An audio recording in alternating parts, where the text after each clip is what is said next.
your first out-of-body experience and leaving your body is the realization that you have after. You realize everything you've been told about yourself, reality, the earth, what you're doing here on earth is a complete, utter lie. Your self-belief of what reality is and what you are is completely shattered. You now fully understand that you are more than your physical body that you inhabit. My first out-of-body experience happened a few years ago, but before all of that, I remember being a child, going to bed and closing my eyes, and I remember as a child feeling like I was floating above my body and moving. And maybe subconsciously this has led me into knowing intuitively that there is more to reality, and I've gone down this path of esotericism, occultism, consciousness. Maybe that has led me to this, I don't know, but I've always had this subconscious intuition in my mind that there's more to reality than what we've been told. And maybe it came from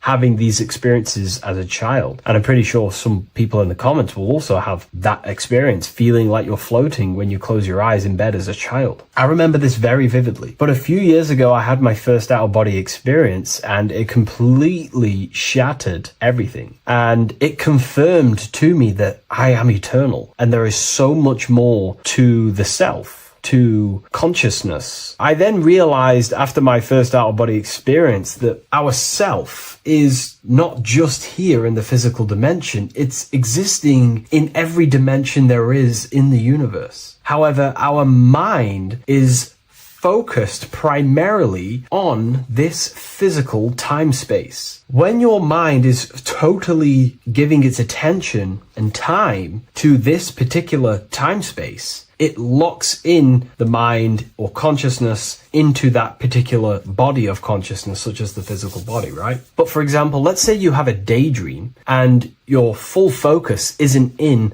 the present moment and your environment that you're in physically. Your mind kind of wanders off into a daydream, what we like to call it. That again is shifting time space. Your consciousness is 40% here in the physical plane because your body's there, but then the other 60% is in this daydream, this imagination. So you're shifting time space, and what an out-of-body experience does is allow your mind to reduce that attention to the physical body and access attention to this altered body or dimension of consciousness. So I'm going to give you the story of my first out-of-body experience, because I know when I was researching this, I was always looking for personal stories about someone's out-of-body experience, and there's not many out there, to be honest with you. Well, based off my research, I couldn't find many, you find a few, but I'm going to give you my experience of my first out-of-body experience that happened a few years ago. It was early in the morning. I kept on waking up and falling asleep to my alarms. I went back to sleep after waking up for like the third time in the morning. When I fell back to sleep, that is when I had my out-of-body experience. It's also good to mention that I have been listening before that about podcasts, books about our out-of-body experiences, astral projection, and things along them lines. So this was stored in my subconscious, this topic. And I had a desire in my heart to actually experience this for myself. Long story short, I went back to sleep early in the morning because I kept on waking up, and it began with this tingling sensation, a high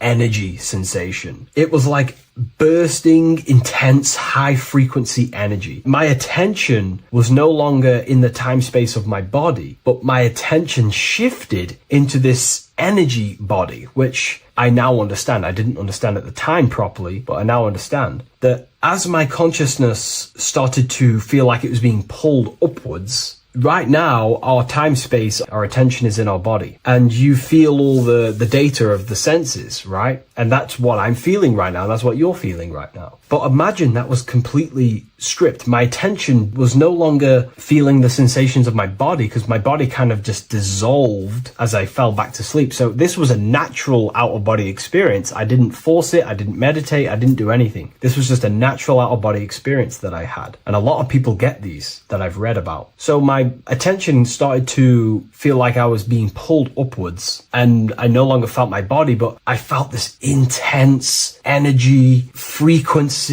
sensation all around my body. It felt like this, like it felt like illuminating energy that's moving very, very, very fast. So my conscious awareness was now shifting. I now understand. My whole body faded into this sensation. My whole mind faded into this energy sensation, this tingling free. It was very, very intense. I was not feeling my normal senses anymore, only this energy. This energy was also pulling me up. The more I was lifted up, the more intense the frequency became. So think of it like just a frequency resonator, how it just goes up and down, up and down. But then imagine the frequency resonator just going higher and higher and higher frequencies, and it was just getting more and more and more intense. The energy was moving faster. This tingling was faster and faster and faster as I was being pulled up. Part of my mind began to fear this. My arms and legs grew very tense. I started to tense up because at this moment in time of the experience, I was very vaguely conscious. I was half there, half not. And as I was being pulled up, my physical body started to tense. And this is again when I started to feel my body again. But then I remembered what I heard out of body experiences is that you have to submit to the process. If you try and force an out-of-body experience, it will never happen, because an out-of-body experience is not truly out of body. What we're trying to do is trying to find a needle in a haystack. If you're trying to find a needle in a haystack, you don't go rummaging through the haystack to find the needle. What you do is you burn the haystack and then the needle reveals itself. It's the same with an out-of-body experience. We dissolve the senses of the body, so the body falls asleep, but the mind stays awake. As soon as I let go of this fear and I let go of the tensations in my body,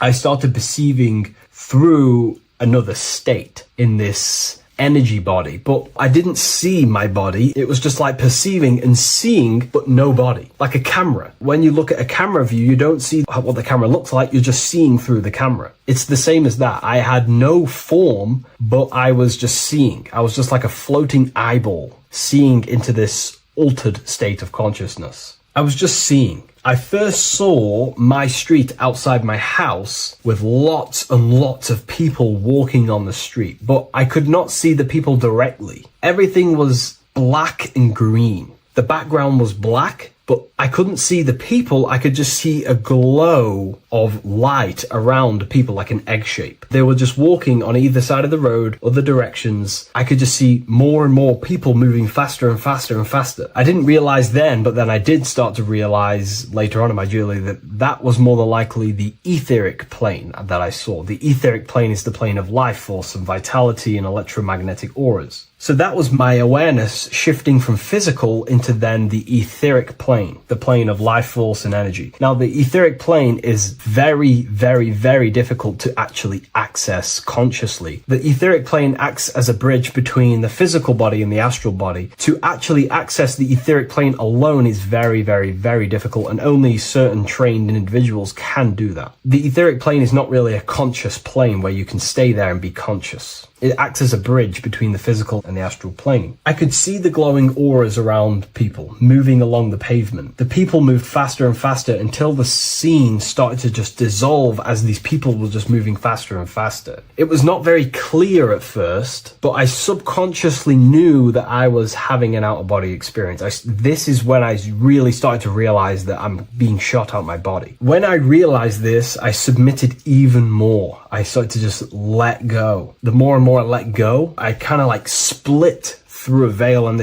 everything became super clear. Before, in the etheric plane that I think it was, the ethereal plane, things weren't very clear. I could only just see glowing auras. However, as I split through the veil of the etheric, this bridge, this place that I was going to, I then split and everything just came super, super clear. I was floating in the sky. I subconsciously knew that I was having an out-of-body experience when I realized this. As I was still being lifted upwards, I then split through the layer where everything just suddenly became super clear. But then I was awake, fully conscious, but I was not in my body. I was just like a camera in the sky. I had no body, no form. I could just see. When I entered this plane, there was some sort of voice guiding me through this whole process. It was a male voice, and it was basically guiding me where I was going. It was telling me what I can do here. This voice was pretty much saying, you can fly, you can think things into reality, you can do this, you can do that. While he was saying this voice, there was no being around me, but I felt a presence of another being. But this voice was just speaking to me mentally. Like, you can't hear it, but I just knew what it was saying. It was so weird to describe. It was like telepathy. You couldn't hear it, but I just knew what it was saying. But it was a male voice. It's so hard to describe. I still could not see any form of myself. I was not seeing my astral body or any shape. I was just perceiving a point of awareness like a floating eye, like I said earlier. While this voice spoke to me, I saw fractal patterns as he was saying, you can do this, you can do that. And while he said, you can fly, I remember just seeing this line like splitting and creating fractals. It was like this black line that was just splitting off into duality, creating fractals. But then my physical body just went through this line, split, and then split into fractals again. So strange, very difficult to explain because it's 4-dimensional. To explain it in physical language, it's very difficult to actually explain what was going on. So as he was saying what you can do, I was seeing these fractals dividing and then creating fractals. When he says you can think things into reality or something along them lines, my awareness just did a full 360 as if I did a backwards flip. I had no conscious control over this. That's something that you later develop as you keep having these out-of-body experiences. Your first out-of-body experience, you probably won't be able to control what's going on, but you will have an out-of-body experience if you seek them. I could see all around as I rotated. I looked all the way down and then back to my original angle and point of awareness. During that rotation, when I started to turn upwards to do the backflip, I looked up and it kind of looked like the sun in the sky. It was very dark and gloomy.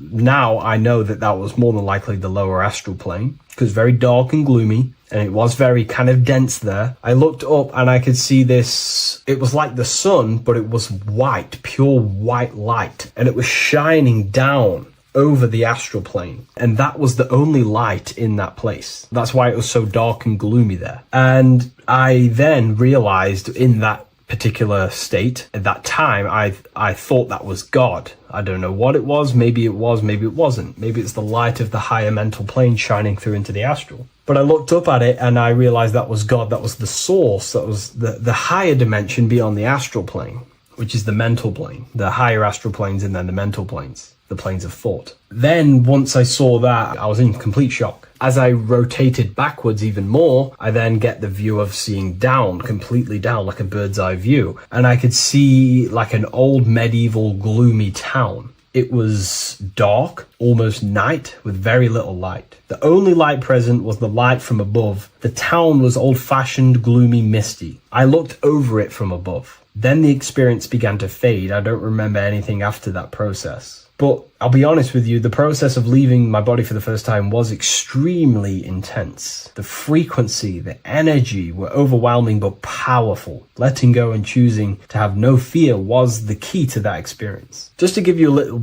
bit more wisdom on what I actually experienced now, what I realized what was happening, I now understand that the voice that I was hearing was not an external being guiding me. It was actually a higher aspect of myself, a part of my own consciousness that is not focused in the time space of the physical world. My physical mind is focused here in this timeline, but once I exited this timeline and focused elsewhere, the higher part of myself guided me towards that experience. This higher version of ourselves that we call the higher self is a higher dimensional being, but we're just unconscious of it. This being exists beyond our ordinary thinking mind. Our self exists everywhere in the universe, and we can unlock higher versions of ourselves as we progress on our journey of awakening and self-realization. Because let's say right now, only 10% of your awareness is actually in the physical plane. Science tells you that 90% of you is actually in your subconscious mind. 10% of your awareness is your conscious mind. So there's 90% of you that your conscious mind is not aware of. But our conscious mind becomes so addicted with the physical world and distracted with the physical world, it just gets totally locked in with the physical. and we never pay attention to the hidden aspects of ourselves, the unconscious aspects of ourselves. And that's why everyone in the esoteric and occult space talks about gnosis, seeking knowledge of self. Gnosis is not knowledge, it's knowledge of self obtained through direct experience. So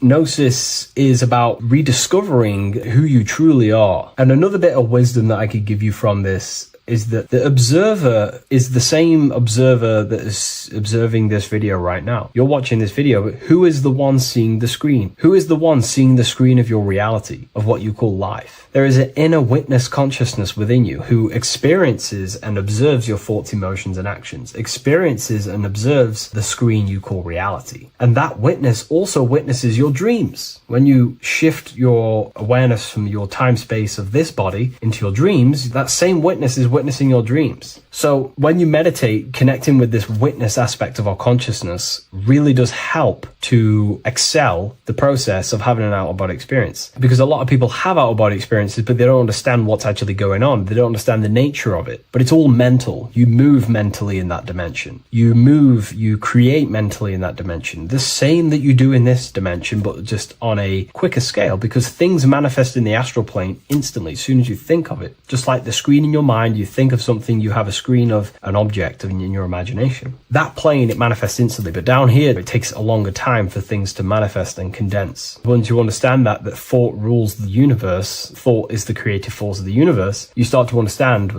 these different dimensions and these experiences that you have. But really connecting with that witness consciousness, that part of yourself that observes everything, really does help with excelling the process of having an out-of-body experience, or mystical experiences, or lucid dreams. Because connecting with that witness consciousness just makes you more conscious. Even in your physical life, staying conscious. Most people aren't conscious. They think, feel, and act unconsciously throughout their day, and they unknowingly create their reality. Connecting with that witness consciousness allows you to actually stay conscious over your thoughts, emotions, and actions, because they are giving birth to realities. That's pretty much my experience, my first out-of-body experience. What that did for me was make me so much more confident and powerful. Most of my fears just disappeared overnight. The fears of death, the fears of unknown, the fears that I had of things shattered, disintegrated, because I understood that I am eternal. No one can use death against me to control me, because I know I am eternal. I now take riskier actions because I know I am eternal. I know that I will never truly disappear or die. So it really, really does help you, and it gives you a lot of internal power, because no one can make you scared of anything. You should not fear someone who can hurt you physically. You should fear someone who can corrupt your soul. That is the worst thing, who can corrupt your internal world, because that is what truly matters. So I hope this helps you understand out-of-body experiences. Hopefully this can help you move along in your journey. It's good to hear other stories, because this is exactly what I was seeking when I was researching this stuff. Maybe in the future I can share some more stories about my out-of-body experiences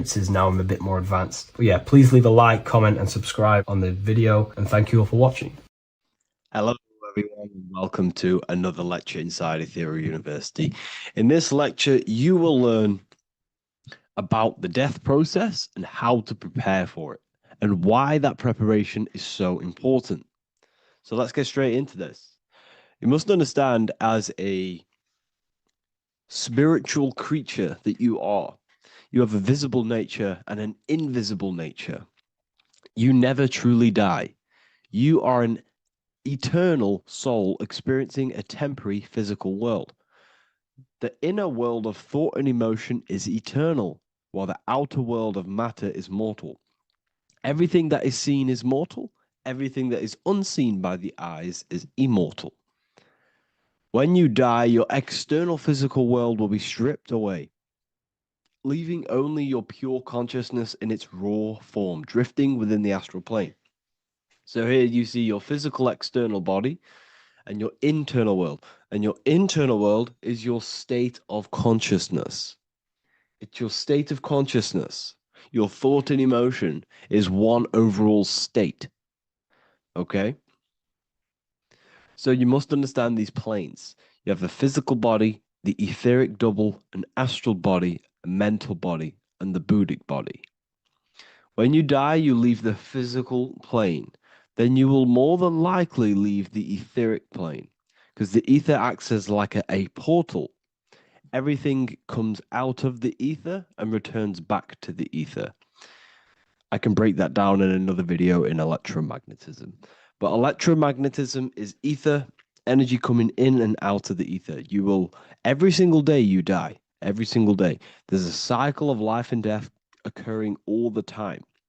Every single day, you go to sleep, you go back, your consciousness slips back through the ether. And then when you wake up, your consciousness comes back through the ether into the physical plane. Death is just a bigger macrocosm of the microcosm cycle of life and death. So you will return back to the astral, which is the realm of imagination, infinite possibilities. And this is where thought forms start to manifest. Okay. So depending on how advanced you actually are mentally and emotionally, will depend how long you stay in the astral. Now, what we must understand is that there is many different components to the astral. We have the higher astral, the middle astral, and the lower astral. These are all vibrational states. So if your mind and soul is operating in lust, lust, desire, hate, food, physical addiction, smoking addictions, then these are quite heavy. These are quite heavy attachments to your consciousness, and they're quite low level desire, which means they have a low vibration. You will manifest in the lower astral when you're stripped from your physical body. The lower astral is not inherently evil. However, there's just low vibrating things going on there. Low vibration does not mean evil. Okay. So just like bad doesn't mean evil. Okay. In the lower astral, you are going to see lower astral beings. You're going to see spirits, souls with low level desire. Okay. People who are attached to the physical plane, people that lust, people that do these things. Technically, this is hell, but you can escape it by escaping yourself. Now we're going to break all this down. I'll break all this down properly once you understand the full context. So depending on your level of desire, you will manifest in a corresponding layer of the astral plane. If your mind is still attached to the low physical desires, you will find yourself in the lower astral realms. But if you have few desires and have detached from the worldly attachments while you are encased in a body, then you will rise into a higher or middle astral plane, mainly the middle. Okay. The higher astral plane is very formless. So as I broke down here, this is, well, the physical plane is the lowest dimension. This is the most form, the most matter. It's quite heavy. The higher you go, the lighter it becomes, the more fluid, the more formless it becomes. So you see here it says denser down and lucidic up. So this is more lucidic in these higher realms.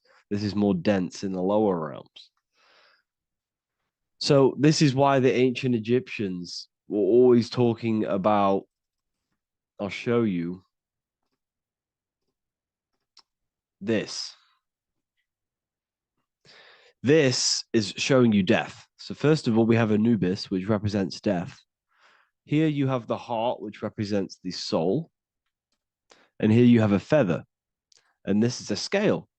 You see how this is a balanced scale? So what this is symbolizing, this represents death. This represents your heart, and this is a feather. So when you die, your heart must be as light as a feather, which means your emotions, your soul, should have no attachments to the world. It should be light. It should be detached. This is why the word light and light are the same. Light is in heavy and light is in very bright. Because when you're less attached to the things, your soul shines. You're authentic. You're light. You're very bright soul. And you have no attachments. Your light is in not heavy. So you must detach from the worldly desires. We have to detach from the smoking, the food. This is why we should fast. smoking. This is why we should detox. We should also meditate. We should also be able to sit with ourselves for long periods of times. Okay, I'm going to break all this down properly, but that's why the Egyptians show you the symbolism here. Okay, so you're stripped of your material body. So that state of consciousness you're in right now, your inside world, if you shut your eyes, that state you're in, that is what you're going to experience when you die. Okay, and you're going to be manifested into the astral. In the physical plane, you can mask or hide almost anything. But in the spiritual realm, you cannot. The astral body, your thoughts and emotions directly shape your spiritual body, your astral body, revealing your true inner state. So your desires that you can hide in the physical plane, your emotions, your thoughts, you can't hide any of that in the physical, in the spiritual plane, in the astral plane. That will directly shape who you are, your color of your astral body, and your astral body as a whole. So here we have Kim Kardashian. If you could see this lady's astral body, you would run so far that you would be horrified for the rest of your life.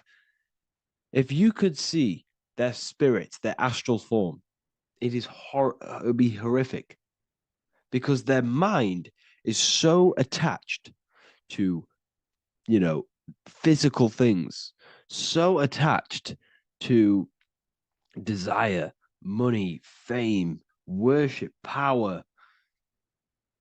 These people do not want to die. These billionaires and millionaires will never want to die. They will do whatever they can to stay alive because they understand what when they die, they have to face themselves. They have to face their inner world. And their astral body, their true authentic self on the inside is horrible and horrific and so low vibration. So this is where it comes in. You must be as light as a feather. This is what the Egyptians are showing you in their artwork. Your soul must be as light as a feather. In order for the soul to ascend to a higher plane and not look at that physical plane and say, I want to go back or I want to desire things down there, you must detach now and prepare for death. Hell is not a place, it's your own personal suffering born from within. If your mind and soul are deeply attached to mental fixations, emotional wounds, and physical addictions tied to the material world, that pain will follow you into the astral. This is your true judgment day. You judge yourself when you die. You see your authentic self. There's no hiding. Right. Imagine right now that you that everything you cling to was stripped away. No matrix, no electricity, no food, no TikTok, no phone, no possessions, no distractions, no one else. Could you sit alone with yourself for just 1 hour? Could you sit alone with your thought and emotion? That moment of truth is what you must begin to prepare for. Could you sit alone with yourself? Can you sit alone for long periods of time and just think? And if you cannot, then you're running from your internal world. You're running from your thoughts. You're distracting yourself from your thoughts. This is what we must address. Now, don't feel bad if this is you. We've all have problems. We all have internal problems. But this is what we have to face directly in order to prepare for life after death. We must meditate for long periods of time. Not even meditation. We should be able to sit with ourselves with no distractions and just think. This is what the people of the past used to do when we had no technology. People would sit and think for hours. This is what we need. Because if you cannot sit with yourself, imagine sitting with yourself with no physical body. That's the level that's going to happen. And we need to prepare for that. The soul and mind must become as light, as weightless, as radiant as a feather to ascend to a higher plane and move beyond the physical life. To rise, they must release heaviness, attachments, burdens, fears, and desires. The lighter and brighter your inner being becomes, the more freely it can rise into a higher state of existence. Ascension is not about going somewhere, it's about becoming something pure, clear, and luminous. Okay, this is very important. Very, very important. We must detach from the worldly things. So, enough of that. How do we do it? How do we attach? How do we prepare? Number one, you must detach from the material things. Start loosening your grip on things, possessions, titles, even identities. They are temporary. Appreciate them, but don't let them define you. Let nothing outside of you define you. Nothing. Your name is not you. Your job is not you. Your reputation is not you. Your bad past is not you. Your good past is not you. Your business is not you. Everything outside of you is not you. Now, what I'm saying is, I'm not saying go full right hand path and never care about anything physical, never care about your family, don't love your family. I'm not saying that. What I am saying, love these things, love these outside things, but do not become attached and do not let them define you. You must be okay with losing anything that is outside of you. You must be okay with that because you must understand the physical plane is it's promised that everything is temporary. Everything is temporary in this plane. So don't ever think it's going to be there forever because it's not. And you must remind yourself, not remind yourself, but I think about this sometimes when I start becoming a bit attached to work and stressed. I just remind myself that I'm going to, this is temporary. I'm going to leave this world one day and I'm not going to care. So you must have the balance. Okay. The balance is key. You can go down that right hand path and just fully cut off from the world like a monk and shave off your hair, disconnect from the physical world. You can do that. That's not wrong. There's different paths in life. You have the left hand path, purely physical. You have the middle path, which is balance between the physical and spiritual. Then you have the right hand path, which is monk mode, where you fully disconnect from the world. They shave their hair off to disconnect from the physicality.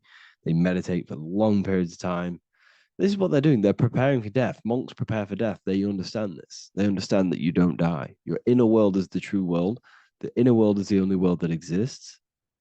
Everything outside of you is an extension of you. Number two, cleanse the mind. Watch your thoughts. Are they rooted in fear, anger, regret, or craving? Meditation, mindfulness, and inner reflection help purify the mind. The cleaner your thoughts, the lighter your spirit. So your astral body is formed by your thoughts, it's formed by your emotions. If you sit around thinking about eating all day, you're going to have a very heavy astral body. It's going to manifest in the lower planes. But if your mind is thinking about good things with good intentions, love, knowledge, expansion, you're going to manifest even the middle or the higher. And there are ways to even ascend out of your astral body. Yes, you can ascend out of your astral body and out of the mental body, but that's all very advanced, and I'm not going to teach that yet. I'll make another video on that, but you can ascend from them bodies. The astral plane is not the end. You can keep ascending as a soul until you're left with just the pure essence of the soul. But we're going to, anyways, cleanse the mind, reprogram the limiting belief systems, let go of mental attachments. And the way you do this is by getting a piece of paper and writing down every single attachment that you have. And you're going to realize, dude, there's more than you think. Okay. We have to detach from these. We have to. 4, practice presence. Can you sit in silence with yourself? The more at ease you are with your own inner being, the less you'll fear death. The afterlife is just an extension of your inner world. It's so important. This is so, so important. Can you sit with yourself? If you cannot sit with yourself, you have some inner work to do. You have some thoughts to address, some beliefs to address, and some feelings to address. Okay, so practice sitting in the present. meditation, or just literally sit there and try and be okay with yourself. And if you can't be okay with yourself, then there's something you need to address, whether it's a belief system, whether it's an emotional trauma, or something. This is what we must reshape, refine, and let go of. Live truthfully, speak and act from your soul, not from fear or ego. The more authentic you are, the more aligned you become with your true self, which carries beyond this life. The ego is your mind's perception of itself while being incarnated in this world. It's been shaped by your experiences, your thoughts, your beliefs, and your emotions. So your ego is basically this false thought form that you've created. It's a false layer of yourself that sits on top of your true authentic self. It's basically your physical character. When you were young, you had no ego. You were pure. You had a pure consciousness. But then as you grew older, your ego started to grow, and it still is growing because it was shaped by experiences, things you've gone through, things you said, things you believe, things you think. It's created by you, by your mind. And the ego is close to the word echo. The ego is the echo. It's an echo. It's a layer. It's a false identity. It's a false layer that sits on top of your soul. And if you don't get rid of that ego, if you don't know how, well, not get rid of it, but balance it, if you don't know how to rise above that ego and you die, it's that ego that's going to be pulling down when you die. It's that ego that's going to be your suffering. Okay. 7, connect with the divine, whether through prayer, meditation, tune into something greater than yourself. The connection is the soul's compass beyond this world. If you can meditate and rise above them clouds of thought, that's the soul, that's the observer. We must connect with that. Okay, this will definitely help with just allowing yourself to connect with your true self. Meditation's great because you can just fully detach from the world. And the more you meditate, the more you can prepare for death. A powerful way to cultivate detachment is through daily detachment meditation, done either at night or in the morning or the first breath upon waking. Or do this as many times as possible per day. Start by physically grounding yourself in the present moment. Say out loud, I am here right now, nothing else matters. Let that phrase draw your awareness into the now. Just keep saying it until you're present. Then begin to slowly list everything you identify yourself with, one by one. I am not your body. I am not my body. I am not my name. I am not my possessions. I'm not my house. I'm not my children. I'm not my everything. I am not my thoughts. Release each layer gently. Imagine, if you want to, if you have a good imagination, imagine placing these things into a big box. Placing your body, placing your name, placing your possessions, placing your house, your car, your thoughts, your beliefs into a box, and then shut that box. If you have a good imagination, do that. That can help. And you'll be left with yourself. And you're not even that. It goes even deeper. Eventually, you'll reach the mind itself. Detach from the language that the mind is even using. Now, that's very difficult. And not many people have ever thought about that, and they've ever even been there. Detach from the language that the mind is using. Think about that for a second. Your mind is not what you actually think. It goes very deeper. Your mind is not that little voice. It's that voice that the language is using. So even the language is a spell on your mind. Okay, it's an attachment. Eventually, you'll reach the mind itself, detached from the language it uses, the voice in your head, the need to define. What remains is something beyond thought and beyond words. I can't even describe what's left because words, once the language is gone, it's purely metaphysical. All I can say is pure awareness, and it's symbolized. This is why symbols are so amazing, because they can symbolize things that are beyond words. A flame, it's just a flame. And you won't be able to understand that until you've been there. It's just a flame. It's pure cause. Words can't describe it. You'd have to experience it. Connect with this essence daily. This is truly who you are. So this is a great way to detach. We can do these detachments every single day through meditation. This will definitely help over long periods of time. Of course, you're not going to be ready tomorrow for death, but just try and prepare for these things. This is the whole reason people used to meditate. It's the whole reason why people do these spiritual practices, because they understood that this plane is temporary and your soul moves on from this plane. And you'll never truly believe in the soul until you experience it. So I can show you these things, but you must go out and experience it. The soul is real, but you won't understand unless you cast off everything else. Okay. So I hope this video helps.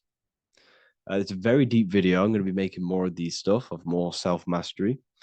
And of course, we've made the self-mastery section now. So I'm going to be start filling up this place with lectures. And I think it's a great time to start this because a lot of people have been asking on how to master yourself, prepare to death. So hope this video helps. See you in the next one. What if I told you many people around you have probably sold their souls? It's more popular than you think, and it's very easy to do. Selling your soul is not something that you can just go and meet the devil and do it. It doesn't work like that. But before I tell you exactly how you can sell your soul and how not to sell your soul, what is the soul? So, looking at Jesus, we always see two lights surrounding his head, one surrounding the heart. And as of course, if you've been watching my channel, you know Jesus represents you. He represents the divine essence of the universe made in human form. Each one of us possess a fractal of God's infinite consciousness. We are all God. We are all God experiencing himself in a three-dimensional divided form, separated from his oneness. God wanted to experience himself. So he made this world. So each one of us possess a soul, and the soul is the spark of God's infinite loving consciousness, filled with God's loving moral law. So the reason why Jesus is always have a light above his head and a light on his heart is because this represents the brain and the heart. The brain is not the mind. The heart is not the soul. The brain is the physical manifestation of the mind. It is the physical mechanical computer for the spiritual mind. The heart is the physical manifestation of the soul. The heart is a brain. In fact, it contains 40,000 specialized cells, which are the exact same cells found in your cranial brain. Yes, your heart is an emotional brain. Your cranial brain is a thought brain. It's a computer. Okay? Everything that exists physically exists non-physically. This is what the ancients called spirit. Just means invisible force. The mind, the thoughts are not made of atoms. You can't touch, you can't find tangible thoughts, imaginations. These things exist spiritually in metaphysical counterspace. It's the same with your emotions. The emotions are spiritual. They are not physical. You can't touch them. So thoughts are the language of the mind. Emotions are the language of the soul. Sometimes we can become eluded by thought and we can become eluded by emotion. If we are led purely by emotion, we can create illusions in our perception. The same if we rely only on thought. We must balance these two. Okay? So the mind is the creator, the soul is the operator. Every thought we think is being judged by our soul. The soul is the judge. The soul tells you what is right, what is wrong. And even the Freemasons depict this spirit and matter in their black and white checkered boards. White is spirit, black is matter. Matter is dead, spirit is life. This is what this represents. Physical reality is not just physical. For every physical object, for every physical manifestation, there is a spiritual force bringing it into existence. Consciousness brings everything into existence. Before you kick a football, there is a change in your inner consciousness before you take that action of kicking the football. Everything exists in spirit before matter. You existed in spirit before you were physical. We also see this in alchemical Freemasonic artwork. This represents the clouds. This is the mind. This is the heavens. And then coming down into the heart, which represents the earth. The light entering the mind into the heart, because every thought we think is being judged by the heart. The heart speaks to you through emotion. The soul speaks to you through emotion. Every thought you think, your heart is telling you that is right, or it's telling you that is wrong. Why? Why is this? Emotions can guide us, okay? Emotions are the language of our soul. Our soul guides us to our soul purpose. Each one of us contains a purpose in this physical life. There is a reason you are alive. There is a reason why you came from spirit into a material reality. Your jealousy reveals where you need to be in life. If you are jealous of someone, this is your soul saying you need to be there. That's where you need to be. Your fear reveals your greatest growth in order for you to reach your life's purpose. If you fear something, this is your soul telling you you need to overcome this in order to reach your life purpose. This is the next obstacle. The soul, your life purpose is not found in your passion. It's found on the other side of your greatest fear. The soul's always seeking, it's always seeking truth. It's always seeking to expand, to learn. The soul must go through pain in order to overcome, in order to grow. That's why we are here, to grow and expand and create.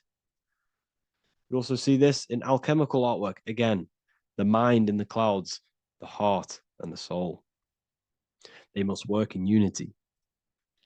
Each one of us contains the spark of the divine, which is the soul. Okay? Which is the soul. This is the operator. God, generator, operator, destroyer. The generator is the mind. The operator is the soul. The destroyer is the body. Everything will generate, everything will operate, and everything will die. That's the Trinity, the Father, the Son, the Holy Spirit. There's always a Trinity, Brahma, Vishnu, Shiva. Okay, so each one of us contains God's law, and it's encoded within our consciousness, within our soul, within our heart. That is what's judging everything you do. Every time you hurt someone, you can feel it. If you've ever punched someone, you can feel it. You know it's wrong. If you've ever stole something from someone, it doesn't matter what you've learned in the past. If you steal something, you know deep down within your soul it's wrong. This is because each one of us are encoded with God's law of love and integrity. I don't care how tough you think you are and how hard you think you are and what you've done in your life. I don't care. You know what is right, what is wrong, because you are encoded with love. Does not matter how far your mind can take you away, how corrupt your mind can become. There is always a spark of love and empathy in your heart, in your soul. You know this when a child. When you're a child, you're not racist. You don't want to hurt anyone. You don't want to steal. As a child, you're pure love, you're pure awareness, you're pure. You would never think about being racist. It's the corruption of the mind that leads us to corruption. Our soul always wants to do good. So the soul is encoded with God's law. And when we go against this law, this destroys our body. Yes, because your body is electromagnetic, and that's being casted from your heart. So every time you go against the heart's guidance, moral law, we weaken our electromagnetic field, which weakens our body. If you've ever looked at someone who's very negative, you can see them. You can see that they are aging quicker. You look at Scrooge, for example. If you ever watched Scrooge, look at how corrupt he looks. That's his heart. You can see the people's hearts on their face. People who do negative things and have negative thoughts, negative emotions, you can see it in their eyes and their face. It's because it corrupts you. It corrupts the body. It ages the body. Goodness is life. Okay. So can you sell your soul? You cannot sell your soul physically. But what you can sell is your conscience. What you can go against is that moral law. And you can exchange physical material things such as money, fame, cars, houses, business, in order for you can exchange that to go against your inner dialogue. For example, these rappers, celebrities, what are they doing? They're not selling their soul. You can't sell your soul to some entity on the astral plane. But what you can do, you can take money to say, I'm going to go against my heart. I'm going to go against my inner moral law. I'm going to take that money and I'm going to do something wrong. It's basically going against your soul. It's selling your soul's guidance of moral law. That's what selling your soul is. And that's what these rappers are doing. That's why they're so sad. This is why all these rappers are on drugs, doing all sorts of things to escape, to short-term escape what they've done. They're going against their inner guidance for money. And yes, short-term pleasure may be happy for now, but in the long run, it will leave you feeling voidless because nothing material can ever satisfy your soul. Nothing. You could gain £1 million tomorrow, guaranteed within 2 weeks, you'd be back to the exact same position mentally, emotionally as before, because nothing physical can ever satisfy you. Guaranteed, if you received $1 million if you received $1 million now, in a week's time, you'd be hunting for the next million because it does not satisfy you. There's a reason why these billionaires don't stop working, because they're so addicted to earning and earning and earning. It doesn't satisfy you. The only way you can satisfy yourself is through Christ consciousness, is through self-love, is through loving thyself, knowing thyself, and becoming balanced internally in consciousness instead of seeking external validation through material things, which end up leaving you feeling voidless, empty inside, and sad and depressed and anxiety. Everyone's looking outside of themselves for validation, when true validation comes from within. True satisfaction, true happiness comes from within, reaching Christ. Christ is a state of being, a state of consciousness that we must cultivate within ourselves so we can live a happy, balanced life. You can have all these material things when you're satisfied inside, but don't rely on them. Me, I enjoy material things, but I don't desire them. I don't chase them. I don't rely on them for happiness, for validation. You can have big cars. You could have your favorite watches. You could have Lamborghinis. Yes, it's fun, but don't let it give you your happiness. As long as you're happy on the inside, it's okay to have these things. You should seek balance with your inner world and outer world. Okay, so this is what they are doing. Rappers, celebrities, actors, Hollywood. This is what they've done. They've exchanged their inner integrity, their inner law, their inner moral compass for exchange for material wealth, fame, money, and cars. That's what they've done. And power. It corrupts you. They slowly corrupt you. So yes, you cannot sell your soul. And if you wish to learn more, I'll see you inside Ethereal University with my community, where we are learning every day to master ourselves, to expand our consciousness. If you want to lucid dream, astral project, master yourself, create the desired reality you want, learn about human consciousness and your full potential, then Ethereal University is for you. And I'll see you inside. The link will be in the description. Thank you for watching.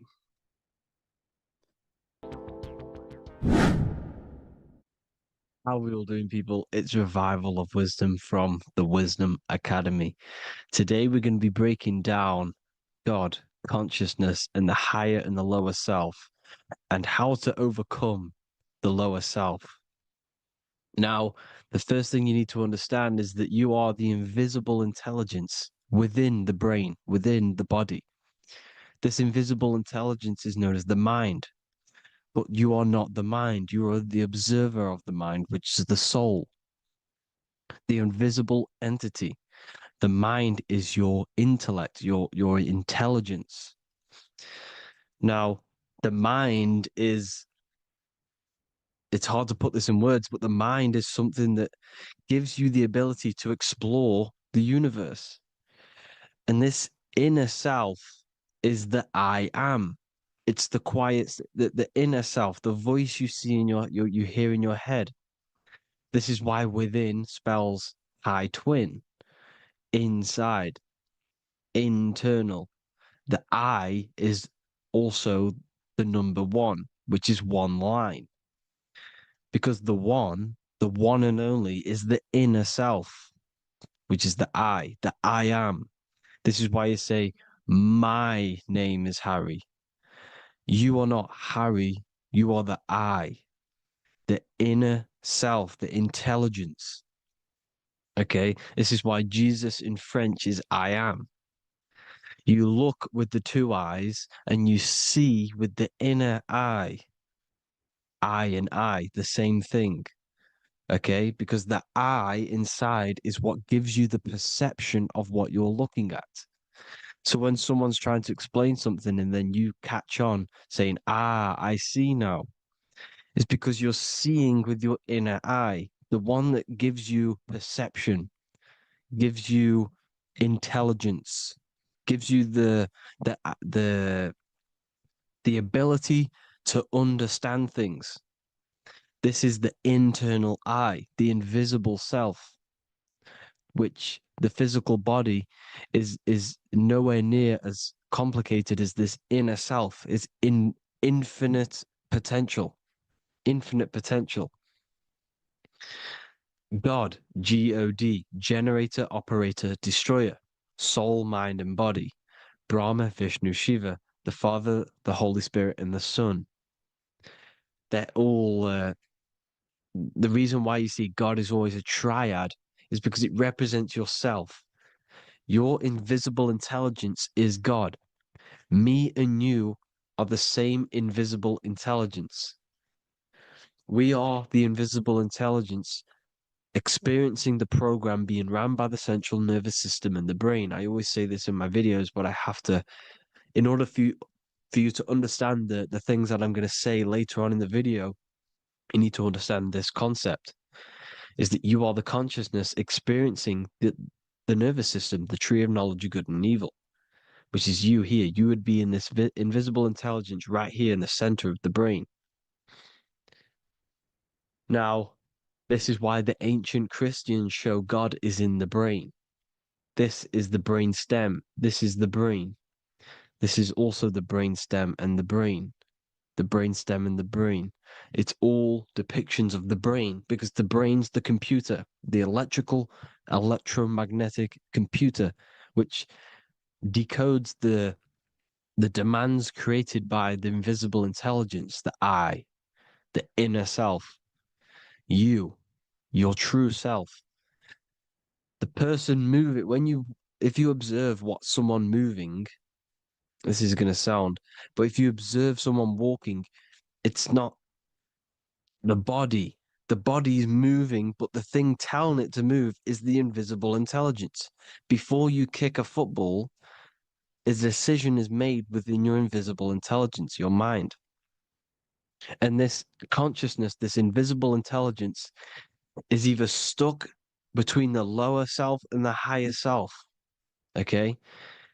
When the invisible intelligence, meaning the true self, identifies itself with the physical body, it will trap its mind within physicality. This consciousness that we have is either operating in the lower self or the higher self. It's either feeding the material body or it's feeding the spirit. Okay? But because we are physical and spiritual, we need to be even. We don't want to be meditating all day long because we do have a physical body as well whilst we are here. We are playing a game in physical matter. Okay? Now, the reason that you incarnated here is to learn a lesson because the mind can manifest anything it wants within the astral planes, within the world of imagination. It can manifest anything it likes, but it incarnates into matter, into this game, so we can understand labor, because anything in matter you have to labor to manifest. But in the astral, you can manifest at the click of a finger. You come here to learn the knowledge of good and evil. And your consciousness, I came out a bit off topic there, but your consciousness is experiencing the lower or higher self. The lower self is manifested in the lower parts of the body: sex, food, and power, the lower three energy centers. These centers are like mini brains. You are literally thinking with these centers. And when your mind is stuck within these lower centers, you'll think. Have you ever heard the term of thinking with your penis or thinking with your, you know what, as a man? Even females maybe, but mainly this is a boy saying you're thinking with your penis. This is a truth. It's truth in plain sight. You think with these energy centers. When you're living off the lower three centers, all you care about is sex, food, and power. Eating, sleeping, and greed. Power's kind of like greed. Now, when we move up to the higher parts of the body, when we live our life within the higher parts of the body, this is considered heaven: love, expression, intuition, and wisdom. This is what we need to be aiming to do, moving out of the lower half of the body and living our life within the higher self, the higher parts of the body, thinking with the higher energy centers, thinking with love, expression, intuition, and wisdom, spreading love, expression, intuition, and wisdom to others. Heaven is even. This is why Jesus is pointing at the heart chakra, always pointing at the heart. Earth rearranged his heart because in earth you're manifested as a physical being. You're in the heart, good and bad. You need to be balanced between the good and bad. Because love can be a demon too. That's a whole nother video, but love can be a demon. Now, the seven chakras are known as the seven seals in the Bible. When the Lamb opened the seventh seal, there was silence in the heaven for about half an hour. This is a verse from the Bible. The Lamb is Aries, which is the higher brain, the cerebrum, the cerebram. Ram, Aries. Because when the Ram opens the seven seals, you enter the kingdom of heaven. Because these chakras seal your invisible intelligence, they seal your true self. You are behind these seven seals, your true invisible self, your true consciousness. Because behind these seven seals, you do not think about anything materialistic. Your intelligence is not material. It's not physical. It's not from the physical world. It does not desire the physical world. The body is the beast. The body's the animal, the lower self, which can corrupt our intelligence. It can corrupt the intelligence. Okay? Now, we need to balance these chakras so that we gain a deeper connection between this intelligence and the brain. Because when there's a strong connection between the brain and the intelligence, your body and the intelligence, you have a strong connection. Therefore, you can manifest what the intelligence is saying at all times. Meaning, when, for example, your higher self, this is intelligence, the higher intelligence is always speaking to you. It's always guiding you. It's always telling you the right thing to do. You can feel it when you're doing something wrong. You can feel that you're doing something wrong because this higher self, this intelligence knows what it needs to do here. And when there's no connection between the body and our intelligence, our true self, when we strip away, when you close your eyes for long periods of time, you will figure out you are this invisible, infinite, creative being. There's no words that I can't describe what it is, but it's the voice inside of your head that you can feel when you close your eyes. You are this being inside of the heaven, because this is heaven, this intelligence. And when there's a strong connection between the body, you can manifest everything it's saying. When everything is balanced, when you're no longer thinking with the lower centers, when they're all balanced, you're not thinking in particular with every center, you balance them all, you can manifest everything it says. Your body will act out what the intelligence is always saying. This is God in the brain, the intelligence, trying to touch Adam, representing the lower self. This is why they're not touching.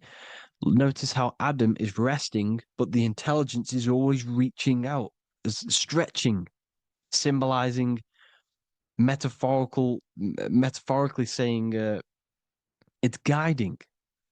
I'm always reaching out. The intelligence, your intelligence is always guiding you. It's always reaching out to you. But Adam is ignorant of it. The lower self is ignorant of it. And that's why he's so relaxed and God is so stretching out. Because at our highest self, that when you think of when you want to better your life, that highest true version of yourself is God. When you're manifesting this, your highest self, this is God. Your truest form, your most perfect form, that is God. Your highest version of yourself, that is God. Emotions are not what you've been taught. Emotions are not something that should be reactive, okay? You should not let the emotion be you, except that you should experience them instead of letting them become you. You need to understand there's a separation in our consciousness. You have the soul, which is the person who is observing your thoughts. When you think a thought, who's the one observing that thought? The soul, you, the I am, the I, the inner self, the one and only. And inside of every single body, inside of me, inside of you watching this video, there is this same intelligence that is inside of me, inside of you. And it's the exact same intelligence, experiencing a different body. And this is what we mean by the universe is mental. We all are all sharing the same ball of consciousness in a different body. The animals, the fish, the cells, all expressing this one consciousness. Me and you are the same. This is why the golden rule is treat others like others should be treated, because I am you and you are me in a different body. Now, going back, you need to identify that there's different levels of consciousness: soul, mind, emotion, and body. Okay? Your emotions are on a separate layer than the body, the mind, and the soul. So when you identify there's a difference between all of these, you do not let them become you. You do not let your mind rule you, because your mind can be corrupted. Your soul is the one that is pure good, pure love. But your mind can be corrupted. Okay? Your emotions can be corrupted. The body can be corrupted, but the soul can never be corrupted, only layered on top. You can only throw piles of programs within the subconscious, layering the soul down, but deep, deep down inside of every single one of you, there is a loving being. Because love comes from the heart. Love is the universal emotion, expression. Now, your thoughts can become bondage, your emotions can become bondage. Now, what do I mean by bondage? By conquering the lower self, we need to conquer our own mind, because the mind is what's manifesting the lower self. When you're thinking with the lower half of the body, when you're becoming your emotions, you need to experience the emotion, not become the emotion. Do not let the emotion become you. Do not let your thoughts become you, because your thoughts are tools that you can manifest. Your thoughts are the idea. Your emotion is the energy that you can use to manifest that thought. Your emotion is energy in motion, emotion. You use emotion to manifest, to feel as if you already have the thought. Therefore, you become that vibration. Therefore, your emotions are actually a creational force that is given to you to manifest things, because you're a human, a manifester. You're here to manifest things. You're a creator. You are a god. Your inner self, your intelligence, your I am, the one and only inside of you, the inner self, the quiet one, the one that's deep down, the invisible intelligence, is it's creating things all the time. All the time. Speak no evil, see no evil, hear no evil. This is the astronauts, they're Freemasons, but they understand this, because thinking, seeing, and hearing can corrupt your mind. And when you have a corrupted mind, you'll have a corrupted subconscious. The subconscious will manifest into the body, because 90% of your behavior comes from the subconscious mind.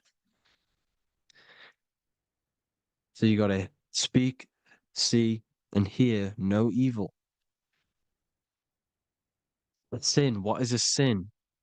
To overcome our lower self, to overcome our lower self, the 7 deadly sins are not something that goes against an external God. A sin is something that goes against your inner guide, your inner conscience, the inner self that is always speaking to you. It's always telling you the right thing to do. A sin is something that goes against this inner guide. And this is why you can feel something where you can feel you're doing something wrong, because the inner guide is speaking constantly. And when you commit these 7 deadly sins, which are 7 internal states which keep your invisible intelligence bound to your physical body. Because evil, right? Evil love bondage. This is why they stay in this realm and they control this realm, because they love the bondage of the body. They like matter. They want to stay in matter for eternal life. They don't want to ascend back into the heavenly realms where you do not have a physical body. You can explore the universe within the astral planes. They stay bounded to the body, bounded to the 3D construct of the physical world. They have greed, lust, envy, gluttony, wrath, sloth, pride. They want all of this. And if you want that, that's okay. But deep down, you don't want that, because your soul is always telling you the right thing to do. Your soul knows what to do to get out of here. It needs to detach from the external world. Detach from all of these 7 internal states which bound you to your lower self, your lower centers. That's what a sin is. You know, you have a left and right brain. The left brain is always analytic. The right brain is metaphorical. So the right brain is producing a holistic view of reality. Now, what do I mean? And not view, perception. When you see, because your eyes are parts of the brain, so when you look at something and you look, that image is produced in the back of the brain in the visual cortex. And then the right brain produces a perception, a holistic, it breaks down what you're seeing into a holistic image, a holistic perception. So, for example, if you're in a woods, the right brain sees the whole woods as one big woods. The left brain is breaking that perception down into individual trees, branches, and leaves. So the left brain's to do with duality, the right brain's to do with wholeness, unified. The left brain's dualistic, analytic. This is necessary so that we can pick things up and manipulate them and break things down. We need the left brain, we need the right brain. I'm not saying any of them's bad, but the left brain, sinister in Latin, means left. Because when you're left-brained, you see everything in dualistic. You see everything is dual, when everything's actually one. We need to be focusing and strengthening our right hemisphere. I'm not saying sit in the right hemisphere all the time, but we need to be strengthening our right hemisphere. And this is why left is sin and right is right. Because when you focus on the right hemisphere, you see the holistic perception of creation. The right hemisphere sees humanity as one unified consciousness. The left hemisphere sees everyone as individual persons and egos. Because the left hemisphere is dualistic. And this is why the Bible says, cast the net onto the right side of the ship and ye shall find. John 21:6. What does that mean? Cast your energy, cast your perception into the right hemisphere of the brain, and ye shall find unified consciousness. You shall find your higher self, the one and only. If then you have been raised with Christ, seek the things that are above, where Christ is seated at the right hand of God. Wow. Powerful. What does this mean? Seek the things that are above, where the Christ is seated at the right hand of God. God is your consciousness, your invisible intelligence between the two hemispheres. The right hand of God is the right hemisphere. Seek the things that are above the heart. Love, intuition, expression, and wisdom. Seek the things that are above the heart, the higher self, the higher part of the body. Because when you seek the things of love, expression, intuition, and wisdom, you create a strong aura. You attract the same frequency. And this frequency is heaven, God. This is the Sumerian artwork showing the lamb. This is a step symbolizing stepping upwards, raising up. He's stepping over the lamb up to the bird. His hand is going to the bird. The lamb symbolizes the lower self. Okay? The bird with the wings is in the sky. It represents the higher self. This is why angels always have wings, because it represents the higher self in the sky. The lamb is a ground animal, symbolizing the lower self. He's stepping over the lamb to the bird, his higher self, his invisible intelligence. Horus and Set, Jesus and Satan. Look, Horus has an evil brother, Set, just like Jesus and Satan. Horus is a bird, higher self. Set is a ground animal, lower self, which is the devil and the angel on your shoulder. You see? The right and the left hemisphere, the two wings. So the devil and angels always speaking to you. The higher and the lower self. It's the battle between the higher and the lower self, between the invisible intelligence in the physical body, because the body's the one that wants the sugar, it wants the pleasure, it wants the sex, it wants the porn, it wants all of the materialistic things, it wants the 7 deadly things. Okay, it wants this.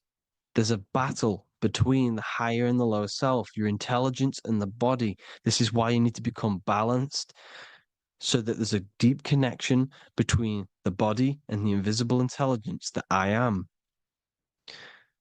You need to master your mind with discipline, and you gain a connection between the brain, the body, and the intelligence. Resurrection, transmuting sexual energy. Okay, this is important. Res is resh, which is Hebrew. The early Hebrew resh symbol is the head. This is the head. Resh, erection. Erection is a sexual stimulation. Resurrection is rise erection. You got to raise your sexual energy up the base from the spine to the head. This is the Christ, the Christos. Because there's a psychophysical psychophysical oil produced in the brain every month. Go and watch my other video on raising the chrism. Okay. And every month there's this fluid produced in the brain, which takes 2 trips, because one's produced by the pituitary, one's produced by the pineal, magnetic female, magnetic and electric charge. And it takes 2 trips down the spine to the solar plexus, the bread of life in the Bible, or Bethlehem in the Bible, because the River Jordan's your spine. Goes down to Bethlehem. It gets born in Bethlehem, just like Jesus.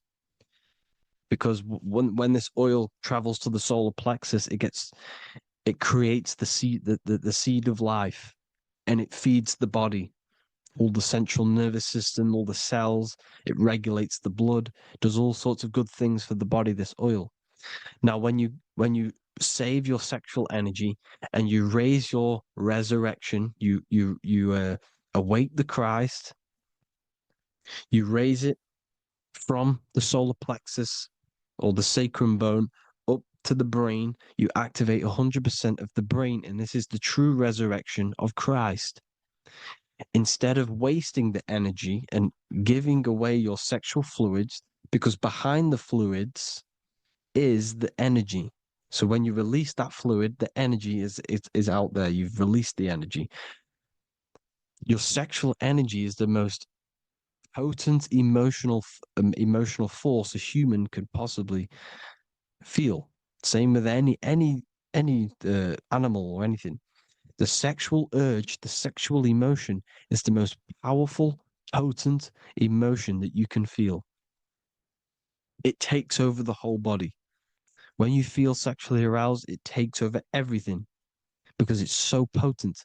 And when you fight the serpent, when you fight the sexual energy, which is shown here in the Egyptians, the cat cutting off the head of the serpent, or Hercules fighting the serpent, or in the Greek mythology fighting the 7-headed dragon, the 7 chakras. The serpent is your sexual energy because it symbolizes your kundalini. When you fight it and you transmute this energy, instead of releasing it, instead of acting sexually on it, you can transmute the energy, transfer it from the solar plexus up to the brain. You can also do this with other tasks. Instead of releasing it, instead of raising it from the solar plexus to the brain, you can use it for other things. So, for example, you want to think critically. You can use it for critical thinking. You can use it for going to do exercise. You can transmute sexual energy into anything. But you can do this, you can raise the sexual energy, and you can use this energy to push the cerebrospinal fluid from the solar plexus up through the spine, up the 33 vertebrae to the brain, and it'll activate 100% of the brain. And this is the resurrection of Christ. Jesus was never dead. Jesus was never rose from the dead. It symbolizes the Christ, Jesus Christ. Christ is Christos, which means oil in Greek. The resurrection of the Christ, the Christos, the oil. And when it activates 100% of the brain when it's raised, and it can regulate all the systems, it can regulate all the blood, it can regenerate the body. And this is the true Antichrist. They don't want us doing this process. The Antichrist is not against Jesus, it's against the fluid in our body that makes us live hundreds and hundreds of years and makes us live as gods. This is the true resurrection. And when you fight the serpent, you fight your sexual urges, your sexual emotion, the most strong emotion that you could ever feel. You can do this process. And this is the true secret of transmuting sexual energy. Because when you transmute the sexual energy, you can become a god. And this is why Hercules is fighting the serpent. Notice how the serpent is low. He's reaching down to it. It represents the lower self. Because the lower self wants the lust. It desires sex. The body desires sex. There's a fight between the higher and the lower self. But when there's balance, there's even. Heaven is even. When there's evenness between these, this is the kingdom of heaven. This is when heaven is on earth. So at our highest levels of ourselves, the highest level of our intelligence, this is God. God is something that we manifest. We need to achieve Christ consciousness by battling the body. There is no battle outside of the physical body. It's an internal battle. Jesus and Satan have been externalized. Nothing exists outside of you, because I explained in the beginning how you are the consciousness experiencing the central nervous system. Therefore, there is nothing outside of you. It's all internal. Jesus and Satan have been externalized. Why? Because it's business. The church is a business. It's all a business. They've created these figures to be historical when they're not historical. The Bible's not historical. It's all externalized. It's called exoteric, when the truth is esoteric, internal teachings. So, anyways, people, balance the chakras, balance the two hemispheres of the brain, balance the conscious and the subconscious. Balance is perfect, the yin and yang. You are spiritual and physical. You live in day and night. You need to be balanced. Oneness. Seek oneness. And this is the true kingdom of heaven. And when we all realize that we are all the same intelligence, the same consciousness expressed in different bodies, when we all realize this, we all realize we're all one. Doesn't matter what race you are. It doesn't matter what race you are, where you're from, your nationality, because none of you are actually from here.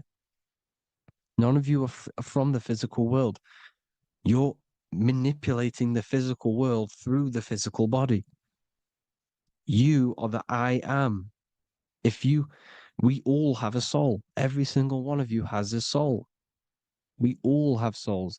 The reason why they say some people don't have souls is because they're trying to suppress your mind.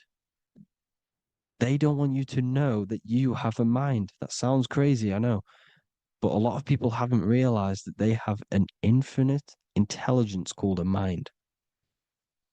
And behind that mind, if you can observe your thoughts, the person who is observing the thoughts, you have a soul. Everyone has a soul. Don't listen to all these people saying some people don't have a soul, some people do. We all have a soul. Every single one of us. So anyway, you need to break the lower nature of yourself. At our highest levels, we are gods. Our intelligence, our universal intelligence, the I am, the intelligence that's inside of the brain, is God. Our minds are being corrupted within believing that you are the body, and the result of this is a society like today, because everyone thinks they're the body. And everyone's living in the lower nature of self, where everyone only cares about themselves. But when we realize we're all one big consciousness ball, we're all the same consciousness expressed in different bodies, there will be peace. So thank you all, people. If you do want to learn more, if you do want to read my book, it's called The Book of Wisdom. I'll put it in the description. It's an amazing book, people. It's going to give you the best understanding possible about creation, yourself, and the world. It's amazing. The Bible, everything. I have just launched a new cymatic library. A friend of mine has just added this to the website. He creates beats and he creates the purest beats. So they are actually the frequency that it tells you. Most of the stuff on YouTube and Spotify and Apple Music is all, it says it's a certain frequency, but we know these major platforms are all playing with the frequencies of the app. So if you want a real binaural beats, solfeggio scale frequencies to meditate on or listen to throughout the day, join the Occult Library. You can get a 2-day free trial. I'll put the link in the description. Thank you all, people. Hope you all enjoyed this video.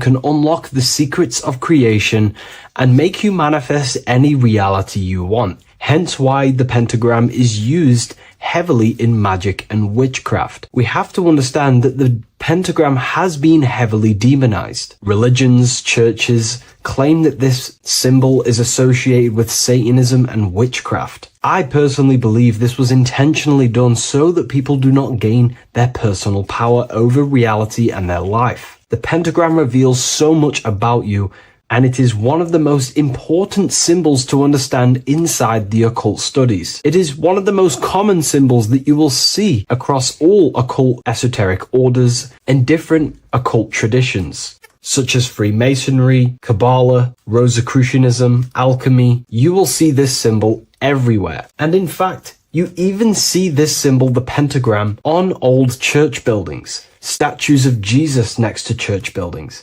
You will see this symbol used by Christianity itself, which is very contradicting about the church. But I'm not here to tell you to think anything. You can simply take this information with a pinch of salt and see if it benefits you. The pentagram used by the early Christians was said to symbolize the 5 wounds of Jesus on the cross. But this goes much deeper in an esoteric explanation. The pentagram ultimately represents the 5 elements of creation. All creation falls within these 5 elements.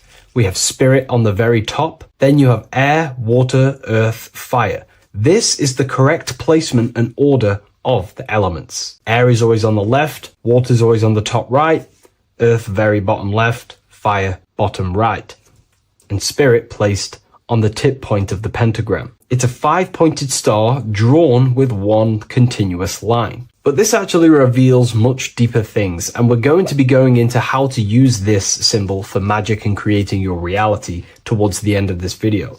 But now we're going to give you a basic understanding of the pentagram. It's showing you the 4 physical elements symbolized as triangles and spirit symbolized as a circle. The 4 physical elements are made out of the base element, spirit, or what the ancients call ether. Ether is the underlying base of all physical matter. This is the substance that animates physical matter with life force. All physical matter has its origin in the etheric substance, or spirit, what we want to call it. It is simply the life force that animates the physical thing.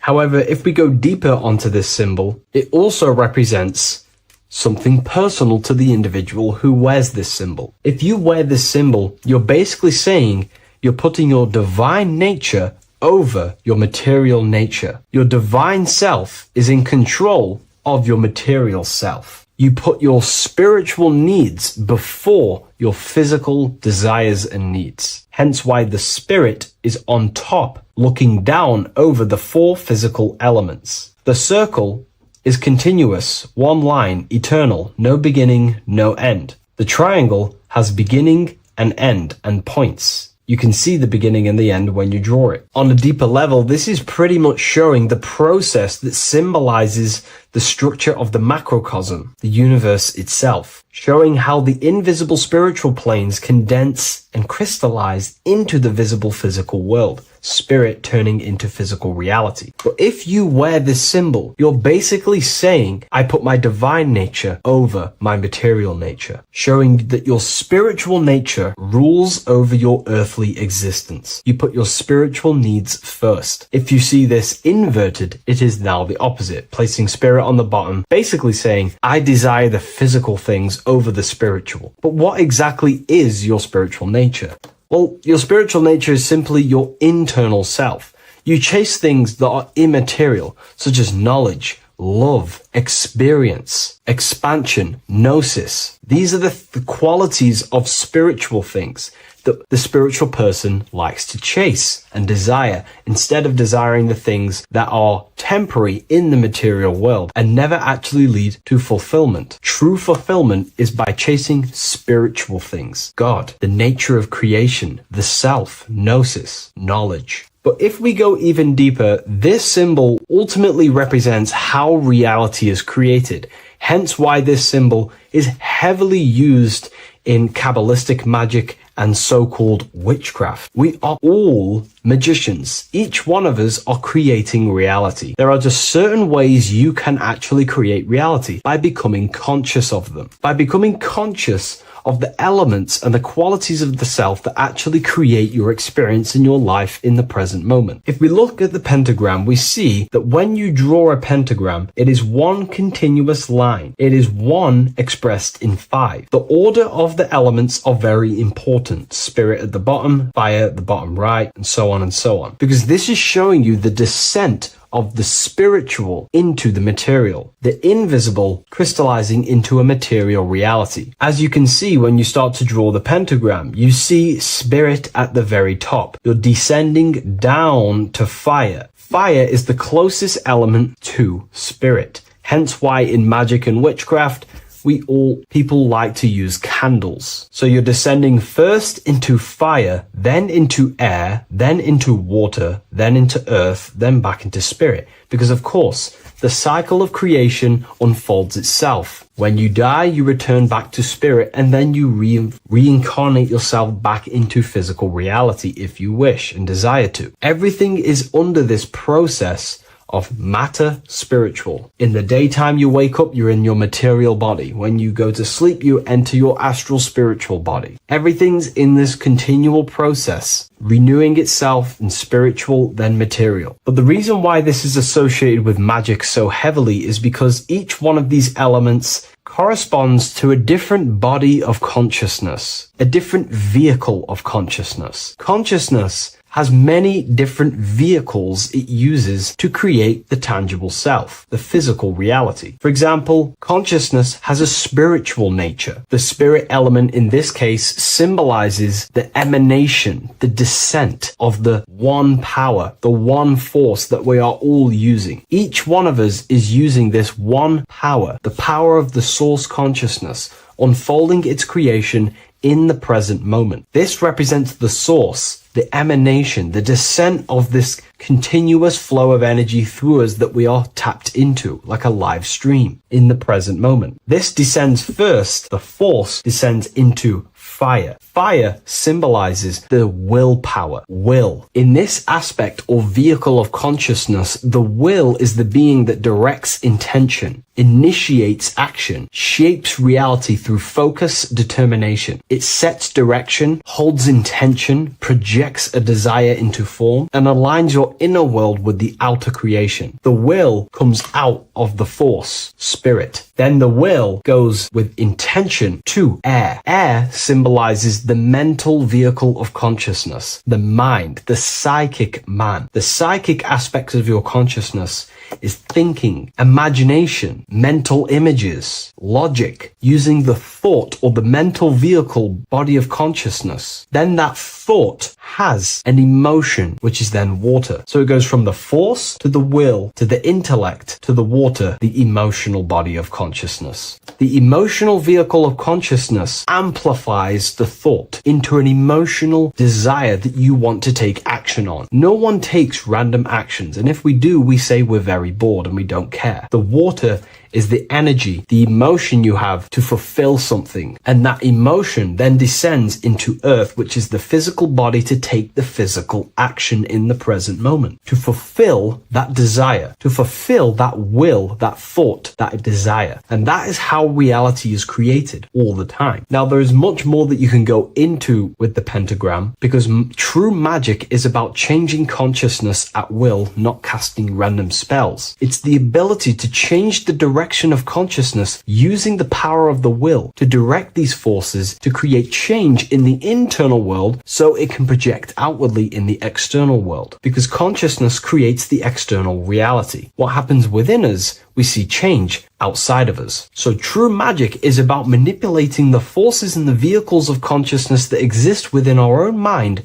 to produce a change in the material world. There are other ways you can use magic, by purifying each body of consciousness or banishing each body of consciousness. Other forms of magic, you can dissect each body of consciousness and work with that specific body. If you think you're using your mind too much, you can start using banishing rituals to banish the power of the mind to stop overthinking, for example. Or if you have lack of emotional connection with your emotional vehicle of consciousness, we can dissect this body, tap into this body, and invoke this body and strengthen it. We're dissecting each body and vehicle of consciousness so we can work with it to create a specific change inside ourselves, then to be mirrored outside of us. So pretty much this pentagram represents the descent of the spiritual turning into a material reality. Hence why sometimes we see a human figure standing in the point of a pentagram, because it ultimately represents the microcosm. You are the microcosm. You represent the entire process of spirit into matter, the invisible into the visible, the formless into form. The pentagram, drawn in one unbroken motion, captures this divine act of creation, showing how consciousness flows downward through the elements or the vehicles of consciousness to bring forth the material reality. The Book of Symbolism will teach you all about this. It was released November 17th. A lot of people have taken advantage of this. You also gain a free ebook with this copy. Every order comes with a free ebook. And if you wish to get your copy of the brand new Book of Symbolism, you can find it in the description or revivalofwisdom.com. Thank you, everyone. I'll see you in the next video. The Freemasonic square and compass is not just a symbol that represents Freemasonry, a lodge, or a secret society. It is a symbol of gaining your own personal power. Now, in this video, I'm going to be breaking down this symbol in the most detail I can possibly go into. Most people live in a state of illusion. They live their life impulsively, acting based on their five senses, tasting. They want to feel a certain thing like an orgasm, or they're basically just slaves to external things and their five senses, which leads to a very dark path where you'll never actually become a conscious creator and you'll never actually be internally happy. The Freemasonic square and compass reveals some deep wisdom about this. Now let me break this down. If you want to gain your personal power, listen up. The Freemasonic square and compass is a compass which is used to create circles. Now, if you notice something about the circle, they have no beginning, no end. You can't tell where it begins and ends. It's eternal, which means this represents consciousness. Now, if you don't know what consciousness is, if you close your eyes, you have an internal world.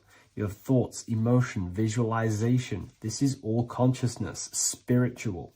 Then we have the square. The square creates squares or lines, which represents matter. It has a beginning and an end. You can quite see where the beginning of the end is, right? So we can even link this to Leonardo da Vinci, the Vitruvian Man. We see the man in the square with the circle. The circle is the eternal consciousness, and the man is the square, limited to the physical world. But consciousness is not limited. That's why it's outside the square. This is eternal. The body is mortal. The body will die.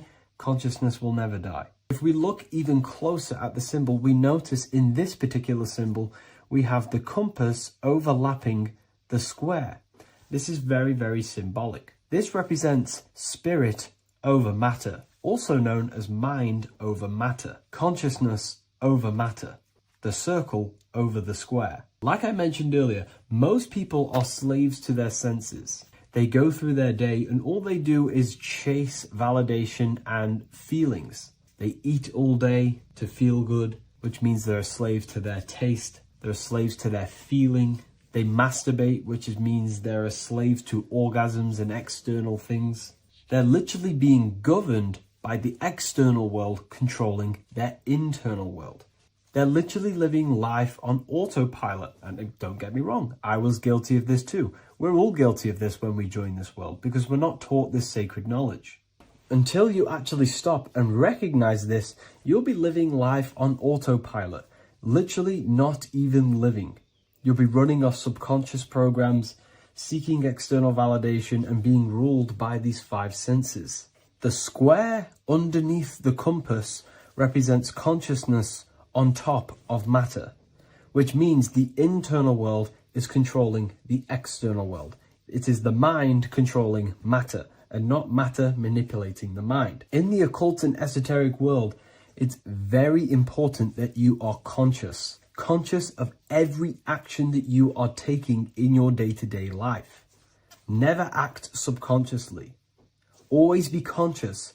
What are you thinking? What are you acting? What are you giving your attention? All of this is contributing towards creating because you are a creator. Consciousness is a creative force. You need to make sure that the compass is on top of the square, that your inner world is controlling the outer world and not the outer world controlling the inner. As I've mentioned in many videos before, the internal world of consciousness is what's producing the external world. Your life is just a result of every thought and emotion that you felt in the past. Everything you own, everything you possess, your friends are all reflections of your consciousness. They're all reflections of what you are thinking about. When you change your thinking, your external world starts to rearrange itself. On a basic level, this symbol represents the combination of spirit and matter. You are a spiritual being and a material being. You are heaven, the sky, and earth, the ground. You are heaven and earth, spirit and matter infused into one. You are a bridge between the divine and the earthly worlds. And you can bring down these higher realms of consciousness, thought, imagination, and emotions into a physical, tangible reality. To do this consciously, we need to make sure the external world is not manipulating the inner world. Because if your internal world is being controlled by external circumstances, for example, you have a circumstance happen in your reality, an emotion triggers inside of you, and that emotion is a command to create more of that. And the thoughts that you think are creating more of that negativity. So it's a constant cycle of negative manifestation if you let the external world control your internal world of consciousness. So we need to make sure the compass is on top of the square, that the internal world are commands and not reactions to create your external reality. And not only just to create, but to actually enjoy life. If we let the external world bother our internal world, this means that we have some sort of mental or emotional attachment to the external world. We need to detach from the external world. Why do I say that? Because it's temporary. It's an illusion. We are going to die one day, and none of this will matter. You need to understand that everything in this world is temporary. You have to be okay with losing things, losing family, losing things in this world, because it's guaranteed to be temporary. We need to make sure the internal world is order and not chaos, commands and not reactions. Now, at the back of the Book of Wisdom, Volume 2, the book that I've wrote here, I go over the different meanings of the different arrangements of the square and compass. Sometimes we see the square overlapping the compass, which is the opposite of what we've just broken down. Or sometimes we see one leg of the compass on top of the square and one leg of the square on top of the compass. These are all highly symbolic. When we see the square overlapping the compass, this pretty much represents the beginning of the Freemasons' journey, when their internal world is being controlled by the external. They have a lot of spiritual growth and a lot of learning and inner work to do. Now, when we see half and half, one leg of the square on top and one leg of the compass on top, this represents the Mason's gradual emergence from the material realm into the spiritual. This interplay of symbols reflects the process of gaining greater light and knowledge as the Masons ascend from material concerns towards spiritual enlightenment. And of course, we've just broken down what this means. This represents spirit over matter. They're not chasing external physical things anymore. They're actually chasing and gaining validation and happiness from spiritual growth, more knowledge, and deeper understanding of consciousness and themselves. Most people chase external material things, which actually don't make you happy in the long run. You could be given £1 million today. In a week's time, you would be back to the same original state of consciousness and actually chasing more and more millions of pounds. It's because nothing physical in this tangible world will ever satisfy your internal world of consciousness. So through spiritual growth, we can actually become happy and seek higher understanding, higher consciousness, which actually satisfies us eternally. So when we see the compass on top of the square, it symbolizes the triumph of spirit over matter. This arrangement not only signifies the mastery of spirit over the material realm, but also represents the resurrection, ascent, and dominion of spiritual principles over all earthly conditions. It's all about gaining personal power and spiritual growth. It's all about spiritual evolution, going from matter to spirit. The external world controlling the internal world, to the internal world ruling over the external world, where the mind becomes a powerful tool to actually create and command reality. The mind cannot create and command reality if it's being governed and tossed all over the place by external circumstances and thoughts. Here's a quick tip on how to know if your mind is controlling you. If your phone notification goes off and you're working on something, and you instantly go to reach and pick up the phone as soon as the notification goes off, that is an indication that your mind is controlling you and you are not controlling it. The mind is the direction of consciousness. The direction, it directs the flow of your attention, your energy, your consciousness. So to practice to gain mind over matter is simply just meditation, allowing the mind to sit still and focus on one thing for long periods of time. And over time, this will gain mastery over your attention and your mind. If you are on your spiritual path, this should be your goal. Your internal world becoming the master. The mind becoming a vessel for you and not a vessel controlling you. It needs to become a command center and not a reaction. Please like, share this with a friend, and subscribe to the channel if you're new. Leave a link in the description for the Book of Wisdom Volume 2. You don't just have a physical body. You have a physical, mental, spiritual, and emotional body. Each one of these aspects are a body of its own. Body does not just refer to a physical substance. You have a mental body for thinking, an emotional body for your emotions, a spiritual body for your energy in your astral form, and a physical body to encapsulate all of these. Each 4 of these aspects are essential for the human experience and essential to balance. Now, today we're going to be syncing the 4 aspects of your consciousness with the 4 seasons and the 4 elements and how this ties into the Bible. So we have 4 physical elements. We have 5 elements in total, spirit being the most important. But spirit is pure invisible. We have 4 physical elements. We have air, fire, earth, water. Earth and water are feminine. Air and fire are masculine. Air and fire are active. Water and earth are passive.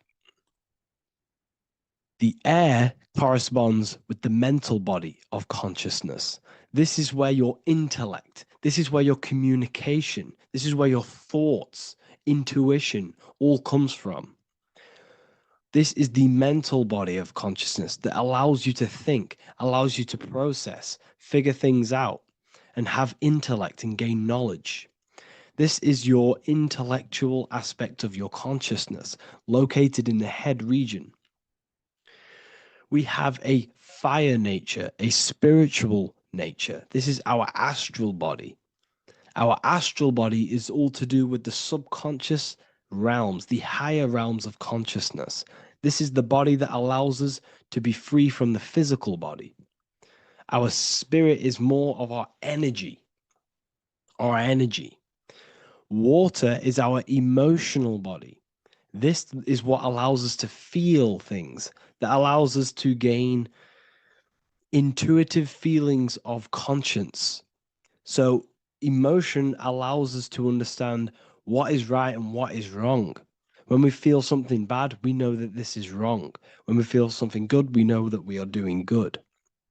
Emotions are a creational force that allows us to feel certain things to bring them into existence.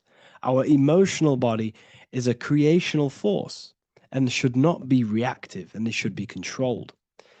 Most actions are stemmed from emotions. Actions bring thought into physical existence. Emotions are the driving power. They are what drives your actions. The thought, then the emotion, then the action. Earth is your physical body. This is your physical state that allows you to take mind and emotion into action, into fruition, into physical matter.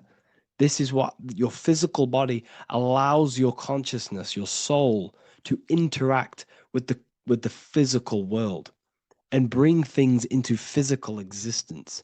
The physical body, the physical world, is an outcome and an effect of the thinking mind.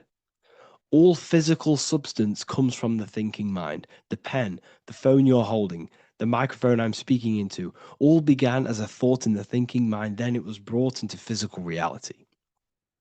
Earth is the most dense. So it goes in this order: body, emotions, spirit, mind. The higher you go up, the more lucid and fluidic it becomes. The lower you go down, the more dense and dull it becomes. Air is the mind, fire is the spirit, water is the emotion, earth is the physical body. So this is why you are a microcosm. You have these four things within you. You contain of these four elements, which correspond to the four bodies of your consciousness, the four bodies of the soul. You are the soul. You are the spirit. So this is why in Theologians 4:17 it says, "Caught up together with them in the clouds to meet the Lord in the air." You don't meet God or the Lord in the physical air, in the clouds. This is clearly a parable. A human being cannot go up to the clouds and meet a mystical man in the clouds. This is obviously a parable, a metaphor. The air is your mind.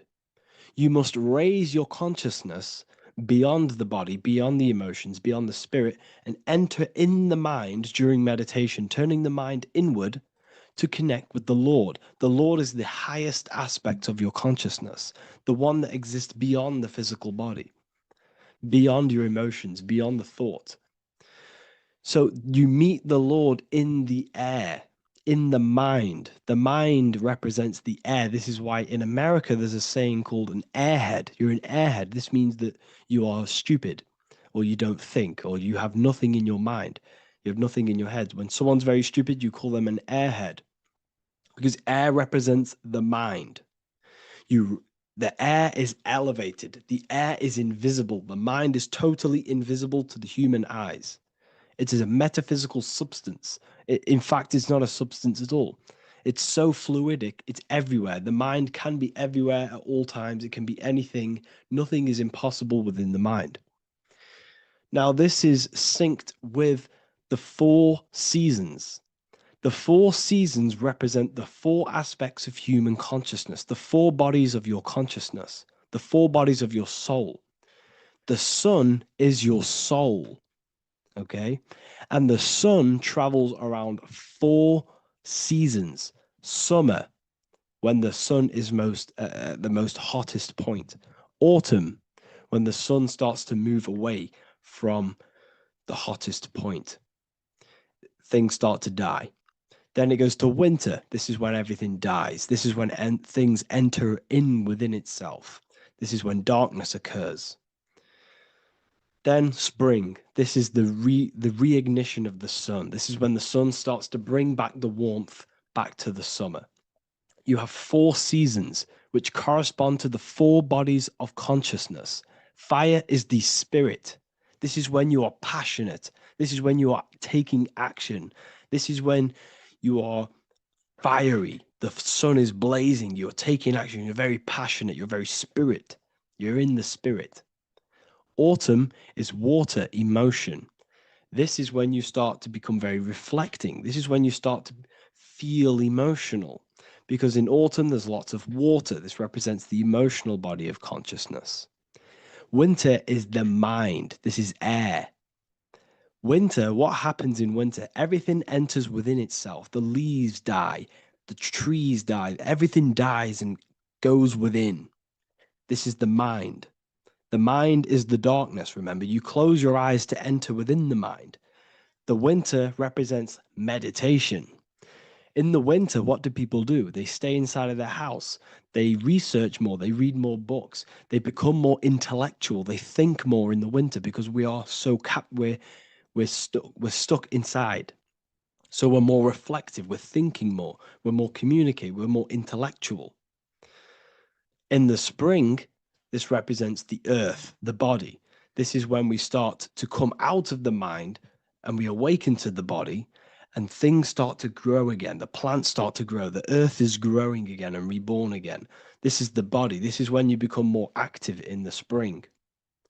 And then the summer, back to the summer, we then take action on these thoughts and these thoughts that we gained over the winter. Essentially, this is just a massive cycle. And this is a daily cycle also. The nighttime is the winter. The morning is the spring. The midday is the summer. And the evening time is the autumn. This is a microcosm. We have 4 bodies of consciousness. You are the sun. You are the soul. And the soul has 4 bodies: summer, autumn, winter, spring. Emotion, air, body, spirit. Sorry, emotion, mind, body, spirit. So you are the soul. You are the pure essence of consciousness. The sun is your soul in the heart. And the seasons are inside of you because you are a microcosm. Okay? You are a microcosm. The word sun is son. The Latin word for sun is sol, which is soul or solo, because the sun is solo. It's on its own. You are the soul, and the soul has the 4 different bodies of consciousness. So before we move on any further, if I've blown your mind, please, if you can, leave a like, a comment, a share, and a subscribe. Let me know what videos you want me to make in the future. Please drop a like. It definitely will help me. You are a microcosm of the macrocosm. Man is a miniature universe that goes through its own cycles. The seasons of the summer, winter, spring, and autumn do not occur merely outside of him, but within him as well. The summer is within you. You feel different in the summer. You feel different in the winter. You feel, depending on the body of consciousness, it's your soul's interacting with. So the sun in the sky is your soul inside, and the sun goes through these cycles, which is affecting your bodies of consciousness, because the cycles represent your bodies of consciousness. Now, this ties in with the Bible. This is why we have 4 Gospels. This is why Matthew, Mark, Luke, and John are always seen with the 4 different zodiac sign animals or symbols. So you always see each one of the Gospels. If you just type in on Google Matthew, Mark, Luke, and John, type in ancient pictures, paintings, or pictures of them, and you will find these 4 zodiac signs are always standing with each one. Taurus, the bull; Leo, the lion; Scorpio, the eagle. An old symbol for Scorpio was the eagle, and a man for Aquarius. Here you see very, very ancient paintings and artwork. Here we see Matthew, the man, Aquarius. Here we see John, the Scorpio. The same here. We also see it on the tarot cards, on the world card. We see the 4 fixed zodiac signs. Here we see it as well. These are called the 4 fixed zodiac signs. Now, when we look at the zodiac, we're no longer looking at the sky. Because what you must understand is as above, so below. What is above you is inside of you. What is above is what is below. What is outside of you is within you. The zodiac is inside of you. The zodiac revolves around the sun. The sun is your soul. These are different energies of your soul. Like I said earlier, the 4 seasons are the 4 bodies of your consciousness. And in each body of consciousness, you have these different energetic energies that you can work with. Okay, so this is the true astrology. This is the true astrology, the internal esoteric astrology. You can't find much information on this at all. Very hard to find. So what we're looking at are the 4 bodies of consciousness. Obviously, when you look in the middle of each, when we look in the middle of each season, spring, the middle of spring is Taurus. The middle of winter is Aquarius. The middle of autumn is Scorpio.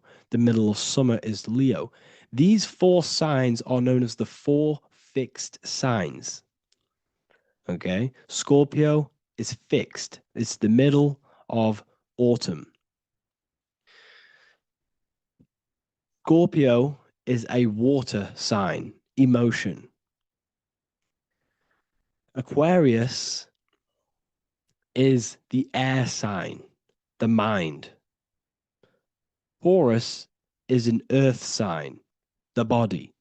Leo is a fire sign, the spirit. This is why we see Matthew, Mark, Luke, and John with the 4 fixed signs of the zodiac, which represent the 4 bodies of consciousness. Leo, the spirit, fire. Luke, Taurus, earth, body. Matthew, Aquarius, air, mind. John, Scorpio, water, emotion.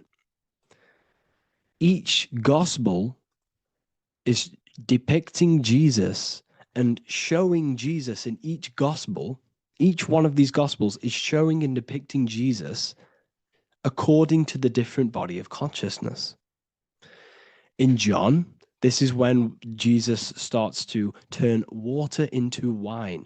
Water is emotion, wine is transmuted emotion. This is when he does miracles with his emotions, water into wine. Aquarius, which is Matthew, air, the mind. Inside of the Gospel of Matthew, this depicts Jesus as an intellectual person, a person is communicating and using his mind, his mental body a lot inside of the Gospel of Matthew. Go and read it, and you will see this.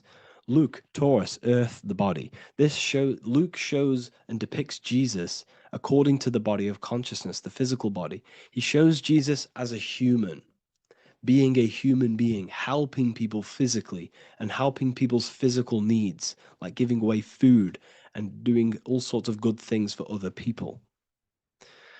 Leo, Mark, inside of the Gospel of Mark, this shows Jesus as a spiritual teacher, a passionate person who is taking action.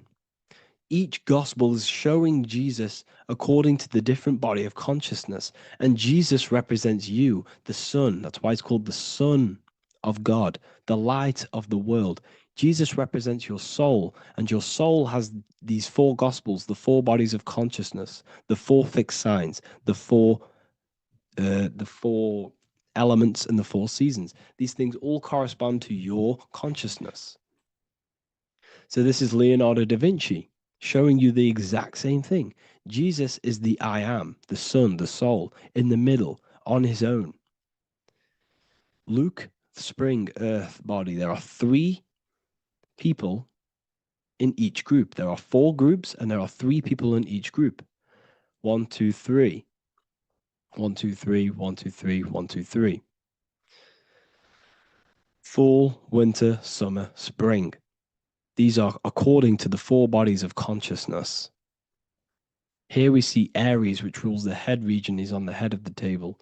Gemini, he's holding up the two hands because Gemini rules the two hands, the two arms. Gemini is the two twins, which is the two arms and two hands, and the two lungs.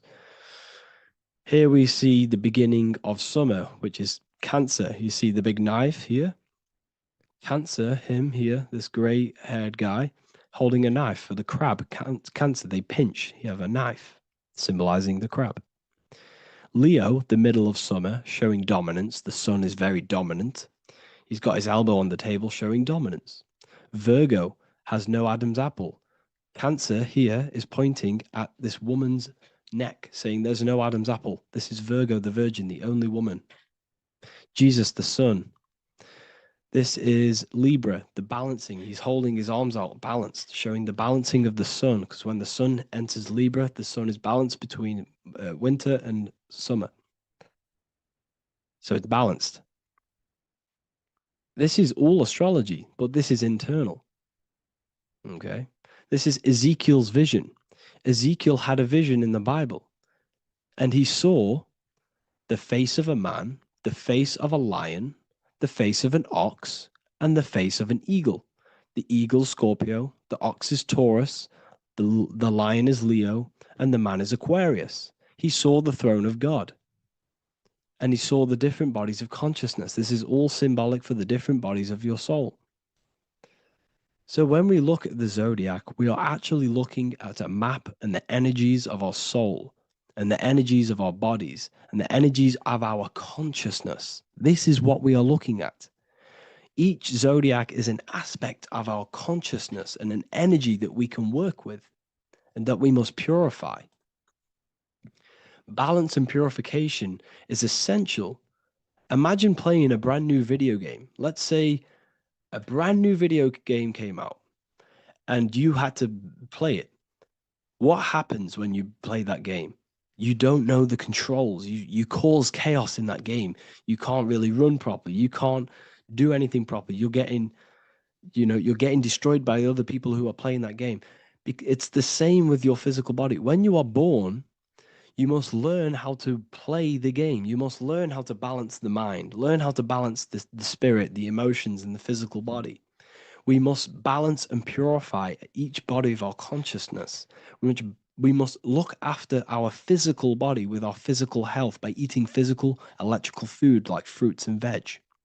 We must look after our minds by being conscious of what enters our eyes, enters our ears, enters everything. Whatever enters our five senses is affecting our mind, our mental health, our environment, mental. We need to look after our thoughts, control our thoughts by purifying our thoughts, only positive thoughts. Then we must purify our emotions, feeling only gratitude and love and not feeling these negative, dull emotions. Then we must look after our spiritual body through meditation and looking after our spirit. But remember, when we look after our mind, it all begins in the mind. Each body of consciousness is interlocked with the other. If you have an unhealthy body, you have an unhealthy mind, spirit, and emotions. If you have an unhealthy mind, you have an unhealthy body, spirit, and emotions. If you have an unhealthy emotions, you have an unhealthy spirit, mind, and physical body. They're all interlocked. You must balance each one of them. Look after your physical body, look after your thoughts, look after your emotions, look after your spirit. But remember, the mind is the most powerful one. It's mind over matter. Once we look after the mind, once we start to control our minds and control every thought we think, this will then turn into discipline in our physical body. Because once we learn how to discipline the mind, we learn how to discipline what we eat, we learn how to discipline what we feel, we learn how to discipline our spirit.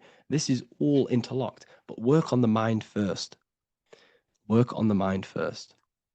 All of this knowledge is inside of the brand new Book of Wisdom, Volume 2. This is a revolution in human consciousness. If you've read it, please leave a review down below. If you've read Volume 1, leave a review down below. This is the next revolution. I don't see this information anywhere.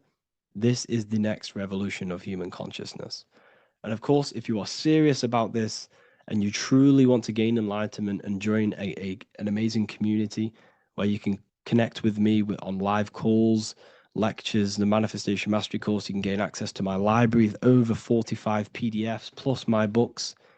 And if you do join the university, you can order a volume 2 free of charge. All you have to do is to pay for shipping.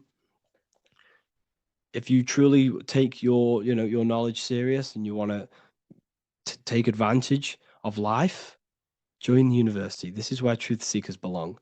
Just want to say thank you all. Please leave a comment. Please leave a like. It's going to help me a lot spread this knowledge to the world. And yeah, share this with a friend and subscribe. Thank you all. Matthew 21:1, Jesus went into the temple of God. Corinthians 3:16, do you not know that you are the temple of God? Now, what is this telling you? That God is within you. Hence why in Luke 21:12 it tells you the kingdom of God is within you. And the side of your head region is called a temple for a reason. Because the brain encapsulates the mind. The brain is a physical manifestation of the mind. The heart is a physical manifestation of emotion. So we have these different layers of our consciousness. We have an intellectual, communicative aspect of our consciousness, which we would call the mind. We have an emotional aspect of our consciousness, which is the heart. And to communicate with the divine, it's all to do with the mind. Hence why the ancients always symbolize the mind being God. This is why Michelangelo always placed God inside of the brain on top of Sistine Chapel in the middle of the Vatican. He understood that God is in the brain. God is within you, not outside of you. The church tells you that God is in the sky because they are creating a externalization of the truth to create a business and a distraction so that you don't find the divinity within you, so that you don't find your power. Now you have Adam, the physical man, the physical body, the ego, the lower self. And he is resting. He's not trying to reach to God, but God is reaching because the higher consciousness within you is always trying to communicate with you.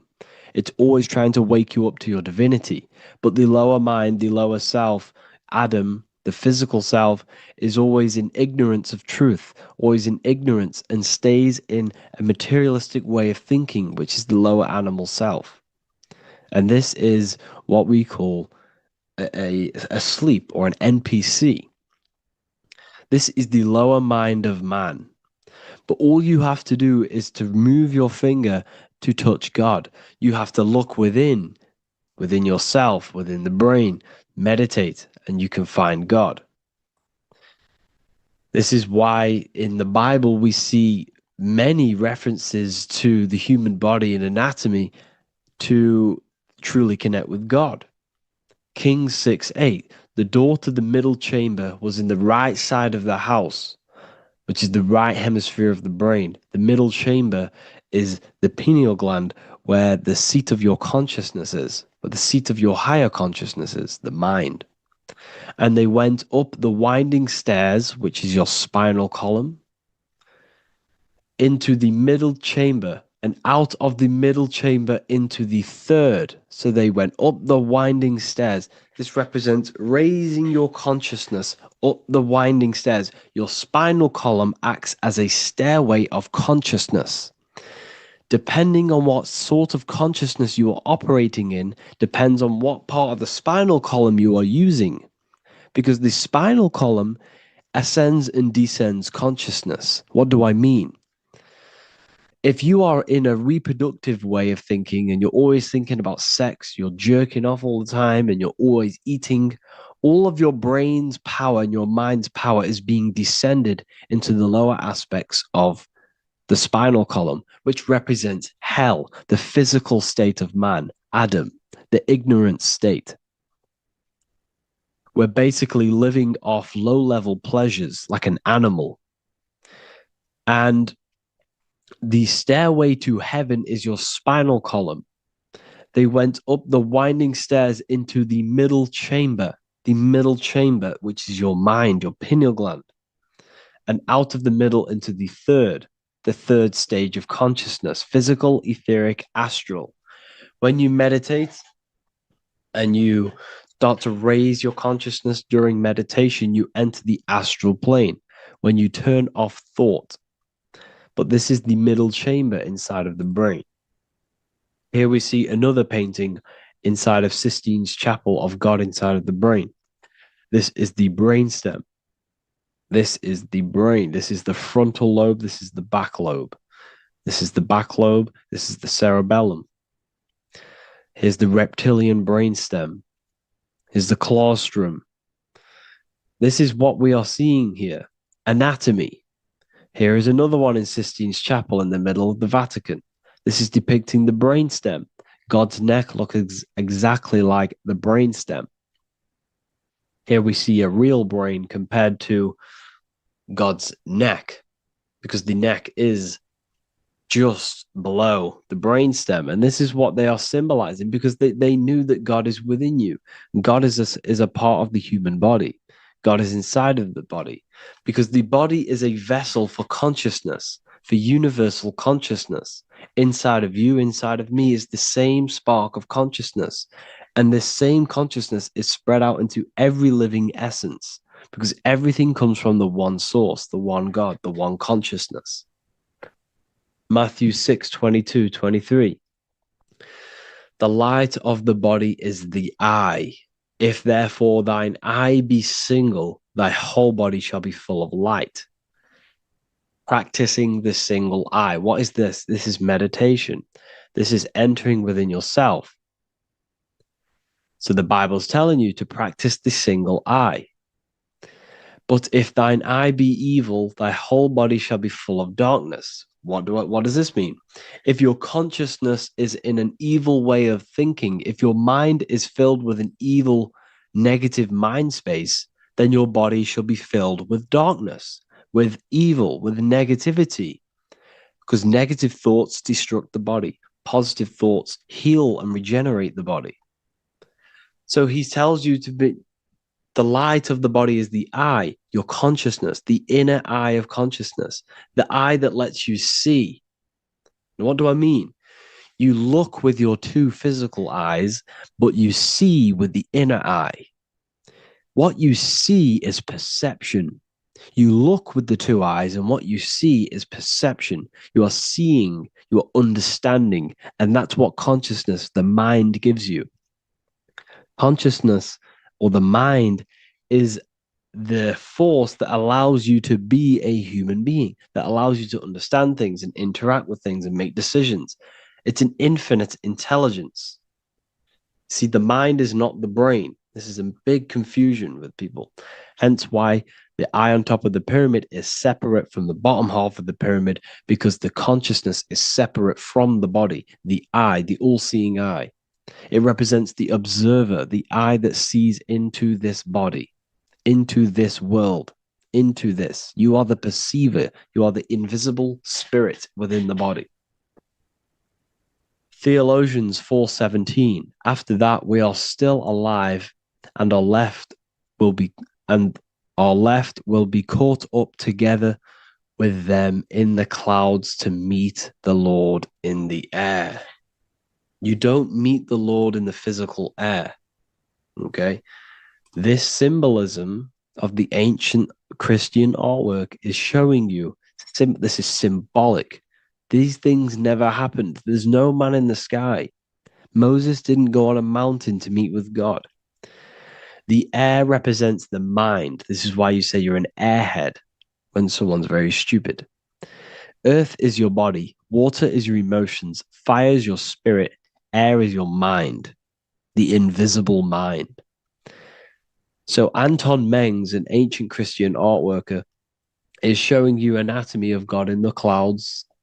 But this is the anatomy of the human body, raising yourself to the mind and turning the mind inwards on itself during meditation. And that's how you meet the Lord in the air. You meet the Lord in an elevated state of consciousness. The air represents an elevated state of consciousness because the air is up. You have to raise your consciousness to meet the Lord in the air. This is why Moses went on a mountain to meet with God. The mountain represents elevation of consciousness, raising the mind up the spinal column, taking all of the mind's attention away from the reproduction and the physical aspects of self and raising it to the brain and turning off the brain and going inward into the air. It's talking about raising consciousness. It's allegorical, it's a spiritual, metaphorical text. The side of your head's called a temple because inside that where that temple is, right in the middle of where you call the temple, is the inner chamber, the open room, the holies of holies in the Bible, or the land flowing with milk and honey, or Mount Zion. There's so many different names for the brain, or the upper room where Jesus meets his 12 disciples, the 12 cranial nerves in your brain. This is the temple of God. Your body is a temple of consciousness. It encapsulates the consciousness. It encapsulates the mind and soul. John 10:30, Jesus states, I and the Father are one. Psalms 46:10, be still and know that I am God. He's talking about the I am within you, not within Jesus. Everyone refers to ourselves as I. I am God. When you say I, you're referring to the highest aspect of yourself, the aspect that is above all thought, above all emotion, and above all things. When you say I, you're referring to your pure awareness, your pure consciousness, the highest aspect of yourself. And anything after I is egotistical. I is God. The letter I is the Roman numerals for one, because there is one God, one consciousness. The letter I is one line, just like the number one. Matthew 6:3-4, take no thought. Therefore, take no thought. Take no thought. He says this 5 times because you must turn off the 5 senses and take no thought to connect with God. Be still. This is telling you to meditate and know that I am God. The I am within you. I and the Father are one. I and God are one. You, who you think you are, is a completely wrong. The body is matter. Your name isn't you. Your job isn't you. Your reputation, your trauma, your memories, your friends, family, worries, bills, interests, dislikes, goals, passions. Anything to do with the thinking mind is not you. Who you think you are is a part of your thinking aspect of consciousness. But once you remove thought, you are no longer your name. You are no longer your body. You're no longer your reputation. You are the I. You are pure awareness, pure consciousness. Pure consciousness. And this pure consciousness has latched on to this name, this job, the body, and your traumas. Your pure consciousness has attached itself to this character who you're playing in the physical world. And this is essentially who you think you are, but you are not. You are the I, you are the self, you are pure awareness. So, in order for you to detach from these things, you must learn how to detach from your name, your job, your reputation. And you do this through meditation by turning off the thinking mind. Turning off the thinking mind allows other aspects of your consciousness to open up. What do I mean? Your whole life you've been thinking, and all of these thoughts has attached you to this physical body. You haven't allowed your consciousness to open up.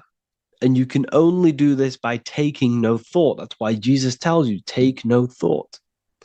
When you turn off the thinking mind, other aspects of your consciousness starts to open up. Other aspects of your being can open up. And this is how you astral project. This is how you do all these mystical things and things to do with consciousness. It's taking no thought. Imagination, emotions, thought, and memory are all to do with consciousness. These things are not physical. You can't touch thought. You can't touch emotions. You can't touch these things because they are not a physical thing. So you must turn off these things for other aspects of your consciousness to open up. Okay?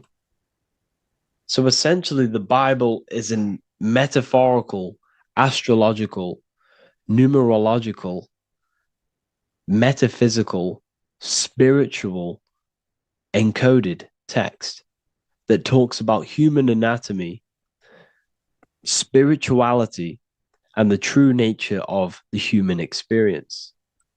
Everything they would teach you in school is to make you think that you are this body. Everything they teach you in church is the externalization of the true teachings of Jesus. Jesus was telling you to meditate. Jesus was telling you to practice the single eye. Jesus was telling you to look within yourself and find God. He wasn't telling you to pray to him. Mark 16:19, he was taken up to heaven and sat at the right hand of God, the right hemisphere of your brain.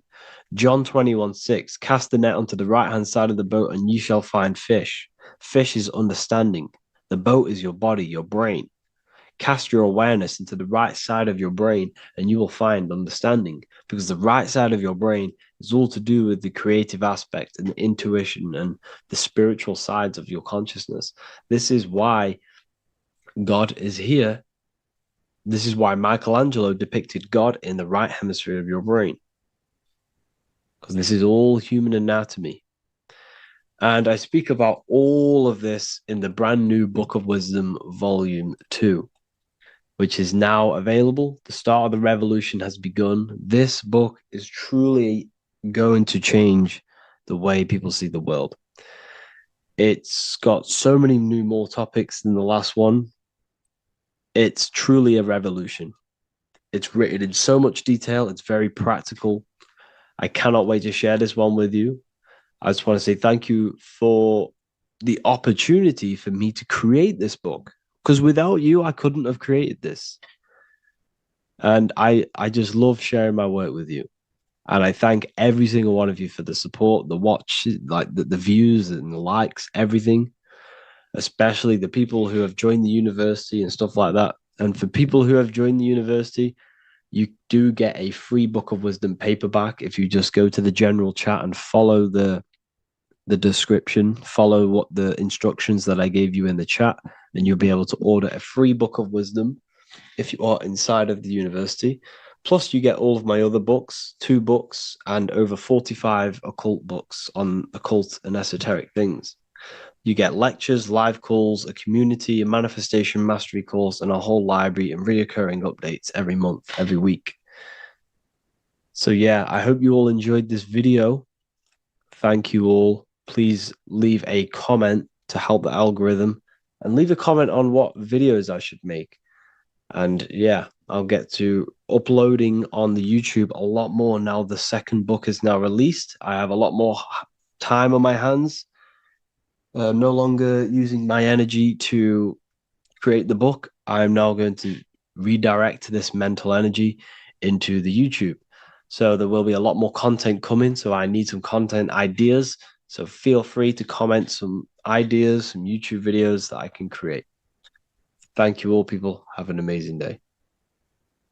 Do the elites actually worship Saturn? In this video, we're going to be discussing the occult and esoteric meaning of the 7 planets and the abuse of the Saturnic energy within today's world. This will help you gain a deeper understanding of reality, yourself, how you create reality, and what these 7 planetary energies actually truly are. In order to understand anything within the universe, we have to understand the law of correspondence, the law of as above, so below. There is one concept consciousness expressed in infinite forms. Me, you, the squirrel, everyone who possesses consciousness within this universe is an expression of the one divine consciousness, what we like to call Source, God, or the grand architect of the universe. We have to understand there is a large scale, but the large scale is mirrored in the small scale. If we look at lightning, this is a large scale. This is the macrocosm. Then we go a bit smaller to the trees. We see the same pattern. Then we look a little bit smaller into the human body. We see the same pattern of the nervous system. Then if we zoomed into the microcosm, brain cells, we still see the same pattern. This reveals the universe is a fractal universe. The large is reflected in the small. And this is the symbol of the Fibonacci sequence, which represents this as above, so below principle. The big spiral represents the macrocosm, but then this spirals into the tiny spiral. This symbol goes for eternity, never touching, never finishing. The large is mirrored in the small. With understanding this, we can realize that we are a microcosm of God. We are our own universe. We are our own world. Your body is the earth. Your mind is the mind of God, just in a smaller version. You are a drop in the ocean of the vast collective consciousness. With that being said, everything you see outside of you is inside of you. As above, so below. The 7 planetary energies on a macrocosmic scale are the 7 energies that form the physical world. The physical dimension is crystallized thought. Everything you see around you was thought made manifest. Thought imagined, then created in the physical reality. Therefore, these 7 planetary energies are 7 astral forces that create and weave the material existence. For example, if we look at a tree has 7 categories of consciousness, 7 creational forces that create the tree. This is the reason why we have 7 days of creation in the Bible. This is the reason why we have 7 days of the week for the 7 planetary energies. Monday is for the moon, Mars is for Tuesday, Mercury for Wednesday, Jupiter for Thursday, which is Thor. Thor is Jupiter. Venus for Friday, Saturn day for Saturn, Sunday for the sun. This is also the reason why we have 7 major energy centers within the body. The 7 life forces that flow through the body to give physical existence to the physical form. Man is a microcosm of the universe. With that being said, if we look at a tree is nature, and nature is the macrocosm, the creation of God's mind. And if we look at the tree, we can see 7 creational categories that go into create the tree. For example, the stem of the tree, the trunk, represents the sun. The root system, the base of the tree,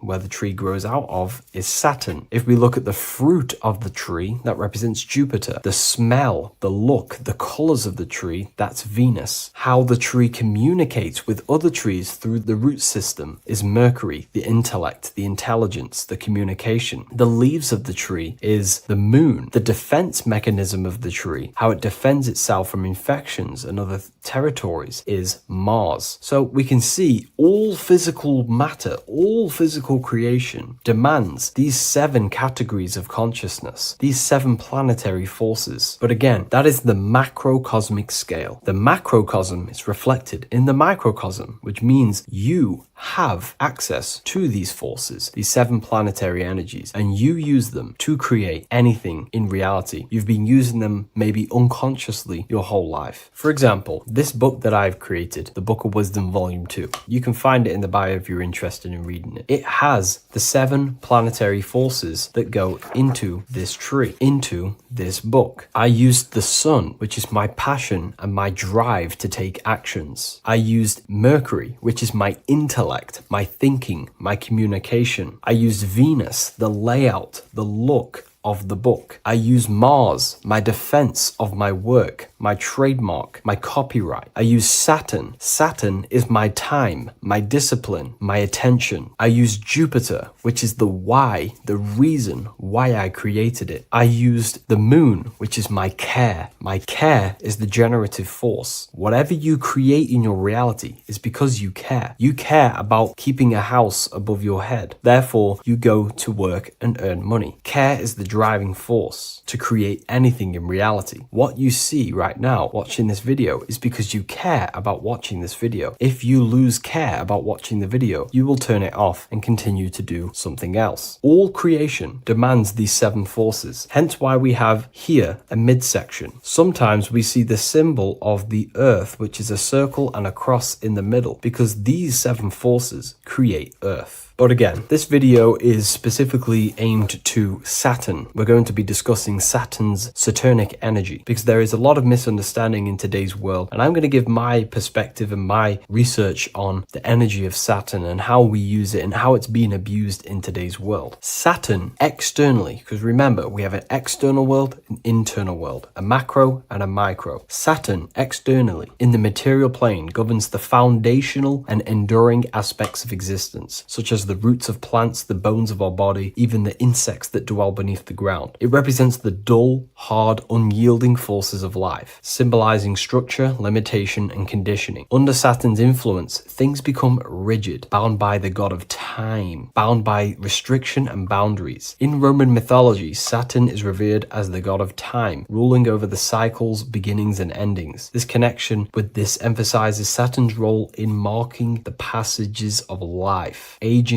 and inevitable constraints we all face. Internally, inside yourself, the microcosm. Internally, Saturn embodies the conditioning within our own consciousness. When Saturnian aspects of consciousness dominates, we become overly rigid, fixated, restricted in our thinking and actions. For example, Saturn's influence is strongly felt in today's world, where many people's minds are confined to societal norms and conditioned responses. The pervasive control Saturnian energy can lead to the sense of limitation, as people become trapped within structure imposed by society and power structures. However, we have to remember that limitation, there is dark and light. Limitation is not bad. This is why Saturn is connected to the god Satan. They are the same being. It's something that restricts, holds back, and keeps you limited, conditions and limits consciousness to its lower power. Saturn is a great teacher, guiding us through difficult life lessons that ultimately lead to growth and expansion and power. Although Saturn's energy is harsh and often challenging, it helps us to develop resilience, discipline, and wisdom. Yet in modern age, this energy has overpowered the minds of the masses, fostering excessive rigidity and limitation. Instead of being ruled by Saturn's constraints, we should seek to embrace more freedom, love, joy, balancing Saturn's lessons with openness and fluidity in our life. So like I said, Saturn rules law. Anything that is limiting or holding back, something that is a restriction or a wall. This is why we see judges wear black robes. The color black is associated with Saturn because Saturn rules over the nighttime and the winter time. Capricorn, they wear black robes. A graduate also wears a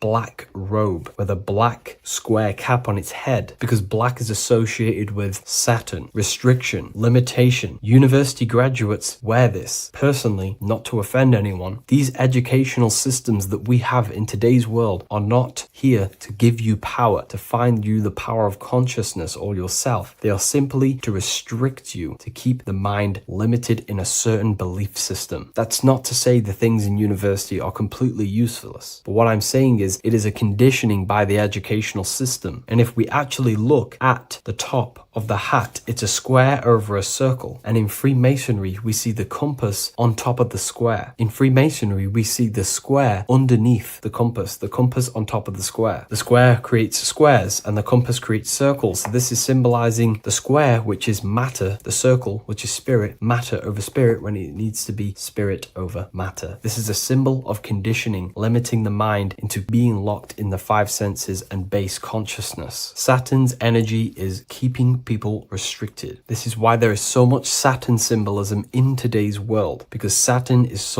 anything to do with limitation, restriction, and time. All of the systems in place are to limit our minds, to keep us on base consciousness, only thinking in a limited box, only thinking and aware of the 5 senses. In base consciousness, in animal nature, one only thinks according to their senses. When they have a sense, their mind thinks. This is an affect state of consciousness. They're living in the affect. We need to understand that in base consciousness, we have no true power to create. We're simply living in cycles of affect. Now, what do I mean? The physical world is the effect. It's already manifested and cannot be changed. Our consciousness consciousness needs to rise to become a cause instead of playing around and being lost in the effect, to become a co-creator. And this is what the system does not want you to do. It does not want you to become a conscious creator. So they keep you in base consciousness, not giving you the awareness that you are literally a god creating a world right now. You are a world and you are shaping the world. Our consciousness needs to be mastered, controlled, and then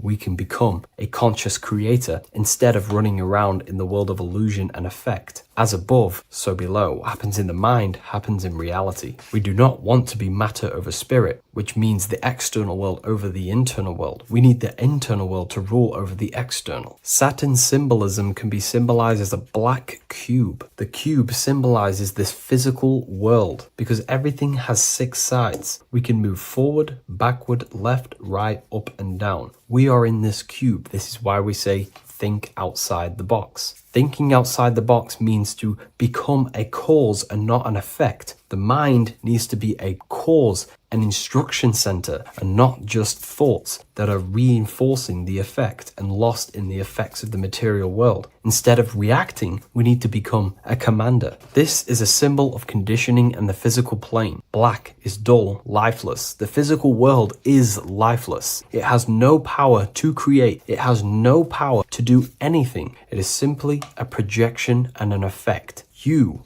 the mind, consciousness, are the cause. You can create the effect. In today's system, Saturn's energy is heavily relied on, which is just simply man-made laws, restrictions, time wasting, and keeping people in base consciousness, only aware of the physical 5 senses. Let's get something straight about the elites. They do not worship Saturn. There is nothing to worship. They simply use the energy of Saturn to keep people limited. They're not using the planet Saturn, but they're limiting people in their belief systems and physically where they can go, restricting boundaries, countries, restricting people's minds through mass media, which is all symbolism of limitation and restriction of Saturn. They're not worshipping it, they're using it and abusing it. Saturn could be anything in your mind that keeps you limited. If you have a limited thought that does not allow you to take action on something, that is a Saturnic energy within your own mind. Anything that is indoctrination, anything that is boundaries on you, that is a Saturnic energy. Some people say that the Saturn and the moon are working together to trap our soul. This is highly symbolic. Saturn and the moon are not forming a matrix to trap your soul and keep you reincarnated. Again, this is symbolic, and in the esoteric version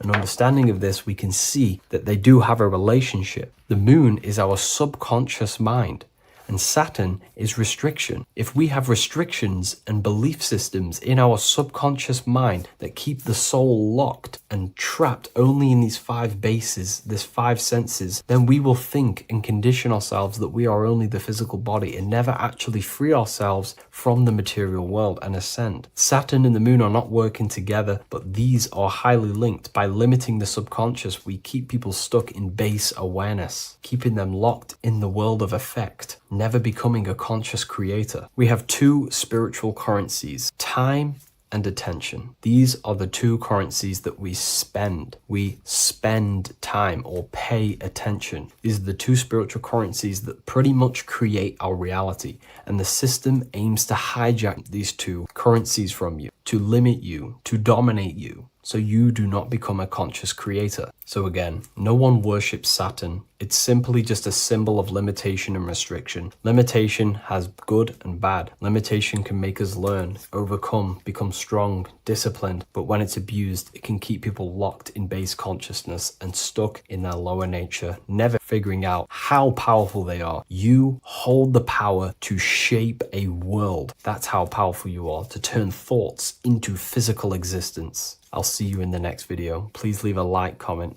and a subscribe. What if I told you you don't have one body? You in fact have 4. There's a secret hidden right in front of you, and most of you overlook it.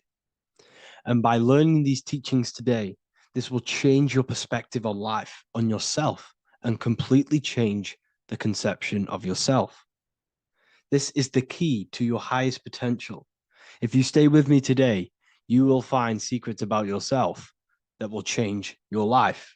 But I warn you, once you step this path of esoteric knowledge, there's no going back. Once you see, you can't unsee. So stay with me, and we will discuss the 4 bodies of your soul and how you can master yourself to reach your highest potential. The first thing we must understand is that there is a sun. And just like the sun gives life to the earth, there is this life force within the sun that gives life to all matter. We must understand that matter itself is dead. It has no life potential. It has no ability to create or destruct anything. All of the life comes from above, from the sun, from the life-giving power of this infinite energy source we call the sun. No matter what model you believe, the sun still gives power to this physical realm, giving life to all of the crops, giving life to animals, giving life and growth to all things that the rays come in contact with. This is a macrocosm process. We must understand the teachings of as above, so below. This means that the macrocosm repeats itself in a microcosm form. Now, what do I mean? Humans are made in the image and likeness of God. You are a miniature version of God, a spark of the divine consciousness made in human form, in physical form. Just like the sun gives life to all physical matter and growth to all crops on the earth, your soul is a miniature sun. And your soul is giving life to the body. Your body is a miniature earth, which also goes through the cycles of the 4 seasons of the sun. We feel different in each one of these seasons. It's because our body does not only go through these cycles externally, but these cycles happen within ourselves, within consciousness. Your soul is the sun. The sun you see in the sky is an externalization of your soul. Your soul is the life force. You are the soul, not the body. And like the sun gives power to the earth, the soul gives power to your body. So first, let's look at the etymology of the word sun. The word sun comes from it's a Latin word solis or sol, which means the sun. Sol then became soul, sun, soul. And in fact, S-O-N and S-U-N in the old etymology dictionary mean the exact same thing. They are interchangeable. So when we look at the symbol of the sun, we look at a circle and a cross, which represent the 4 aspects of the sun, the 4 seasons of the sun: summer, winter, spring, and autumn. These are the 4 states of the sun. Like we said, this is why we get this symbol. You have the 4 states of the sun, which represent the 4 bodies of the soul. Now, this is where we get deep. Like I said, the sun you see in the sky is a macrocosm of your soul, an externalization of your soul. Just like your sun has 4 seasons, the 4 seasons within us are the 4 bodies. Our soul is incarnated and split into 4 sections. We have a mind, we have a physical body, emotions, and spirit. These are all interchangeable and they are all linked. In ancient alchemy, we have the exact same symbolism of the 4 stages of alchemy. But in this case, they're symbolized as the 4 elements: earth, water, air, fire. In this ancient alchemical symbol, we have the pentagram, with the top one representing the soul, ether. Our soul then has the 4 bodies, with the human here. We have the man, the eagle, the bull, and the lion.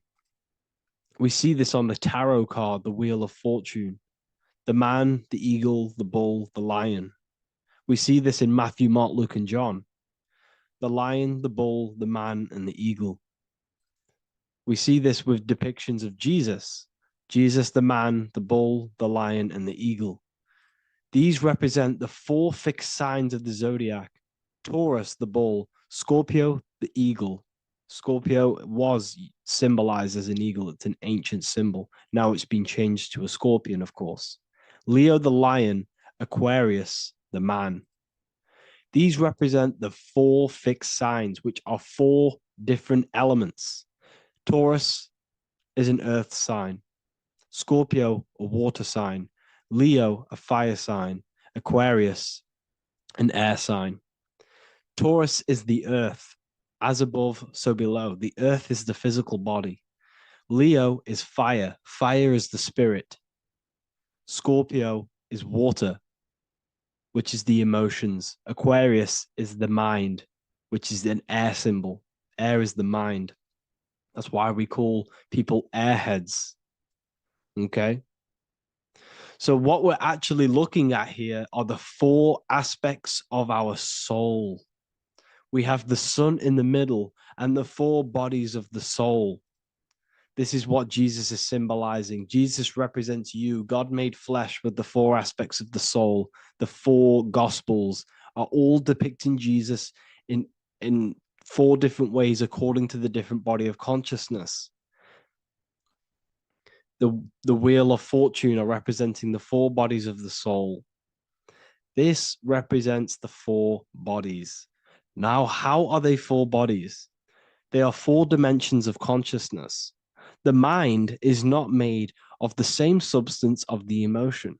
The emotion is not made of the same substance of the physical body. The spirit is not made of the same substance as the physical body also. They exist in four dimensions of consciousness. They are four bodies of our soul. And the most important teaching here is what I'm actually getting to, is the powerful one. This is what gives you power. Most of us live in chaos. Our mind is thinking of doing something. Our emotions are feeling something else. Our body is lusting and wanting to do something else. And our spirit's energy is completely off. Most people live in unbalance. None of these four bodies are working together. This is why we produce chaos in our lives. When these bodies are in balance, are not working together. So in alchemy, they symbolize the four elements, which are the four bodies of consciousness. These are the furnaces with the fire. They represent transmutation of each body. We have to sync these bodies. We have to sync the mind with our emotions, and our emotions with our actions, the physical body, and with our spirit. These four key bodies need to be in line in order for us to create consciously in our life. Because each one of us is a creator, a miniature version of God, creating our own earth, creating our own material reality. And in order for us to create consciously and with effect and power, we must have these bodies unified so that we can create consciously and not create chaos. So this is very, very important. And this is a secret teaching found in all ancient societies. But this is what the hidden symbolism of astrology actually is. The sun is our soul, and the 12 zodiacs are 12 aspects of our soul. And we have the four aspects of the four main bodies. This is what we're looking at. We're not looking at the sky. We're actually looking at aspects of ourselves, aspects of our soul that we must master and transmute in order to become our highest potential. So I hope this makes sense. And it may take a while for you to fully understand this. But the key knowledge in order for you to understand any of these teachings that I've gone through today is the major, major teaching of as above, so below. What is above is below. What is within is without. Your inner reality projects the outer reality. What is inside of you is outside of you in some form or way. Whatever trees, whatever roots that go down will always shoot up. When you throw a bouncing ball, you shoot it down, it will go up. As above, so below. As within, so without. God did not make a creation separate from himself. We are all extensions of the divine made in physical form. And we are incarnated into four sections. Our soul, is separated into 4 sections. These are the 4 corners of reality. These are the 4 pillars of reality that we must control. So in order to access our soul in meditation, we must turn off these 4 things. Turn off the mind, the emotion, the spirit, and the body. And then we access the soul. So I hope this video helps today. And you can learn all about this in the Book of Wisdom, Volume 2. This book is a revolution in consciousness. I do not recommend everyone reads this book. This book is only for people who are serious and want to transform their lives. This book is a book that will change the scope you see reality. It will change your perspective on yourself because you will resonate with this. This book does not just give you information, it gives you a sense of well-being. It gives you truth, and you will find your power from this information. This information is not just information, it's a key to your path of enlightenment and transformation.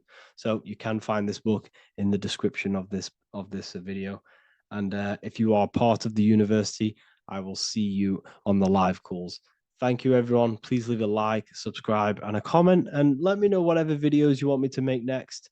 Anything that you fail to understand or have any confusion with, I can make a video on it. So let me know in the comment section any reviews or anything I should do. Thank you all, people. Have a great day. In this video, we're going to be talking about the evolution of consciousness. You are born human, however, you possess consciousness, which is the awareness behind your being, the awareness behind your thoughts, the experiencer behind your 5 senses, the experiencer, the observer behind your thought, emotions, and senses. You are an eye, an invisible consciousness looking through a lens, which is your body. Your body produces this physical world that you experience. Your brain produces this world. Your brain and body is a technological computer. However, you are an infinite, ever-expanding consciousness behind this physical body. And there is an evolution of consciousness, a cosmic journey of expansion. And this is why we see so much pyramid symbolism in the occult and esoteric world, and especially within Freemasonry. Because the pyramid represents climbing, an evolution, a raising state of consciousness, a journey. Steps symbolize a journey upwards. This is the raising and the evolution of consciousness, our inner world, the transmutation of our inner selves, of our souls and consciousness and our minds. So when we see this pyramid, we're seeing a evolution, a way up to source consciousness. And the eye in the pyramid represents your source consciousness. It represents illumination. It represents divine guidance through this evolution of consciousness. This is why we see the ladder. Consciousness is ever expanding on an infinite journey of evolution. Each individual is a part of this cosmic process, contributing towards the ongoing expansion of both mind and awareness. As we evolve, we collectively explore deeper levels of existence, expanding the boundaries of thought and consciousness. The mind has the ability to expand infinitely into new realms of thought, into new dimensions of mind. The mind cannot be filled up. It is not a physical substance. The body can be filled up because it is a physical thing, but you cannot fill the mind. Therefore, the mind is constantly expanding, ever expanding into new fields of thought. So what we see in Freemasonry, the ladder, is again a journey, an elevation of consciousness. When we are born with an infant consciousness, and as we gain older, we gain an adult consciousness. Our inner world, our inner mind, and our emotional intellect changes and evolves. We are significantly different from when we were very young as an infant. It's because our consciousness evolutes, it changes, it alters like water. So just like this evolution of your own consciousness as growing up, there is consciousness of beings existing in cycles beyond our own. And their consciousness is unimaginably different from ours. They operate on a higher level of understanding and knowing, experiencing reality in ways that transcend our current comprehension. Our minds right now cannot comprehend the highest states of consciousness. There are entities, there are beings beyond our own, existing in higher dimensions of consciousness that we cannot comprehend because they have expanded. They are on a further way up the ladder of consciousness. However, we are all on the same journey. None of us can take the same journey. There is one ultimate goal, reaching source consciousness. However, this is always ever expanding.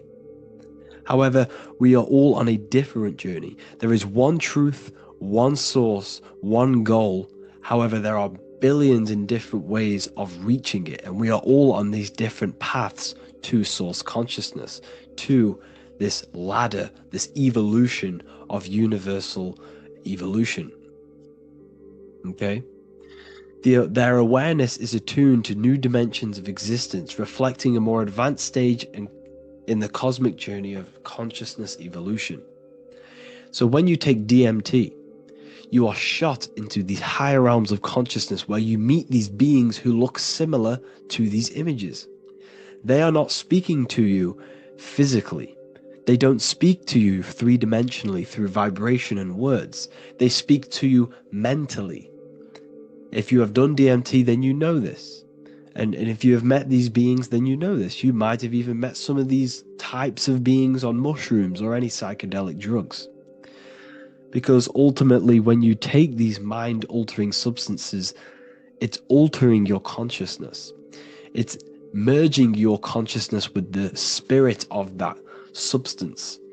And you are essentially attuning your mind to higher dimensions of consciousness. That's why we say we're getting high when we take these substances.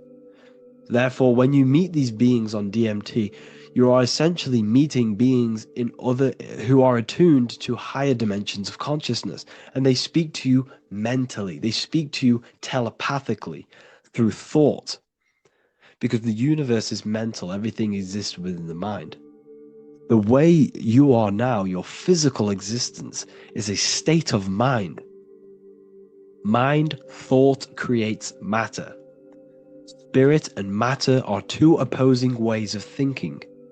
If we have a very spiritual mind, we have an expanded mind, we are a spiritual person through the mind. However, if we have a very low state of consciousness where we think about food, sex, lust, and all physical things, then we have a physical consciousness.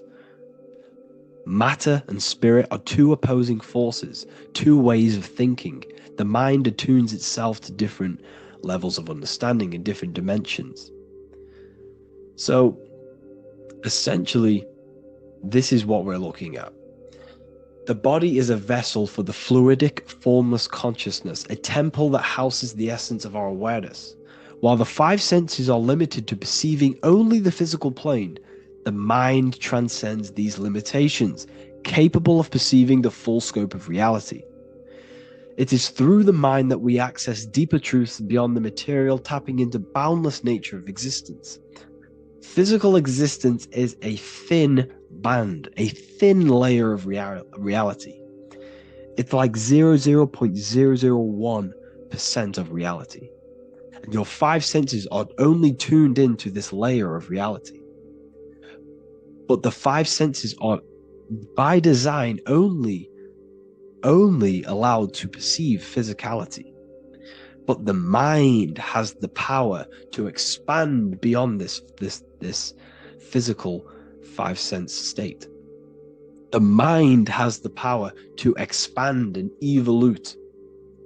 It is a conscious decision whether you want to take this path or not.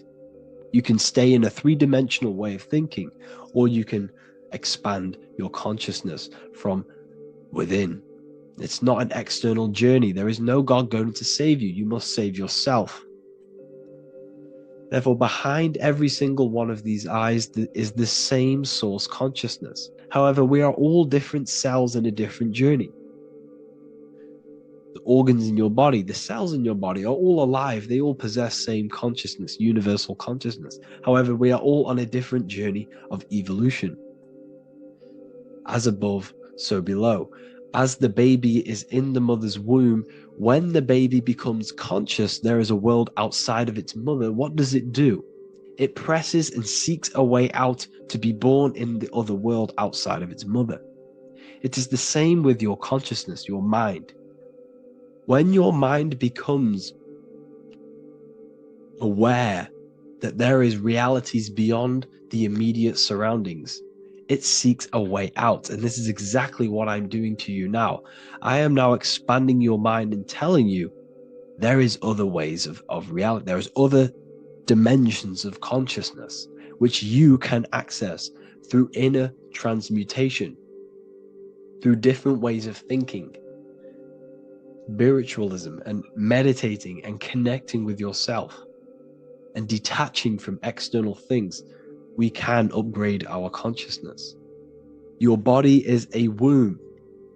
Why Jesus says you must be born again to see the kingdom of God, because you are born physically and then you must be born again spiritually, awakening your inner consciousness.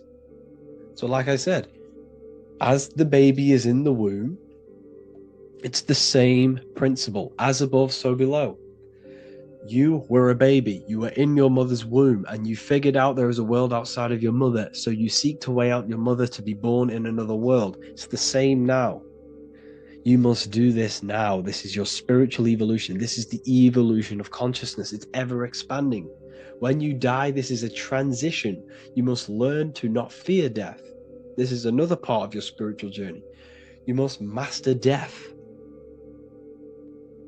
Therefore, like I said before, the mind has limitless capacity to expand into new realms of thought, continuously exploring uncharted ideas and concepts without boundaries. The mind can ever expand. It can never be filled. It can never ever know everything. There is infinite fields of knowledge, infinite fields of thought. Your current state is just one stage on an infinite pathway. You won't remain human forever. The human experience is a crucial phase where we learn to balance polarities, master the fundamental laws of the cosmos. It is a period of growth and transformation, preparing us for the next stages in our cosmic evolution. The goal is to strive for perfection, yet the true perfection is unattainable. It's like a tunnel, and there is a light at the end of the tunnel. And as you walk through this tunnel, the light is ever moving backwards. You should forever seek to meet that light, but you will never meet that light because consciousness is ever expanding. You should strive for perfection, yet knowing that perfection is forever unattainable. The journey is endless, with each step revealing deeper layers of understanding and experience. The pursuit of growth and expansion is itself the essence of our evolution. You can find all of this knowledge in the amazing book that I have read for years. I have read this book, The Emerald Tablets of Thoth, the Atlantean, by M. Dorial, translated by M. Dorial. I'm telling you now, this book, now that I've told you this, you have some context on the book. The whole book is about evolution of consciousness. He's talking about higher dimensions beings. He's talking about how you can transcend this physical plane. It is truly the most amazing book you will probably read. One of the best spiritual texts you'll see. It's hard to understand, so you must read it over and over again. And the more your mind progresses, like for me, I read this every couple months. And the more I learn about consciousness, the more I expand my own consciousness. And every time I read this book, I pick out something new that just completely blows my mind, because you can only understand this book to your level of consciousness, to your level of understanding.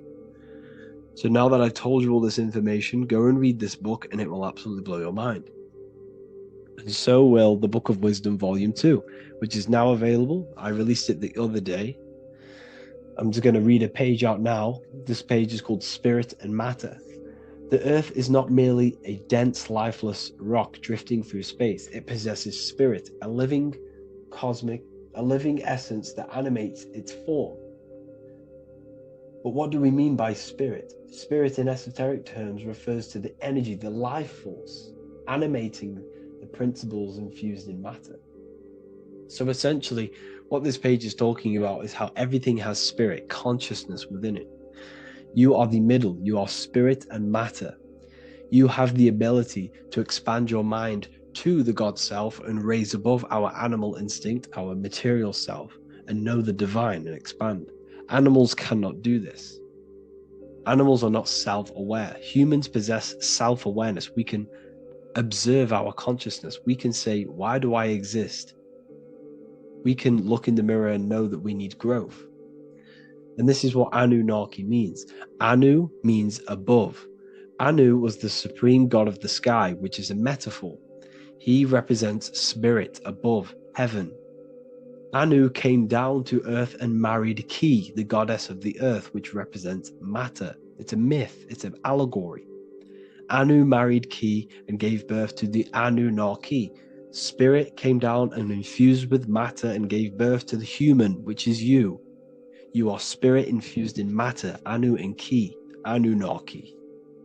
You are the Anunnaki. And this is just one of the teachings in my book. Honestly, this book is absolutely amazing. If you truly, truly want to expand your consciousness, give this book a read. And obviously, if you're inside the university, I give you this book for free. A paperback version. If you join the university, follow the steps inside of the general chat. You'll be able to download this book. Sorry, not download it. Order a paperback for free. All you have to do is pay for the shipping. You'll also gain amazing knowledge inside of my library, where your mind will just be overblown with the amount of esoteric books. There's over 45 rare occult books, plus you get a PDF of the Volume 1 and Human Health Guide. You get reoccurring updates where I expand on symbolism, occultism, where you will just feel absolutely amazing once you understand esotericism in yourself. You'll also learn how to create the dream reality that you want with the Manifestation Mastery course, where I teach you how your consciousness creates reality. You'll have a real lectures where I post lectures on symbolism, occultism, esotericism. There's a conscious community and live calls and Q&A where you can ask me questions and I'll answer your questions. I just want to say thank you to everyone who has joined the university. Thank you for even liking and watching this video. Any support I just appreciate every single one of you. Please, if you can, leave a comment and a like on this video and let me know any videos you want me to make in the future. And I will start uploading a lot more to the YouTube. So yeah, thank you all for tuning in today. Have an amazing day.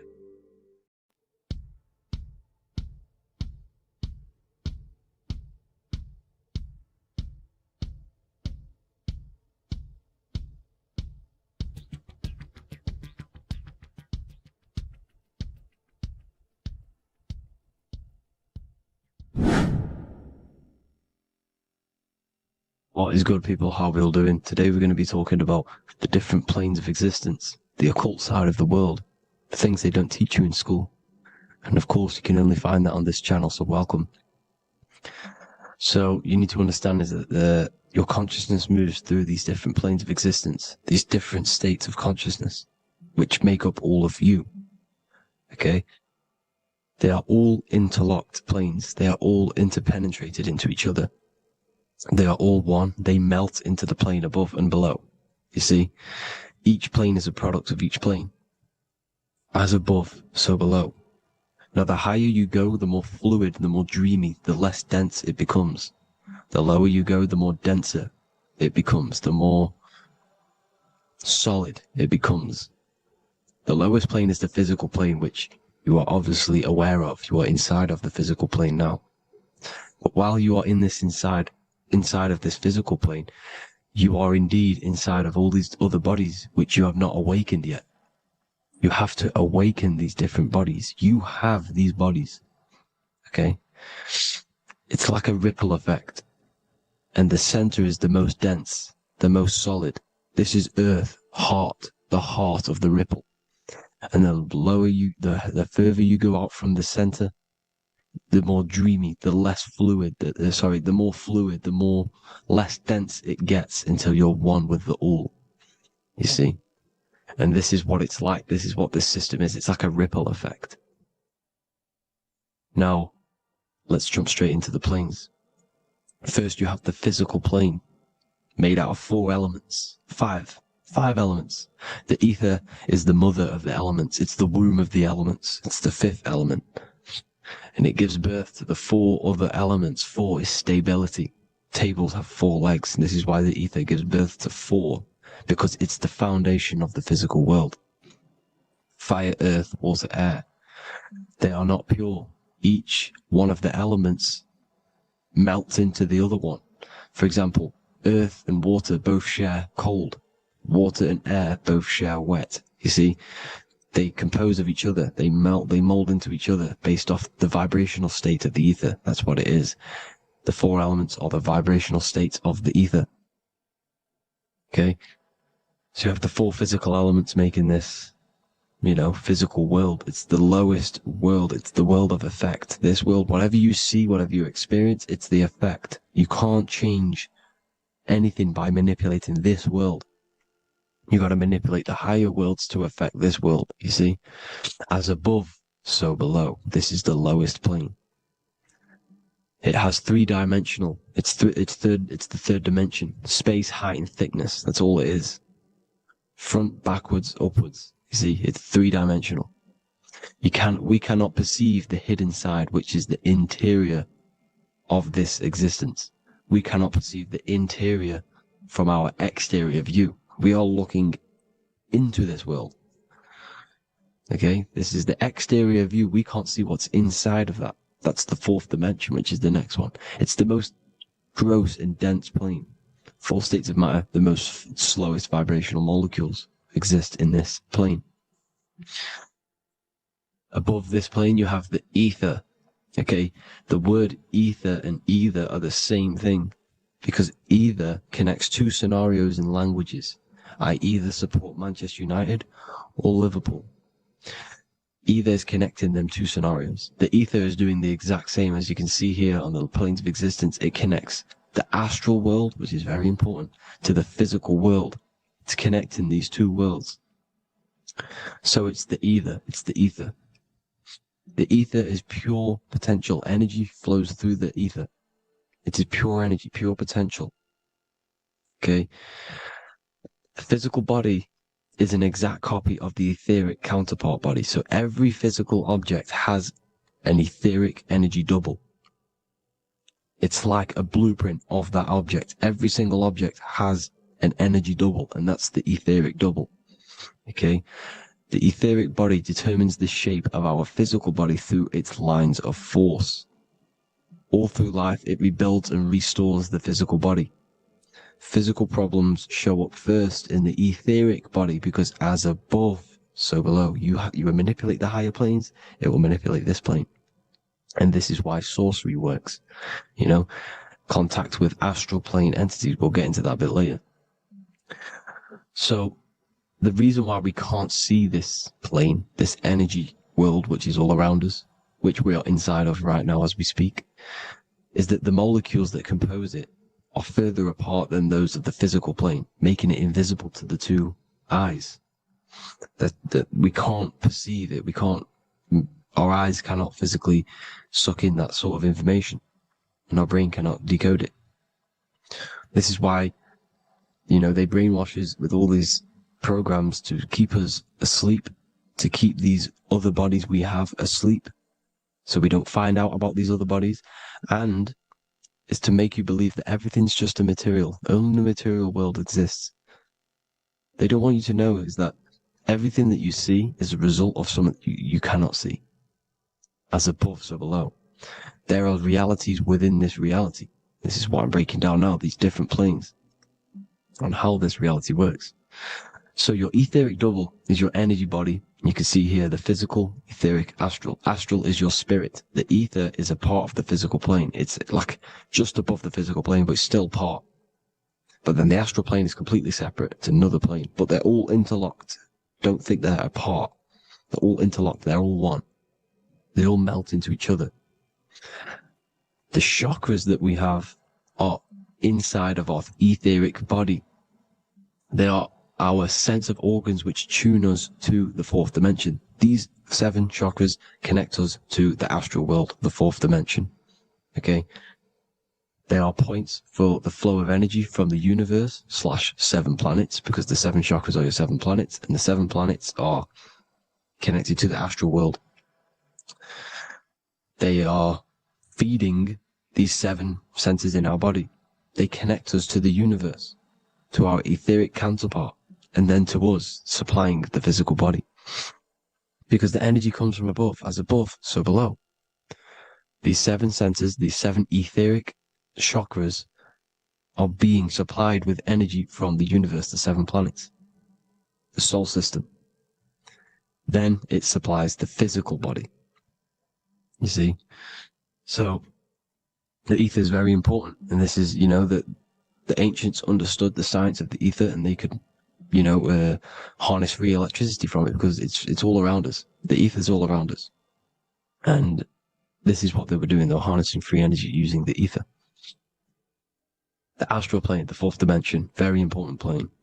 Very, very important. We've all been there. Every single one of you has been there.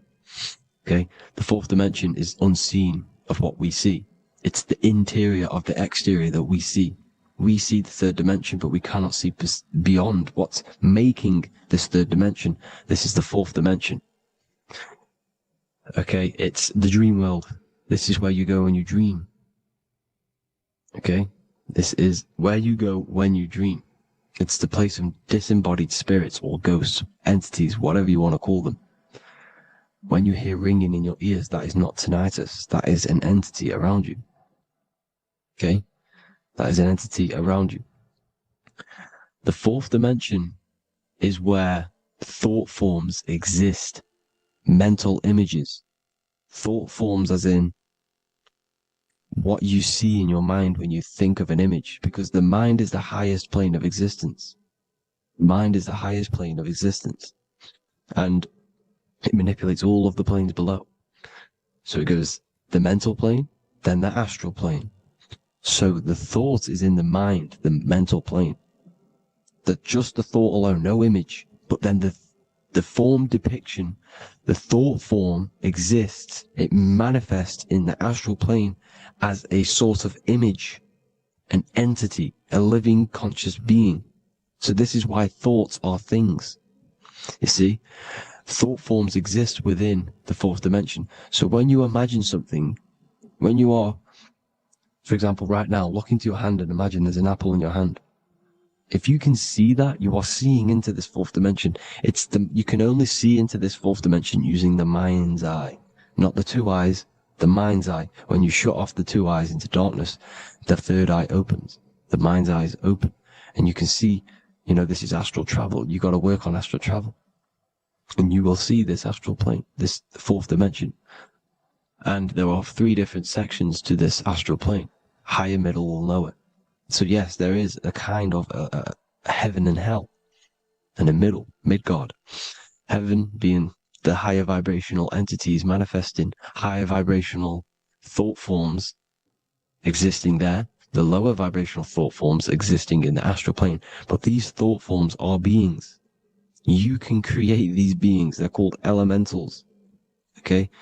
If you entertain specific thoughts for long enough, this will plant a seed and it will grow. If you keep, so for example, you have a bad feeling or whatever, what's a good example? Unforgiving someone. You keep that energy inside of you for long enough, it will manifest in the fourth dimension. You entertain that thought long enough, it will manifest. And it will create an etheric body, and it will be an entity which will harm you. It will feed off you, this low vibrational energy. Your mind is so powerful. It creates thought forms, and these thought forms can take consciousness, can take bodies, etheric bodies. Now, That's why it's very important that you master your mind, master your thought patterns. So this fourth dimension is the astral world. So when you have a nightmare, this is the lower astral plane. You're in the lower astral plane. Whilst this physical body rests at night, your consciousness, you awaken this other body, your consciousness goes inside of this other body, whilst the physical body lays asleep. You see? So it's all inside of you. This is what you need to understand. You just haven't awakened these bodies yet. You can awaken them. You just got to awaken them. Okay? The next is the mental plane. This is the mind, the source, pure cause, pure motion, the most less dense, the most fluid. No form. There's no form to the mind. Astral plane is the first plane where a form takes existence, pretty much. The mental world has no form. It's pure mind, pure intelligence. Thoughts alone exist here without any images or manifestation. The most fluid, the most dreamy, the most causal plane. All of the rest take the effects of this plane. That's why it's mind over matter. Your thoughts they create vibrations. Each vibration is vibrating on a specific frequency, which creates mental images, creates effects down here on this physical plane. This is why it's so important to master your mind. Master what you think. Master your mind. It's the hardest thing to master. You could conquer the world, but it's probably harder to conquer your own mind than to conquer the whole world. I can promise you that, because the mind can play tricks on you. You got to listen to that inner guide within you that will constantly manifest the good things. So anyways, people, hope you learned a lot from this. Please work on trying to activate these other bodies. I will maybe do another video on trying to activate these bodies if you wish. Please comment down below if you would like to see that. And have an amazing day.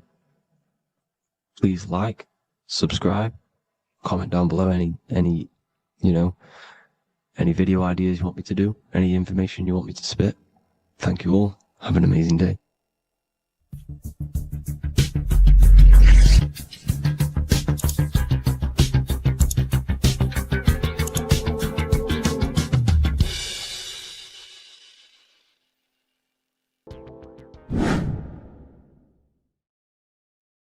How are we all doing today, people? It's Revival of Wisdom, and today we're going to get real deep. This video is going to get real deep. A lot of people are not going to be ready for this sort of knowledge. Okay, you really have to do is to really deprogram the mind, because everything we've been taught is a complete lie, is to keep us trapped. Okay, this is really advanced knowledge. Now, let's get straight into this. All of the ancients depicted other worlds, and they called this place Midgard. Midgard is the mid-garden, the middle garden. This is why the Masonic symbolism on the floor is always a black and white checkered board, symbolizing the polarity here, the good and bad, because we're in the middle garden, the heart. Earth rearranged spells heart, because we're in the heart of the system, or whatever it is, a super quantum computer, whatever you want to call it, simulation. Now, in the Quran, it talks about the 7 layers of heaven. All of these ancient artworks are depicting these different layers of reality. Okay, and look at the Egyptians here with the boat outside of the firmament. Boats travel on water, and this is exactly what the Masons are doing. So they're still using the same symbols. Why? Because it's the same knowledge, just hidden. The Egyptians have the same knowledge as the Freemasons. It's just hidden. Now, this cosmology that they're showing here, which is probably made maybe 100 years ago, this painting or artwork, is the exact same as the one we see here, with the arch, the boat. It's similar, because the boat is symbolizing traveling these other worlds, because the ether is also symbolized as water, because if you look up at the stars through a telescope, it looks like it's water. It's shining through water because this ether, whatever this substance is outside of this world, was symbolized as water. Okay. And look at all these ancient depictions showing these different layers of reality. Now, we are being trapped within this 3D dimensional world, which is the cube, the Saturn cube, because there are 6 sides to everything in this world: front, back, left, right, up, and down. 6, which is the cube, because we're in the Saturn's world. Okay. Now, always been depicted as a tree of life, the tree of the universe has always been depicted as this tree. Because let's get a bit deeper. Now, the cosmology of this reality is the sun, the moon, and Polaris, always in the Masonic art. The sun, the moon, and Polaris, the all-seeing eye. If you go inside of the temples, of the Masonic temples, they always have this star in the middle, shining light beams. Okay? Look here. The light beams coming from the big star in the middle, which is Polaris. This eye is God. It's God's light shining down from his abundance. Now, when you astral travel, you will see this big ball of light above you, and this big ball of light is God. But you cannot travel towards it until you are pure. It doesn't work like that. You have to become formless. You have to become pure before you can become one with the light. In all these Masonic artworks, it's all depicting the star in the center. This star is Polaris, because Polaris is the way out of this place. And this is why you see the stairway to heaven all the way up to the light beam, the light source. What does it say in the Bible? God is light, because everything is made out of one substance, and that substance is light. And it symbolizes the eye because God is an eye. All things that are alive have an eye. And we all say, I am. We all see these realities through eyes. God is an eye. He's the all-seeing eye. He sees all things at all times. And he is projecting this light. And this light comes down to create all the different levels of the worlds. And this is what the 2 pillars symbolize the number 11. 11, the number 1, is just a vertical line. It's the 1. It's a 1 point. 11 symbolizes the mirror nature of reality. Everything's mirrored. As above, so below. Now, the 11 also symbolizes openings, doorways. And as you can see here, an opening to the all-seeing eye. And you see here again, an opening to the stairway all the way up to the light.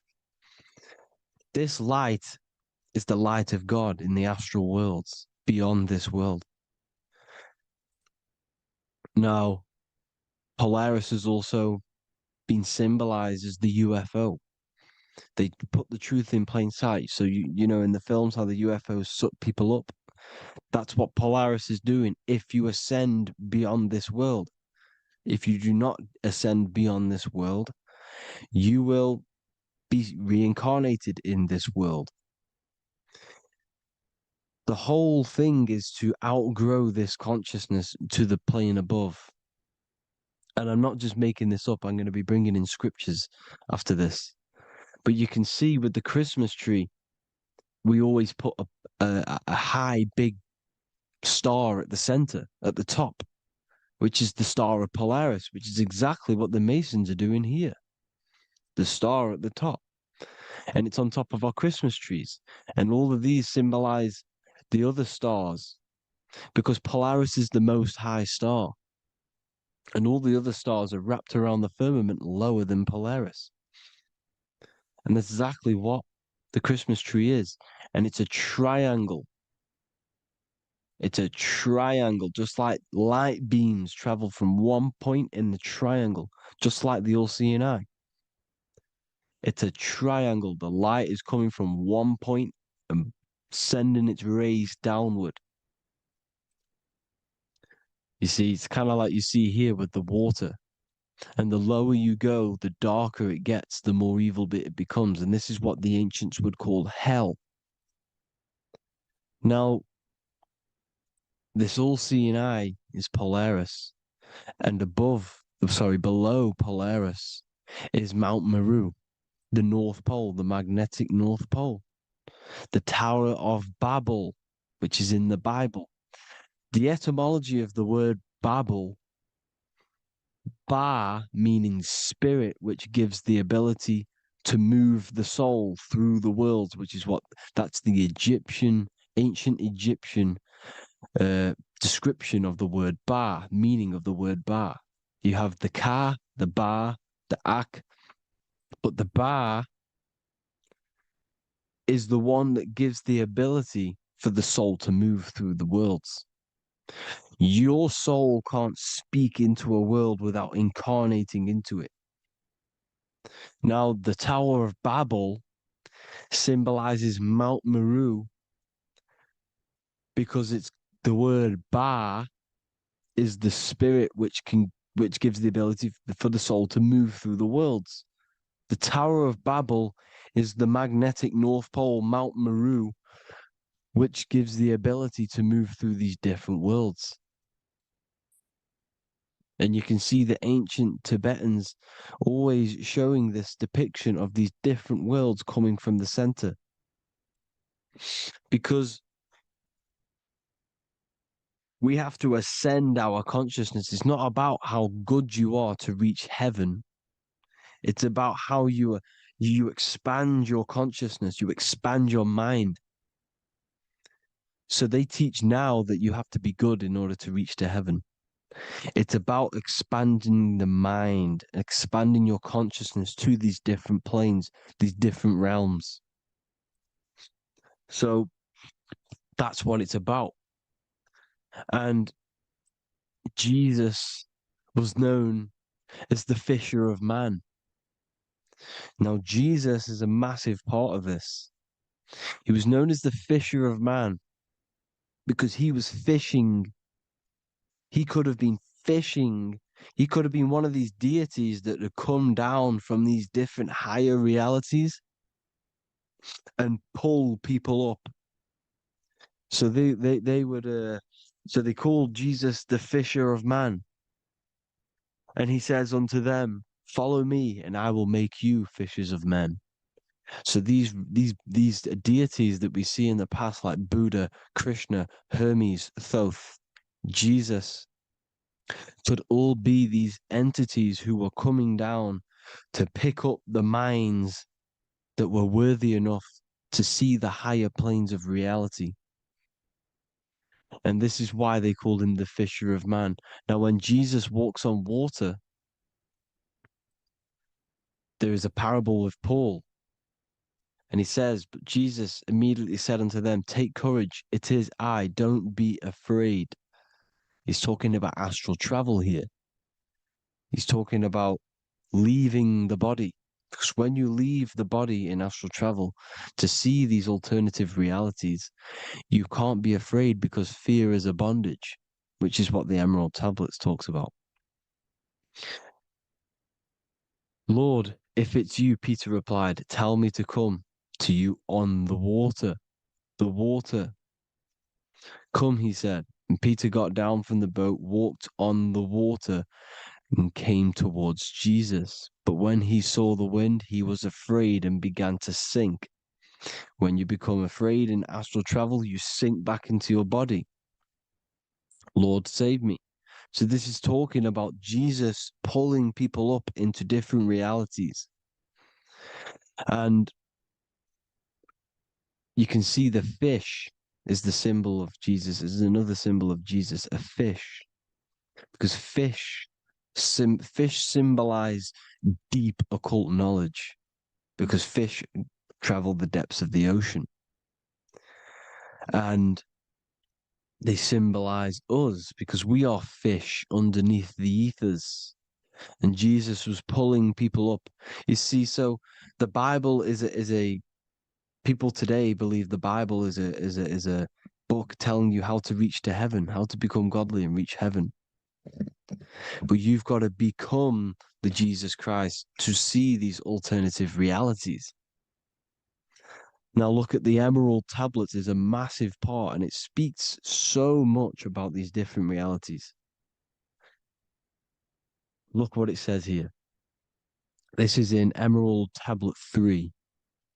Then in my heart grew a great longing to conquer the pathway that led to the stars, which is exactly what the Masons depict in all of their art. Look, the ladder to the stars.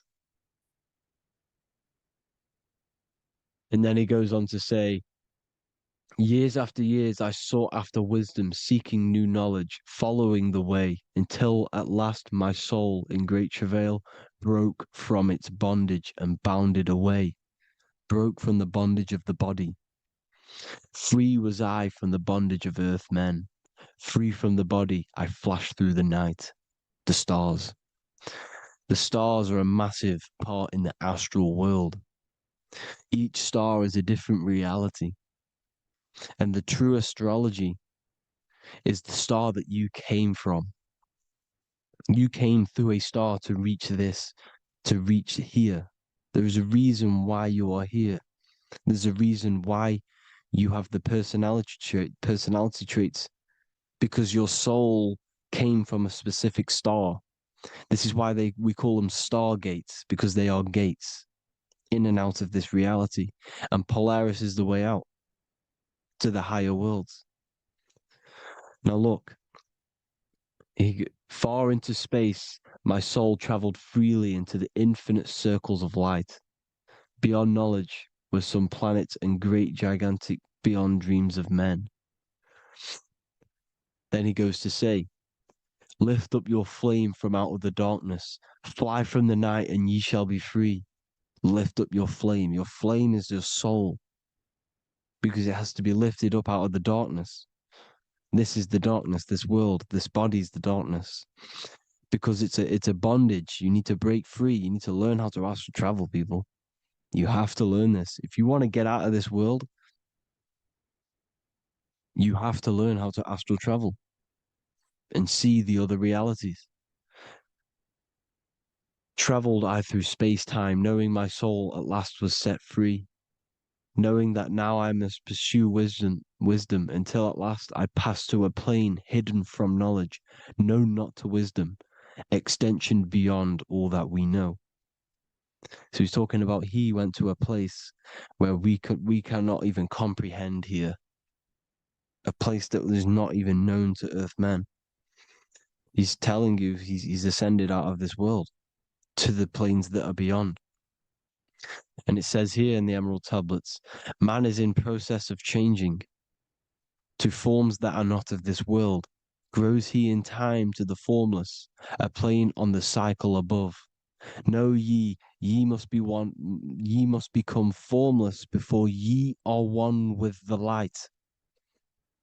The light, the same light that I was talking about, the Masonic light, with the triangle, God, the one source. Ye must become formless before ye are with the light. Formless, you have to leave the body. You have to leave the body. You have to gain the ability to leave this body and travel to these other worlds. Now, it says here, not as man am I, for free have I become of dimensions and planes. In each I take on a new body. In each I change my form. Know I now that the formless is all there is of form.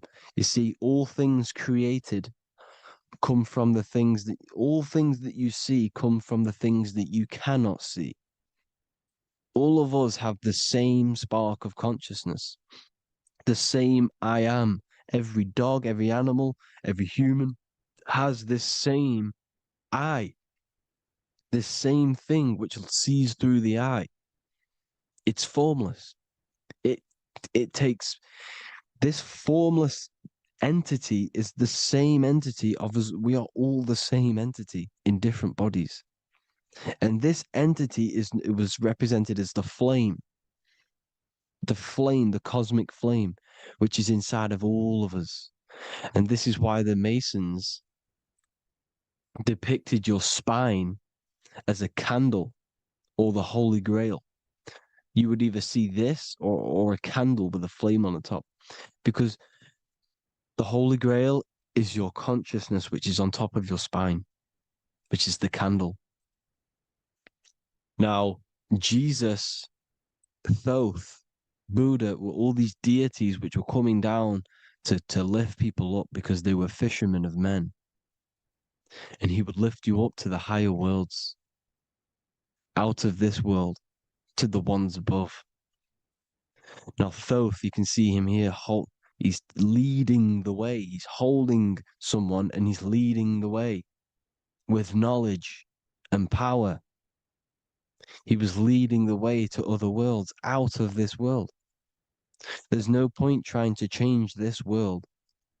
This world will stay the same. It will stay the same. You have to get out of this world. And that's what they're telling you. That's what they're keeping you from. They're keeping you stuck within this thin layer of reality. So what the Masons are doing, they have the ability to astral travel. They're living not stuck and bound to one reality, but living within the different layers of reality. And this is what Morpheus was doing in the Matrix. Morpheus was going into the Matrix to go and get Neo, which is exactly what Jesus was doing, pulling up people out of this world to the ones higher. And that's exactly what Morpheus is doing in the Matrix. If you haven't watched the Matrix, go and watch it. It will blow your mind. Everything I'm saying in this video, you will see it. Except that you don't need to use a machine to enter the Matrix. You just use your body. Well, you use your consciousness to leave this body. You see, Neo was also uploading himself into the simulation to pull people out of the simulation. And this is exactly what all of these gods were doing. The fisher of man. Look, he was pulling people up out of this reality with the knowledge. Now, Jesus was always depicted with the mushrooms. Look at all this mushroom art. Mushrooms were literally the origin of Christianity. You can see it everywhere. There's mushrooms in all of the ancient art. Every single one of these paintings you see here, there's mushrooms on them. Mushrooms have the ability to see alternative states of consciousness. Now, if you go and do them and you go to sleep, if you pop mushrooms, you go to sleep and you will wake up in another reality. You will wake up in another reality. Don't try it if you don't want to do it. But if you've got the heart to do it, do it. Eat them and go to sleep. You'll wake up in another reality. And Jesus was handing out mushrooms to the bright minds, to the minds that he wanted to fish out and pull up to the higher realities. He was giving them mushrooms to see themselves in an alternative state, in an alternative reality. This is why there was so much mushroom art, and it's not just ancient Christians; it's Sumerians, it's the Mayans, the Celtics, the Egyptians. All used mushrooms, all of them. Look at all this art. It's on stones. It's everywhere because mushrooms. See, everything in nature is a macro. Look at the form of a mushroom. It's literally your spine and brain. because they alter your consciousness. Your body is just a radio receiver. Everything that you're experiencing is a program being ran by the central nervous system, and your consciousness is experiencing this program, these electrical impulses of the nervous system, because it's all feeding back to one point, which is the pineal gland. And this is the candle with the light on it. Type in Masonic candle and you'll see it. It's your spine with your spark of consciousness on top of the spine.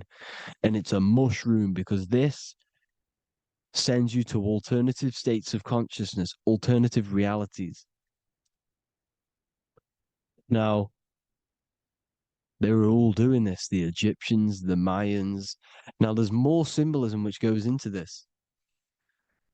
Look at the Christmas trees we use. The Christmas tree with the presents underneath them. Magic mushrooms grow under trees. And these are the presents under the trees that we symbolize today with Christmas. Santa's red and yellow for the red and yellow mushrooms. The same mushrooms Mario has to collect. And when he gets enough mushrooms, he levels up. And then what does he do when he go past the world?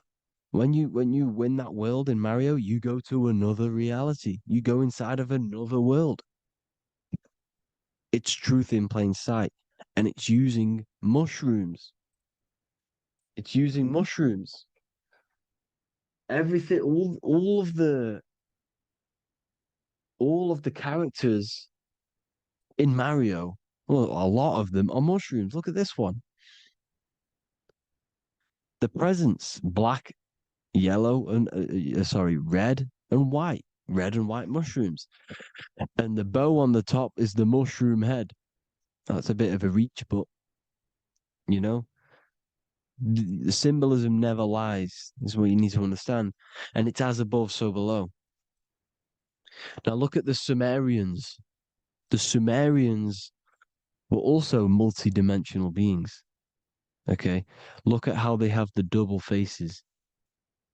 They had one foot in this reality and one foot in another reality. And look at this one, a double-headed god inside of like a portal. You see? Because and look at these with the wings, the astral travel. Birds, ancient birds symbolize the soul, because the soul is a bird. It flies to different worlds. It flies around the cosmos.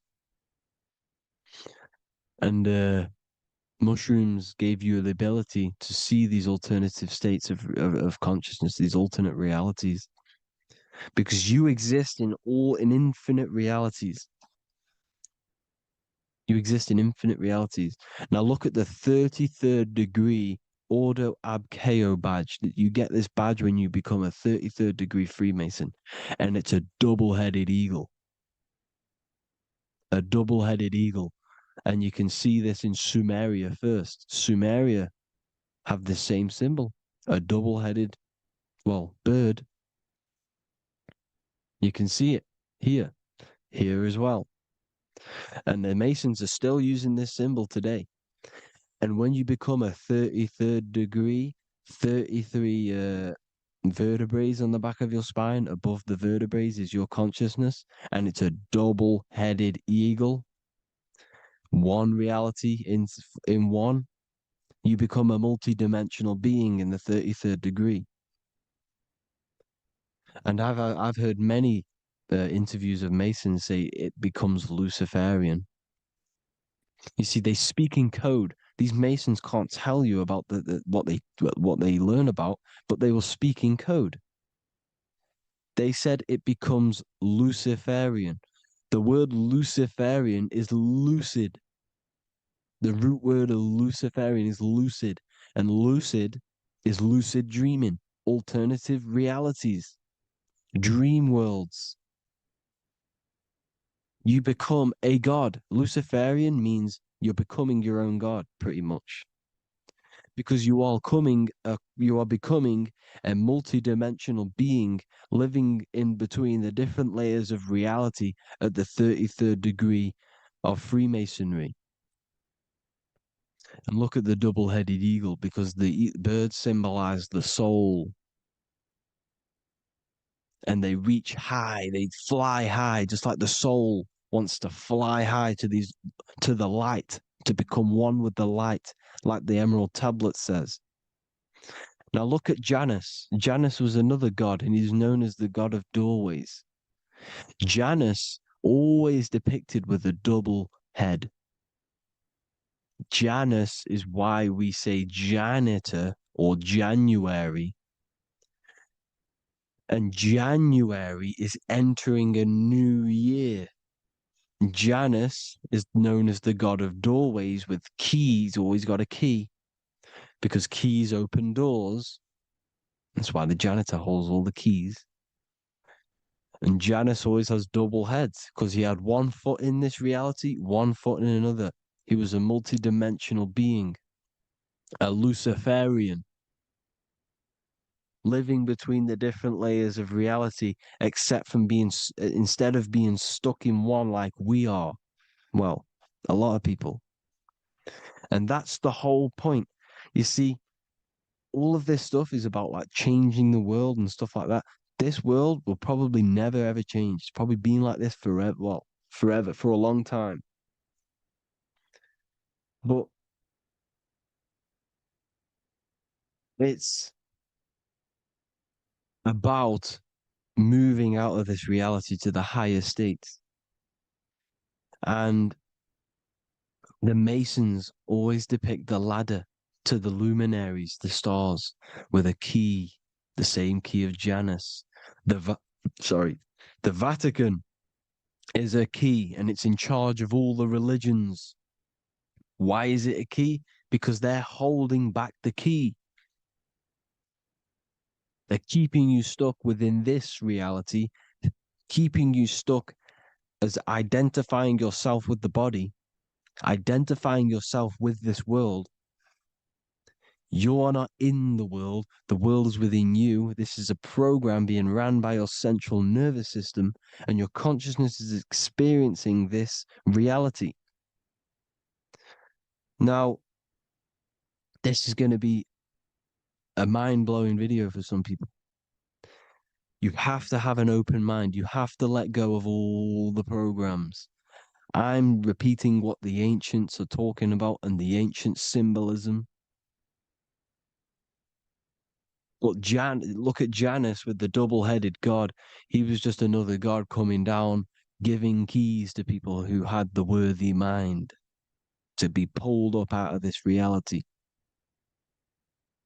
to be pulled up to heaven, just like Jesus was teaching how to reach heaven. But really, it's an encoded scripture. But anyways, hope you all gained some insight on this video. Have an amazing day. Please like, share, comment. All the links are in the bio for the PDF, for the Manifestation Mastery course, and all the other amazing stuff. And if you want to support the channel, I'd greatly appreciate it if you became a Patreon member. Hope you'll have an amazing day, people.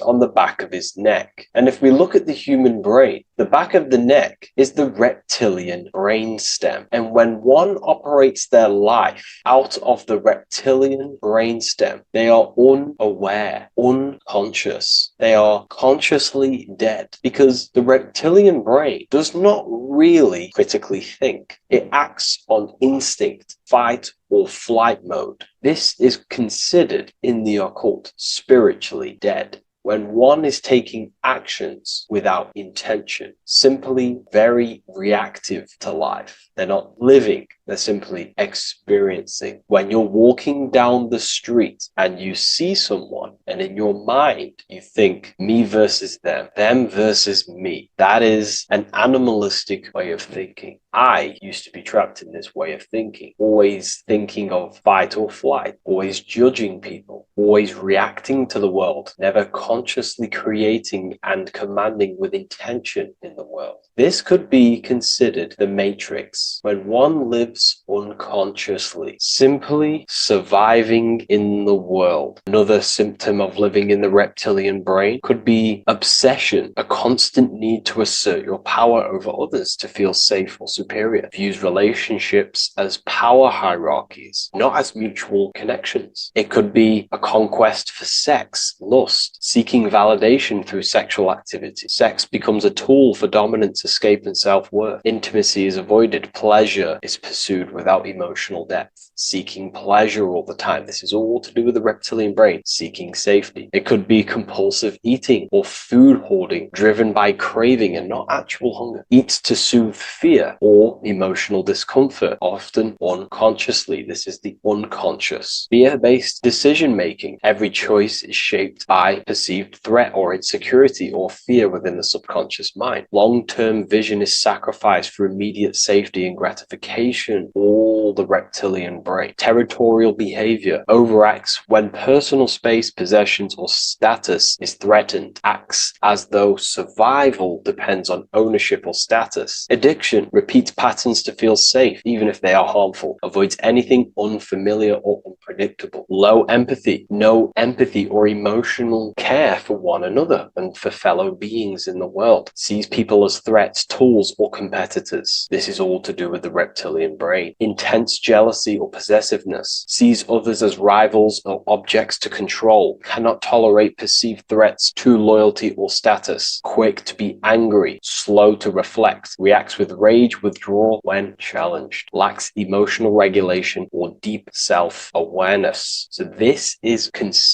brain could be considered the matrix, hence why Neo is plugged into this brain. He's operating the life out of this brain, unconscious, simply navigating life like an animal. I was in this state, and you can only really realize this when you come out of this brain and you start to function from the higher regions of the brain, which we will discuss very soon. And my life was chaos because there was chaos operating internally. I was never thinking about the future. I was always operating life out of fear, out of lack. Never had care for another person. When you operate life out of this brain, the matrix, things outside you, can easily control you. This is why they keep us in a constant state of fear. So we operate life out of this. So we never gain full control over our reality, over our actions, over our thoughts. So Neo is called Neo, and he works at a place called meta cortex, very symbolic of the neocortex, the higher region of the brain. Now, this brain makes you human. It ultimately allows you to hold control over the animal urges, okay? The neocortex is the brain that allows you to have self-mastery, that allows you to control your urges, your instinctual survival urges. So humans can overcome their reptilian animalistic state and start to operate their life in a conscious mastery state. And Neo is plugged out of the reptilian brain, and he starts to use his neocortex, the human brain. This allows one to learn to have self-control, allows one to create, allows one to think about others. It allows one to critically think deeply. It allows one to be self-aware. Who am I? Where did I come from? And where am I going? This is ultimately the brain that has shaped the world. We look at humans. We built technology. We built all of these amazing things. They all come from the neocortex. This is the higher region of the brain that allows consciousness to function on a higher degree. It allows you to truly become a creator and have self-control instead of living in a reactive animal state. You see, animals are only aware of their five senses. They're only aware of surviving. If you notice, look at animals, they're always looking around. Even in their home, they're always looking around, sniffing around. That's because they operate in an animalistic brain. Humans have the neocortex. This is a higher region of the brain, which if you wish to master yourself, this is the brain that you will be using. This allows you to operate life on a higher degree. We see this reptilian brain symbolized everywhere. See it as reptiles. Reptiles are symbols of this brain. We see the Egyptian god Osiris with the green skin representing a reptile, a crocodile. Sometimes we see Osiris depicted in Egyptian artwork with crocodiles or reptiles, if you do a little bit of research on that. And also, if we look at the overall symbolism of Osiris and his story, we notice that he is the god of the dead or the underworld. This is not literal, but the dead or the god of the death,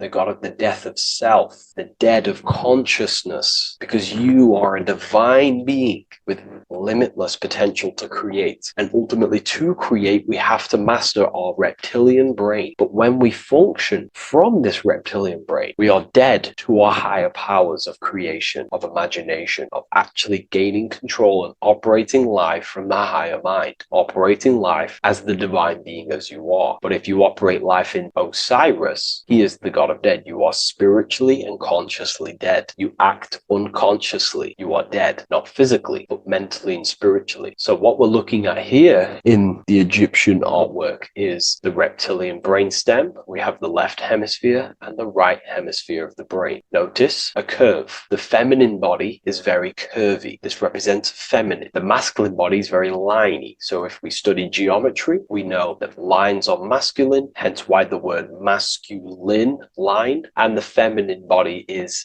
in geometry, feminine is represented as curves. So this is the left masculine brain on the left side, and this is the right feminine brain on the right side, with Osiris, the reptilian brainstem, in the middle. So we're going to go deeper into some Mesopotamian artwork now. Now let's have a look at this. We're looking at the reptile on the very bottom. We see the left brain and the right brain, the Eye of Ra and the Eye of Horus on the left and right. In Freemasonry, we still see the symbolism of the two pillars, Yakin and Boaz in Freemasonry, with the two pillars symbolizing masculine, feminine forces of consciousness, also representing the masculine left brain and the feminine right brain, with the reptile down here. But if we have a little look here, right, we have a little look at these reptiles. This person is standing on top of the reptiles. When you are on top of something, you have power over the below. You are standing atop of something. You have mastery over it. You have control over it, symbolizing gaining control over the reptilian brain, the reactive actions, the sexual urges, the addictions, the territorial behavior, the fear-based decisions, constant internal tension, never being able to focus. It's symbolizing gaining control over these internal qualities that happen within us, in our mind, because the universe is mental. And if we do not gain control over this brain, it will dominate our mind, which will ultimately dominate our actions and destroy our life and live in an unconscious state. So this is basically instructions in this ancient Mesopotamian artwork of becoming self-mastery, to operate on a God consciousness level. So we have a person symbolizing your awareness, the internal you, having mastery over the reptilian urges, the reptilian brain, the reptile thinking. We have a person, a face in between, and it's standing in between these pillars, symbolizing balance of the brain hemispheres. Because the face, we see the eyes in the middle, we see the person is you, your consciousness, standing in the middle pillar. So representing seeing reality as neutral. Everything in the world is neutral. It's the mind's perception that gives it a positive or negative charge. When we adapt this mindset, this view of reality, this knowingness of reality, we see the world for what it truly is. And if you see things as neutral, it allows one to transform the situations in your life accordingly, instead of simply choosing a side. This is a major problem in society, and this was a problem within myself also. We like to choose sides, and choosing sides can keep your consciousness locked in a certain mindset, in a certain belief. And belief is what is ultimately destroying humanity. It's about knowingness, and knowingness is in the middle. We want to seek to know things. Knowing things allows you to go out there, directly experience it, and know it for yourself. For example, I know I'm not on a spinning global ball flying through space. Why? Because my senses tell me I'm not doing that. My senses tell me I'm not going 1,000 miles per hour and 360,000 miles per hour through space while spinning around the sun. I know that because I know myself. I know I'm not my body because I've had direct mystical experiences beyond the physical body. So we should seek to know things, and that's what we call gnosis, direct knowledge obtained through direct experience, knowingness. And that is a middle pillar quality. So in Freemasonry, we see the middle pillar. The matrix is designed to give you two wings all the time: Democrats, Republicans, feminism, and then there's another side. There's always two sides that they're giving you because they want you locked in either way, which is seek the middle pillar, seeing things as neutral, seeing things as the middle pillar, seeking direct experience, gnosis. And this aligns with the brain because the brain gives us these two perceptions also. The right brain sees the woods, the whole woods, but the left brain sees the individual trees and branches and leaves. If we're too left hemisphered, we're going to see everything as divided. If you're too left hemisphered, you're only going to see yourself. You're only going to think about me, myself, my ego, my consciousness, my life. And I'm only going to operate in the world, take actions only towards me without considering the collective, which is the right hemisphere quality. The right hemisphere allows you to see the bigger picture, how we're all connected, we're all one family of consciousness, we're all one being separated in different bodies, one consciousness operating in different bodies. So it's about aligning these perceptions of the brain and standing in the middle, and also conquering the reptilian brain. This allows us to operate in the world and see the world for what it truly is and operate from a place of balance. We also see some more symbolism in Egypt of the Ram Sphinx in Egypt. Ram Sphinx. Please leave a comment and please leave a like and a subscribe onto the YouTube if you like my content. Smash that like button and we'll get straight to this. So this is the Ram Sphinx in Egypt, also symbolizing the brain. This is my research. These are my conclusions. You can take this with a pinch of salt and go out and do your own research. This is what makes sense to me based off my information I've gained, my symbolism that I can read. So take what you can from it. I'm not here to obstruct anything. I'm not here to place anything in your mind. I'm simply here expressing my research. Never take anything off anyone as solid truth. I've never have said everything I say is solid truth. This is my research. If the research aligns with you, that's great. Maybe it doesn't with some people, that's fine. Simply take things with a pinch of salt, go out and collect as much research and information from many different sources and place together your own understanding of symbolism and your own perspective on reality. But like I say, seek to know and not believe. So this is the Ram Sphinx in Egypt. This is a more powerful symbolism of the brain. We have Osiris here, the god of the dead, which is the reptilian brain, and an Aries symbol here symbolizing the hippocampus in the brain. So this is the reptilian brain stem, heavily aligned with the reptilian brain stem here. We can see the connections if we look closely. So this represents the dead of consciousness. This is the dead of self, living in impulsive animalistic state, the symptoms that I listed earlier. I'm not going to go over the symptoms again. And Aries symbolizes the hippocampus in the middle of the brain. It's the hippocampus. And Aries is a symbol of a state of being. Why? You see, ancients and the ancient Egyptians, according to my research, Freemasons still use this symbolism today. So what they do is they use the path of the sun to symbolize a state of consciousness or a journey in consciousness. So what do I mean? So Aries here is the transition from the winter arc. So this is the winter arc from Libra, Scorpio, Sagittarius, Capricorn, Aquarius, Pisces. This is when the sun is dead. This is when the electromagnetic waves of the sun are not very present. This is the winter. This is when there's more darkness in the world. However, from Aries, Taurus, Gemini, Cancer, Leo, Virgo, and to Libra, this is when the sun is giving more electromagnetic rays. Everything grows. Everything is reborn again. Everything's growing. There's more light. There's more warmth. You can grow crops. So this is very symbolic as a state of consciousness. Aries is used heavily to represent the rebirth of the sun, but internally as an esoteric interpretation of Aries, it symbolizes the resurrection of awakening of the self. It is the rebirth of the sun, of the soul, the rebirth of becoming aware out of the darkness into the light, living in the reptilian unconscious state, the unconscious, not being aware that I possess consciousness, not being aware of my thought, emotion, actions. And Aries is that symbol, is of the rebirth of the spirit, the rebirth of the self, becoming self self-aware. So that's what we're looking at here with the Ram Sphinx. We're looking at Osiris, dead, the reptilian brain, operating life in an unconscious state, not really thinking, not self-aware of thought, emotion, actions, not aware of the soul, not aware of good and evil, not aware of the laws that are in the heart of love, not aware that there's always an intelligence in the heart telling us what's the right thing to do at all times, not aware of anything, just simply reacting to the world. But then we have a symbol of Aries above, which is the resurrection of self. So again, this is symbolizing by the Egyptians to me and my research going from darkness to light. This is the resurrection of consciousness when we start to deepen our self-awareness, which is ultimately what I'm doing to you in these videos. Hopefully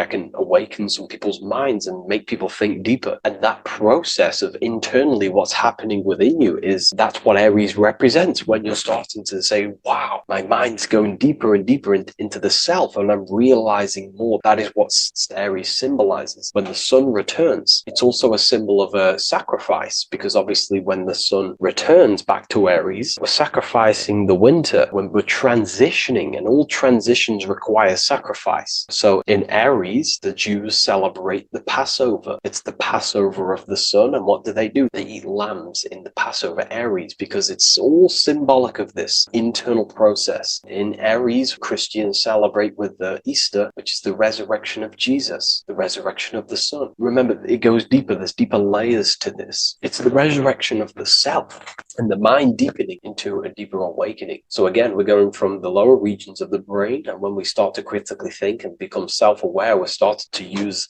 the mid part of the brain, and the mid part of the brain then expands into the neocortex, which is the resurrection of the self. The mind is no longer functioning in just the reptilian brain, but then it's going into the light of the higher brain, the neocortex, and this is the reptilian brain. This is the midbrain, what we're looking at here with the Ram Sphinx. Yeah. So this is the resurrection. It's the transition point of going from the reptilian brain into the midbrain, into the neocortex. We're now resurrecting ourselves. Now, this is not putting anything negative on the reptilian brain. Without the reptilian brain, we wouldn't be able to live. We need the reptilian brain, but it's an abuse of the reptilian brain that can keep us in a very low state. It keeps us stuck in an unconscious state. But the reptilian brain is what's allowing you to breathe, to eat, to scan the environment for any threats. If there are threats, we do need the reptilian brain. That's not to say it's evil, but what I'm saying is an abuse of this brain, which is what most people are stuck in. They're operating their life out of this brain. And this is what the Egyptians, I think, are symbolizing, trying to tell us to resurrect ourselves, to become self-mastered, to become the highest version of yourself, to actively create in the world. Because when we are only operating from this brain, we're unconscious, well, then other people can use you as a vessel to create their reality. This is how the world is at the moment. The ones who know how to use the mind are controlling the other ones who do not know how to control the mind. So I hope this makes sense to you. Let me know if you have any video recommendations, and I'll see you inside Ethereal University. If you wish to take your research to the next level, I have things inside of there that are very powerful. We happily invite you. I'll see you inside of Join. If not, I'll see you in the next YouTube video.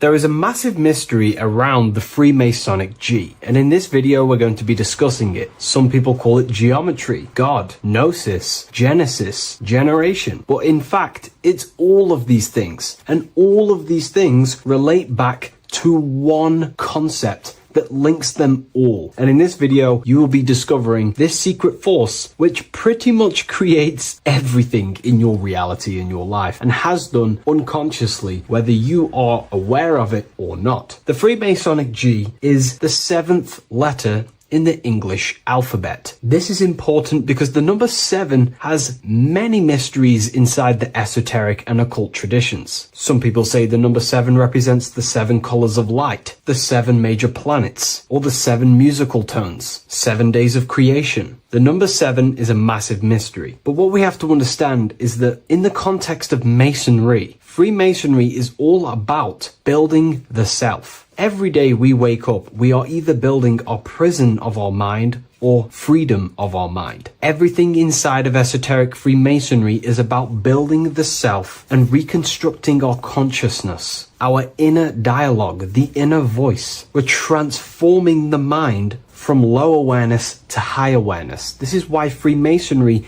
uses the allegory of stonemasonry, stones, chipping away at stones. The stone is in fact you, and we are perfecting the stone, which is your very own mind. Because the universe is a mental construct. Life is happening to us inside our minds. We are all the universal mind expressed and clothed in a different body. Therefore, now we understand that everything is about the internal inside of Masonry. This G relates to something inside of you. Hence why you see the G inside of the square and the compass. It's something internal in you. G is the 7th letter of the English alphabet, and the number 7 symbolizes the 7 cognitions of the mind. In esoteric and initiatory traditions, the 7 psychological cognitions of the mind refer to the 7 distinct modes through which human consciousness perceives, interprets, and transforms reality. Different schools use different names, but across Hermetic, occult, Gnostic, and mystical systems, the same underlying pattern emerges. The mind has 7 functional powers, each representing a layer of awareness and a stage of inner development. Number 1 would be perception. The first cognition is the raw reception of sensory and subtle impressions. It is the gateway where the outer world enters the inner world of our minds. Perception involves learning to see without distortion, to notice the symbolic dimension behind ordinary appearances in an occult interpretation of perception. The second one is interpretation. After perception comes the act of making meaning. The mind organizes impressions into patterns, beliefs, and judgments. Esoterically, this cognition determines whether a person interprets life through the ego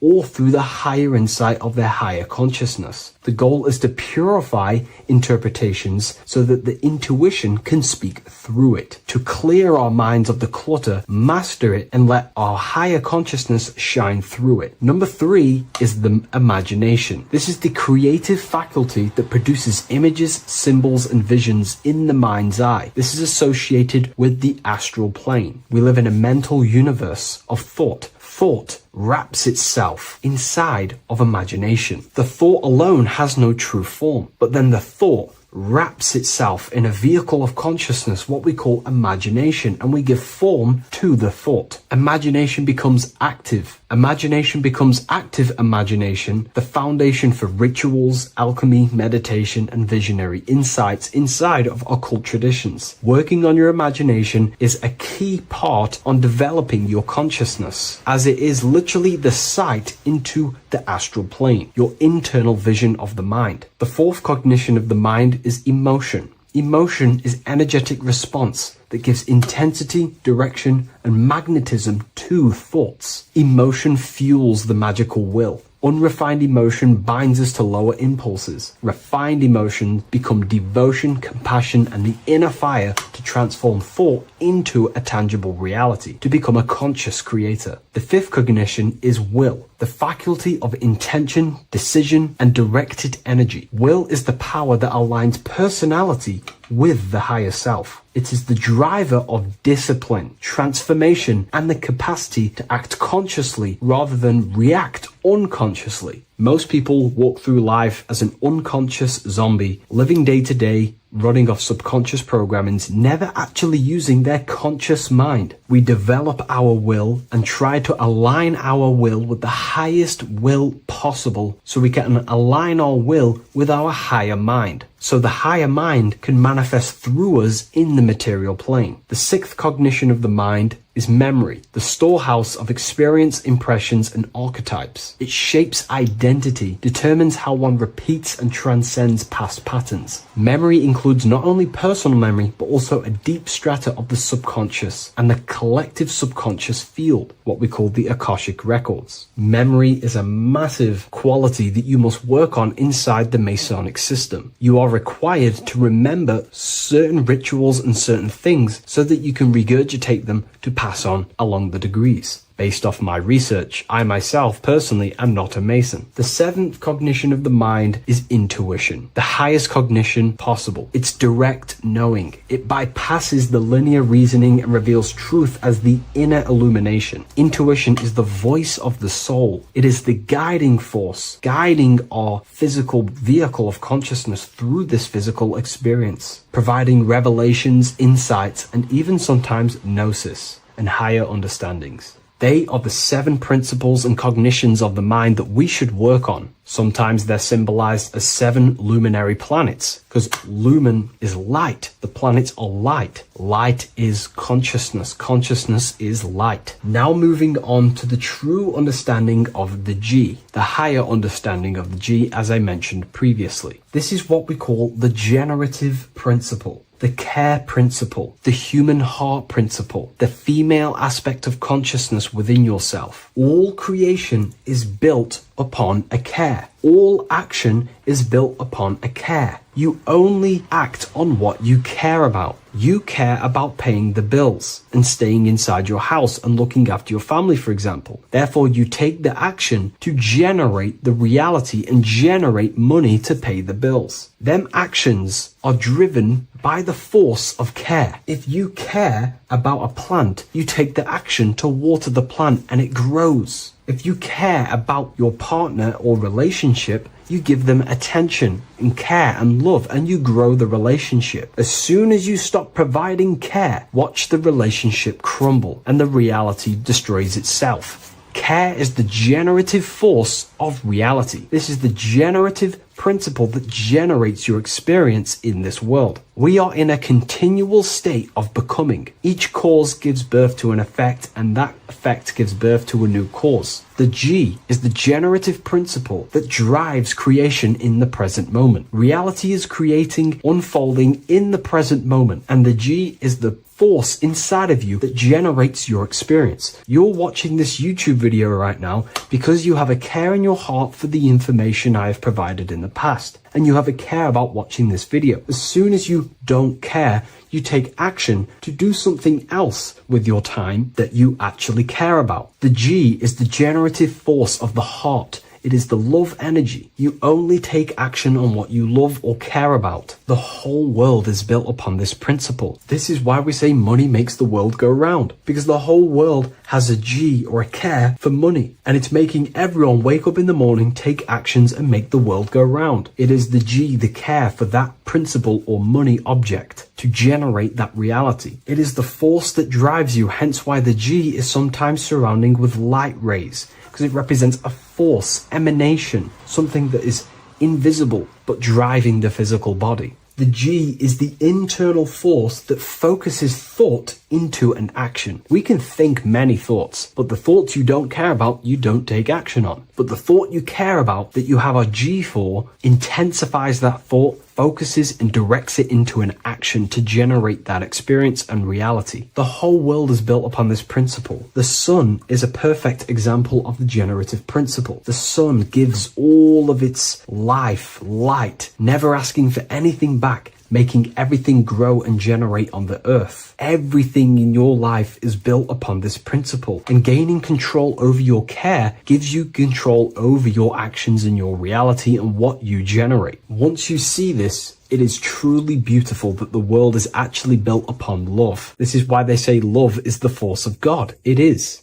Truly. This is the reason why God begins with a G. It's about Genesis. Genesis means creation. G, generation. Anything that generates and creates is all to do with a care or a love energy. But don't get me wrong, people can love sick and twisted things, and they act upon them sick and twisted things. This is why purification of ourself is important by understanding this principle, as it is a very powerful principle to understand. This is the reason why the word gift begins with a G. You're giving something. I care, I'm going to give you something, a gift. Or guidance. This is what guides you into becoming something, what you love. This is why also gnosis begins with a G. Gnosis is not actually knowledge. Gnosis is knowledge attained by direct experience or through direct experience. For example, you're not believing you're watching this video right now. You know you're watching this. Know, gnosis, same phonetic sound. It's about knowing. Gnosis is about gaining knowledge of the self. Self-knowledge through direct experience.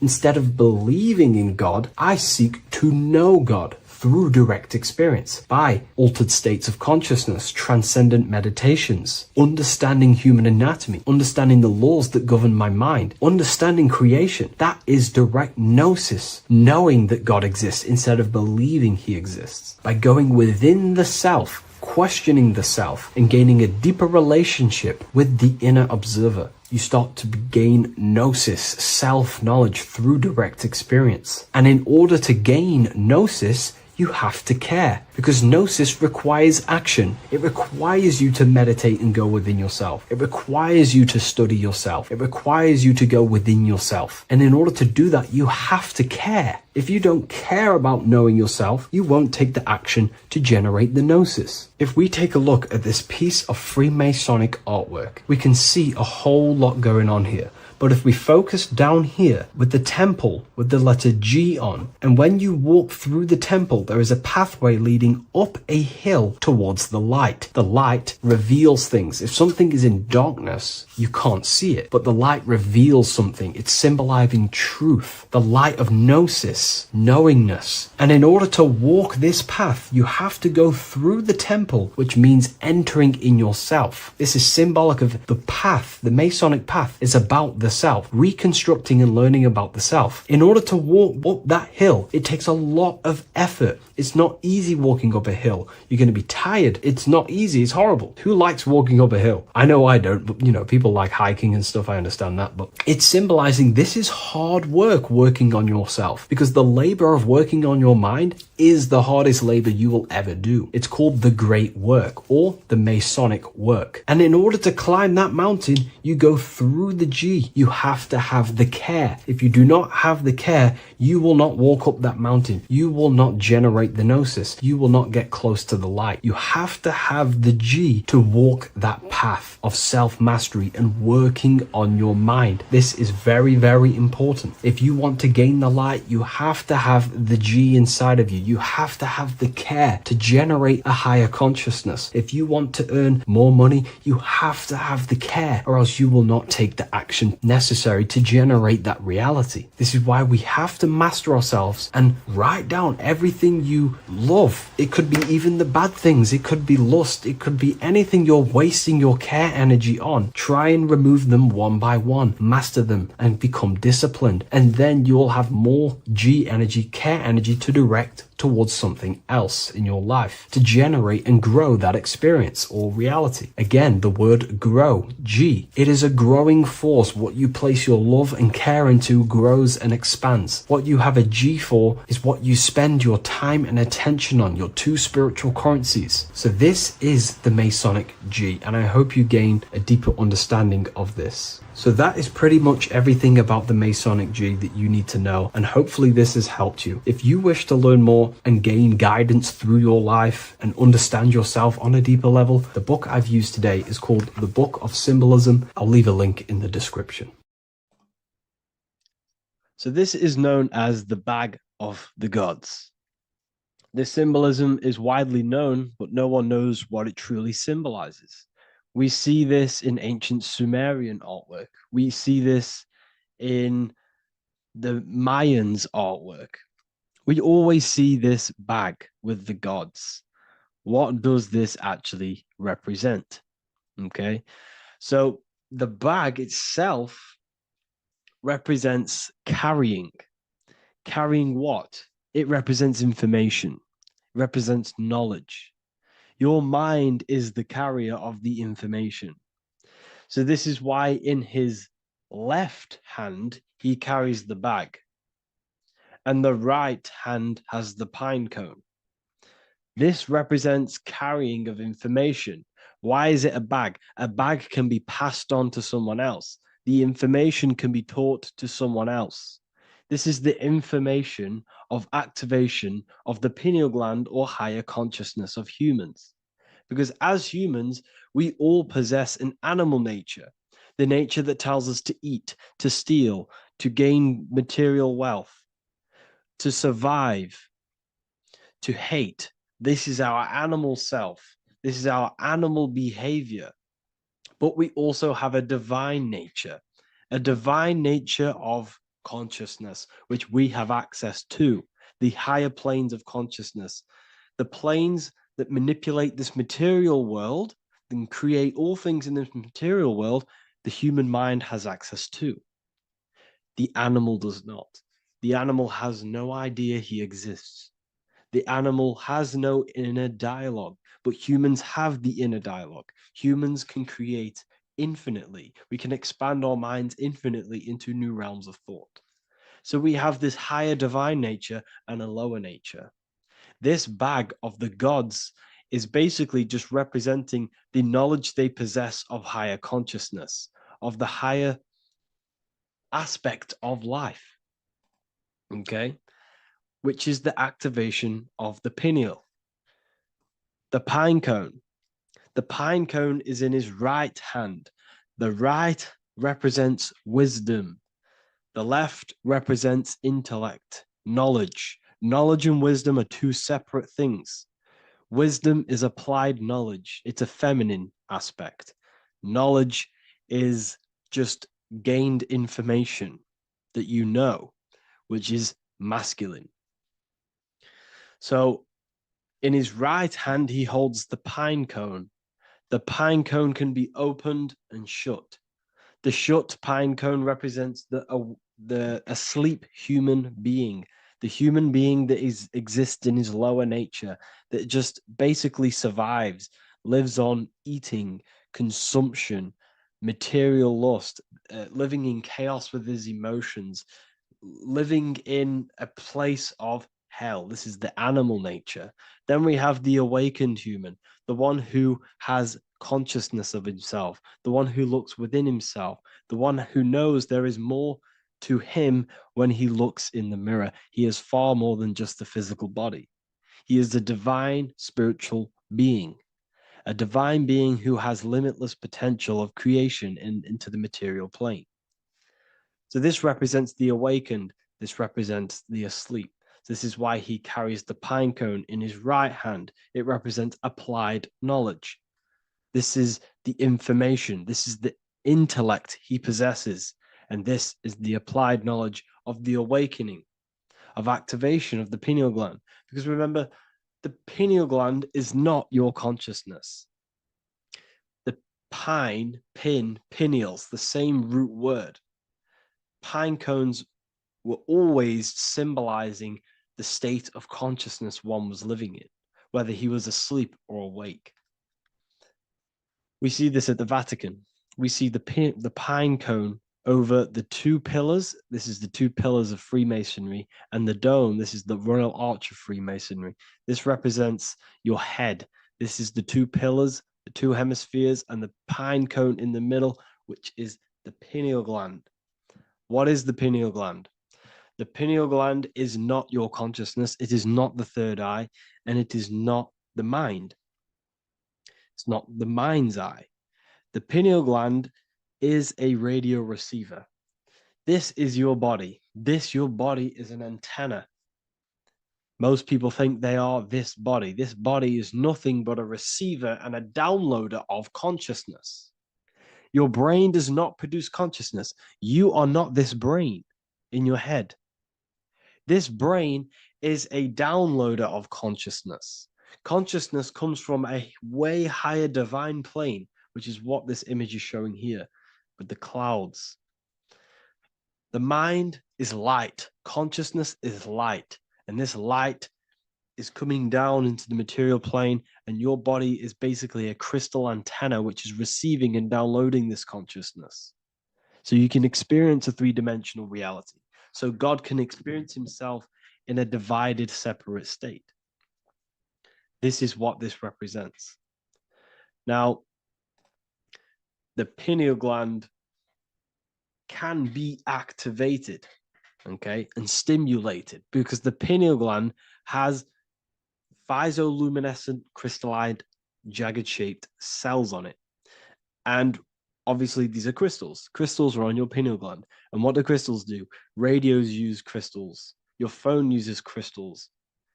They tell you that crystals are woo-woo and pseudoscience because they don't want you to know the power of crystals. Your body is basically a giant crystal. Your pineal gland is a radio receiver for your consciousness. So if they can ruin your pineal gland and damage it, this will damage your connection to the divine, to your true self, to consciousness, to God, whatever you want to call it, the source. There is all one source consciousness, and we're all collectively connected to it. And this is our connection. This is our antenna. So what a radio does, a radio has an antenna, and the frequencies are all around us because all the radios are playing in your ear right now. But what the antenna of a radio does is tune into a specific frequency to pick up that frequency and play that frequency. It's the same with your consciousness. You're all a fraction of God's consciousness. So that is essentially what we are looking at here. We're seeing knowledge, intellect in the left hand, and applied knowledge, activation of waking up to higher consciousness, to the higher human form. Because we can reach beyond our physical form. We can turn our animal self into a divine being, into one of these so-called gods. These gods are nothing but human beings. The Anunnaki were not gods. They didn't come from the sky. These are normal, regular human beings who activated their higher consciousness. This is what we have here. This represents spirit. Birds represent spirit. So do we have any questions? I'll take some questions now. That was just a short lecture on what that symbol truly means. Okay. So if we have any questions, feel free to go ahead and ask some questions. Anything that you don't understand, anything that you want to know. Okay.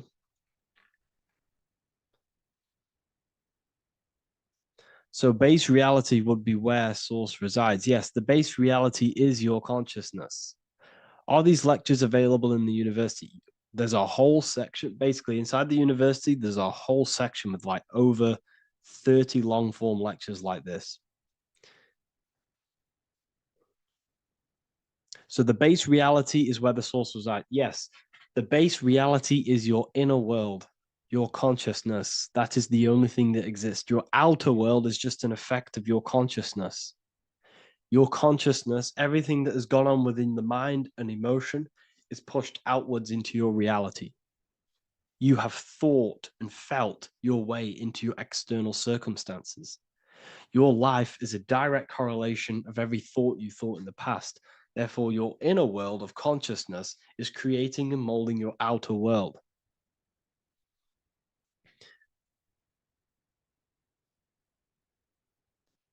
The best way to keep connection consistent, the best way to keep your connection to the divine or the higher planes of consciousness is through meditation and through imagination. Imagination is the fourth dimension. It is the astral plane. That screen that you have in your mind is not a physical screen. That is the divine plane of the astral. And this is essentially where all objects of this material world comes from. The phone that you are holding, the laptop you're watching this on, whatever you're doing, every single object you see in your room that you are in right now began inside of the plane of imagination. This is not a physical plane. This is a metaphysical plane that you have access to. And you have the ability to bring down this plane into physical form. That's what we call manifestation. That's what the ancients called magic. This is what we now call in science metaphysics. It's all the same thing. So yes, you all have access to the divine planes, unlike animals. This is why humans are so advanced.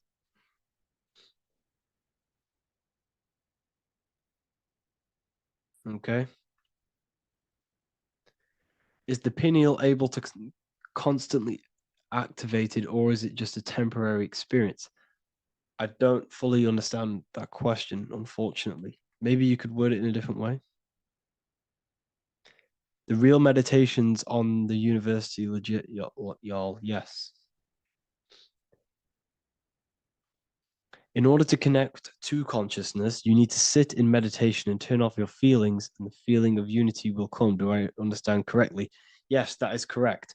So when you sit in silence and in stillness, I highlight the word stillness because stillness, when you are still, no information from your nervous system is being decoded by the brain. So when your body is still and does not move, your nervous system starts to relax and comes to a balanced state. Your brain starts to relax, it comes to a balanced state. The left and the right brain stop working, the nervous system stops working. Then, once the body, the material body is shut down, you then have access to consciousness. You can't access consciousness if the body's in such a busy state. If electricity is being fired every 2 seconds, your whole body's electrical. When you move your foot, that's electricity being fired from the brain to the foot instantly through the nervous system. Your brain, your whole body is a technological machine. So you must shut down the technological machine to access the divine that exists beyond the technological machine. Do you understand that? Did we create ourselves from the higher plane? When you say yes, you created yourself, you manifested yourself in this material form for a reason in this specific time and place. Wisdom books, are these available inside the university? Yes, they are. So anyone who joins the university, they all gain 50% off the store. So you can get anything you want inside the store for 50% off. Plus, you get the Book of Wisdom Volume 1 PDF for free. You get the Human Health Guide. Plus, you get all of the library books. There's a load of different books on occultism, symbolism, esotericism. Do you need to place your attention somewhere specific during meditation? You can do. Okay, you can do. So if you struggle, when you first start to meditate and you struggle to turn off the thoughts, think of the back of the brain, the back of your head. Don't think of it, place your attention on it. Okay, so when you place your attention on the back of the brain, this now shuts off thought because the back of the brain doesn't have any activation to do with thought. The front brain does, the neocortex. That's all to do with activation of thinking. So place your attention on either the back of the brain or your breath. What's more important, creating yourself or finding yourself? It's balance of both. So in order for you to create fully, you must have awareness of self and awareness of thought and control over the mental dialogue, the inner voice inside of you. Okay. When you control that inner voice, that is when you gain power. That inner voice is what brings commands into physical reality. Before you kick a football, there is a change in consciousness. There's a decision made in consciousness before the body takes the action. Therefore, every physical manifestation is a change of inner consciousness before it's a physical reality. You can have the reality you want through consciousness before physically having it. That's the secret to creating. But you must believe it like you know the sun is going to rise in the morning. That's how much you should know that you have that reality in consciousness through feeling and thought and imagination. And that's how you can truly create in your reality. Shrooms help with consciousness or ego. I can't really talk about that because I'm maybe uploading this to YouTube, unfortunately. But we need to clean our pineal gland first from calcification. Yes, definitely. You should go on a detox the body. Because you can't really connect with consciousness if your body is in such a dirty state.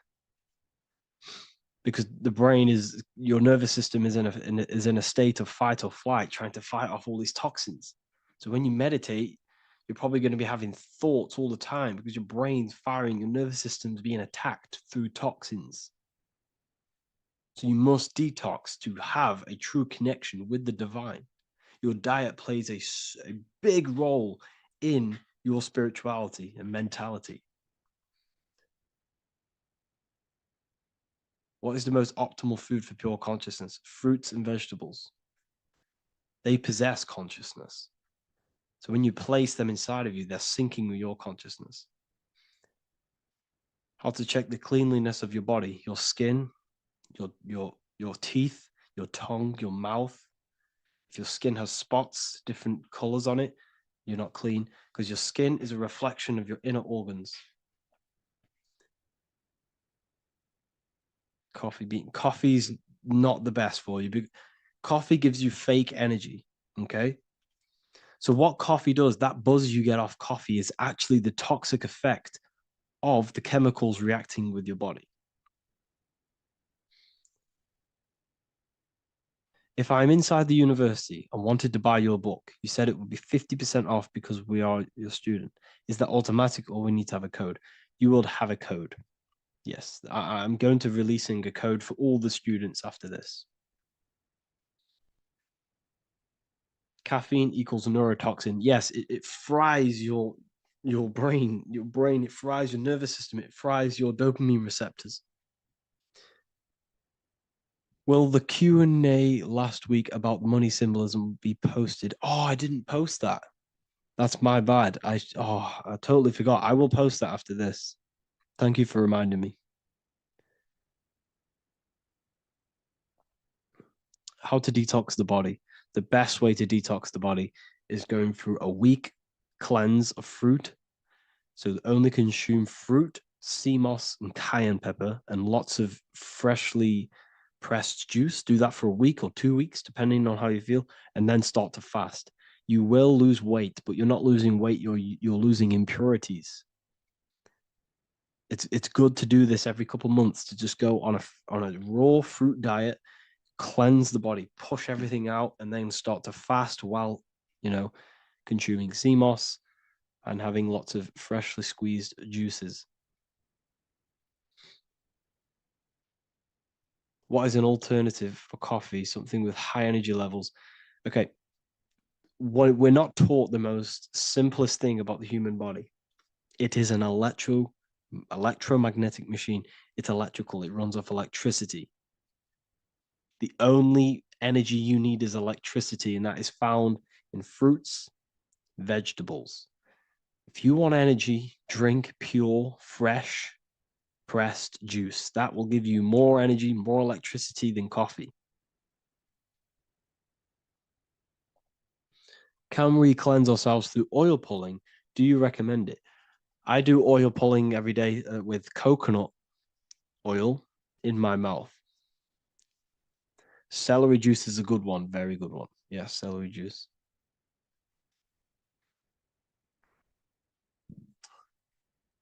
Any more questions? What kind of music do you listen to when lifting? For me, rap, hip hop push me work harder, but I know it's terrible for my subconscious. Yes, very. At least you're aware of it. You should be definitely try and stay away from the hip hop music. Try and stay away from anything that's talking about anything negative, because it's all programming your subconscious. And your belief system is your reality, people. Your belief system is your reality. Okay. So look after your subconscious. That's what's controlling your actions. 90% of your actions on a daily basis are controlled through your subconscious beliefs. Okay. I listen to a lot of Pastel Ghost.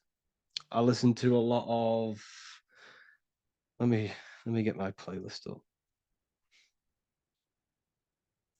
It's all like background music for TikTok. Do you know what I mean? Like Pastel Ghost. That's mainly what I listen to.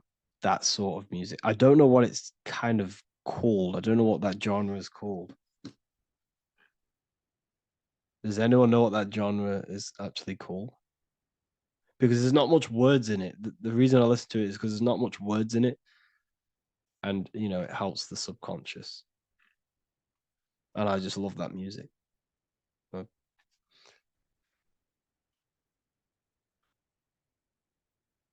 Like Lofi. Yeah, a bit of Lofi.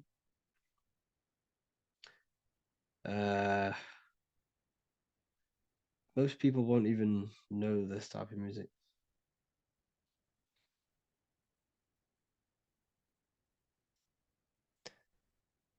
Can you tell us how you use cayenne pepper? So I mix it with freshly squeezed orange juice every morning. So the first thing I have, empty stomach, I have a teaspoon of cayenne pepper, mix it in and just down it every morning and sometimes at night.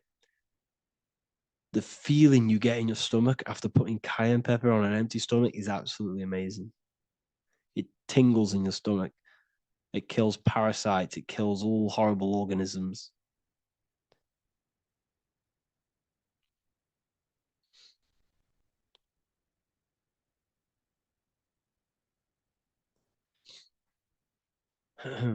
Mix it with hot water. Yes, hot water and key lime water. That I bet that's powerful. If you mixed warm water with key lime with cayenne pepper in first thing in the morning, I can imagine how powerful that is. I've never done that, but I'm going to try that. Do you use sea salt? I don't know what to think about sea salt, to be honest. I try and stay away from it. I don't know whether it's good, don't know whether it's bad. I'm kind of mixed on it, mixed information.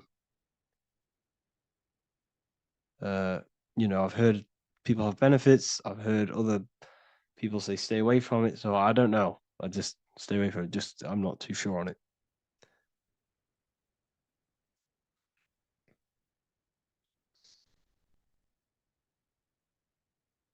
I drink fresh pressed celery juice every morning. Yeah, definitely.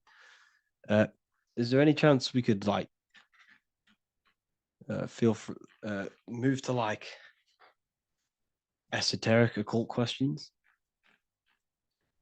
The only reason I say that is because I might be posting this to YouTube, so it's like I don't want them. I don't want them thinking I'm giving health advice because I'm not. This is what I do. I'm not giving anyone medical advice. This is what I would do to myself because I can probably get in trouble for that. So the subconscious is the all knowing, it is the all seeing eye. The subconscious knows everything. Your conscious mind does not. Your subconscious knows every single cell in your body. Your subconscious is making your heart beat. It's talking to your heart. It's talking to every organ, every cell in your body is being connected and spoken to by your subconscious mind. It is the all knowing. The subconscious has access to the astral plane, imagination, the fourth dimension. It has access to the mental plane, thoughts. It has access to the ethereal plane, energy. And has access to your physical body. It's the door, it's the portal. The subconscious is the portal to the divine. You must go through the subconscious in order to access the divine. Any coupon codes for book 2? Yes, inside the university, there will be a 50% off coupon code. Speaking of ancient civilizations, why did they use symbols to give us true knowledge? This is a very, very good question. Very good question indeed. The reason they use symbols is because symbols are their keys. They hide meanings. They hide things. For example, if it was written down, if all of this sacred knowledge that I'm speaking now was written down, it can be easily taken. It can be easily misused. Someone can take it, read it, and steal it and misuse it and abuse the world and create horrible things. The reason they use symbols is because they're hidden. They hide the teachings. Only the ones who possess the key, that possess the knowledge, can read the symbol. So the symbols act as a guard towards this higher wisdom, this higher knowledge, which gives you power. All of the knowledge I teach you gives you power. And you can misuse it. You can misuse your imagination. You have no clue unless you've put this into action how powerful your inner consciousness is. You can become a Okay, listen. If you hate your job, it's not the job that you hate. Think about it. It's not the job that you hate. The hate is coming from your inner consciousness. It's the state of consciousness that you hate. So what does that tell you? You can change that inner consciousness to another reality, the feeling of another reality. You can become that consciousness within before you actually externally have it. And by becoming and knowing that reality, that's what produces effect on shaping your outer world. When you really, truly know that reality inside of you of being free, of being wealthy, of having abundance, your outer world has no other choice but to rearrange itself to your new inner state of consciousness. That's what magic is. It's manipulating your inner state of consciousness.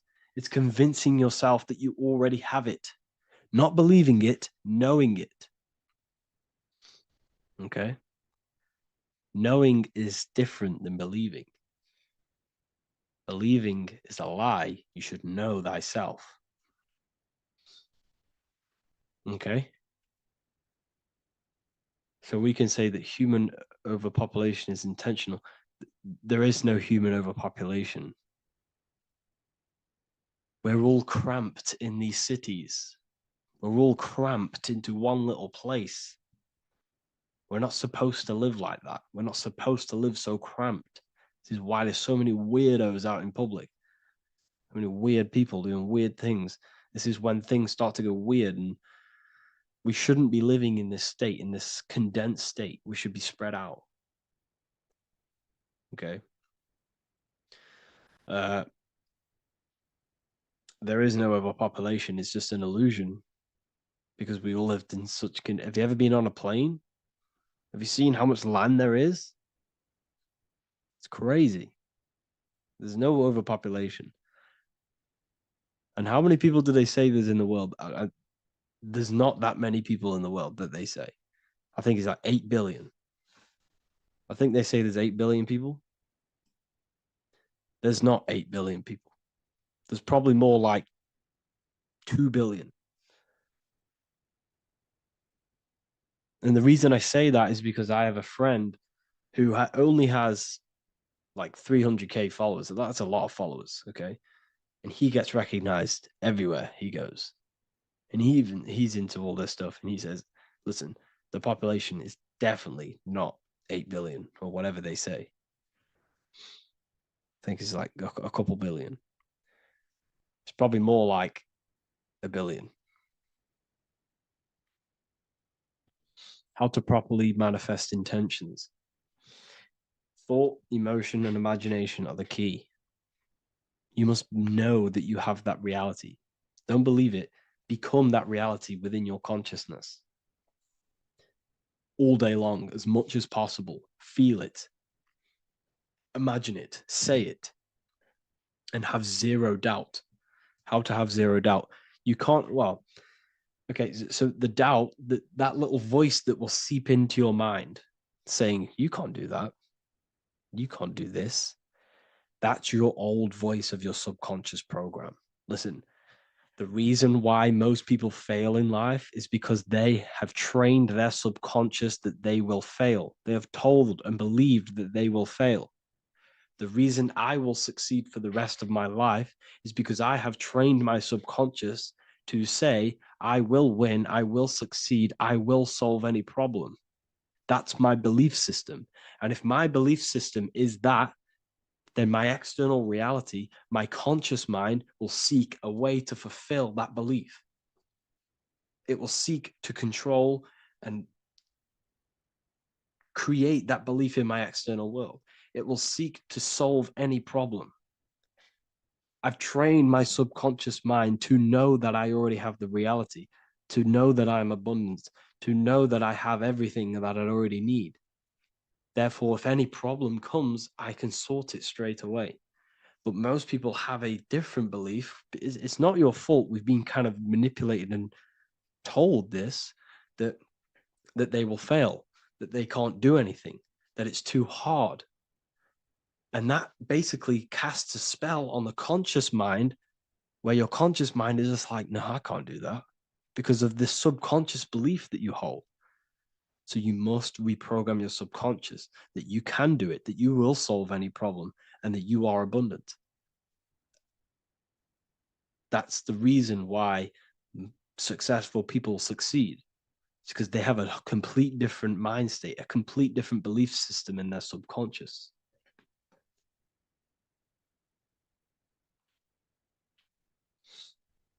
Do you offer mentoring? Yes, I do offer mentoring, but it's mainly for people who want to grow their online presence, and for the amount of value and transformation that I can place into your life, and the time that, well, the price of my time, it will be a higher price tag, but your life will completely change if you join my mentoring, because I will transmute your life. I will transmute your mind, and I will transmute your whole reality, because I could tell you exactly what you need to do. How to have super genius power pulling information from the source. Okay, so you can do this. I talked about this in Book of Wisdom Volume 2, if you've read it. This is a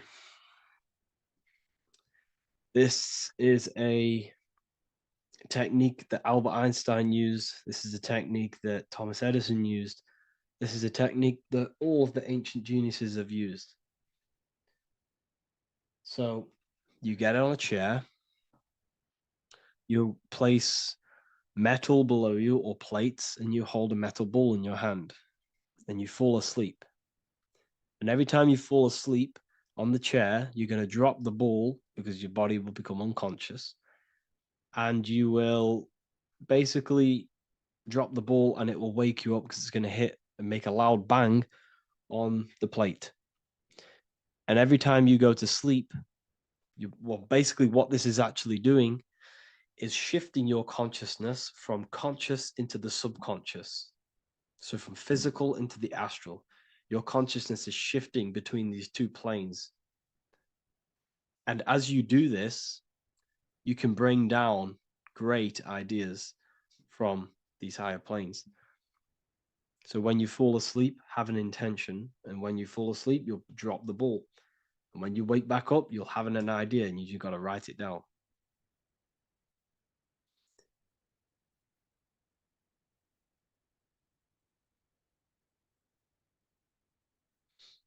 How to balance chakras. Don't focus on balancing your chakras. Focus on the mind. The mind is the cause of the chakras being blocked. If you have a blocked throat chakra, this is a problem in your mind, not the chakra. You see, the chakras are a result of the mind. You transmute the mind, you can transmute the chakras and cleanse them.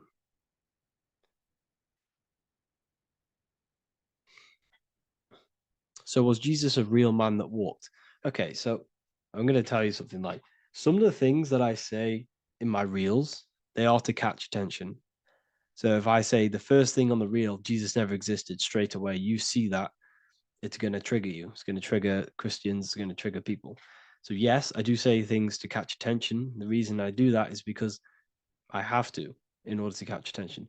Maybe there was a Jesus who walked. So in the past, I have said Jesus never existed. Yes, this is to catch attention, to boost the reels, views, and comments and stuff like that. Maybe there was a man who was called Jesus and walked the earth. But listen, he was not the Son of God. You are all the Son of God. Jesus represents an archetype.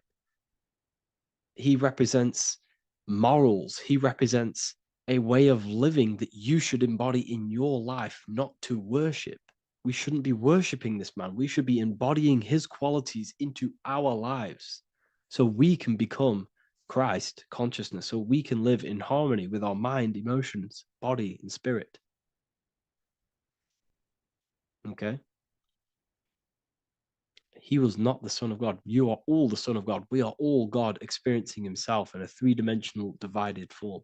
God is oneness, and he created a divided world so he can experience himself. Why do you quote from the Freemasons oft times? I don't recall me looking at Freemason quotes and quote them. I just simply, when I post a quote, I literally just, whatever comes to my head, I just whack it into Telegram or Twitter. Are dreams tied to your subconscious, and how do you understand them? Okay.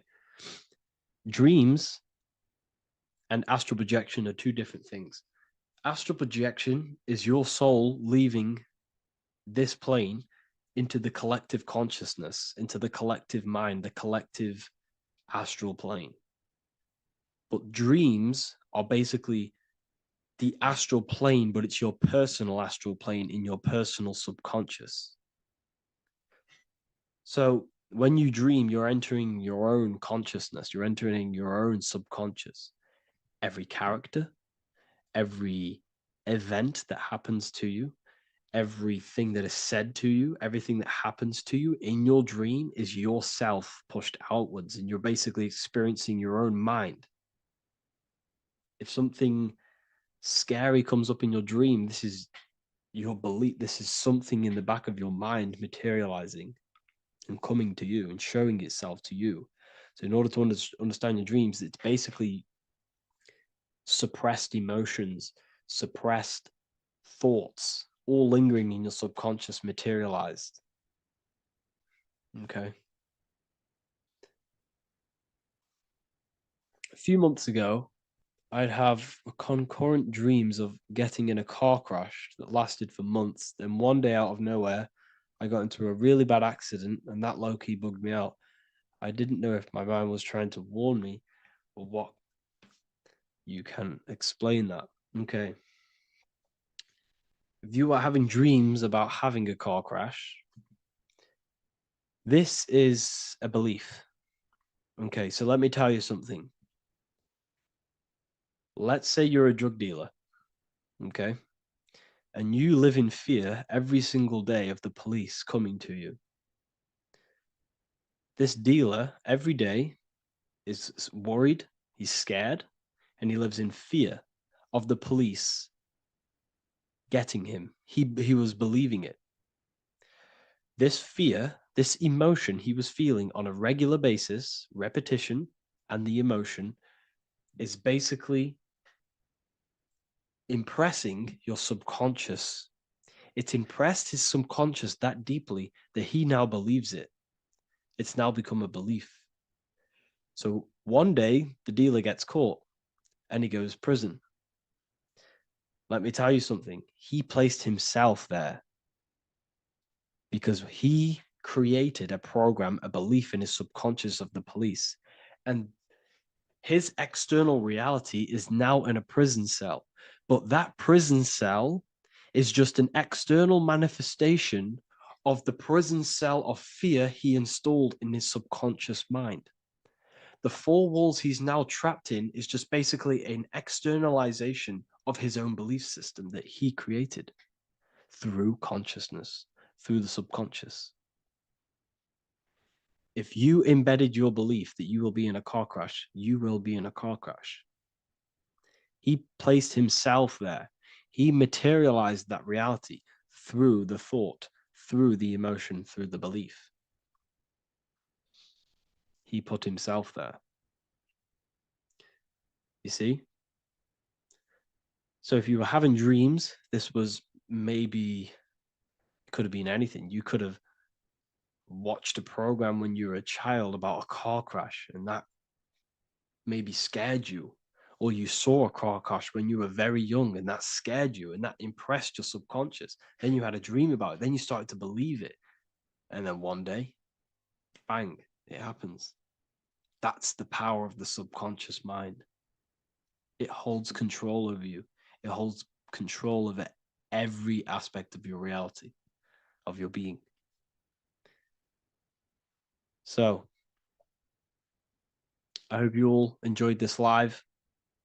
I'll see you all inside Ethereal University. I'll be posting another lecture this week. And yeah, let me hold on.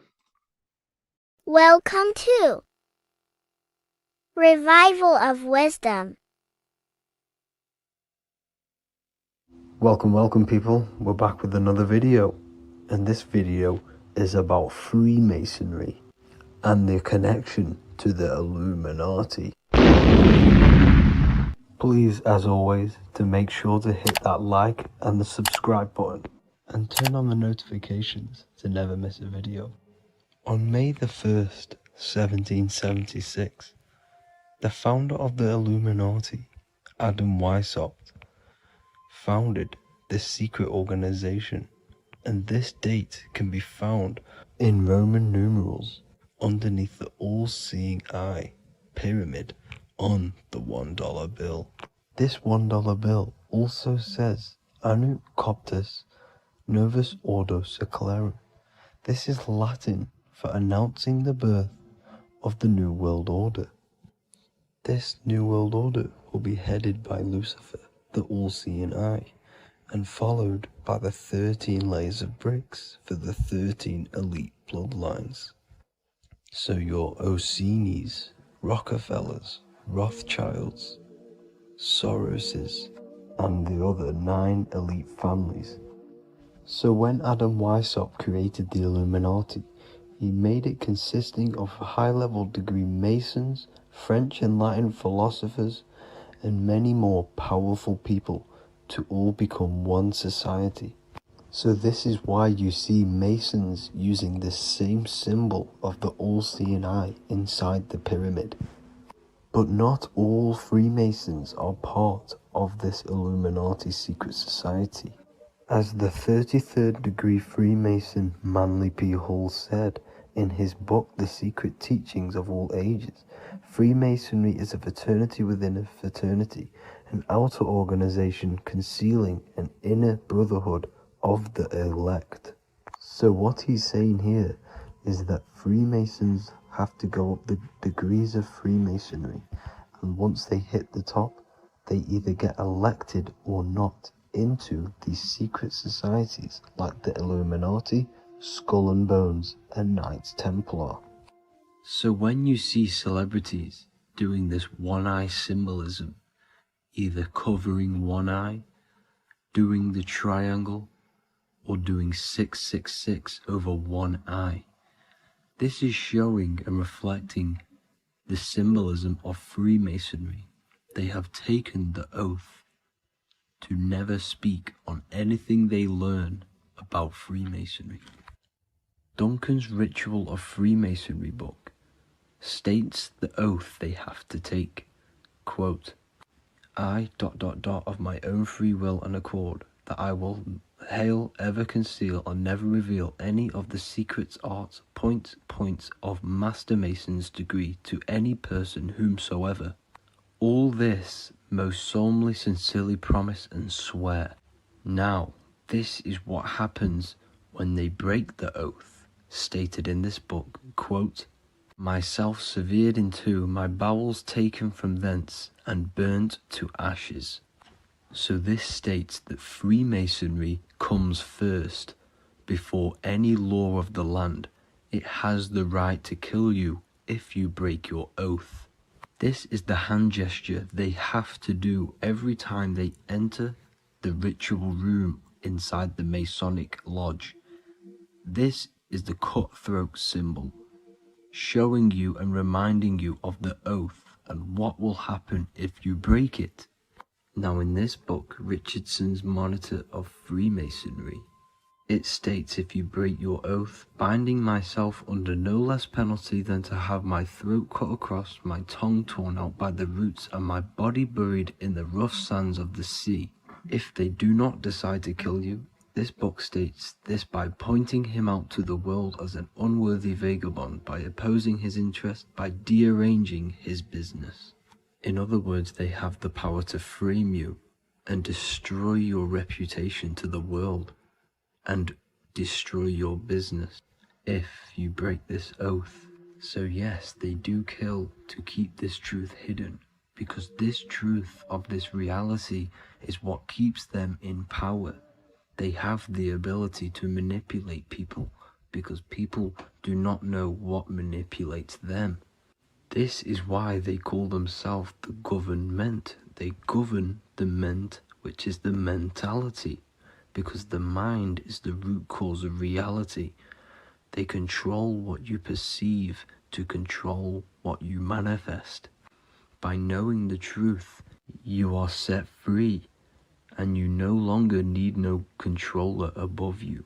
So this is why they are willing to kill and do whatever it takes to keep the truth concealed within these high-level degrees of masonry and these secret societies. However, going back to Manly P. Hall's book, it states, part of the symbols are displayed here to the initiate, but he is intentionally misled by false interpretations. So this is saying even Freemasons are intentionally misled and told lies to conceal the truth, to make sure the truth is hidden in the high degrees of masonry. So that's it for this video, guys. Thank you all for tapping in. Please leave a like and a subscribe. God bless.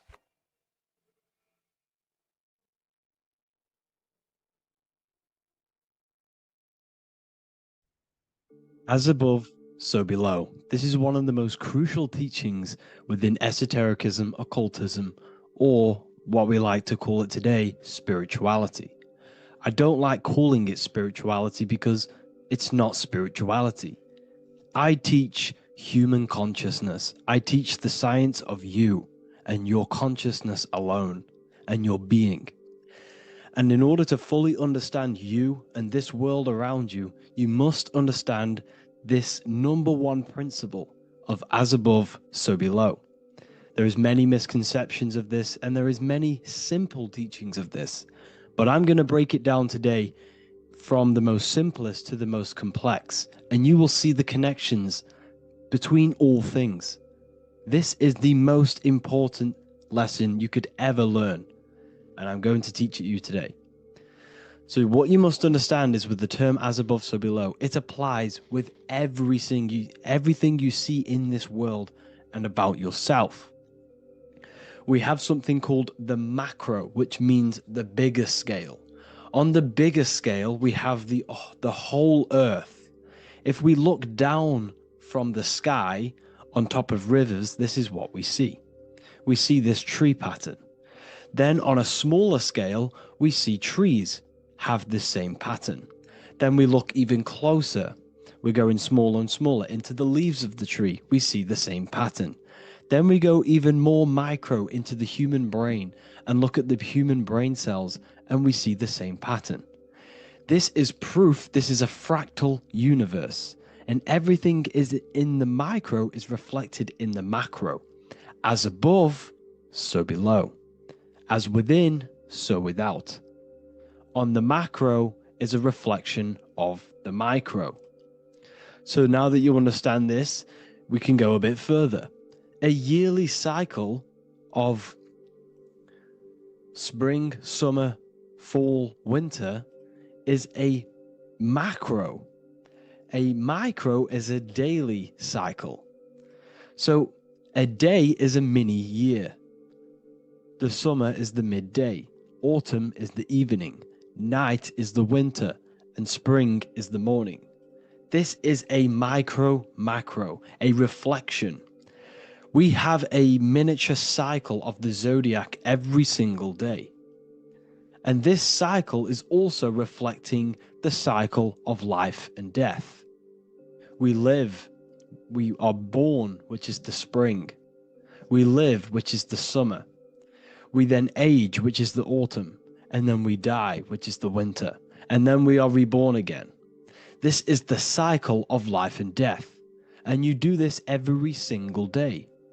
You see, death is a macrocosm of sleep. This is why we say sleep is the cousin of death. Because you die every single night. You do this process of life and death every single day. As above, so below. What's in the micro is in the macro. So when you go to sleep, you are essentially dying. And then in the morning when you wake up, you are then born again. This is a fractal cycle that we live in. Everything in this whole world is fractal. Everything applies to as above, so below. We have the sun, we have the moon, we have the day, we have the night. We have the life, we have the death. We have the conscious, we have sleep. As above, so below. We have the conscious mind, because now we're diving into as within, so without. As above, so below more refers to the external world. As within, so without is referring to your inner world and the outer world. What you must understand is about yourself. You exist in two realms. You're an individual. The dual nature of you. You exist in two realms at once. You have an inner world of your thought, emotion. This is the inner world that no one else can see but yourself. And you have an outer world with a physical body which everyone can see. So you exist in two worlds. You have the inner voice, you have the outer physical voice, which I'm speaking to you with now. But I also have an inner voice, which no one can hear, only but me. So you exist in the light and you exist in the darkness. The sun represents your external self, your physical, conscious mind.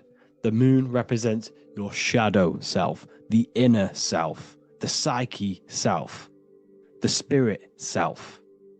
There is an as above, so below. The sun is within you. The moon is within you. Everything is within you. Now that you understand as above, so below, what is your body? Your body is a miniature earth. Let me repeat, your body is an earth. Your body is the earth. Okay? Because like I say many times in all of my videos, you are not in the world. The world is you. You are the universe. Your brain is a computer creating this reality. What you see with your eyes is produced in the back of the brain called the visual cortex. You don't look into the world, the brain produces the world. The body produces the world. When you touch something, you're not actually touching something. This is the electrical nervous system. When you touch something, what you feel is actually electrical signals on your nervous system reporting back to your brain. Therefore, when this body dies, you leave the earth because this body is the earth. Okay? As above, so below. You have the mental plane, the astral plane, the etheric plane, and the physical plane. This is essential for understanding reality and the teaching of as above, so below.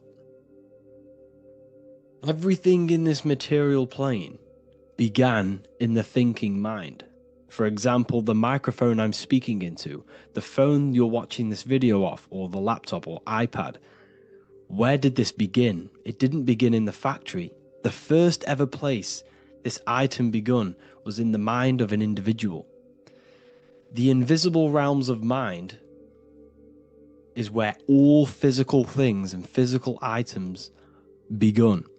Essentially, this physical plane is the effect of the thinking mind. This world is the world of effect. It's the world of outcomes.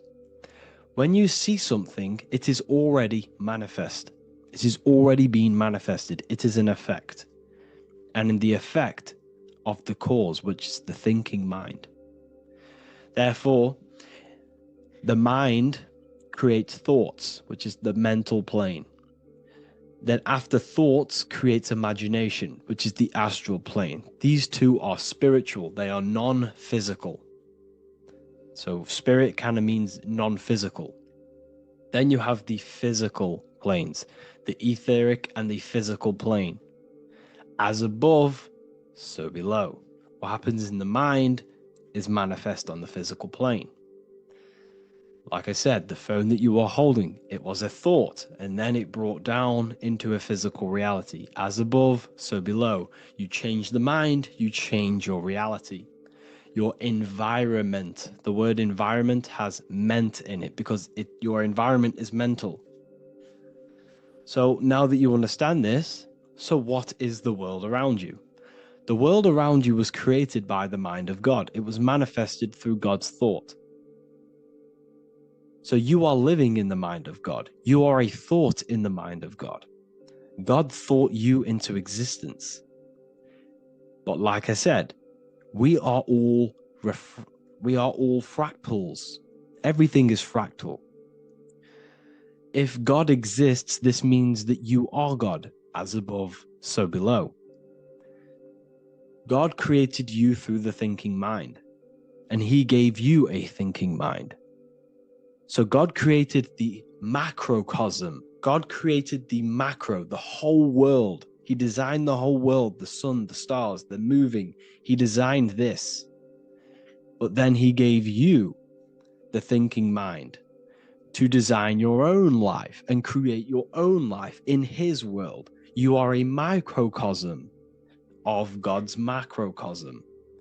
Just like God thought you into existence and the whole world into existence, you are a microcosm thinking your world, your reality into existence. You see this now? Everything is a reflection. Everything is a mirror. Everything is fractal. So in order for you to change your reality, you must change these higher planes. Your thought and imagination are the two key aspects of creating physical reality. Every object you see around you was begun in these higher planes of the non-physical, and they were brought out of spirit into physical matter through the thinking mind and physical action. So now we're going to get a bit deeper. The brain is not the mind. Now that you understand, we have spirit and matter. As above, so below. You have a non-physical side of reality and a physical side of reality. The mind is the spiritual brain. The brain is a physical manifestation, a physical effect of the mind. The mind uses the brain to operate in the physical world. And it's the same with the heart. The soul manifests itself physically through the heart. The heart is a physical manifestation of the soul, of the emotion, thought and emotion, the mind and the soul, the brain and the heart, heaven and earth. So you have the inner world and the outer world, the spiritual, non-physical, and the physical. So we are all on this process of awakening, an expansion of our minds into new fields of thought, into new fields of awakening ourselves. Because essentially we are born into this world. But you are born many, many times. You can be born physically and you can be born spiritually. Like I said, everything is fractal. So just like when the baby finds out that there is a world outside of its mother, what does the baby do? The baby seeks a way out of its mother, and then the baby is now born into a new world, a world outside of its mother's womb. It's the same with you and your spiritual process. As your mind becomes aware that there are other realities beyond your physical body, it then seeks a way out. And this is why you are probably watching my YouTube, because you are now on the path. Something within you has guided you to this path of knowledge, truth, enlightenment, and expanding your consciousness. And it is your soul who brought you here. Your soul speaks through emotion, like guidance. Emotion is the language of the soul. When you feel very bad, this is your soul telling you you're not in the right place. You're doing the wrong things. Because the soul is always unfolding its purpose, which is expansion and learning. That is it. The mastery of the self And the learning of the mind is the only thing that counts in the end after this life. So you are on a journey of expansion, of learning, creating, and spiritual rebirth. As above, so below. What does this body tell you? When I see someone overweight, I don't see the overweight. I don't see the body. I see the mind. I see an undisciplined mind. I see a mind that lacks self-control. I see a mind that seeks external validation. That's what I see when I see an overweight person. I don't see his body. I see the result of his mind. Because what does the Bible tell you? You shall know them by their fruits. It's the same saying as above, so below. You shall know them by their fruit. The fruit is their manifestation. Your body is a direct correlation and manifestation of your mind. Your inner world projects your outer world. As within, so without. As above, so below. Now, what do you see when you see this man's body? I see discipline. I see strength, mental strength, not physical strength.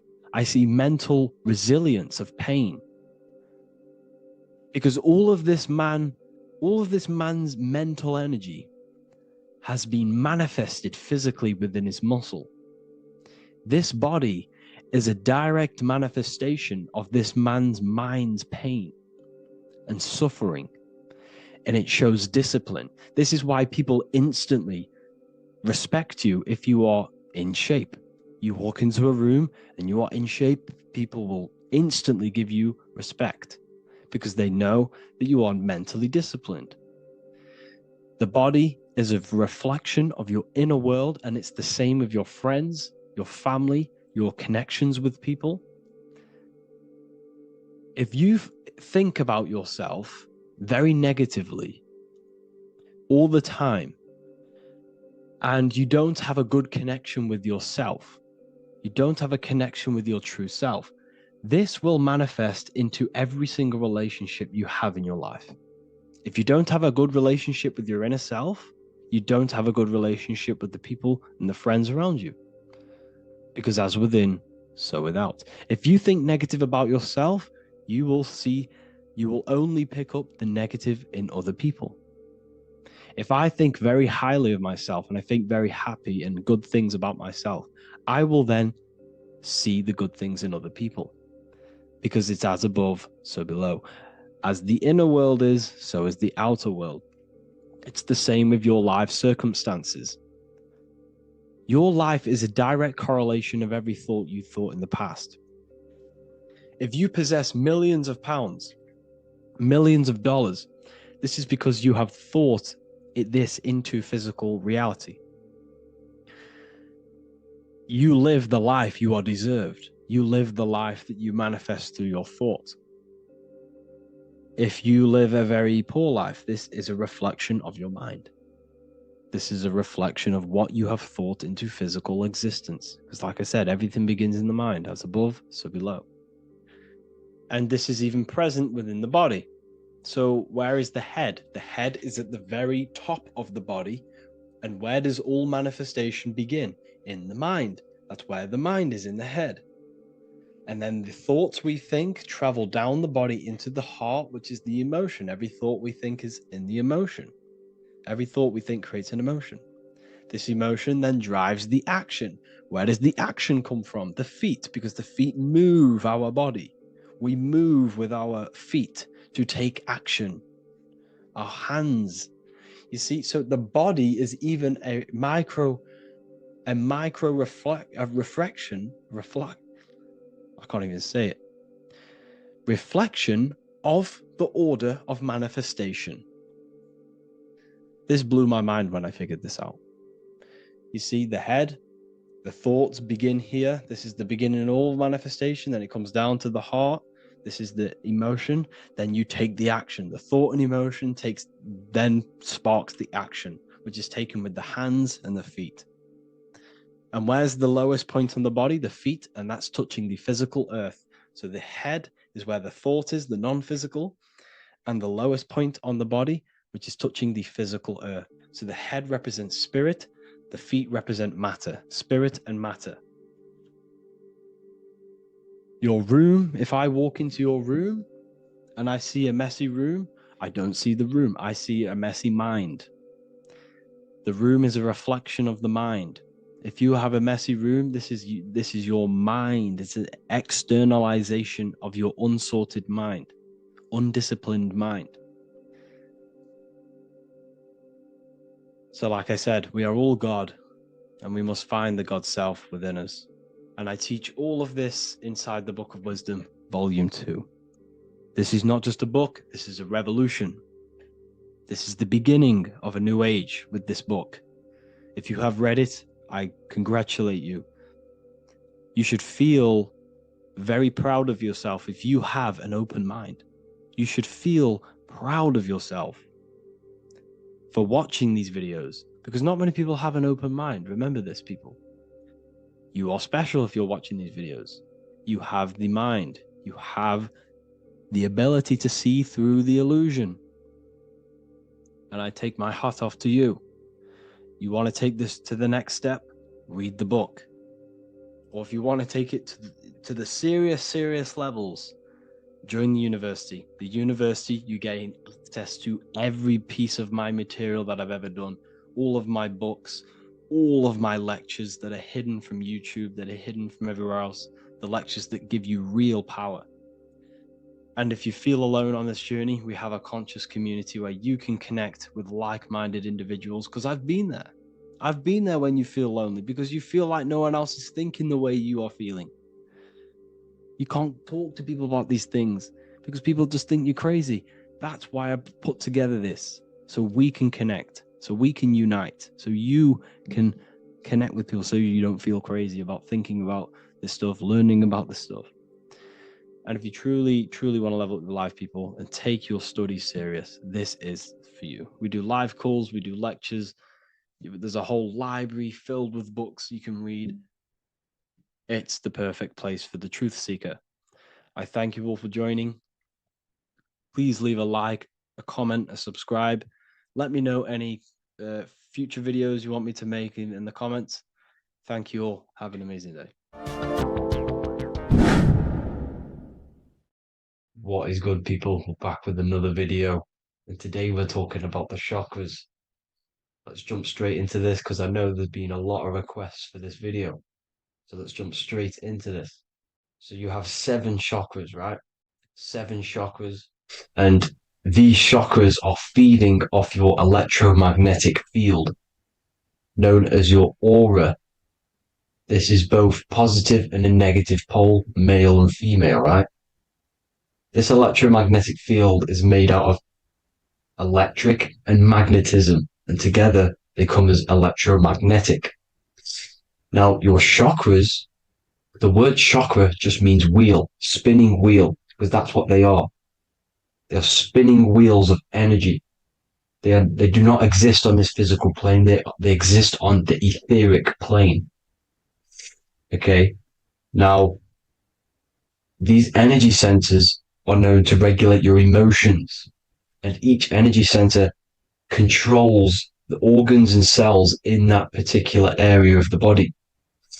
So, for example, your sacral chakra will control the cells and organs of your sexual reproduction area.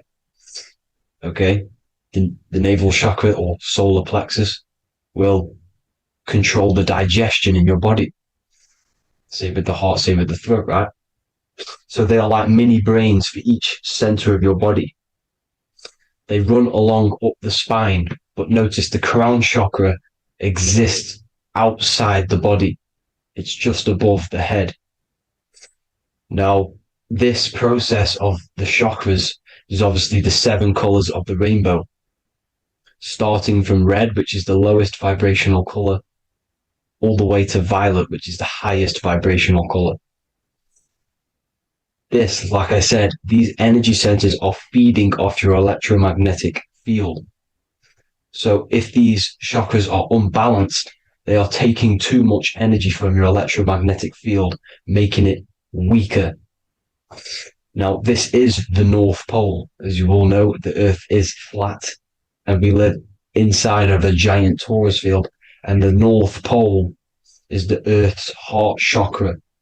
And this is why the aurora borealis, or the northern lights, whatever you want to call them, that's why they are green, and they are being emitted from this center point of the Earth, because it's symbolizing the heart chakra, which is green, right?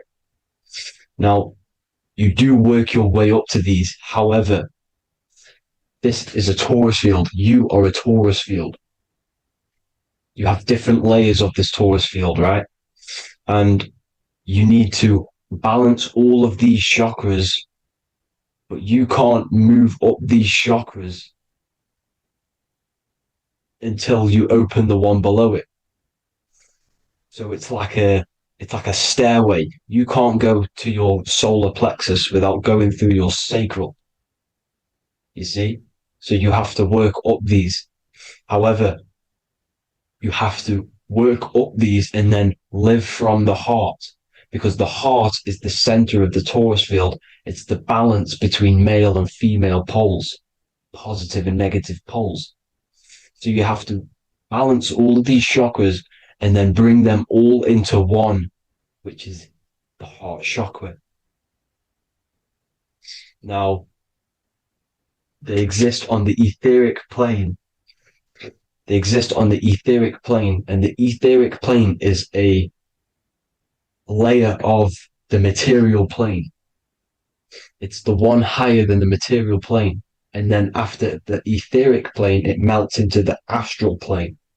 So they exist just between the physical and the astral aspect. Now, this is the yin and yang matter, which is the lowest root chakra, physical matter, and then to spirit, because high vibrational matter turns into spirit, low vibrational spirit turns into matter. So they're interchangeable. This is the yin and yang. Now, when you see ancient paintings with the halos, you see this is like a toroidal field coming out the top of his head, you see, with a halo. This was symbolizing in the old days, in the ancient days, that they've aligned their chakra, they've reached Christ consciousness, which is God consciousness, right? Now, this electromagnetic field is the apple that we bit out of in the Bible, because you see that apple is a torus field. So they were metaphorically or personifying the torus field. That's what the Bible is. It's a massive personification. It's all metaphors. You have to read it properly. It's got a greater meaning behind it. Now, when we bit from the apple, we ate from the tree of knowledge, which is good and evil. Our lower mind took over, so we materialized to feed our physical bodies. We materialized through Saturn. That's what Saturn does. Now, if you don't understand that, go and watch the video previous to this one called Occult Secrets of Saturn. And that will show you how Saturn is the materializer. Now, this is one of the secrets behind the Masonic compass, electric and magnetic, male and female, duality, positive and negative. Now, like I said, they teach you about the torus field, about a magnet in school, but they don't teach you about your electromagnetic field. Everything alive has a torus field. It is the building block of this creation. Absolutely everything has a torus field. There's not one thing without it. And as you can see here at the center of the apple, that's where the seed is. That's where the life is. The reproduction of that organism. As you see, this is where the most electromagnetic energy is stored, in the center, because this is where the two duality, this is where the field meets at the very center. This is why the seed is at the very center. Now, your spine is a elongation of the brain. The brain is heaven, and the bottom of the spine is hell. So this is Saturn, which is the root chakra. The 7 planets are associated with each chakra. Moon equals mind. Okay. Now, Saturn is physical matter, as I've just explained. This is the lowest vibrational color. And they want you trapped down here, which is your hell state, your animal nature. your physical nature. They want you to identify as the physical body. They don't want you to reach these higher states of consciousness. Okay? Now, in the brain, you have 12 convolutions. Now, this is what they were symbolizing in the Bible with the 12 disciples. And obviously in the Bible, it says the upper room where Jesus met with his disciples. This is heaven, the brain, the higher states of consciousness. Now, this is your North Pole. This is Jacob's ladder. Okay. This is why you have 33 levels of Freemasonry, because it's symbolizing the 33 vertebrae, which are these little things here on the back of your spine. Because once the Kundalini energy from the bottom of your spine rises to the top, this is when you get enlightenment and opens your third eye. Spiritual enlightenment. As you can see here, this is Jacob's ladder. This is the Kundalini symbol, right? And they're even showing you this in the medical symbol. They're putting it in your face. But the serpents are wrapped around the spine. Now, the serpents symbolize how the energy moves around the spine, because it's a torus field, you see? At the center of the torus field, it wraps around the center pole. It wraps around it, and this is how the energy moves up. So they're symbolizing it with the serpents. Okay? Now, every religion has a sacred river. For the Egyptians, it's the River Nile. For Christianity, it's the Jordan River, right? This river is the canal, the energy canal at the center of your spine, all the way leading to heaven, to the Holy Land. This is the chamber which the energy rises up, right? Now, they used to say the gods descended from heaven to man. This is just heaven. This is the mind state. And they said the gods were connected by a rainbow bridge. That's the chakra system, the rainbow bridge. Okay. Now, the ancients called this place Midgard, Earth, where both evil and good live, right? Midgard. But you can go to heaven, which is a pure mind state, because once you're in heaven, nothing negative can ever bother you. That's completeness, pure Christ consciousness. Now, this is why Jesus dies at 33. He didn't actually die, but it's symbolizing the death of the physical body. Not the death of the physical body, but his consciousness rising above the physical body to, as I said here, matter to spirit. Matter died off and he came spirit consciousness. This is symbolized by the 33 vertebrae, which is obviously the 33 levels of Freemasonry. And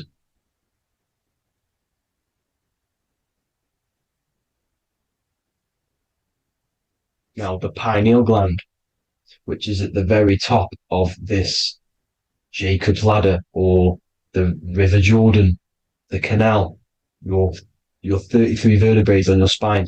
This is where the pineal gland sits, right? At the very top, at the center of your brain. Now, there's multiple ways this was symbolized. The Eye of Ra, which is used by the Egyptians. Now, this pineal gland is the seat of consciousness. This is where your consciousness is stored, right? And the ancient Sumerians used the pine cone, hence why it's got the word pineal gland, the seat of the soul consciousness. It produces DMT, dimethyltryptamine, which is known as the spirit molecule. And the pineal gland is wrapped in microcrystals, and we all know crystals transfer frequency and energy. Now, radios use crystals.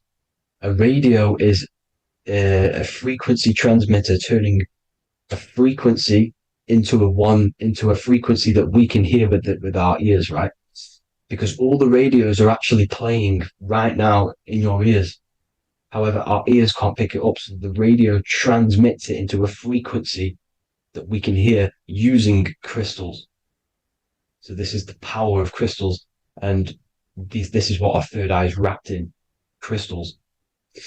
Now, this third eye is not actually your third eye, it's your first eye.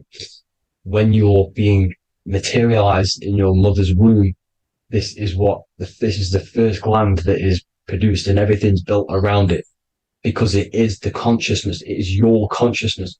Your consciousness never dies, ever. It's an eternal essence. It lives forever. You never actually die. Only the mortal body dies. Now that's what we call life. Life is abided by time, and time is change. And change is what we call life, because everything's constantly moving and transforming into different things, right? Now let's not get off track. The pine cone is obviously, this is in the Vatican here. The pine cone is symbolized as the pineal gland, pine. And this is the opened pine cone. The opened pine cone means, or symbolizes, the awakened man, the awakened third eye. But the ones here, which the Sumerian gods are holding, these are shut pine cones, symbolizing the unawakened man. But let's not get confused, people. These gods were not gods. They are human beings just like you. They reached Christ consciousness. They are nothing more special than you. They just had the ability to reach Christ consciousness. And obviously their knowledge was far more intelligent than ours, far more advanced than ours. They knew the truth about this reality to the depths. Now, the ancient Hindus had a goddess called Kundalini, which is said that she descended by the means of a ladder or a cord from heaven, which is symbolizing the spinal cord. Now, this is what hickory hickory dock, the mouse went up the clock and came back down. This is all these stories, like Santa as well. Santa comes up and then down the chimney. This is symbolizing the Christ oil. There's an oil which is produced in your pineal gland, right? And this oil travels down the spine. And once it's down on the spine, you must have to raise your consciousness, just like I said, with the chakras. You have to raise your consciousness, raise your vibration to heat up this oil and turn it into a gas. And it travels back up the spine through like the serpents up the spine, and this awakens the third eye once it's coming back up the spine and hits the pineal gland. This is the secret behind Santa and hickory hickory dock, because Santa comes down and feeds the presents and goes back up the chimney, and he lives in the North Pole, the positive pole. This is the North Pole, people, and the presence is your sacred oil. This oil, your physical body is the furnace. It's the spiritual furnace, which you have to heat up this oil by raising your frequency and turning it into a gas to rise up this chamber, the River Jordan, to your third eye, right? Now, this is an alchemical process. Your body is the alchemical furnace. It says in the Bible, if therefore thine eye be single, thy whole body shall be filled with light. I shouldn't have cut that out, but that's what it says. The light of the body is thine eye. If therefore thine eye be single, thy eye shall be filled, their body shall be filled with light. This is symbolizing the pineal gland, enlightening the body, the spiritual body, filled with light. Now, as I said, they want you kept down here, which is the root chakra, which is your animal nature, which is obviously mind, matter over mind. This is the symbol of Saturn, right? As you say, we're built of body, mind, and spirit, the Holy Trinity. That is the sun, moon, and earth. The sun's your soul, solar. Moon is your mind. Earth, which is the cross, which is your physical body, the 5 elements, right? So body, mind, and spirit. So the Saturn symbol is actually made out of the cross on top, which is the earth, and the moon on the bottom, which is symbolizing matter over mind, because earth is physical matter. You don't want to be matter over mind. You need to be mind over matter. See, they want you identifying as your physical body. They don't want you to realize you're an eternal consciousness. You're an eternal essence of consciousness which never dies. They want you trapped in your animal nature. And this is why the Baphomet has a goat head, because it's symbolizing your animal nature, which is evil. Not evil, but you're more likely to do evil things, right? Which brings bad karma. That's your animal side. This is why the Baphomet has an animal goat head. As you can see here, he's got the Kundalini energy here. So when you see the inverted cross, the cross is your body, as you can see here. The inverted cross means your chakra's downwards, down here. Your head's down here. Your mind is down here. But your mind needs to be up here, which is the upwards cross, which is Christ consciousness. And as we all know, 7 colors of the rainbow, 7 planets, 7 chakras. Red light is low frequency and long range. This is why Saturn is the slowest moving celestial body. And it's the lowest chakra, because it's low frequency, long range. The moon being the crown chakra, which is high frequency. This is why the moon moves around the quickest. The moon is your crown chakra, which moon in mind.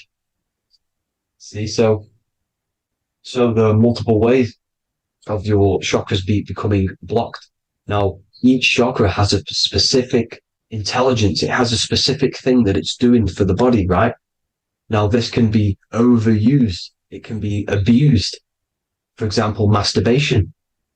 That keeps you down here in your sacral chakra, because you're abusing that energy center. You're abusing your sexual energy, which is then becoming unbalanced. So this is how energy, this is why these centers are pulling more energy out your electromagnetic field, because these centers are wheels. The chakras just mean spinning wheel of energy.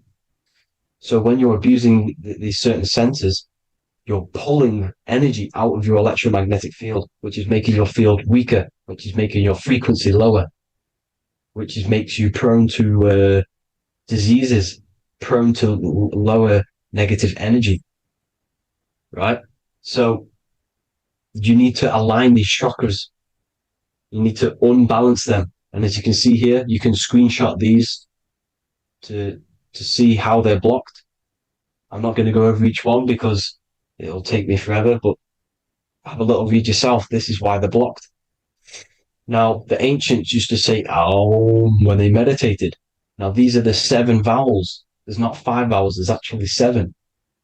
Now, when they say Aum, they're aligning all their chakras by saying this when meditated. This is where the Aum originated from. Now, emotion is energy in motion. So if you're feeling a certain way, that's the energy you've put in motion. It's a reflection. We live in a mirror reality. Everything's mirrored. Everything's mirrored. As within, so without, as above, so below. Everything's a reflection of some sort. So whatever you're feeling, you're doing something wrong. It's telling you you're doing something wrong from the root cause, because your energies are the effect. You're feeling the effect of something you've caused. The law of cause and effect. Nothing escapes it. Now, the Jehovah's Witness believe that exactly 144,000 faithful Christians go to heaven or be resurrected, right? This is not true. This is symbolic. 144,000 go to heaven. Now, the petals on the chakras, this is the root chakra, this is the crown chakra. Now, if you add up the first 5 chakras, the petals, add up the petals on the first 5 chakras, you get 48. And then you get to the third eye, which has 2 petals. 48 times 2 equals 96. 96 plus 48, which you got from here, equals 144. The last chakra has 1,000 petals. Times 144 times 1,000, you get 144,000. This is a frequency. This frequency is the frequency of the ascension up your chakras. This frequency is a high frequency, which turns that oil into gas, which rises up the spine, activating your third eye. Right? So this is all the religions are all symbolic for this sacred secret of Christ consciousness. As it says in the Bible, the kingdom of God is within. It's not out there, people. You must look within yourself. You are God. You are a spark of his consciousness, infinite consciousness, right? So 144,000 is a frequency, and you must achieve this. Like I said, these people in the past, they're not gods, people. These were just humans. Nothing special. They just reach Christ consciousness. Now, they keep you in these lower vibrational states with the food, right? And as you can see here, all of these fast food restaurants are mainly are red and yellow, which are these lower states, these lower two chakras, lower vibrational colors, because they want you trapped down here in matter. And these foods are so low vibrational, they will keep you down here because your gut produces, I think it's like 80% of melatonin. Melatonin is your feel-good hormone. These foods will not make you feel good. This is very low vibrational. Meat. It's not meat, it's raw flesh. These animals are stripped from their family, put on a conveyor belt, watch their friends be tortured, and then get slaughtered in a slaughterhouse. Think of all the fear that's running through their blood, all the hormones, all the fear, and you're going to go and eat that very low vibrational energy. As you can see here, this is the light photons within fruit. You can see the light, the life force in this fruit. You must think, feel, and do positive to raise your vibration. As you can see, earth equals heart. If you rearrange it, everything in nature is green, right? The aurora borealis is green. You must align all these chakras and then live from the heart, because the heart's the center of the Taurus field. You must become the consciousness in the center. So that's it for this video, people. Thank you all. The earth has become a realm in order to trap souls within so that they can harness our electricity, our energy. Even the Bible is talking about how this realm is controlled by the wicked one in John 5:19. We know that we are the children of God and that the whole world is under the control of the evil one. Ephesians 6:12. For our struggle is not against flesh and blood, but against the rulers, against the authorities, against the powers of this dark world, and against the spiritual forces of evil in the heavenly realms. So the Bible is telling us that this is not the only world. There are other worlds, there are other realms that we can go to, considered as heaven. Heaven being a higher realm where there is no evil, no darkness. This is a midpoint realm where there is good and evil. Now, we're going to explain how the soul trap is how it's working and how your soul is being harnessed for its energy and how you are tricked to come back to this realm after death. What you need to understand is first is that you are the invisible intelligence behind the physical body. You are the mind and soul. The soul is the true you, the good you. It is pure love, pure bliss, eternal, never dies. The mind can be corrupted, though. The mind is the intelligence of the soul. It is invisible. It has no true form.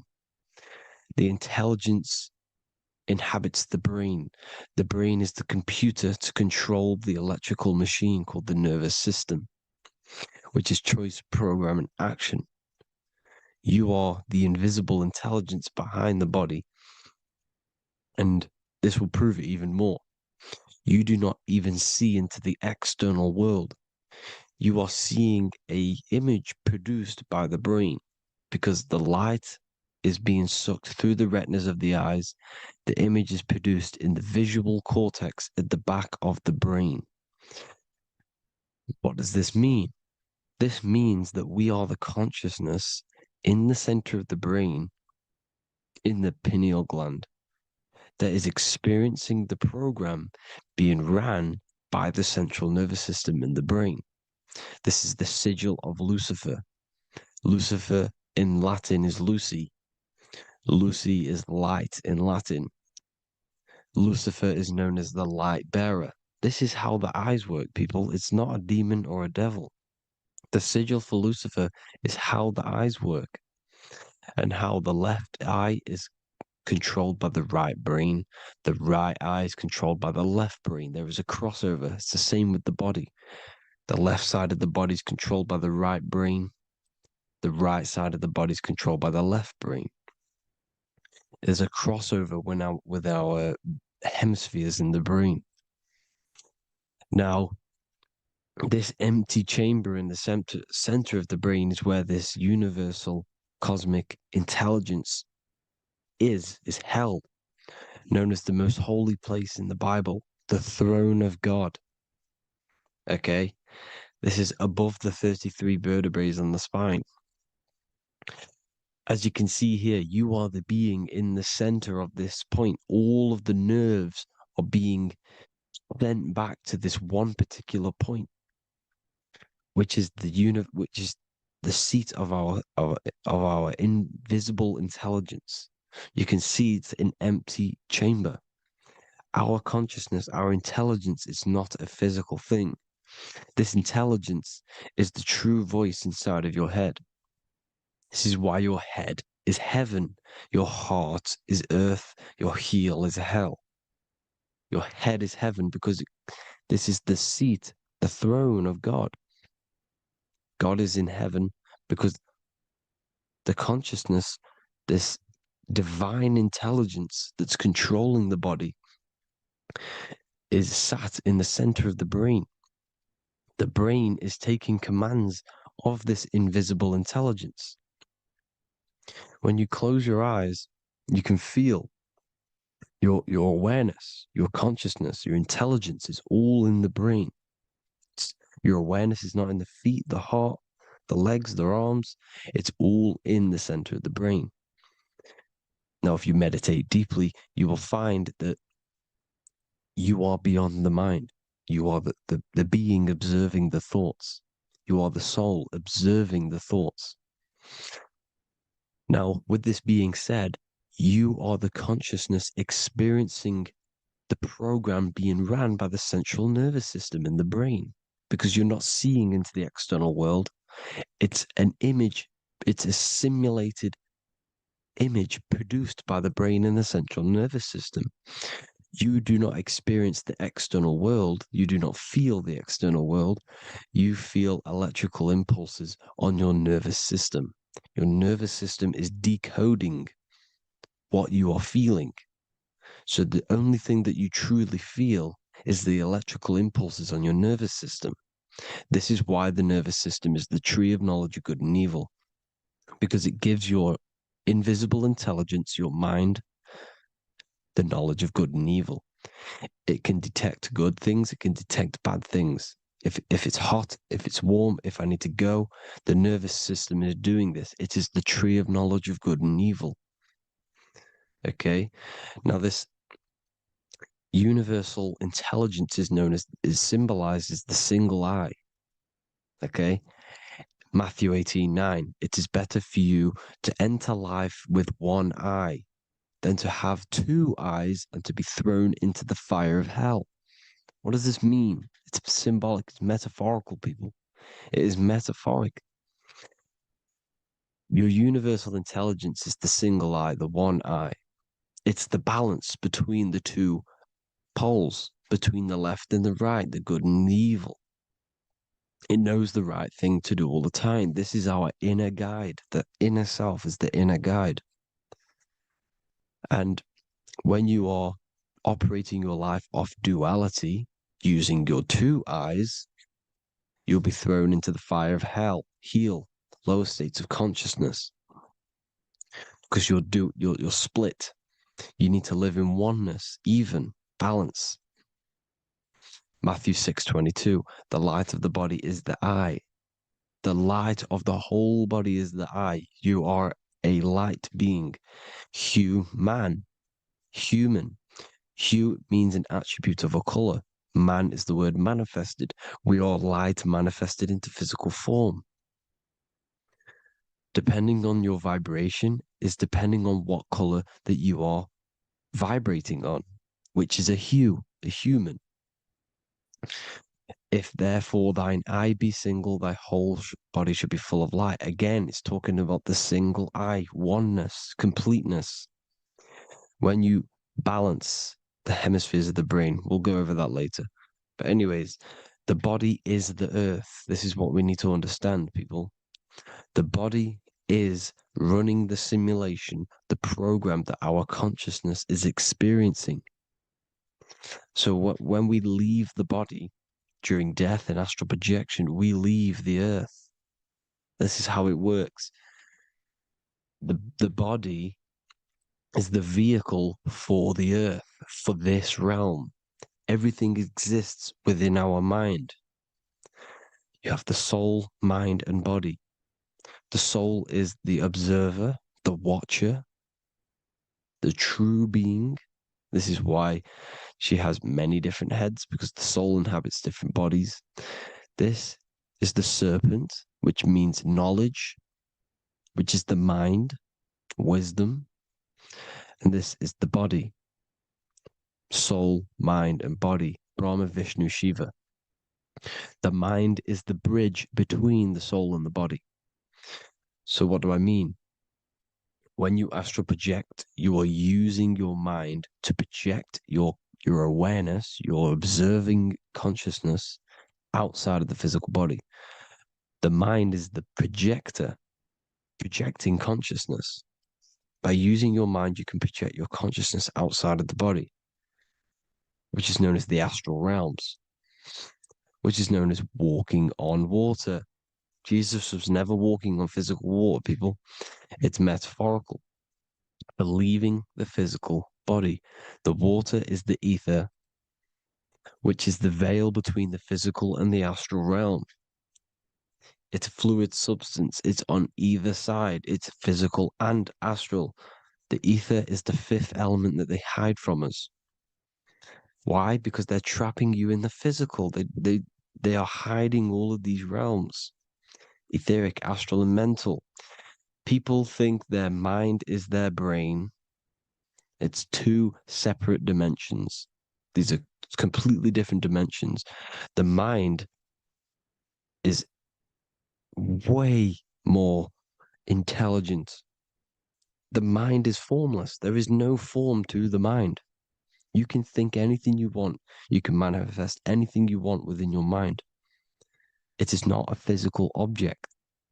The physical realm is being controlled by the mind. Everything's being controlled by the mind. Everything exists within the mind. This is why the Egyptian says the universe is mental. So when we project our consciousness outside of the physical, we go to the astral. The ether is the water that Jesus is walking on. This is the veil between the physical and the astral world. The word together has ether within it because it joins the two worlds together, together, the astral and the physical. The word either is ether because the ether is on either side, physical and astral, physical and spiritual, physical and non-physical. In the astral realm, the mind can manifest anything we want.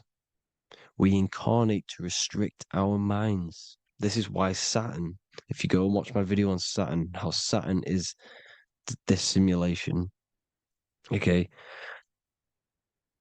our minds can manifest anything we want in the astral plane in the click of a finger.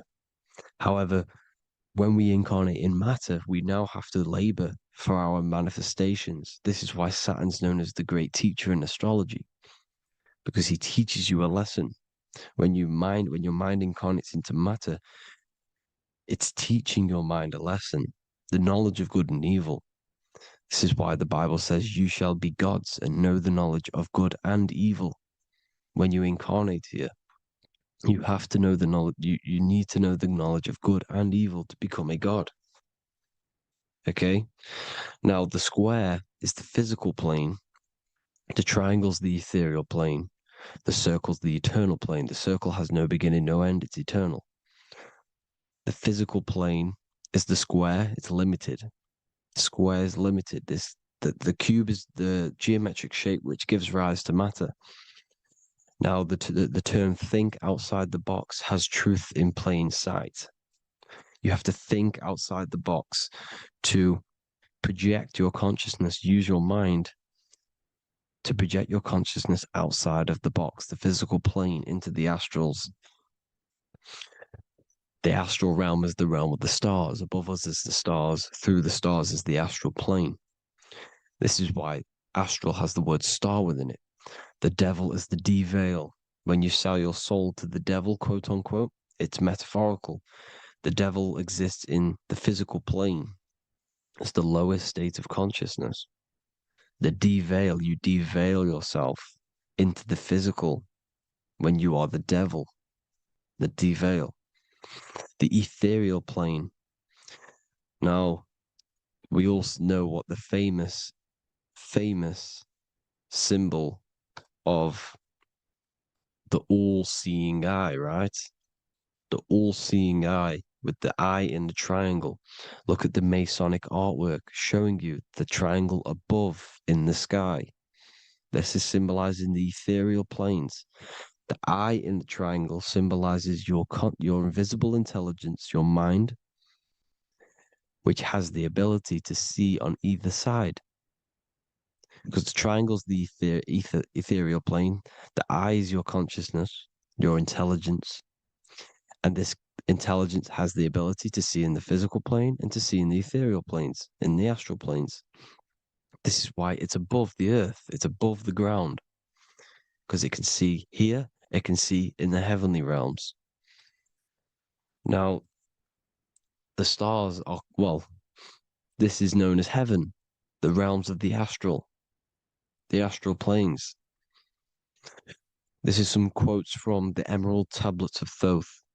Out of the darkness ye must rise upwards, one with the light and one with the stars. Man is in process of changing to forms that are not of this world. Grows he in time to the formless, a plane on the cycle above. So there's other worlds. The Bible's telling you there's other worlds, there's other realms. Know ye must become formless before ye are one with the light, the astral light above, which shining through the stars. Not of the earth are ye, earthy, but a child of the infinite cosmic light.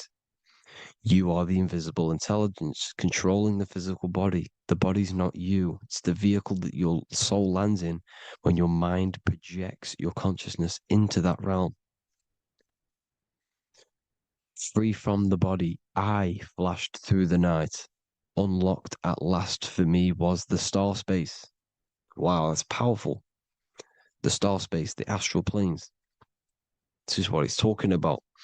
We are all a star. We descended from the astrals, which is the star. We are all a star. Look at the ancient paintings of Jesus' birth. It's the star beaming his consciousness down into the physical plane. Here's another one. Here's some Freemasonic artwork showing you, again, the ether, that invisible intelligence, the eye, manifesting itself inside of here, in the physical realm, where the people are. You see? It's the same here. This is Jesus. Here's the bird symbolizes the Holy Spirit, your invisible intelligence, descending into the waters, the ether, the ethereal, everything. The ether is the base of all physical matter. Here's truth in plain sight. Mr. Bean, the famous TV program in England, in the UK.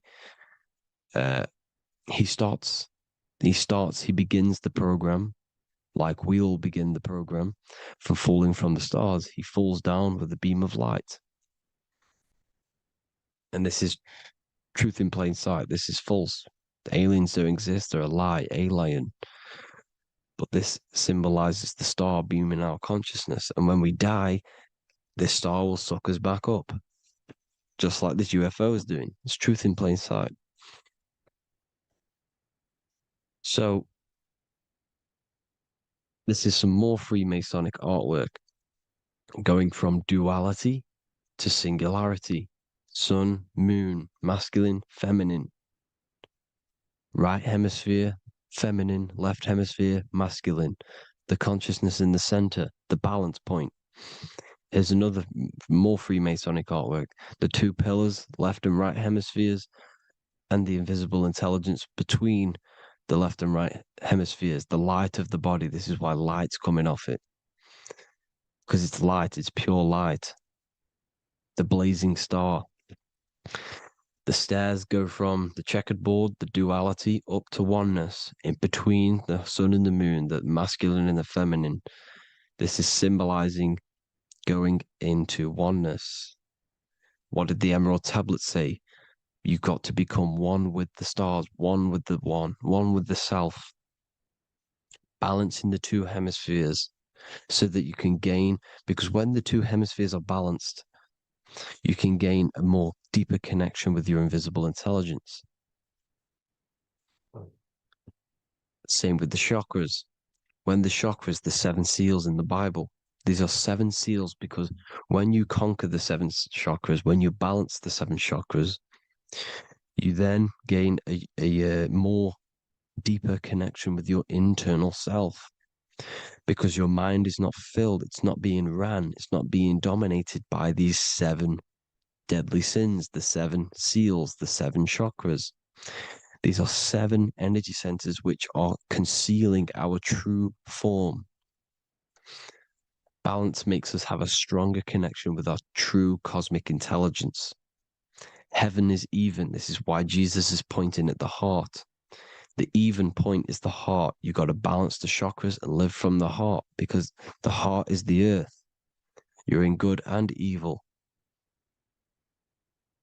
The body manifests the lower and the higher self. The higher self is in the higher parts of the body. Wisdom, intuition, expression. The lower self is in the lower parts of the body. Sex, food, and power.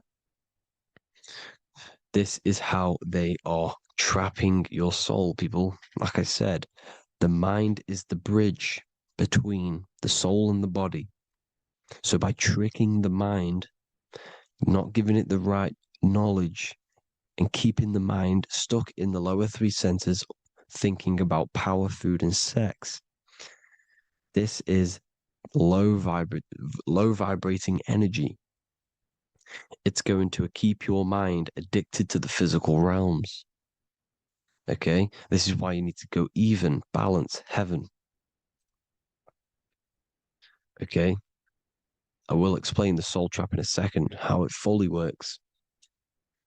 But I'm telling you all the science behind it so you can understand. When you are doomed, you are domed. This is the dome, the firmament, the firmament, the mind. Ment is mind, firm is firm. A firmament is doomed under the firmament. You must have a loose mind, an open mind to expand your consciousness beyond the stars, beyond the ethereal barrier. You have to vibrate higher than this world. Your consciousness must be expanded more than the physical plane. You need to learn how to astral project. You need to learn how to leave the body, how to operate outside of the body, so that you, when you do leave the body, you will have recognition. You'll have knowledge. You'll have practice. But this is as above, so below. The woman's belly is the earth. It's as above, so below. It's a microcosm of the macrocosm. We are the children in the womb. We are the people in the earth being ready to be born into the heavenly realms. As above, so below. It's a microcosm, macrocosm. Everything is in everything on a bigger and a smaller and a larger scale. Now, when the baby figures out that there is a world beyond its mother, what happens? The baby starts to move around and tries to get out of the mother. Because once it starts to hear the external world, starts to hear people, it's going to wonder, what's outside of why am I in here? What's outside? So the baby will force its way out of the mother. It's the same with our minds, as above, so below. When our minds figure out that there are other realms beyond this world, we will seek a way out. This is the womb, the Mother Earth, Mother Nature. It's the mother. We're in the womb. We can be born out of this world, which is being born again in the Bible. When you are doomed, you are domed under the dome, under the firmament, the firm mind. The firm mind will keep you under the firmament. Due to the law of polarity, there has to be other realms. There has to be. Because the law of polarity works in this world, and it will work on every scale possible. It's universal laws. These are universal laws. The law of polarity means that there are other realms polarizing this realm. There is a hell, there is a heaven. There is a midpoint, which is Midgard, which is the one we are in now. Earth, heart. Earth is the heart. Heart is the center, good and bad. The balance between good and bad. Your reality is your level of realization. Your mind realizes other worlds, you will seek a way to them worlds. It's that simple.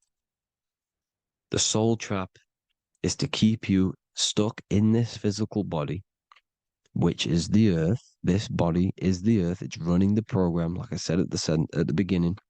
It's running the simulation that your consciousness is experiencing. You are an electromagnetic being, and you're hidden in a cage, your rib cage, and you're stuck in cells, a prison cells. Look, you're in cells. We produce electromagnetic energy. Your soul produces this energy. And by trapping your consciousness inside of this physical realm, they harness this energy within the astral realms. They're using you to manifest demons, because your mind creates demons through emotions and mental thought energy, which is a whole nother video.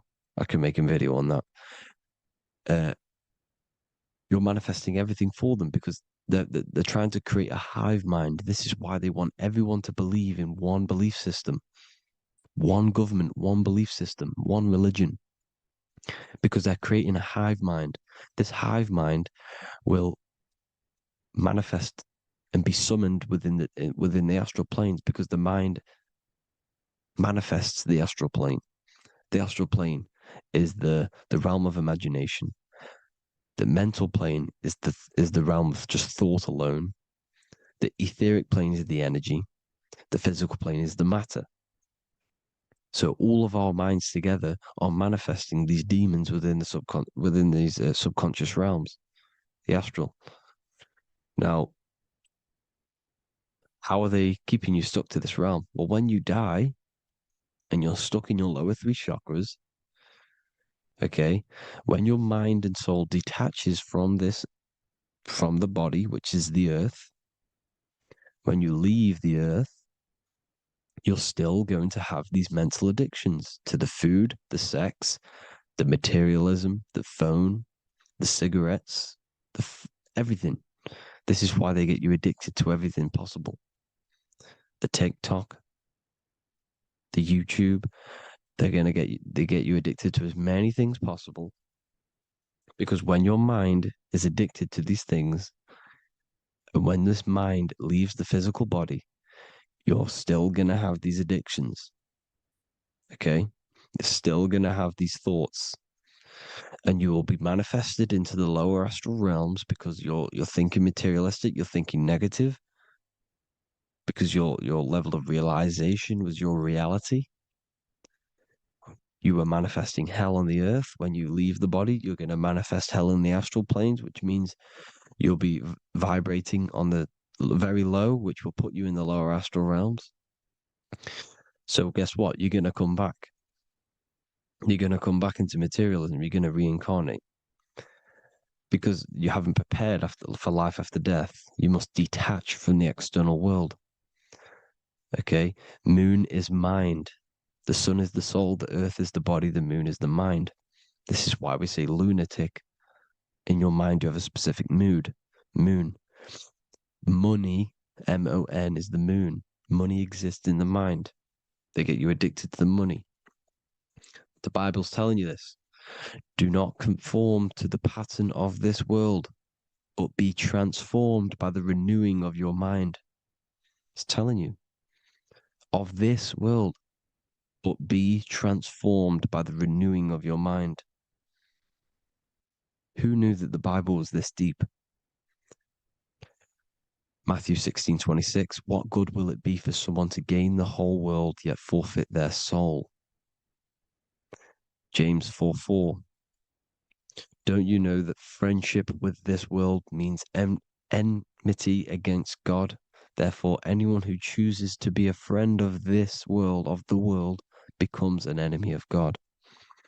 John 4:4, dear children, are from God and have overcome them, because the one who is in you is greater than the one who is in the world.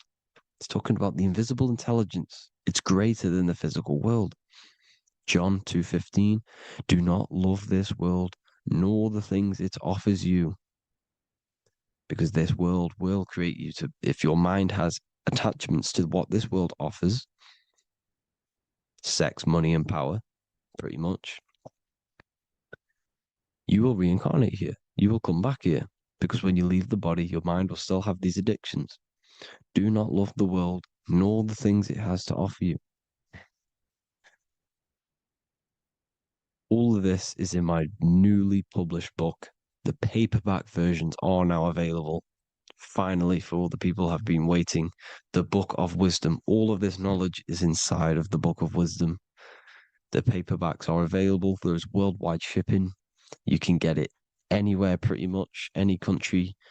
My new website, it's amazing. There's going to be some amazing products coming on the new website. But I thank you all for the support. Before I leave, I need to explain what is going on with the soul trap.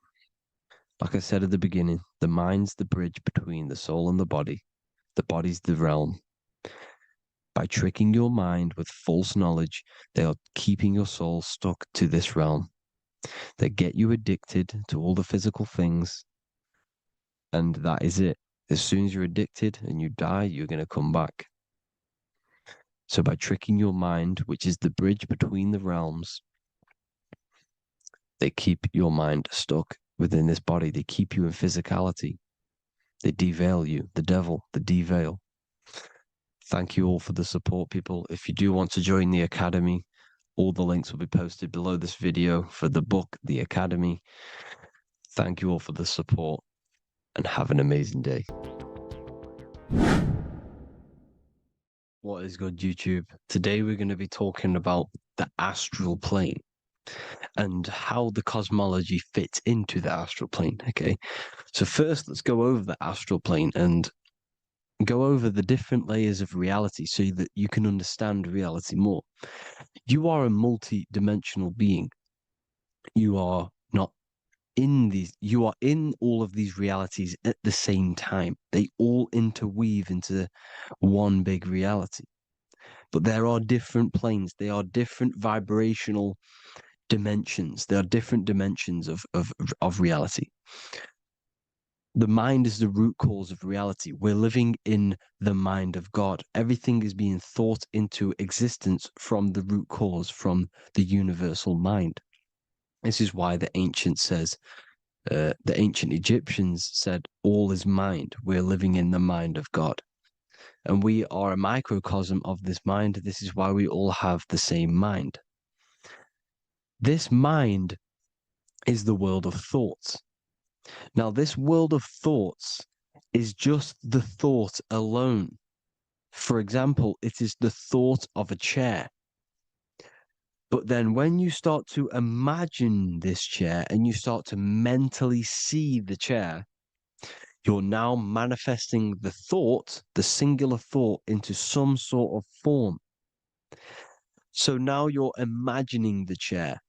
You're imagining the form of this chair, which is then manifesting into the astral plane. The astral plane is the world of thought forms manifesting. So when you are imagining something, you are seeing into the astral plane.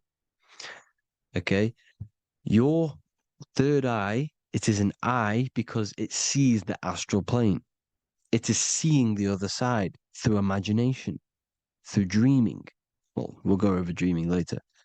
So the thought of a chair is a singular thought. The imagination of the chair is the manifestation of the chair. And in the astral plane, it's basically the world of all the chairs that could ever exist.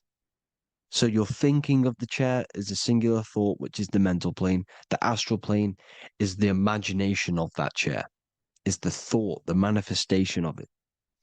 Depending on the vibrational state of the thought will depend what level of the astral plane it will go to.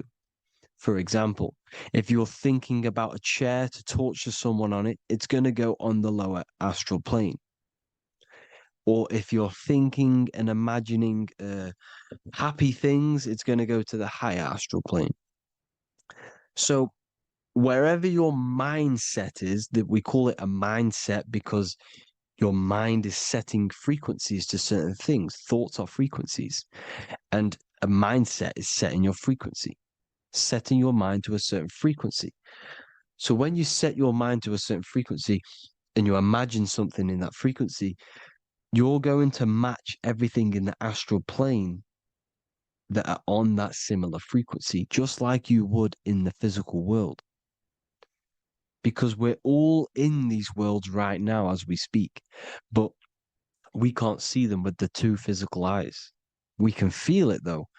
When you're around someone and you've just met a new person, for example, you can feel their vibration, and if you're not on a similar vibrational match, you will not get along with that person, or you just won't not get along, but you won't connect with that person because you're on two opposing frequencies, not matching. And this is something you can't see, you can only feel because it's the astral plane. It exists within the astral plane. Everything in the astral plane is made out of vibrations. So if you do astral project, and if you already know how to astral project, you will see beings and people and things that are on the same frequency as you. This is why before you astral project, you need to sort your vibration out before you astral project, because you are projecting your consciousness into this. It's the mind. The mind is the bridge. It can move between realities. You are a observer. You are a observing soul which observes different realities. And the mind is the bridge between all of these different realities. The mind can choose. If you want to project into the astral, you set your mind to it, you can. Okay? So let's not get off track. The lower astral plane is where demons are. The higher astral plane is where heavenly beings are. Heaven and hell are kind of a real thing. The etheric plane is a powerful substance, the ether, the fifth element that they don't tell us about.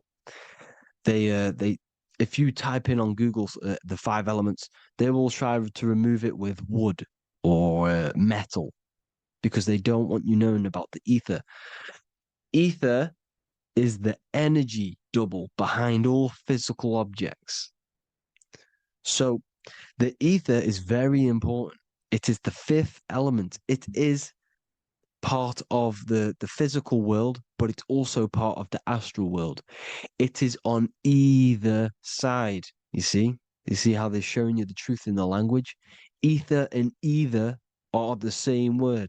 The ether has 1 foot in the astral and 1 foot in the physical world. It's a substance that connects the physical to the astral world. It is the either. It's on either side of reality. It's on the other side. Other, either, same word. Ether is connecting the physical to the astral plane. It's the world of frequency.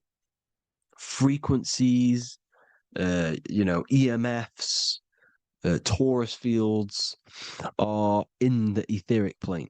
It is the energy plane. It's where energy moves through the ether. Okay? So Then you have the physical world, the world of effect. Everything you see in the physical world is the effect of the higher planes. Each plane is a product of the plane above. So, and it melts into each plane. The physical plane is the lowest plane, it's the most densest, and the highest is the most fluid. This is the most fluid, this is the most dense. This is where we get the saying, as above, so below from. As above, so below comes from the different planes of reality. And magicians understand this. This is why magicians always say as above, so below. Because they understand if you manipulate the higher planes of reality, you manipulate the lower planes. Because the astral plane is a direct copy of the physical world, but in the astral plane. It is mirrored. The physical world is mirrored in the astral plane. They are both the same world, but just different vibrational states of the world. Kind of. It's hard to put this in words, people. So just try and understand. The astral plane is the double. It is whatever happens in the astral plane happens in the physical plane. This is why magic works. This is why demons work. This is why spirit communication works. Because if you manipulate the higher planes, you manipulate the lower planes. As above in the astral, so below. Leonardo da Vinci showing you to look up, pointing up. You got to look up. He's telling you to change the mind, you change the physical world. You change your emotions, you're on the astral plane, you change the physical world. You change your reality by changing the higher planes. This is the Masonic 11, the two pillars. This is the 11 also symbolizing the two hemispheres of the brain here. But the 11 symbolizes the two mirrors. 11, 11, 9, 11. 9, 11 adds to 11. 9 plus 1 plus 1 equals 11. The Twin Towers were in 11. Flight 11 was hijacked because it's a mass ritual within the astral plane. Now, we're going to go deep into that later, and I'll show you these rituals they do in order to manipulate the astral plane. So, this is what the 11 is. It's the mirroring of reality. If you contact spirits and conjure spirits, you can either summon or attract demons and spirits. Summoning is creating a spirit. You create demons.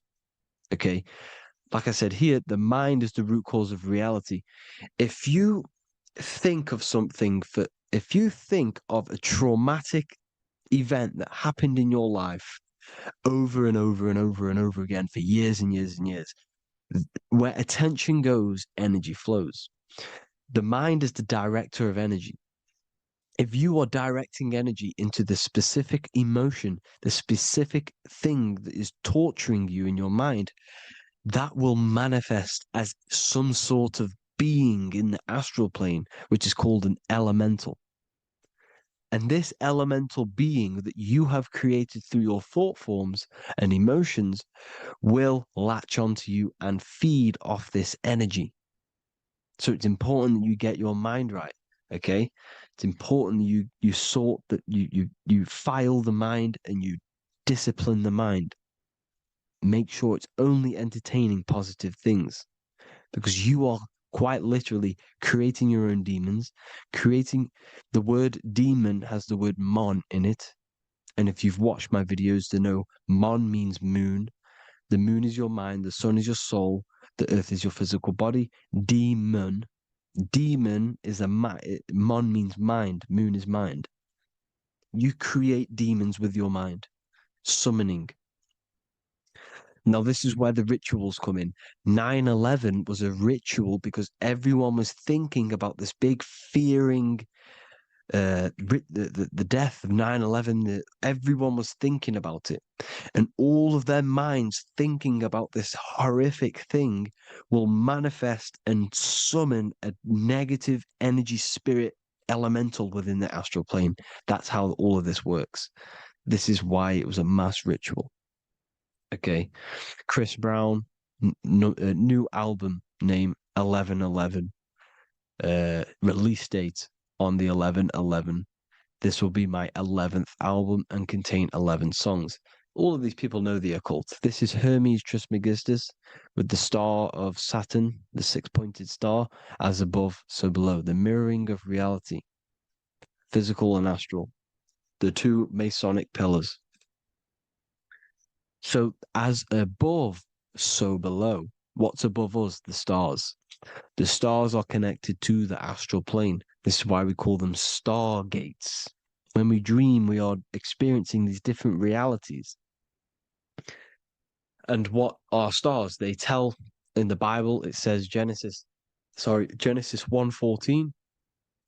And God said, "Let there be lights in the firmament of the heaven to divide the day from the night, and let them be for signs." Signs translates to things to come. Why things to come? The stars tell the future. Why? And why do we say as above, so below? As above us is the astral plane and the etheric plane. As above, so below. Whatever happens in the stars happens on Earth. The stars are connected to the astral plane. Above us is the astral plane. We are a star in a physical body. This is why we say Mr., sister, stir equals star. The E and the A are interchangeable. We are stars, and the stars are the start of our incarnation. We start in the stars, same root word, and we descend through the seven energies, which are our seven chakras. Then we enter the heart of the soul system. The heart rearranged spells earth. And this is the true cosmology.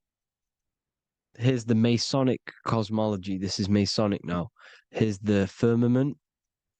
Let there be a firmament in the midst of the waters to divide the waters from above, from the waters that below. Genesis 1:6. The firmament, firmament comes from the word firma, Latin, I'm pretty sure, which means firm. When something is firm, meaning it's stable, it does not move, it is firm. The firmament is firm. So, is the firmament Genesis 1:6. What does he say? Genesis 1:3, sorry. Let there be light. This is before the sun and the moon was created. Let there be light. Before the sun and the moon was created, light was appeared. So what's that tell you? This is a holographic projection from some sort of light being, some sort of projector. And that projector is the all-seeing eye you see in the Masonic cosmology. This is the all-seeing eye projecting the light beams. Let there be light. Everything is made out of light. The universe is created out of light waves. The torus field is one unit of light. The light projecting this reality is Polaris. Okay, the famous all-seeing eye. Now, what else? Then we have after let there be light in Genesis 1:16, and God made the two great lights. This is the sun and the moon, electric, magnetic, male and female. Then we have the Masonic checkerboard, the black and white symbolizing dualities within the dualistic reality we're in, spirit and matter, light and matter, rest and motion, positive and negative, good and evil. Everything's dualistic here. Okay? And it's a dance. The universe is a dance between flickering of white and black light, which is the torus field. We're not going to go over that, but this is all connected to the astral plane. This is the true cosmology. The astral plane cannot work on a spinning monkey ball in the middle of space. Does not work. Cannot work. It's impossible. Okay? Impossible. So, even in the Quran, it says, Allah has made the earth for you as a carpet, flat. Quran 15:19. And the earth we have spread out like a carpet, set there on mountains, firm and immovable. It is immovable. In the Quran, it also says 65:12, it is Allah who has created the seven heavens of the earth. The seven heavens, meaning the seven layers of heaven, the seven planets. And Psalms 104:5, he set the earth on its foundations and it can never be moved. Never. So here you see in Isaiah 40:22, he sits enthroned above the circle of the earth, and its people are like grasshoppers. He stretches out the heavens like a canopy and spreads them out like a tent to live in. We live in a tent. This is the tent. The projection of light. Here you see an ancient picture here. Here you see the ethereal barrier, meaning the firmament, the etheric barrier, and here you see his head popping out. Why is his head popping out? Because your head is heaven, your heel is hell. Your head has access to the astral plane. This is why your head is heaven. The pineal gland, when stimulated, has access to project itself, project consciousness into the astral plane. Here you see another ancient picture here with the Masonic Royal Arch, with the zodiac here, the zodiac on the top, arching, because there's a firmament above us. Here's God in the brain. Consciousness is God. Here you see the Masonic Royal Arch, symbolizing the firmament.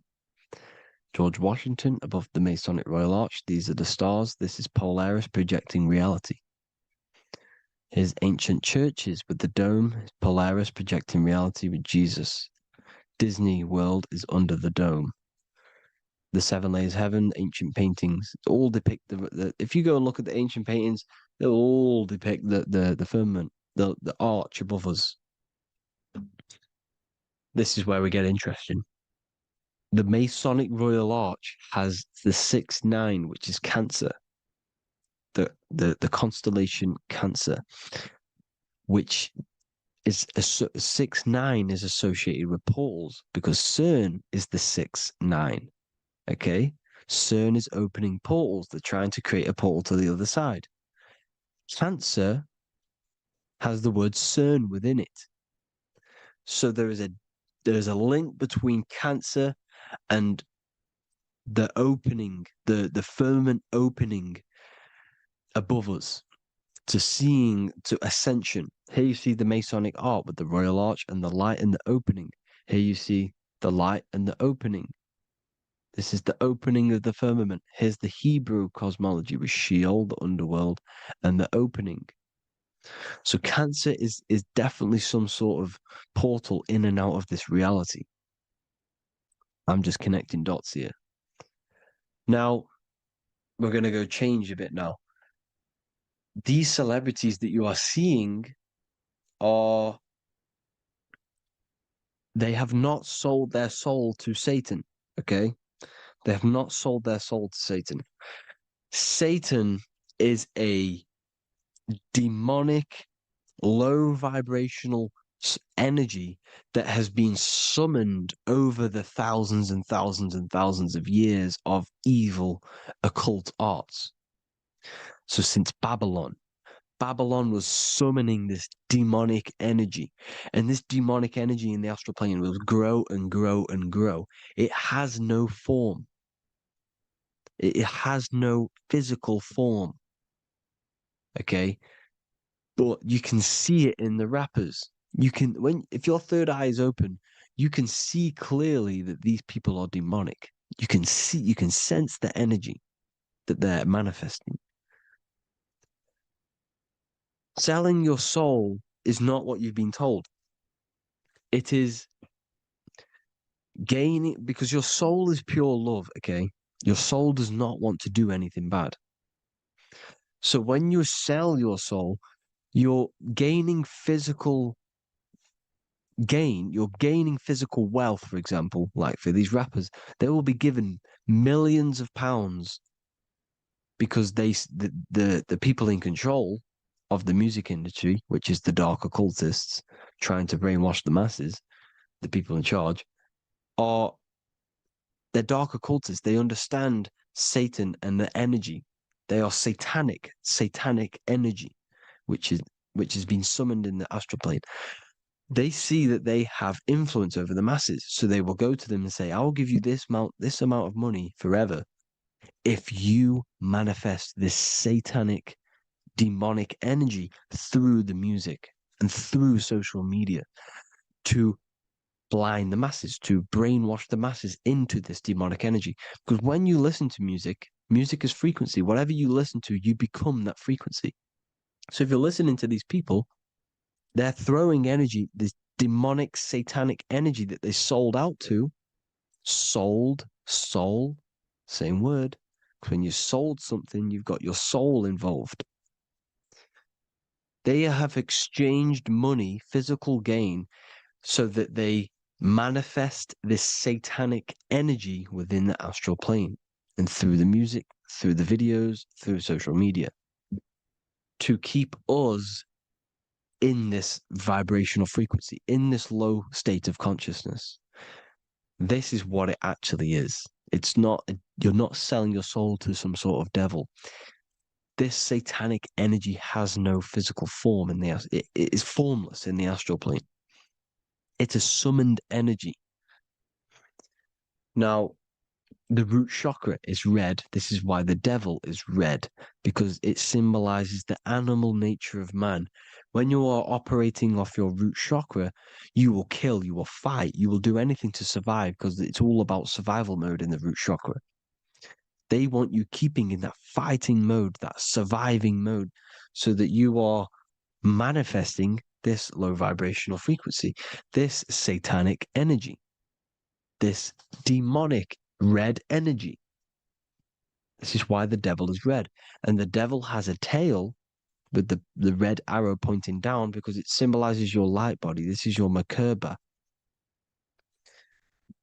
Your Merkaba is your light body. Mer equals light, Ka equals spirit, Ba equals body. Merkaba, this is the devil's tail pointing down, the descension, your heel, up to your heel, hell. Ascension to heaven, head. You see, this is the all-seeing eye with the illumination coming off it, your head, when you're illuminated. The Merkaba is your celestial sphere to portray different planes of reality. It is the vehicle of ascension. It's your light body. It's in the word Kabbalah, Kabbalah, Ka, spirit, Ba, body, La, light. Same thing, Kabbalah, Merkaba. Same thing. It's all about the light body. This light body sees different realities. So when you see the goat in the music industry, it's this satanic summoned energy that's been summoning for thousands of years within the astral plane. When it becomes to the physical plane, it will manifest through different things. A goat, an owl, Satan, Moloch, Baal, same deity, same demonic energy that's been summoning in the astral plane. And this is why the Baphomet has a goat head. Drake's new album is the goat. The Polo G, the Masonic G, with the goat. And here's Rylo Rodriguez in the mirror with the goat in the mirror and him in his physical body. It symbolizes, the mirror symbolizes the astral plane because he's manifesting the goat, the demonic energy. He's sold out to the demonic energy. And in the physical plane, he's his physical body. The mirroring, the Masonic 11, the mirroring of reality, the astral and the physical. And what do you call them when they're an amazing rapper, the best rapper? You call them the GOAT. Because the GOAT, you're the GOAT because you're manifesting the GOAT energy, this satanic, demonic energy within the astral plane. So Baal, Moloch, all the same thing. Because in the astral plane, if you want to gain spirits to come to you and communicate you in the physical world, if you want to communicate with spirits, you have to gain their attention. You can either gain their attention or come together and agree to create some sort of being, which is Satan. Okay. You can, like I said earlier, you can create these beings, you can summon them or attract them. One way to attract them is sacrificing. In order for you to become God, man, to turn to God, you have to sacrifice your life. You have to sacrifice, not drinking, not doing things, not doing anything demonic, not doing anything bad, not eating meat. You have to sacrifice yourself to become the light.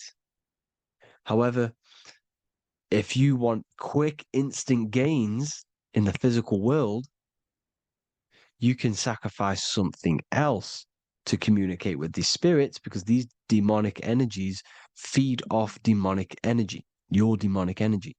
So these dark occultists will give away babies, they will sacrifice, torture babies so that they gain, so that they can communicate with these spirits for physical exchange. Yes, you can do this. These powerful spirits, these powerful demons can give you powers. They can give you certain things. And this is what they are doing. They're summoning and attracting these demonic energy. This is why, trafficking is one of the most, Balenciaga. Baal is the demonic energy in the astral plane, which requires child sacrifice for his presence.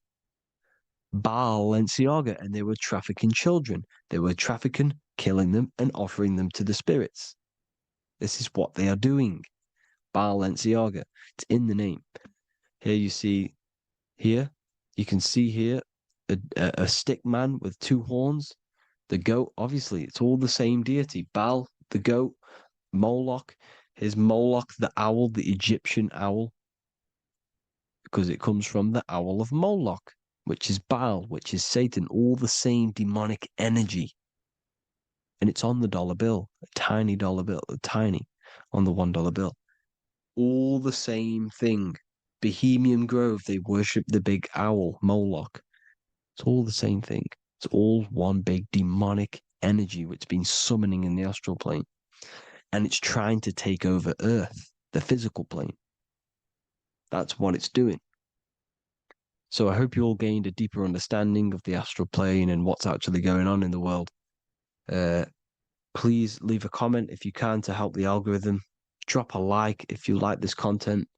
And hope you all learned something today, and God bless you all. Makes you see people as objects. It does a lot of psychological damage to the human mind. And if you truly want to progress in life, your spiritual journey, mastery, whatever it is, mastering your sexual urges is essential to become powerful, successful, and become the best version of yourself. And there are some occult practices that I used to help master this urge. They're not really techniques, they're more mindsets, which will definitely help you overcome your urges. So if you want to quit pornography today, this is the way forward that I used to create this version of myself. Before we go into the tactics, we must understand that whatever we do in darkness comes into light some way or another. If you watch pornography, you know you have a problem, you keep this to yourself. We all naturally do. These things are private, and what we do in our private time molds our subconscious mind, and we keep it away from people. But whatever we do in darkness always comes to light. If you're doing things you don't want others to see, such as watching pornography, it will come out through a subconscious force. It will come out in your eye contact. You won't really be able to make eye contact with the person you're attracted to. It comes out in your energy, your aura, your presence, your confidence. All of this plays a role in molding your consciousness. And especially women can pick this up so easily. Females are more subconscious, males are more conscious. Females speak indirectly, males should speak directly. If a woman is hungry, they will say, "I'm hungry." "Are you hungry?" But a male will say, "Let's go get some food." You have to see the underlying subconscious messages in women, because they speak in more of a subconscious language. Men speak in a direct language. And maybe even men will pick this up. If you want to be taken seriously in the business world or your career, whatever it is, this is essential for your body language and your personal power. So you must master your sexual urges. Releasing your sexual energy, your sexual fluids, removes the life in your eyes. A lot of people get dark bags underneath their eyes. I used to have them years and years ago. My eyes were always half shut. There was no life in my eyes. But as you purify yourself, the life and the energy comes back into your glaring eyes. The first tactic on mastering your sexual urges is understanding that thoughts produce emotions. Whatever we think about inside of our mental body directly corresponds to what we feel in our emotional body. What we see here is a piece of alchemical artwork showing you the light of the mind shining down into the heart. This represents the mental body with the clouds. This represents the human heart, the emotional body of consciousness. What we think about, if we think about sex, or if we watch things that are stimulating to us on Instagram, TikTok, that thought goes into the mind and the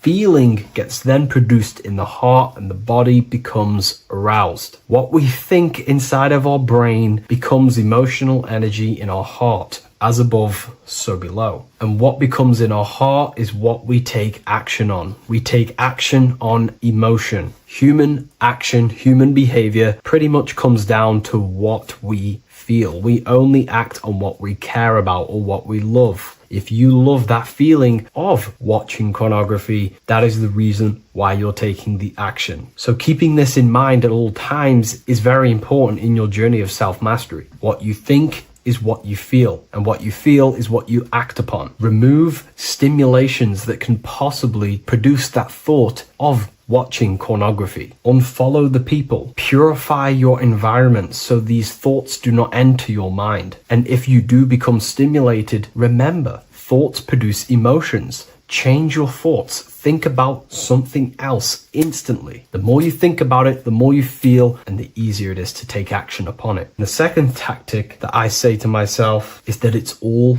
mental. World, the universe, life is all mental. For example, unfortunately, my brother passed away recently. I've never gone through something like this in my life. It's tough. It's horrible. It's not nice losing a loved one. However, if I sit around and focus just on the negative side of that, yes, of course, I'm going to have my moments. But if I just sit there and focus on the negative, it will destroy my life. It will pull me down. The only thing that I can do to benefit from this situation is to become a better family person out of this. Become more loving. Spend more time with the people who mean a lot to you. You can always change and transmute the mindset of every situation in your reality. There's a famous saying I like to say, if you can change it, change it. But if you cannot change it, change the mental attitude towards it. Never just sit there focusing on the negative side of reality. This helped me with mastering myself watching pornography. It's all mental. You hold the power over the mind. And the next tactic is probably the best one ever. And I still use this today in everything in my life. Before I make any decision in life, I always say to myself, what is the effect of this cause? Is that effect going to push me towards who I want to be? Or is that effect going to pull me away of who I want to be and become and where I want to go in life? If the effect is not pushing me towards who I want to be, I will not take the action which is the cause. Consciousness cannot escape the law of cause and effect. It is an immutable, inchangeable law that is governing your consciousness and your mind. You have to keep this law in mind because it is the law that is creating and crystallizing your reality. Any decision you make, what is the effect of this cause? The law of cause and effect is a force that you cannot escape. So you have to work with this law and become conscious of the law. So before you do take the action, what is the effect? Is watching pornography going to push me towards who I want to be and where I want to go? If it's not, do not take the action. That's where willpower comes in. You can do little exercises for willpower, meditation for 30 minutes of not thinking. You can do rituals that strengthen the connection to your mind with your willpower. At the end of the day, the willpower is the most essential force in the consciousness. Another thing is remove any music that talks about it. Even the words will be producing thoughts in your mind. What you feed your consciousness is ultimately what you project back outwards. Don't listen to the rap music. Don't listen to any music that talks about it. Try and remove this from your environment. These tips that I've given you don't just work in quitting pornography. These work in every aspect of your life, and they will dramatically change your life if you become conscious of them and actively use use your mind. Don't fall under the spell of becoming unconscious. Never act unconsciously. Never think unconsciously. Never feel unconsciously. Stay on top of your mind. Be the observing eye in your mind. Never fall unconscious. Of course, we all need to sleep, but I mean in the waking times. And this is why learning about yourself or consciousness is essential for every aspect of life. Business, your career, money, whatever it is. Whatever you're doing in your life comes down to understanding human consciousness. And that's why I wrote these books, so you understand yourself, so you gain your understanding of the functions of your own mind, body, emotions, and how you are creating reality. That's why I wrote the book of symbolism, because symbols are not just symbols. These symbols represent forces and aspects of the human psyche themselves, and they are veils, they are keys that help you remember and become conscious of what has fallen unconscious in your mind. We're simply just becoming conscious of what we are unconscious of, and becoming conscious of them and using these powers. You want to take your life to the next level? Feel free to get the book of symbolism. I'll leave a link in the description. Take care, everyone. Religions were made to hide the truth about yourself, God, and the universe. You see, religion teaches there is a God separate from you. He created the universe separate from himself. They did this to truly disconnect you from consciousness, from God, and from yourself. Now let me explain. It's going to be very difficult to understand this from a left hemisphere dominated perception. The left hemisphere sees everything individual. The right hemisphere sees the whole. For example, if you're walking through a woods, the left hemisphere sees individual trees, leaves, twigs, and branches. The right hemisphere sees the interconnectedness of the whole woods. We've been trained our whole life to be trapped in the left hemisphere, to think logically, scientifically, with evidence. This way of thinking traps you in illusion, division, and separateness from everything. Plus, in science, they teach you the universe exists outside of you. You exist in a universe, and the universe exists whether you exist or not. This is completely false. You are the universe experiencing itself. There is only one person in the universe. There is only one awareness in the universe, and that is God. That is your consciousness. Not your name, your job, your reputation, your thoughts, your beliefs. That is not God. God is the infinite awareness that you are, the alertness, the essence of life. You are an individual. You have a dual nature, an inner world, consciousness, and an outer world, this physical body. The inner world is the immortal, consciousness, awareness. This physical reality is for the immortal within us to experience and enjoy. And the immortal consciousness, the immortal self, the individualized expression of the only thing that is truly real, which is God, consciousness, is seeking a way to understand itself through infinite vantage points. The same consciousness inside of you, inside of the dog, the squirrel, the plants, the stars, the same awareness is in absolutely everything. Only the right hemisphere can see this connection. The universe is one mind separated into the infinite bodies and life forms. This is why scientists tell you that the universe is forever expanding. It's truth in plain sight, because the universe is the mind, and the mind is always seeking more vantage points to understand itself. And the mind is always expanding into new realms of thought. The mind cannot be filled up. It does not exist in space. However, human awareness, human consciousness is very sacred. And the reason why I say that is because humans possess a two-way consciousness, unlike a dog, an animal, or a squirrel, for example. The dog looks in the mirror. It is not aware of itself. It doesn't look in the mirror and see that it needs to improve something. However, humans, we can look in the mirror and say, who am I? Where do I come from? And I need to change this aspect of me. I'm lacking in this area. Dogs do not have this awareness. They function only on their immediate surroundings, on survival and instinct. Human awareness is special because we have the ability to reflect on the self. We can question our consciousness. We can question, who am I? Where do I come from? And where am I going after this? The human mind has no limitation. We can surpass our animal nature and rise to a godly nature. This is the whole purpose of reaching Christ consciousness, which is just an ideal consciousness where we have control over self and we know who we truly are. Humans have been given the tools to awaken. Our five senses are locked only to perceive the physical world. but the mind holds the gateway to understand the unseen aspects of reality. The mind holds the secrets to the universe and consciousness. We just have to study ourselves to understand God. We are all individualized aspects of consciousness. There is only one pure consciousness in the universe, but we're fractaled into infinite life forms, experiencing this consciousness in a different form, molding this consciousness into individual egos and individualized consciousness. Me and you are made of the same fabric.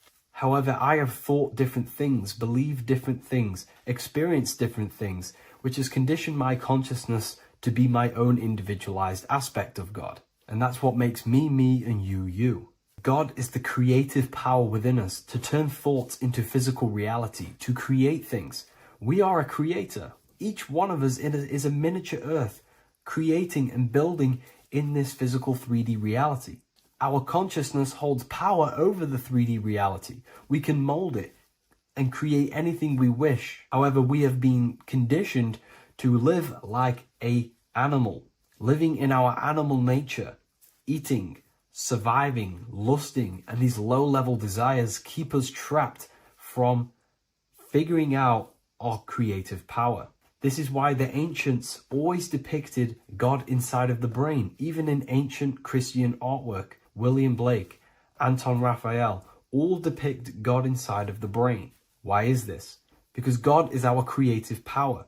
The spinal column acts as a type of ladder of consciousness. If you just think about sex and act on sex, eating, consuming, and living in a survival animalistic state, then your consciousness is functioning on the lower end of the spinal column, where your reproductive organs are and your gut organs are to consume food. In order to activate the God within us and to us to truly know God, we have to be aligned with the God consciousness. We have to unlock the God within us so we can truly actually experience God and understand it. However, God exists beyond our personal consciousness, beyond our human identity. In secret societies, satanic rituals and satanic societies, they are seeking a way to escape the human identity through ritual work, meditation, and trance-like states. A trance-like state is like the state that you enter just before you fall asleep, where there is no thought present in your mind, because you are not the mind, you are the observer, you experience the thoughts.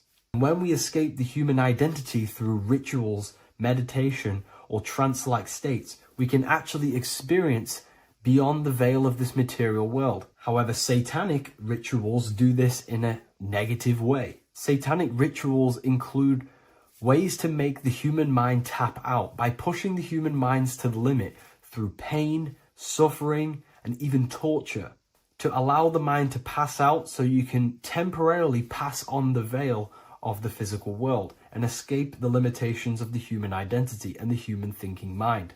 Now, you do not have to do it this way.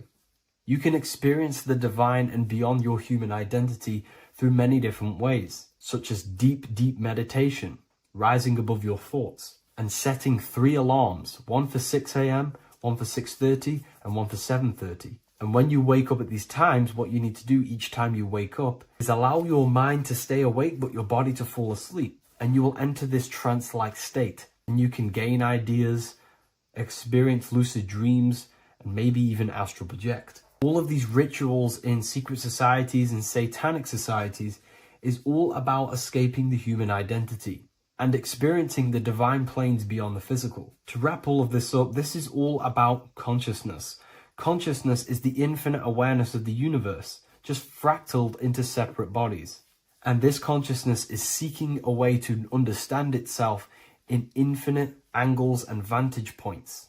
And religion was made to cut off your connection to the divine planes beyond this world and beyond your self-identity. Therefore, if you want to know God, you have to study the attributes and qualities of God, such as geometry, numbers, consciousness, the mind, the subconscious, human anatomy. All of these things are aspects of God. We have to study ourselves and study nature so we can see God. God is the infinite awareness of the universe. If you love this video, please leave a like and share it with a friend. I'll leave a link in the description for the Book of Wisdom, Volume 2. You're living in 4 planes of existence right now, but most people are only aware of one. And that's why they feel lost, disconnected, and stuck in cycles they can't explain. If you don't understand the blueprint of reality, you'll keep trying to fix the physical, while the real causes lie in the unseen dimensions that you have direct access to. You must understand that the universe only exists in the mind. Everything is a projection of consciousness. Therefore, consciousness produces everything. Our internal world is consciousness. Our external world is this physical body, physical world. Everything is an externalization of consciousness. For example, this was a thought. Now it's made physical. But before this was invented, it was existing in someone's mind, in consciousness, invisible. Then it was made manifest, made physical. So everything in this physical plane is the effect. The cause is consciousness, mind, the mental plane. So now I'm going to explain these different dimensions of consciousness. You don't just exist in this physical plane. The physical plane, in fact, is the lowest plane there is. It's the illusionary plane. So first of all, we have the Buddhic plane. This is the nothingness. So think of it like this. Absolute nothingness. If you turn off thoughts, there is nothingness. This is the void. And out of the void springs infinite potential, which is the mental plane.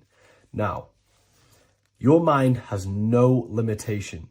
It can think anything, be anywhere, anytime, any place. In the whole world, there is no limitation with the mind. This is the realm of infinite possibilities. This is the realm of thought. Thought is a dimension, information and thought. To go a little bit deeper on this, there are pockets of thoughts, what we call in the occult fields of thoughts. Your mind does not think thoughts, it receives them. Your mind is like a radio. Whatever the mind is tuning into, setting its mindset, setting your frequency or setting your mind, you will receive thoughts based on that set, whatever you set your mind to. So there are pockets of thoughts that we penetrate in the mental plane. The mind is the mental plane, the infinite possibilities. This is the spark of creation. This is where all things begin to manifest as an idea in the mind as a thought. So if you want to gain certain information, you need to meditate or do thought exercises where you are penetrating that dimension of thought, that pocket of thought. For example, if you want to find a way on how to make financial wealth, you would use your mind, set your mind on wealth and money and think, close your eyes and think about that specific topic and see where your mind takes you. And you will expand your mind into different pockets of thought and gain information. So this is the mental plane. This is how you can use the mental plane. You can use the mental plane to do this. Then we have the astral plane. We have higher, middle, and lower astral plane. The astral plane is the body for thought. So every dimension, physical, etheric, astral, mental, Buddhic, is a body for a dimension above. Each dimension below is a product of the dimension above. So for example, the astral plane is imagination. This is the lucidic realm of imagination. This is where thoughts begin to manifest into some sort of form. It's not a physical form because this is physical, but imagination is a lucidic form. It's not really physical, but it's there. It's a projection of light. It's astral matter condensed by the willpower of the mind. So depending on the vibration of that thought will depend whether it manifests in the higher astral plane, middle astral plane, and lower astral plane. If you think about more material things and visualize material things, this will manifest on the lower astral plane because material matter is low vibration. Now, that does not mean it's evil. That does not mean it's bad. Okay? It just means low vibration just means more material. But if you think and imagine more spiritual things, this manifests on the higher astral plane. So the astral plane is the screen in your mind that allows you to vision an apple, that allows you to vision anything. It's that mental projection that's inside of your mind Now, this is what we call the third eye. It's an eye because the eye is the mind, and the mind can see into the astral plane. It perceives this spiritual world, this lucidic realm that we have access to. This is where also infinite potential takes place. This is the realm of spirits, demons, jinns, whatever you want to call them. Spiritual entities exist in this because this is where thought forms manifest into form. This is where thoughts create bodies. Think of it like this. The mental plane is a thought of a chair. The astral plane is the imagination of that chair and all of the different possible chairs that could possibly be. The etheric plane is the energy double of that chair. And the physical plane is the physical chair. So, as you can see, the higher we go up, the more formless and lucidic it is. The lower we go down planes, the more dense it becomes. This is formless and this is form. Everything manifests through this process. This highlighter is down here in the physical plane, but the idea began in the mental plane. Everything begins in consciousness before it creates a physical body. It goes through this process. Therefore, if you want to start to mold and create your own reality and create things in your world, you can use these planes to your advantage. You can use your mind to do mental thinking exercises by closing your eyes and expanding your mind into a different pocket of thought to gain wisdom, gain information, gain downloads. The way you do that is simply get into a meditative state, close your eyes, pick a topic that you want to think about, and see where your mind takes you, but always remain centered on that topic. And you can do this for maybe an hour or two or half an hour, and your mind will take you places where you will unlock information. You can even use this to make decisions in your life. Think of the topic and see where your mind takes you. You'll gain information. This is how you use the mental plane for ideas. The astral plane is imagination. You have to reconnect with your imagination very vividly. Your imagination, your consciousness is infinite. It's not a three-dimensional plane. It's an infinite plane. You can think and make form anything in your consciousness, in your imagination. You can think anything and you can imagine anything in the most vast details. You just have to reconnect with your imagination. I have a free book on my website. I'll leave the link in the description. It's an ebook. It's called Activating the Inner Eye. This is going to help you reconnect with your imagination. It's a practical guide on how to imagine. So once you know how to use the mental plane and astral plane, thought and imagination, you pretty much need to use the physical plane to take physical action with this physical body that you have and start to manifest these desires you have in the higher planes. Now, it's very important that we master the mind because the mind is the very fabric of reality. We become what we think about. Your life is a product of every thought you thought in the past. It is the mind that directs the flow of consciousness. And wherever this consciousness is flowing is what you will create in your life. Consciousness is the most potent force in the universe, and the mind is pretty much the universe in a microcosm form.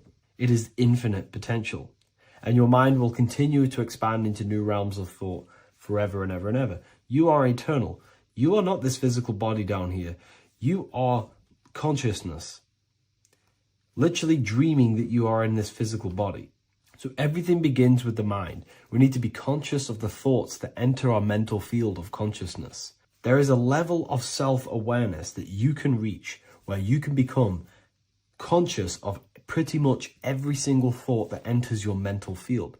Now, we have over 7,000 thoughts a day. You can gain such mastery over your mind where you can become conscious of every thought you think. And that is when you gain superior power. Because when the mind is fully under control of self, you can direct the mind's potent force into a specific goal. Most people's minds are dualistic. They want something, but their mind is thinking something else. They have limiting belief systems. They have the little voice that comes in and says, you can't do this, you're a failure. That is a fractaled mind. The mind needs to be singular. It needs to be on your team and not an enemy. Do not let your own mind take away your power.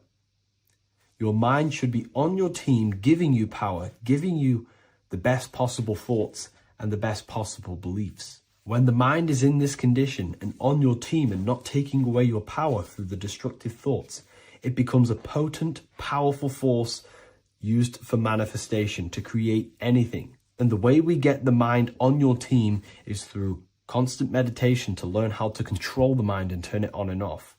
Subconscious reprogramming through visualization, affirmations, cultivating emotions associated with your goal. All these three ways we can reprogram the mind slowly over time so that it becomes powerful and becomes on your team and doesn't give you negative contradicting thoughts. When the mind is fully aligned on one thing, it can create massive empires and things in your physical reality. So I hope this video helps, and I'll see you in the next one. Hello and welcome to another video and another lecture from Ethereal University. Today we're going to be breaking down in detail the Freemasonic 33rd degree symbol. Now, of course, this is a complex symbol, and it's composed of many symbols put together to create a greater meaning. So, as you should know from my previous videos, a bit of context behind Freemasonry, what it particularly is, and I will give you a brief overview before we go into this. It's definitely important to know what Freemasonry is before we break down this symbol, okay? Because without the knowledge of Masonry and what it is, it's difficult to understand what the symbol truly means. So Freemasonry is all about building. The word Mason means to build. And we're either building with light or we're building with darkness. So that we have good Freemasonry, we have good Masons, people who want to spread the truth, people who want to help people awaken their mind and liberate them and bring them up to higher consciousness. Or we have Masons who want to divide, keep the knowledge to themselves, create walls, build walls in people's minds, construct illusions in people's minds for their own personal gain. Okay, so we're either building with light or you're building with darkness. You're either building with light or bricks, spirit or matter. God and the devil, same thing. You're either uplifting people or dividing people. Each and every single one of you is a Freemason. Well, a Mason. Not a Freemason, but a Mason. You are a builder. And you're either constructing division in you and other people, or you're either creating oneness. Everyone is doing this. Everyone is building. Everyone is contributing towards the world and building our reality. So Masonry is a craft, and that craft is to craft a better mind and heart, a higher consciousness, a higher understanding of the self, building a higher perception of yourself, getting to know who you actually are, why you are here. Every action, behind every single action, behind every single cause is choice. You chose to be here. Whether you know why you are here or whether you do not know, you chose to be here in this time, in this period of life on the earth, on this physical dimension. You chose, the mind of yours chose to be here in this body at this specific time. You are playing a role, you are building in this world at this specific time. So Masonry is all about getting to know the self, to know what you actually are through gnosis. Gnosis is direct knowledge obtained and extracted from direct experience. Knowledge extracted from direct experience. Knowingness. You know you have hands. You don't believe you have hands. You know you have hands. That's what knowing thyself truly means. To go within the self, to dwell in meditation for long periods of time. Not even meditation, to dwell, closing your eyes and thinking internally. Not thinking externally about anything outside you, but thinking and questioning internally, and you shall find answers. Seek and you shall find. If your heart is truly set on knowing, on getting to know true knowledge and knowing yourself, then you will find it. Okay, so because that's what the heart is. The heart is where we find our treasure. That's why it's inside of our chest. Our chest holds the treasure. What is your treasure? Your treasure is your physical manifestation. And whatever you act, whatever your heart cares about, your body follows. Your body takes action towards what you care about in life. This is why we say follow your heart, because your body follows the heart, what you care about. If you do not care about something, you do not take actions towards it. Whatever your heart loves and has that love energy for, the body follows. If you truly want to become enlightened and truly want to reach higher consciousness, then you will. You truly care for that, then you will find it. You have to go within. Okay, so this is what Masonry is about. It's about going within and finding out your true nature and constructing a higher consciousness by dissolving walls and blockages inside your mind and heart, purifying the self. Because you can care about sick and twisted things. Okay? We can see that in society. People like killing people. It's psychotic, but I know. So we can be corrupted. Okay, so going into this symbol, what does the symbol mean? What is it trying to portray? Okay. Before we go into the symbol, particularly, we're looking at the Scottish Rite Freemasonry. So we have the first degree all the way up to the third degree is Blue Lodge Masonry. Then from the fourth degree of Freemasonry to the 32nd degree is what we call Red Lodge Freemasonry, the Red Lodge degrees. So again, that is that symbolism of that red and blue, the left and right, masculine, feminine, water, fire. It's that symbolism again of the two polar opposites of reality, of masculine and feminine qualities, solar and lunar. The left and right hemispheres of the brain, the inner and out world, inner and outer world, the brain and the heart. These are all polarities, okay? Spirit and matter. We have to unify these. But we're looking at the 33rd degree. This is the end of the Scottish Rite of Freemasonry, and it's considered the illuminated degrees. Illuminated. This is when one gets to know the true self, the true knowledge, when one has gone within, mastered the self, got rid of mental blockages, blockages in the heart, purified the self, and they know who they are. They have higher consciousness. And in this breakdown today, I'm going to show you how they have higher consciousness through this symbolism. Okay, so I was going to say something, but I totally forgot what it was. But anyways, we'll move forward with this symbol. Oh, that's what it was. Water melts, well, ice melts at 33 degrees, symbolizing ice represents solid matter, ego, the physical body, left brain thinking, physical reality identification, identifying self with the ego, the name, the job, the reputation. That's the ice, that's solid, that's ego thinking, left brain thinking. When we identify ourselves with the body, our ego, our name, our job, our reputation, our family, that is ego. That is pure earthly survival base level consciousness.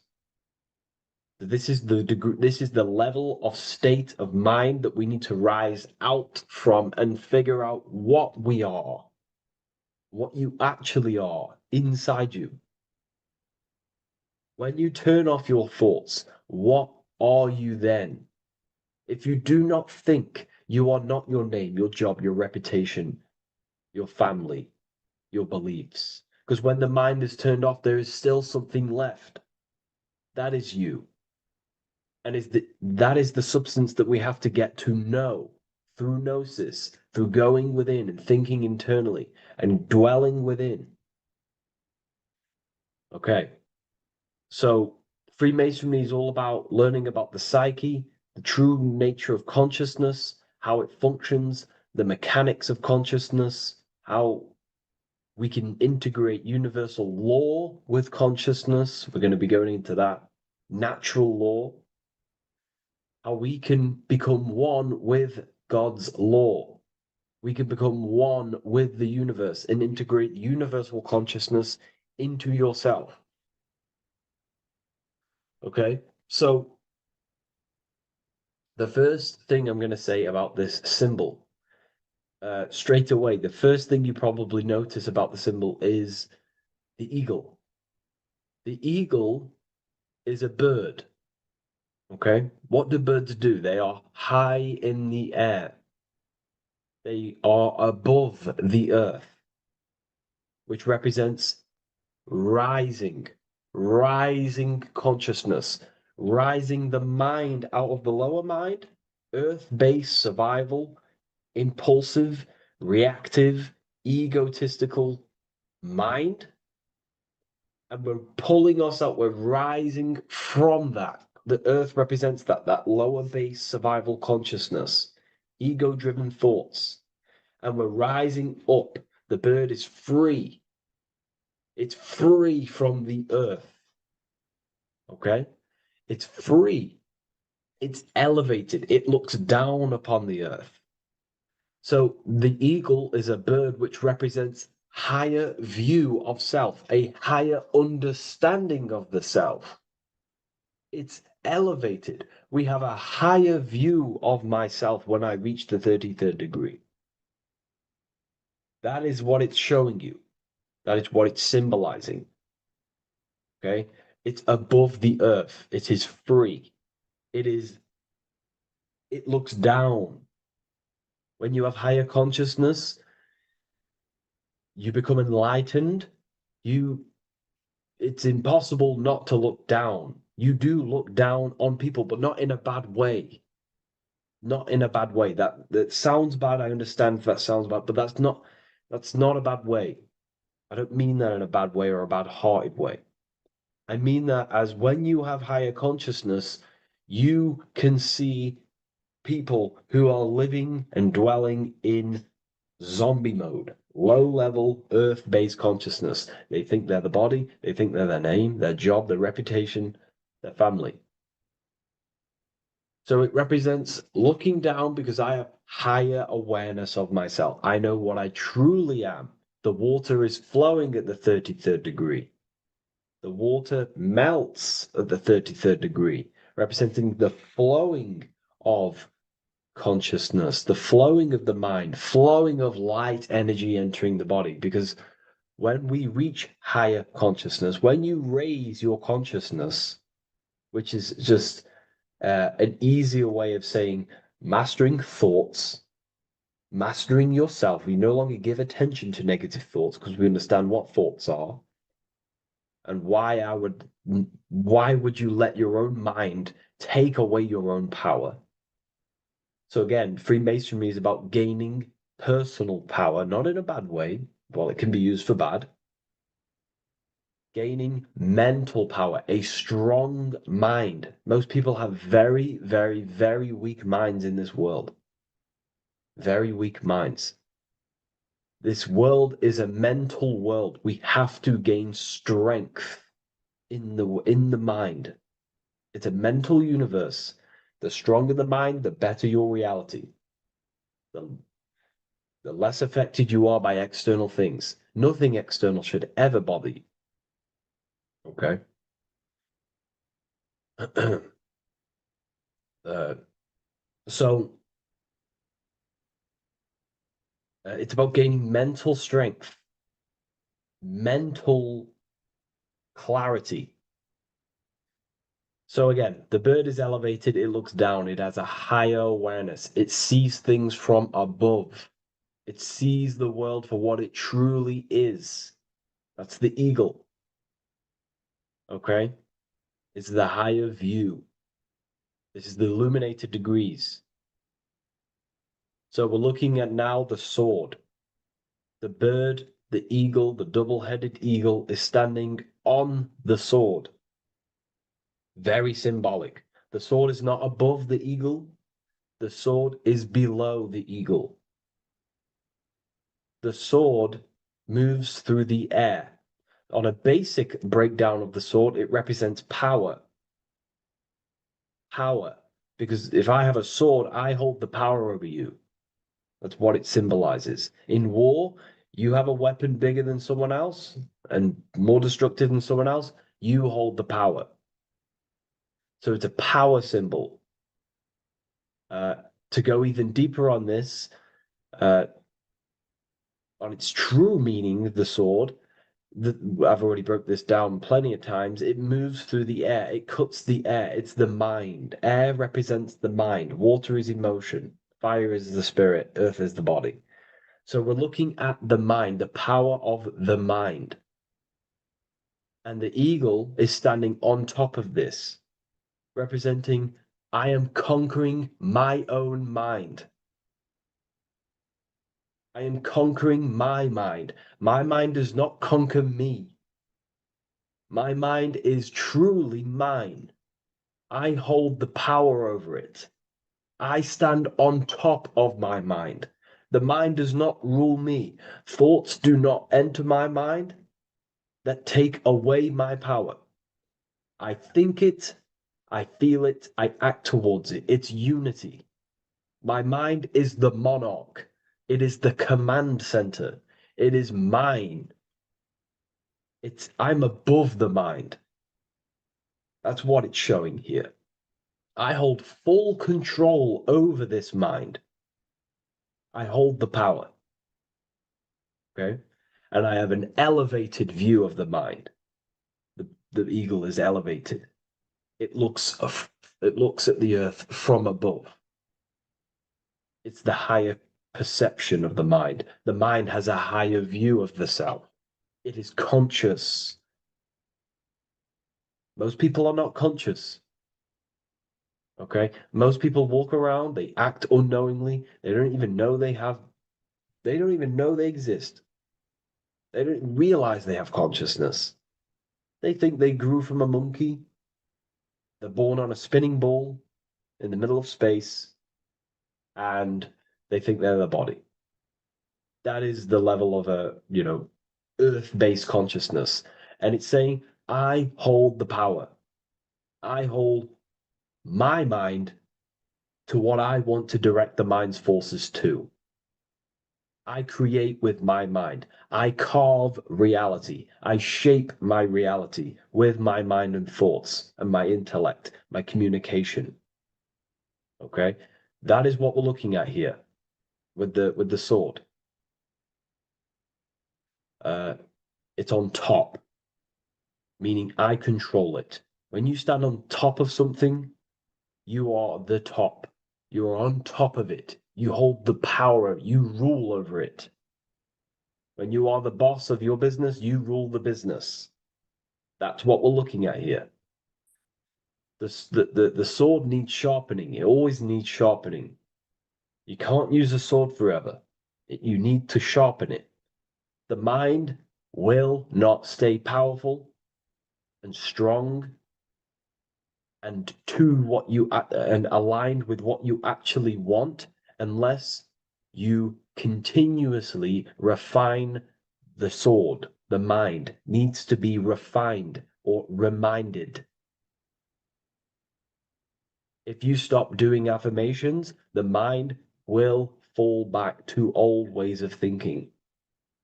If you constantly meditate, you constantly implant the messages into your subconscious mind, you constantly visualize, you are keeping the mind sharpened with what you want in life, what you are trying to create.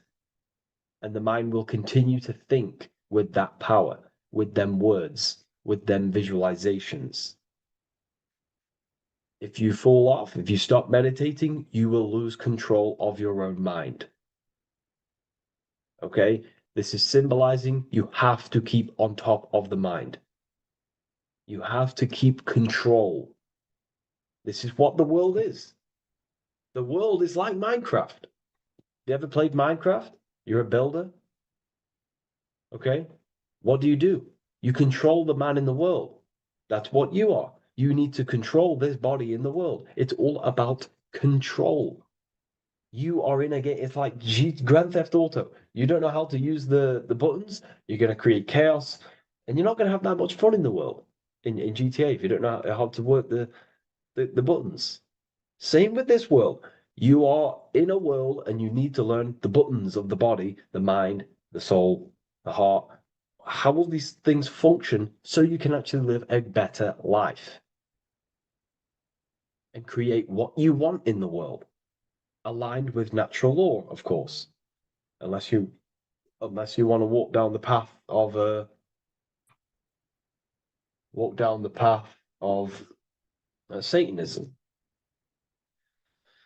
So this is what we're looking at with the sword. Now, moving on, we're looking at this little banner here. This says "God and my right" in Latin. God and my right. What is your right? Natural law is your right. What is natural law? You already know the natural laws. We all intuitively know the natural law. What is natural law? Do good.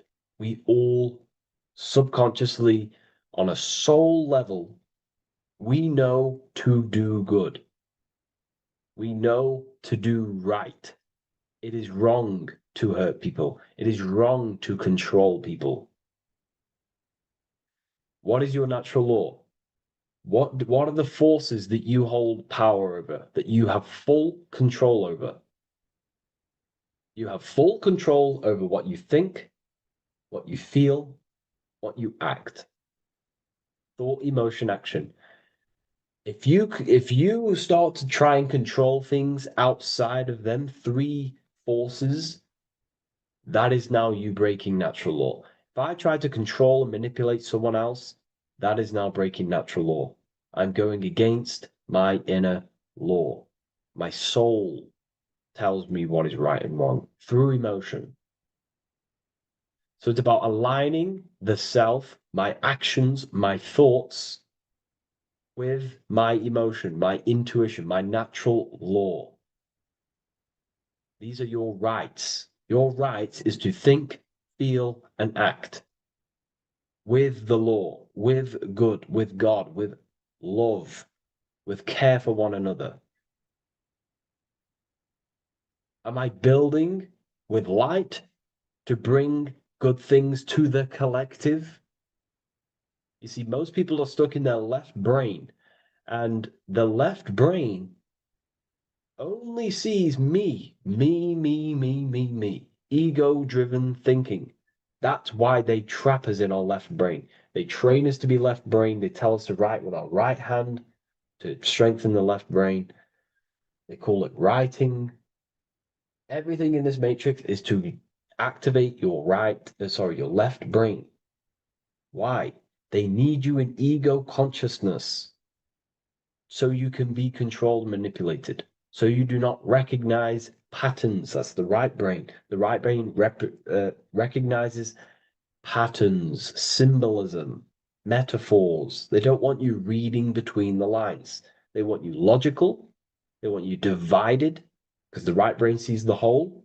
The right brain sees the woods. The left brain sees the trees. And that tree is your ego. And the woods is the collective consciousness. They want you only thinking about you, because that way you are divided from the collective consciousness. And we're all one consciousness family. We're all God. We're all God experiencing himself. And we are all building this world. So it's about aligning the self with my right, with God, with natural law. It's what Freemasonry is about. True Freemasonry, light Freemasonry, not dark Masonry or evil Freemasonry, whatever you want to call it. The crown, royalty. Royalty wear crowns. And what do the royalty have? Again, this is another power symbol. They hold control. Yes, royalty hold control. And that's why this crown is at the top of the image, not at the bottom of the image. It's at the top, representing I control the left, I control the right. I control my left brain and my right brain, the two eagle heads, the two views. The eagle has one eye on each side. It's looking, it's seeing. And that's symbolic of the left and right brain. We see, not physically see, but I mean perceive. We perceive reality with the left brain and we perceive reality with the right brain. And it's about unifying these two brains so we can see and perceive reality from a true lens. Because if we see reality only from the left brain, and a left brain dominated brain, we see everything as divided.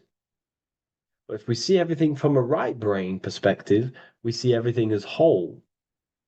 When everything is in the middle, you need to see reality from the middle. Yes, I have my own personal consciousness, and yes, there is a collective consciousness.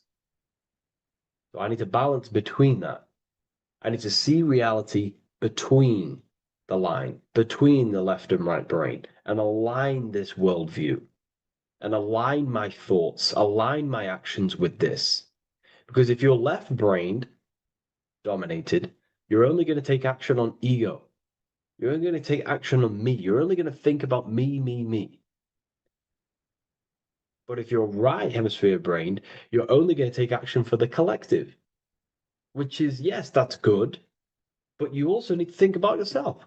Why did you come here? Your life has a meaning as well. It's not just about the collective, it's about you as well. But we need to balance this. You see? This is what we're looking at.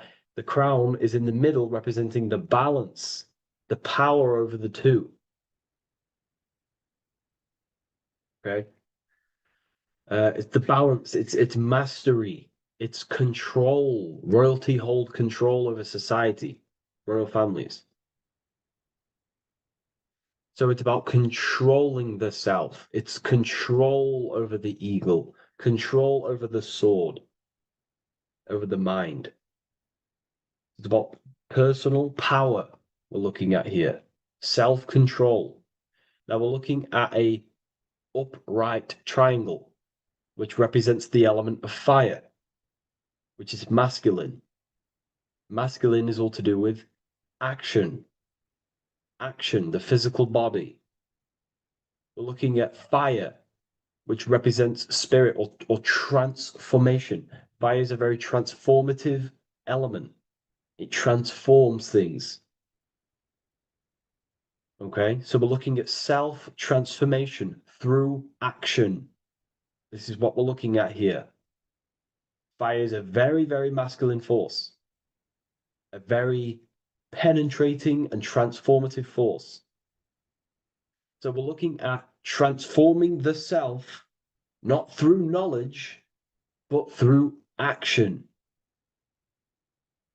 We have transformed the self, 33rd degree. I've reached the 33rd degree and I have now fully transformed. Now there are higher degrees than 33rd degree, but we're just breaking down the symbol. That's a whole of a lecture. But this represents full transformation. 3, another, if you watch my video on numerology, you know 3 is all about what? Transformation. thoughts, emotions, actions. These are the transformative forces that turn and create reality. Jesus dies and dies and resurrects after 3 days. Transformation from dead to the awaken. Brahma, Vishnu, Shiva. God is threefold. Three, three, three, three, three, three. Electricity, magnetism, dielectricity. The three forces that pretty much create physical matter. Transformation is three. So we're looking at transformation through action. Action is a very transformative force. There's no point learning this knowledge if you're not going to act upon the knowledge. A lot of people join the university, they learn a lot, but they leave because they don't want to take the action. They don't want to do the hard part. They don't want to act towards higher consciousness. They want to dwell in their lower mind. That's fine. That's your path. That's their path. But if you truly want to raise your consciousness, you have to act upon it. You have to actively not take the action. It's about what you do and do not do, because not doing something is also an action.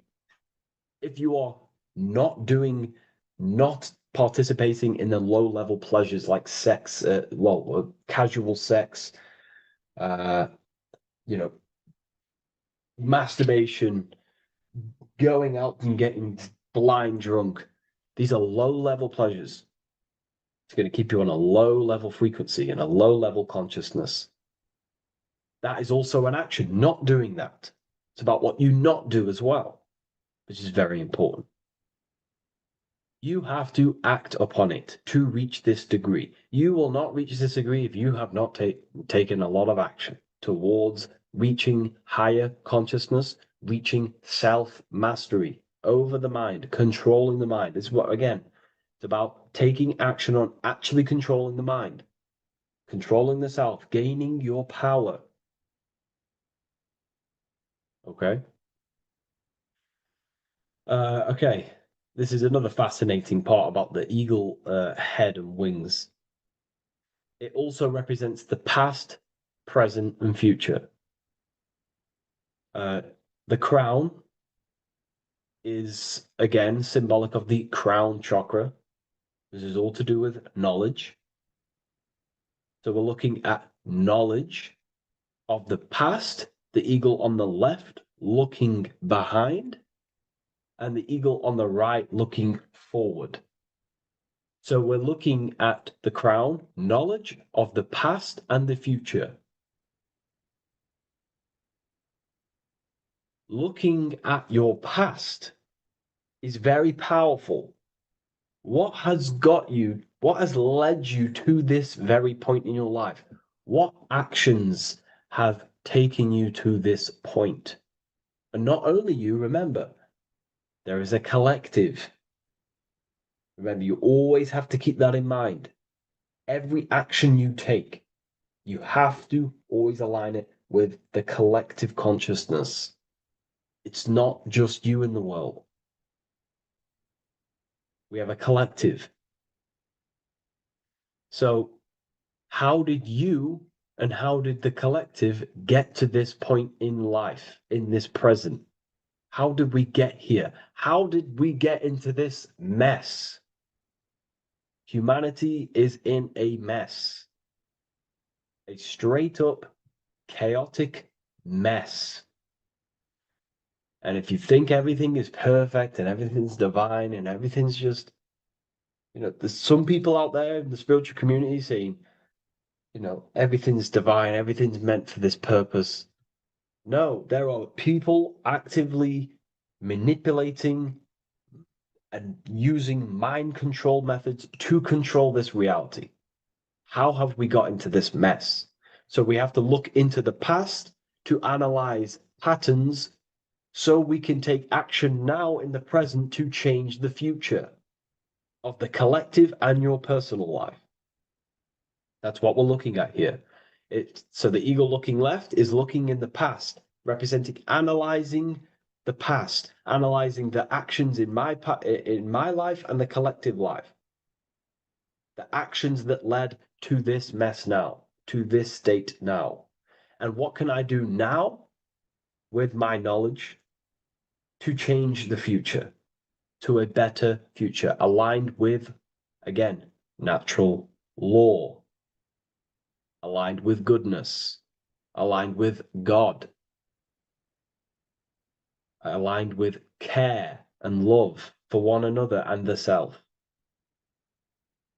So it's all about knowledge of the past and knowledge of the future. And what I can do now to take action, the triangle pointing at the middle, which is the present, what can I do now to change the future? To create a better future, to transform the world. 33, transformation. To transform the future.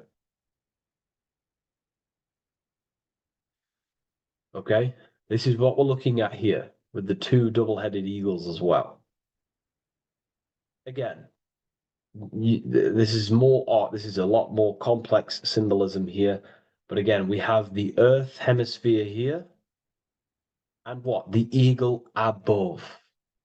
It is raised above the earth, above material pleasures, above the material thinking self, above the ego. Not to say get rid of the ego. We need the ego. But balancing, control, power over the ego, power over the two hemispheres of the brain, power over my past and my future, power over time. What am I using my time towards? Time is your spiritual currency. Okay? It's elevated. It sees things from a higher perspective. It is higher consciousness. We're also looking at the astral body. Birds on a deeper level represent the astral body. So symbols have layers of meaning. The deeper you get into the occult. So when you join the first degree, you get, a good interpretation, and the higher degree you go, the more deeper the symbol reveals. As the more deeper you know yourself.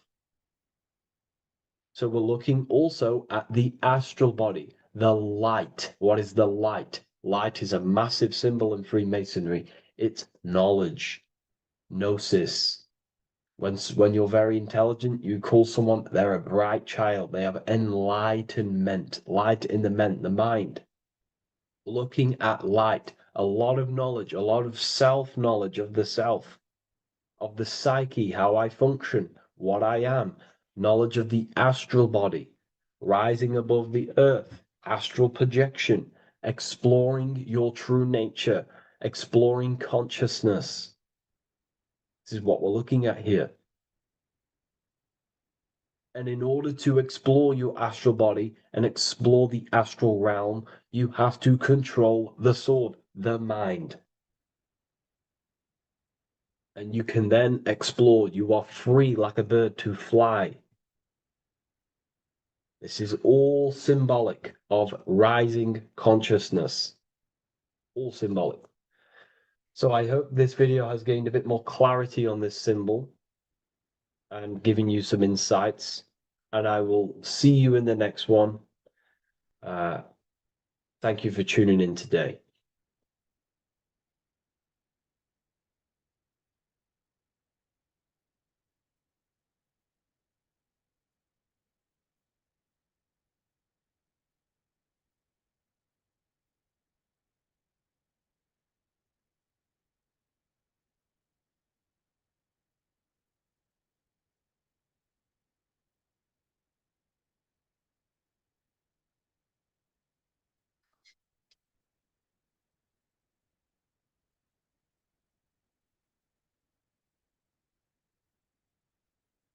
Before you call the Baphomet evil, make sure that you watch this video until the end so you gain a full understanding on what the Baphomet truly is. No, I am not a Satanist. I am simply an esoteric and occult researcher. I've been looking into symbolism for a very long time, And I can reassure you that this symbol does not represent the devil, does not represent any negative figure. It's a very deep, occult, esoteric symbol. What we first need to understand about the Baphomet, it is indeed a symbol. Every symbol we see around us is neutral. The pentagram, the Baphomet is neutral. It depends how you use it, whether it is used in a good or bad way. Everything is neutral. It's your mind's perception that gives it a positive or a negative charge. First of all, let's break down the Baphomet symbol. Let's look very closely at the Baphomet. We have clearly the 4 physical elements corresponding to the Baphomet. Here we clearly have the fire element. The wings represents the air, the flapping in the air. The fish scales, which is the water. And this dome figure representing the earth. The soul is incarnated into 4 bodies. We have a mental body of consciousness, intellect. We have an emotional body of consciousness, which is all to do with intuition and energy. We have a spiritual body of consciousness, our astral body, and a physical body of consciousness for the physical earth. Earth corresponds with your body, air corresponds with your mind, fire corresponds with your spirit, water corresponds with your emotions. So the Baphomet is showing you the 4 elements of the soul, the 4 bodies of the soul that we are incarnated in. Now, let's look at this moon figure. We have the moon. The moon represents the internal world. It represents what we cannot see. The sun represents our conscious mind, what we can see, what we're aware of, the physical world. The moon represents what we are not aware of. It represents our internal world. Remember, we have 2 worlds. You're an individual. You have a dual nature. Individual. You have an internal world. When you close your eyes, you have an internal voice, an internal world of thought and emotion, and an external world of this material body. The moon represents the internal. The moon on top represents the moon controlling the mind, represents the inner world controlling you. Now this is very symbolic in the occult world. If the inner world is controlling you, then you have no control over reality. This is the devil horns. You know the devil horns? The moon crescent? This represents you are the devil. You're being controlled by your thoughts, by your emotions, by your psyche. Then we have the moon below, which represents control over the inner world. We have control over our thoughts, our emotions, our impulses. So you're either being controlled by thought and emotions, or you're controlling them and having self-mastery. In alchemy, we always see this symbol of the man or woman on top of the moon, representing emotional control and self-mastery of the internal world. The journey of the occultist is to gain full mastery over their consciousness. They want to be conscious of every single thought that enters their mental field of consciousness. We get over 7,000 thoughts a day. It is possible to achieve a certain level of mastery where you are conscious of every single thought that enters your mind. This is one of the end goals of self-mastery and occultism, as this gains your personal power. When one achieves this, they are then able to direct the mind in one place and one place only, becoming more effective in manifestation and creation, because we are microcosms of the divine. We are creators. This is the gesture of as above, so below. The inner world and the outer world are mirrors of each other. The inner produces the outer. Your physical life circumstances are a result of every thought you thought in the past. The inner projects the outer. If you want to produce a change in the outside world, you got to produce change in the inner world of consciousness first. As above, so below. As within, so without. This corresponds with absolutely everything in the universe. Now we have the goat head, which represents the animal self, which represents the lower carnal mind. Lower carnal mind, which is earthbound, because a goat is on the ground. It's not a bird, it's on the ground. It represents the lower self, the beastie nature, the one that tells us to hate, to steal, to eat all the time, to consume. It's the beast within us, the beastie side of our consciousness. It has a human body resembling this, the human in the beastie nature, or we have the spiritual nature, the higher self. In essence, this symbol of the Baphomet represents the higher and the lower self of human consciousness. It represents the higher and the lower, To conclude all of this, the Baphomet is a symbol that represents the two paths that one can take.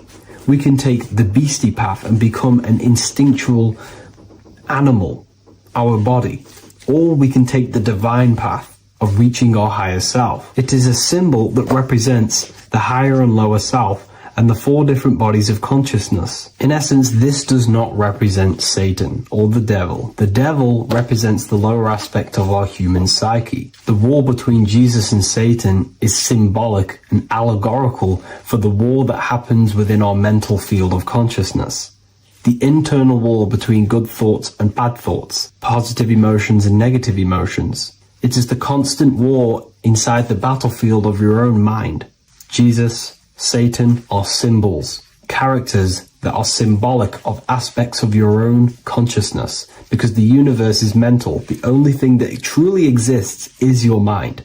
Therefore, all of these ancient spiritual texts like the Bible, the Bhagavad Gita, the Quran are all symbolic of what's happening inside of our mental body. It is the inner chaos that can destroy our life, or when we create structure and restructure our inner world, we can live a peaceful life. If you are struggling from the internal world and you want to gain mastery of yourself while learning the occult secrets, join Ethereal University, a community of like-minded individuals who are all striving for the best versions of themselves. We host live calls and we have an abundance of lectures that you can watch. Or check out the Book of Wisdom. This is volume 2. I'll leave all the links in the description. Have an amazing day. The Pope is supposedly opening 5 portals on Christmas Day. Now, I know this video is a bit late, but I'm going to be commenting on what I think this symbolism and this ritual truly means and what they are trying to do to society with this symbolic ritual. So the first thing we must understand is that everything these people do on a mass scale, all of these major events that they take place on, are all symbolic. They're all ritual. They all have purpose. Okay? So when we look at the locations of these 5 doors that are in Rome, we actually see the sigil of Lucifer when we connect the dots of all of the 5 door locations. This is the sigil of Lucifer. Lucifer is not what you think. Lucifer, sigil of Lucifer, represents the outline of the human brain and our visual perception field. Now, the human perception field is how our brain interacts with the external reality. Our external reality is not physical. The only thing that exists outside of you is pure energy, formless, vibrational energy and light. Your brain is an energy decelerator. Your brain decelerates this light, this energy, into a material reality or perception that you can interact with. You don't look into the external world. The energy, the light, enters the eye retinas, goes through the optic nerve, and travels to the back of the brain called the visual cortex. And the visual cortex is what shapes your visual screen. Now, if you are seeing the screen, this means that you are not the body, you are not the brain. You are the perception observing the screen that you are seeing. You are the eye behind that. You are the person behind that. So what this is actually symbolizing is perception. This is a symbol of perception, of perceiving the material plane, of how spirit interacts with matter. Now, what's Lucifer? Now, the word Lucifer means the light bearer. He's known as the light bearer. The word Lucifer originates in Latin. Luci means light, and fer means to bring. It's the light bringer. The eyes, the visual perception of the light bringer to your reality. You see, everything outside of you is light. You are made of light. The word hue, man, means light. Hue means color, which is a form of light. And man means manifest. We're light manifested into material form. Every single one of us is Lucifer. When we fall for the material world, the external world, is an illusion. It is the false world. It can elude you. It can make you fall in love with the material things, material pleasures, lust, money, fame. These things make you fall. This is the fall of Lucifer. This is the mythological story. This is the symbolism behind Lucifer. It's you. Are you falling for material pleasure because you are a divine spiritual being from the higher planes, not from this plane? Now, if you let your divine being fall for this material plane and fall for the evil that can take place in this plane, then you are Lucifer. It represents the false light, the false reality.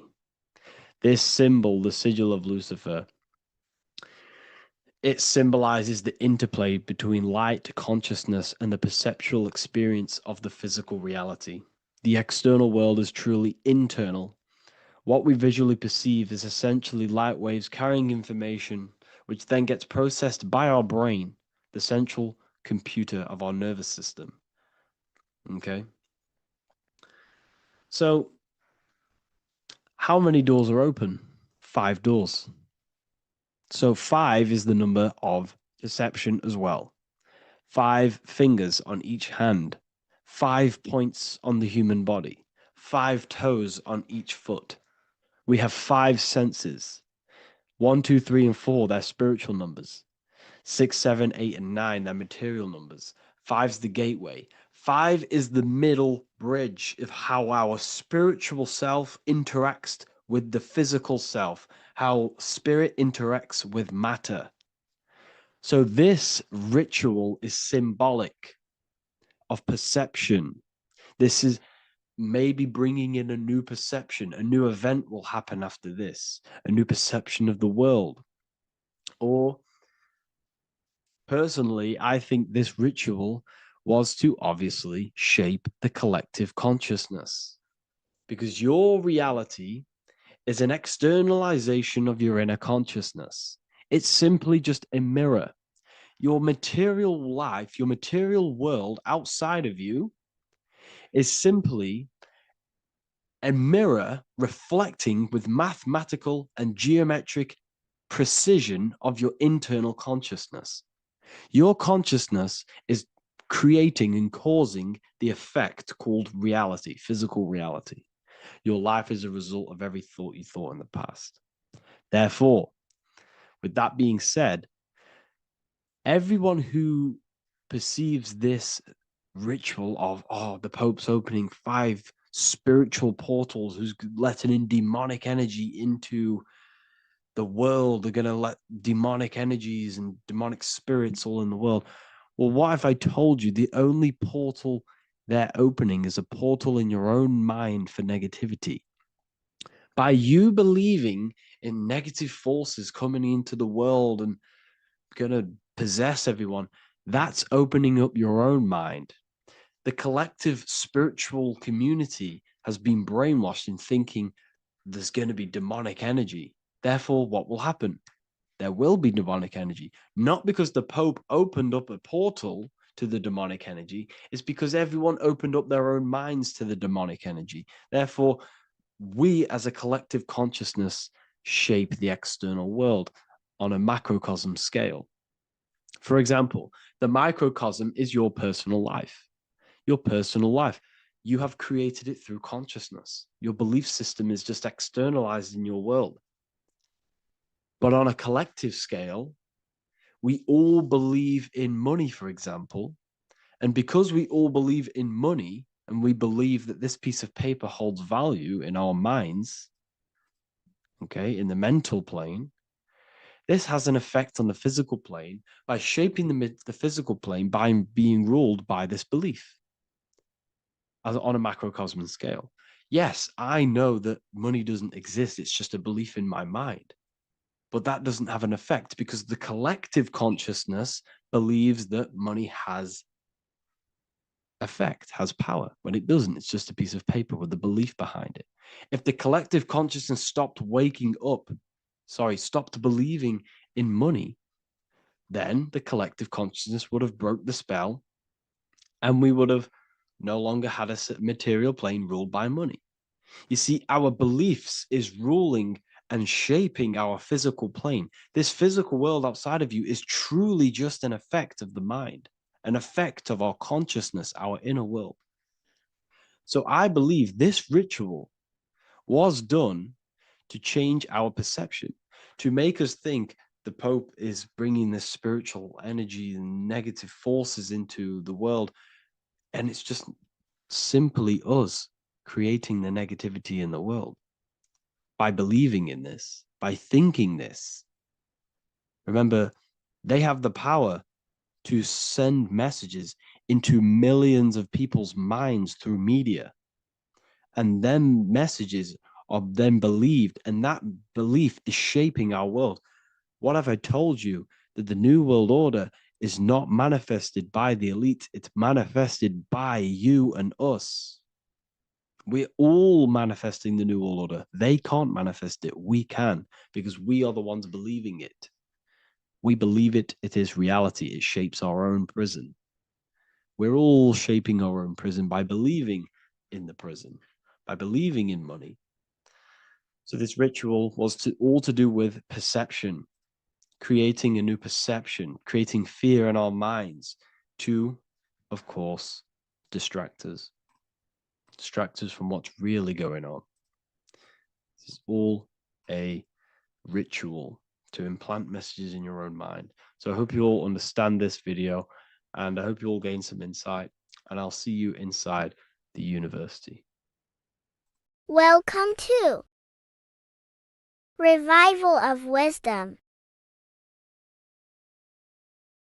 This video is going to be about the flat earth and the breakdown of the whole cosmology. We're going to be digging very deep. I've got a lot of pictures and images to show you, and a lot of dots to connect. So let's start with the Freemasonry art. So this artwork we have here is the Freemasonic cosmology as they know and believe. So what is it symbolizing? We obviously have to start off with the 4 pillars representing the 4 corners of the earth. The 4 corners with duality.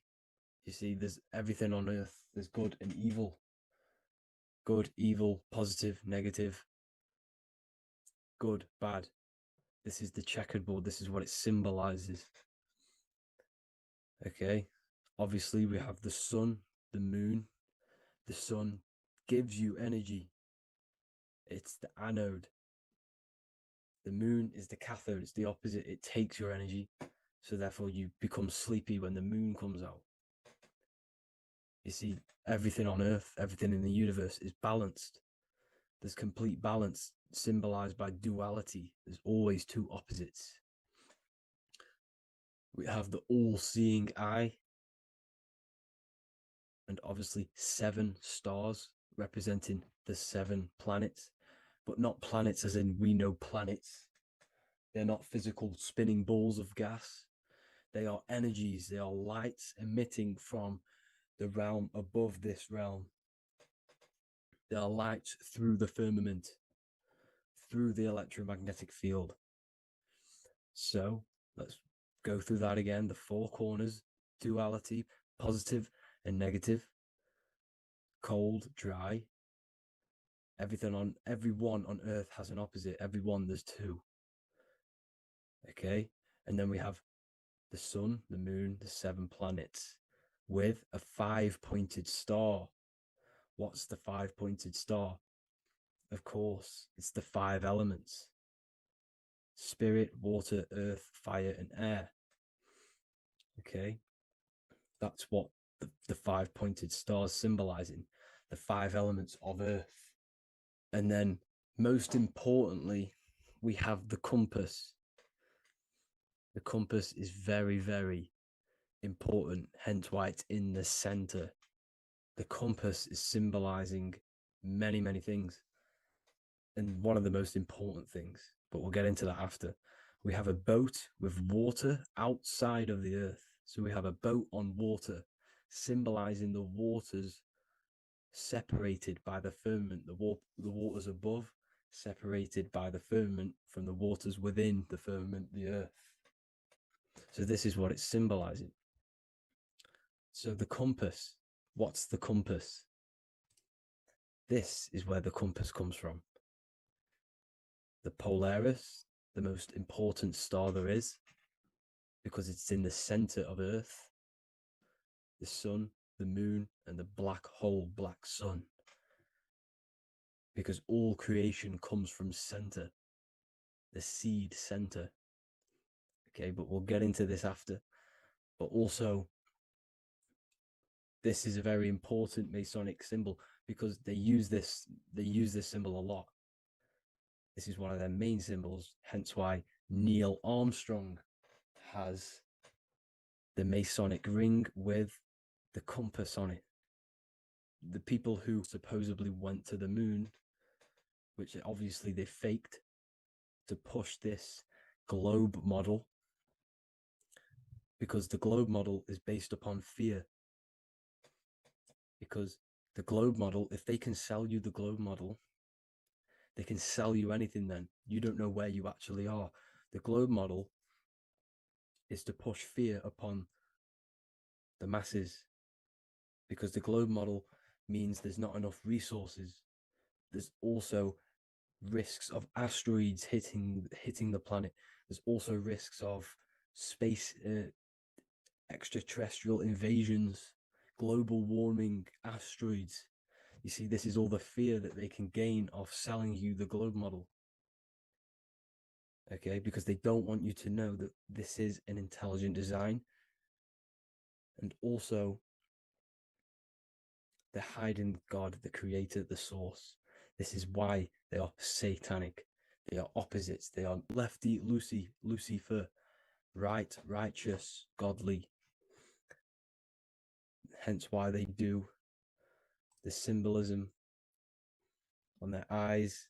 666. This is another famous, famous astrologer, astronaut. This is another famous astronaut doing 666, showing that he's in the alliance of the occult. But even look at their 10th anniversary stamps. They have a Masonic compass on there. Also, the Order Out of Chaos. Order Out of Chaos, double-headed eagle. Okay, the Order Out of Chaos ring, which they wear. So all of these astronauts are in the occult. They are lying to you. They are in with this order, this Masonic New World Order, whatever you want to call it. So let's break this compass down a lot more. Because as I showed you here, the center, okay, this is what the compass is symbolizing. Let's go into the North Pole map. This is from 1595. This is a rough estimate of where this map came from. It's from around the 1500s to the 1600s, maybe 1400s. There's not an actual set date on this map because obviously our history has been tampered with. But let's break down this map and the symbolism that they use towards this map, because this map is the map of the North Pole. Okay, so in the center, we have the black rock symbolizing the tower, the pole, North Pole. And what's on top of the North Pole? Obviously, it's Polaris. North Pole and Polaris. Okay, with the 4 islands around the center. Okay, 4 islands around the center. And this is what blew my mind, right? They say that Santa sounds similar. And if you look at this pole that's pointing to the North Pole, you see this line here. So this is obviously from the 1600s. What color is Santa? He's red and white. Just like this map pointing to the center is red and white. and Santa comes from the North Pole. So it's not a coincidence that they use red and white. They're mocking this map because obviously they took over after the 1500s, 1600s. They took over around the 1800s. So they're mocking this map with Santa coming from the North Pole with this red and white line to the North Pole. Notice the 4 islands, okay, like windows, their symbol. They obviously, in the occult, they're part of the New World Order, is symbolizing these 4 islands with the blue behind it for the water. Okay, so this is another occult logo. They're symbolizing this center because the center is so important. Okay, we'll get into that. Also, we have the Mayan cosmology. This is the Mayan cosmology. This is what they created. This is their artwork, with also 4 major lands around the center. You see this 4 with green in between them all. 4 major lands with the underworld. You see this underworld is also symbolized by the Masons with the coffin of the skull and bones, the deceased, the dead. Okay, so this is also mentioned in the book of Enoch. Okay, and it's called Sheol. Sheol, the underworld. Okay, and in the book of Enoch, it says all spirits of the dead go to these hollow places, that they are wait until their appointed time of judgment. And it also says in the book of Enoch, there are 4 hollow places underneath. 4 as above, so below, representing the 4 islands. As above, so below. That's where that could link in. Okay. The Book of Enoch is very important because it was found in a cave thousands of years ago and has a lot of truths about this realm and about this world we live in. So let's go back to the Mayan cosmology. So the ancient cosmology, they all must have had some sort of communication. They must all be at peace with each other, because all of their cosmologies link together. See, the Greek, Babylonian, Indian, the Celtic. Okay, they're all linked in together. They all knew that they were in an enclosed system with an underworld and obviously a firmament. Okay, so this is what they all knew. They all must have had some sort of communication. They were a lot more advanced than us. They knew the center of the realm. Okay, and obviously the United Nations flag also symbolizes their center. You see how it has like a grid with a circle around the center. It's symbolizing that center of the realm, because that center of Earth is so important. The United Nations flag, all have it. See, some different ones all have that circle around the center. Because the center is the seed. All things come from a center. So the torus field is so important because it is the spark of life. It's the building blocks of the universe, this creation. Because all things have a torus field. Just like an apple with what's in the center of an apple, a seed. Because the center is where the energies hold, is where the energies meet. And it creates that spark of life.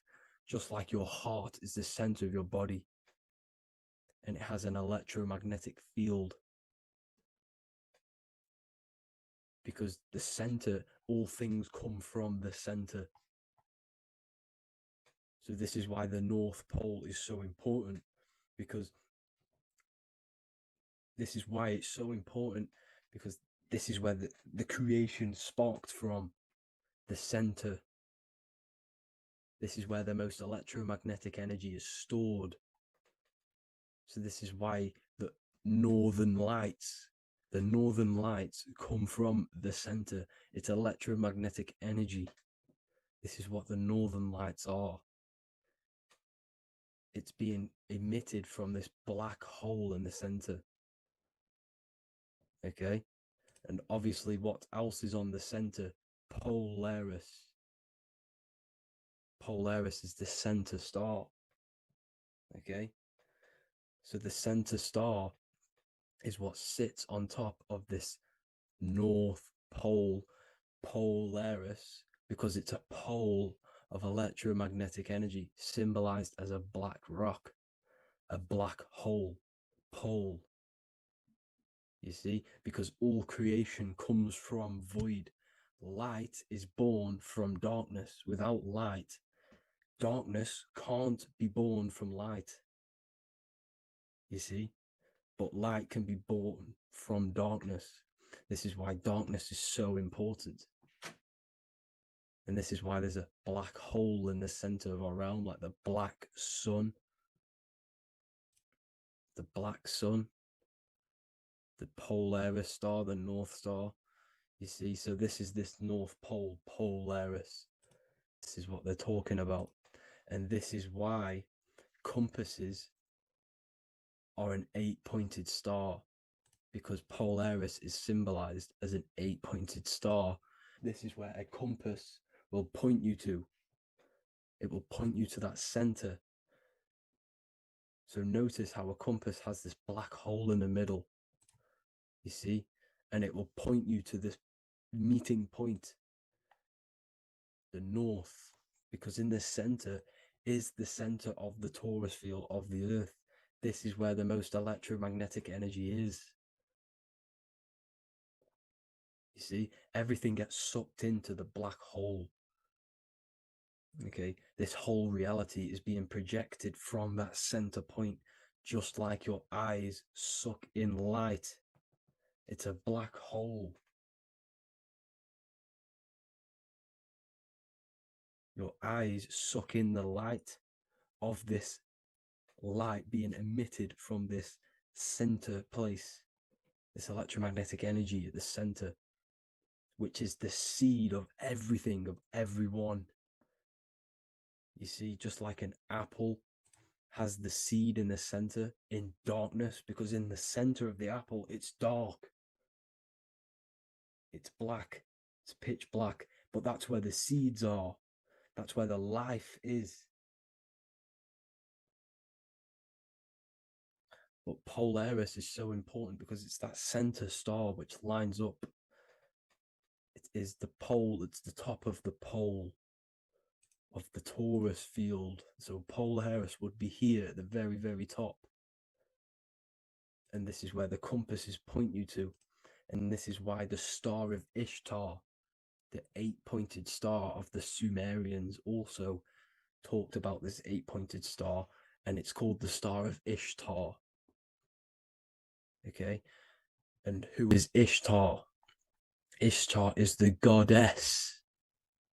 Okay, so she's not a male, she's a female, because every creation is brought through a female, a womb. Every single human on earth is brought through the womb, the sacred feminine energy. And the womb is pure darkness. There's no light in a womb, just like the center of our realm. It's a black hole. Okay, and guess what? She's the god of fertility and sexuality. She is responsible for all life. Okay, so the star of Ishtar is the star of Polaris, which is symbolizing the responsibility for all life, the center of our realm, the black sun, the black hole. Okay, so this is what that god of Ishtar of the Sumerians is talking about, the goddess, the womb, the seed of creation. So this would be the portal, more than likely, the portal in and out of our realm, because it's the top of the torus field. And what's above this realm is the heavens. So this is where you get sucked in from the heavens. Your soul gets sucked in and brought onto this plane of existence called Earth. These are some space NASA symbols. Look how much Polaris symbolism there is. And notice how it's at the center. You see this circle? This is like a half circle. And at the center is an 8-pointed star of Ishtar. It's the same thing. It's Polaris. It's at the center. And notice on some of these, look, this one is a bear holding the key and an arrow pointing to the Polaris star, so that they hold the key to Polaris. And another one with like a demon holding a key to the what? Polaris on top of him. Also an eagle, which is a Masonic symbol. The eagle holding a key on top of the center. You see, and notice how there's an arrow going up to the Polaris and an arrow down, as above, so below, to Earth. So you can go out to Earth, out of Earth, and into Earth through Polaris. And the eagle holds the key. You see? The eagle holds the key, just like this. This demon dragon holds the key to Polaris. And look at this one, Earth, with an arrow up to Polaris, an 8-pointed star. So Polaris is more than likely that portal which the Anunnaki used, the Sumerian gods used, because the Anunnaki symbol is also an 8-pointed star. Okay? And like I said, that center is the seed of creation. The center is the black hole. Okay, just like your pineal gland is at the center of your brain. The pineal gland is at the center of your brain. And that's what connects you to that spirit realm, to the source. That's it for this video, guys. Thank you all for tuning in. I hope you all learned something today. Please leave a like, a comment, and please subscribe to the channel for more content. God bless you all.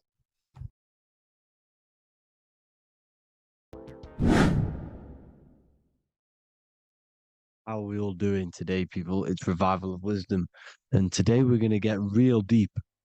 This video is going to get real deep. A lot of people are not going to be ready for this sort of knowledge. Okay, you really have to do is to really deprogram the mind, because everything we've been taught is a complete lies to keep us trapped.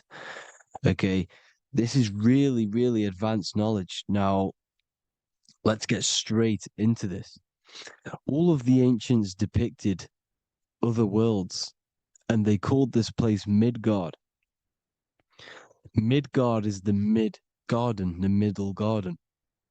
This is why the Masonic symbolism on the floor is always a black and white checkered board, symbolizing the polarity here, the good and bad, because we're in the middle garden, the heart. Earth rearranged spells heart, because we're in the heart of this system, or whatever it is, a super quantum computer, whatever you want to call it, simulation. Now, in the Quran, it talks about the 7 layers of heaven. All of these ancient artworks are depicting these different layers of reality. Okay, and look at the Egyptians here with the boat outside of the firmament. Boats travel on water, and this is exactly what the Masons are doing. So they're still using the same symbols. Why? Because it's the same knowledge, just hidden. The Egyptians have the same knowledge as the Freemasons. It's just hidden. Now, this cosmology that they're showing here, which is probably made and made maybe 100 years ago, this painting or artwork, is the exact same as the one we see here with the arch, the boat. It's similar because the boat is symbolizing traveling these other worlds, because the ether is also symbolized as water. Because if you look up at the stars through a telescope, it looks like it's water. It's shining through water because this ether, whatever this substance is outside of this world, was symbolized as water. Okay. And look at all these ancient depictions showing these different layers of reality.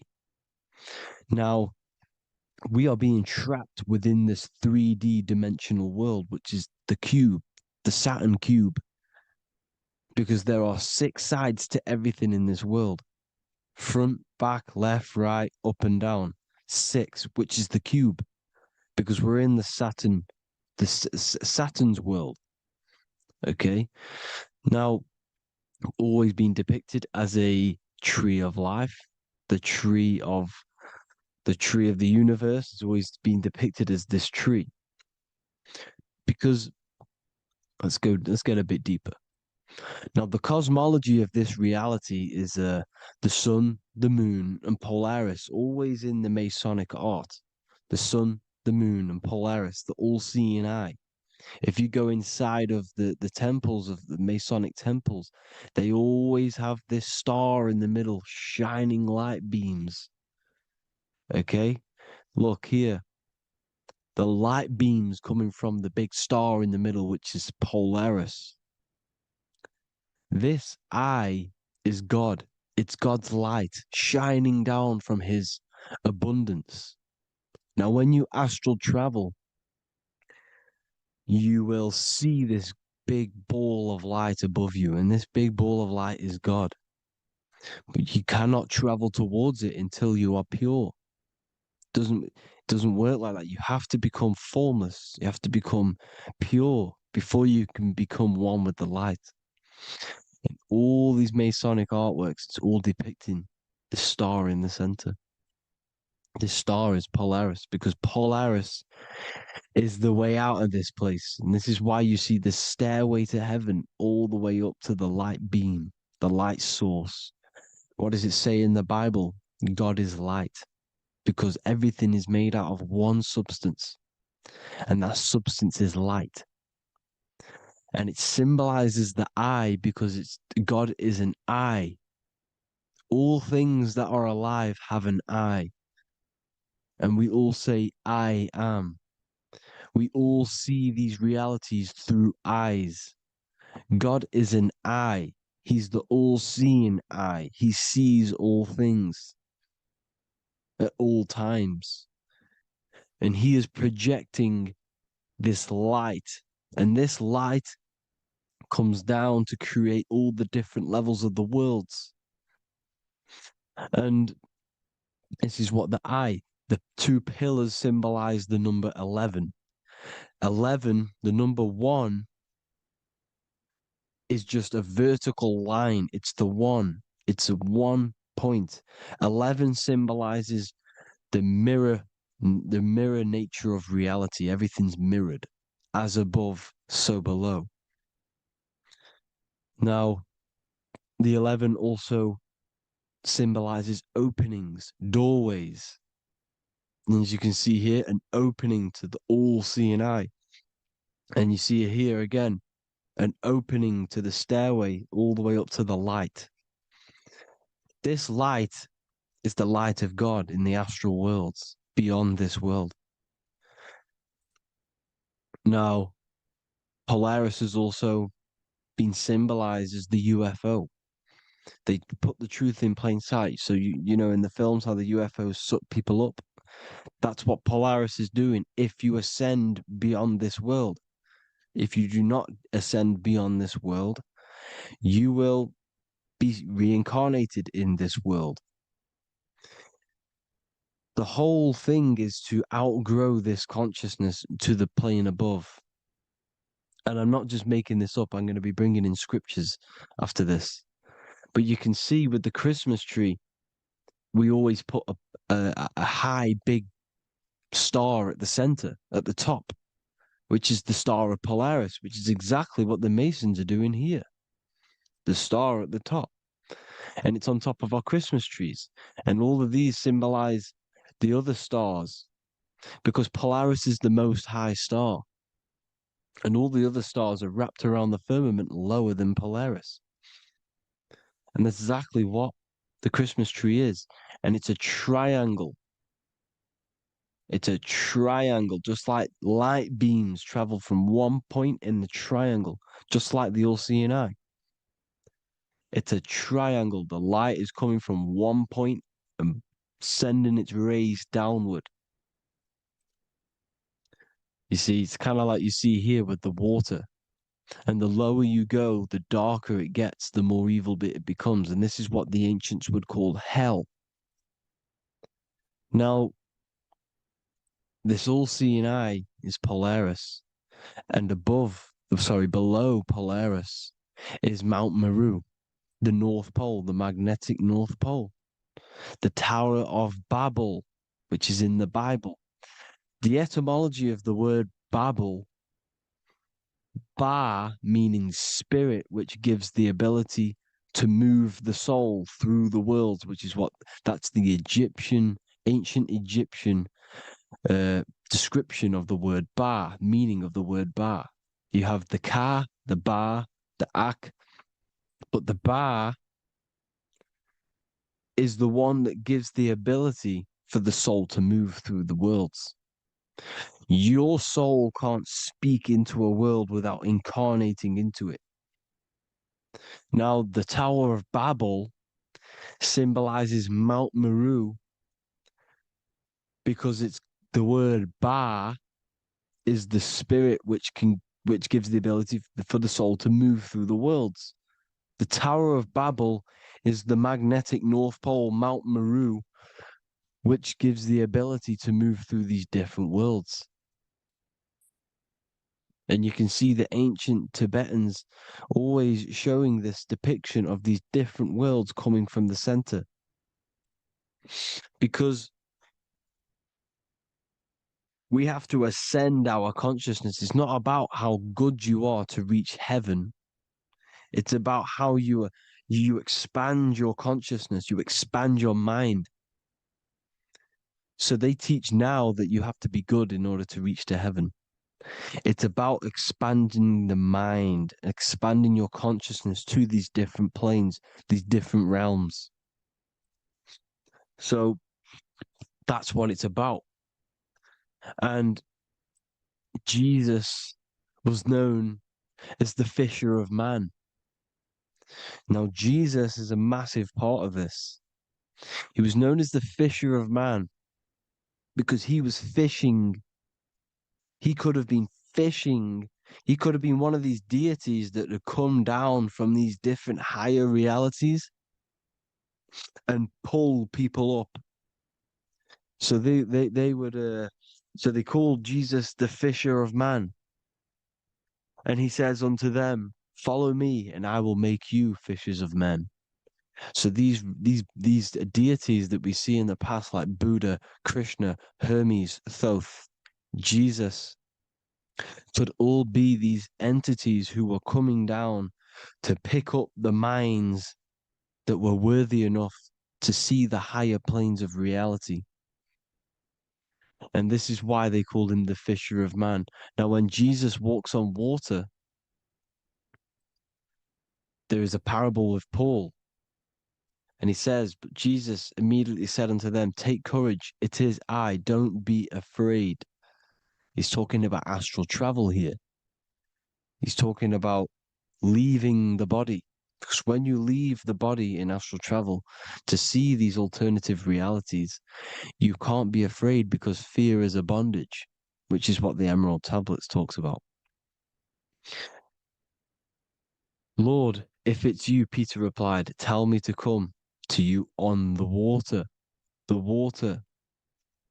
Come, he said. And Peter got down from the boat, walked on the water, and came towards Jesus. But when he saw the wind, he was afraid and began to sink. When you become afraid in astral travel, you sink back into your body. Lord, save me. So this is talking about Jesus pulling people up into different realities. And you can see the fish is the symbol of Jesus, is another symbol of Jesus, a fish. Because fish symbolize deep occult knowledge, because fish travel the depths of the ocean. And they symbolize us because we are fish underneath the ethers. And Jesus was pulling people up. You see, so the Bible is a people today believe the Bible is a book telling you how to reach to heaven, how to become godly and reach heaven. But you've got to become the Jesus Christ to see these alternative realities. Now look at the Emerald tablets is a massive part, and it speaks so much about these different realities. Look what it says here. This is in Emerald Tablet 3. Then in my heart grew a great longing to conquer the pathway that led to the stars, which is exactly what the Masons depict in all of their art. Look, the ladder to the stars. And then he goes on to say, years after years, I sought after wisdom, seeking new knowledge, following the way, until at last my soul, in great travail, broke from its bondage and bounded away, broke from the bondage of the body. Free was I from the bondage of earth men. Free from the body, I flashed through the night. The stars. The stars are a massive part in the astral world. Each star is a different reality. And the true astrology is the star that you came from. You came through a star to reach this, to reach here. There is a reason why you are here. There's a reason why you have the personality traits, because your soul came from a specific star. This is why we call them stargates, because they are gates in and out of this reality. And Polaris is the way out to the higher worlds. Now look, far into space, my soul traveled freely into the infinite circles of light. Beyond knowledge were some planets and great gigantic beyond dreams of men. Then he goes to say, lift up your flame from out of the darkness, fly from the night and ye shall be free. Lift up your flame. Your flame is your soul, because it has to be lifted up out of the darkness. This is the darkness, this world, this body is the darkness. Because it's a bondage. You need to break free. You need to learn how to astral travel, people. You have to learn this. If you want to get out of this world, you have to learn how to astral travel and see the other realities. Traveled I through space-time, knowing my soul at last was set free, knowing that now I must pursue wisdom until at last I pass to a plane hidden from knowledge, known not to wisdom, extension beyond all that we know. So he's talking about he went to a place where we cannot even comprehend here, a place that is not even known to Earthmen. He's telling you he's ascended out of this world to the planes that are beyond. And it says here in the Emerald Tablets, man is in process of changing to forms that are not of this world. Grows he in time to the formless, a plane on the cycle above. Know ye must be one, ye must become formless before ye are one with the light. The light, the same light that I was talking about, the Masonic light, with the triangle, God, the one source. Ye must become formless before ye are with the light. Formless, you have to leave the body. You have to leave the body. You have to gain the ability to leave this body and travel to these other worlds. Now, it says here, not as man am I, for free have I become of dimensions and planes. In each I take on a new body. In each I change my form. Know I now that the formless is all there is of form. You see, all things created come from the things that, all things that you see come from the things that you cannot see. All of us have the same spark of consciousness, the same I am. Every dog, every animal, every human has this same I, this same thing which sees through the eye. It's formless. It takes this formless entity is the same entity of us. We are all the same entity in different bodies. And this entity it was represented as the flame, the cosmic flame, which is inside of all of us. And this is why the Masons depicted your spine as a candle or the Holy Grail. You would either see this or a candle with a flame on the top, because the Holy Grail is your consciousness, which is on top of your spine, which is the candle. Now, Jesus, Thoth, Buddha were all these deities which were coming down to lift people up because they were fishermen of men. And he would lift you up to the higher worlds, out of this world, to the ones above. Now, Thoth, you can see him here, he's leading the way. He's holding someone and he's leading the way with knowledge and power. He was leading the way to other worlds, out of this world. There's no point trying to change this world. This world will stay the same. It will stay the same. You have to get out of this world. And that's what they're telling you. That's what they're keeping you from. They're keeping you stuck within this thin layer of reality. So what the Masons are doing, they have the ability to astral travel. They're living not stuck and bound to one reality, but living within the different layers of reality. And this is what Morpheus was doing in the Matrix. Morpheus was going into the Matrix to go and get Neo, which is exactly what Jesus was doing, pulling up people out of this world to the ones higher. And that's exactly what Morpheus is doing in the Matrix. If you haven't watched the Matrix, go and watch it. It will blow your mind. Everything I'm saying in this video, you will see it. Except that you don't need to use a machine to enter the Matrix. You just use your body. Well, you use your consciousness to leave this body. You see, Neo was also uploading himself into the simulation to pull people out of the simulation. And this is exactly what all of these gods were doing. The fisher of man. Look, he was pulling people up out of this reality with the knowledge. Now, Jesus was always depicted with the mushrooms. Look at all this mushroom art. Mushrooms were literally the origin of Christianity. You can see it everywhere. There's mushrooms in all of the ancient art. Every single one of these paintings you see here, there's mushrooms on them. Mushrooms have the ability to see alternative states of consciousness. Now, if you go and do them and you go to sleep, if you pop mushrooms, you go to sleep and you will wake up in another reality. You will wake up in another reality. Don't try it if you don't want to do it. But if you've got the heart to do it, do it. Eat them and go to sleep. You'll wake up in another reality. And Jesus was handing out mushrooms to the bright minds, to the minds that he wanted to fish out and pull up to the higher realities.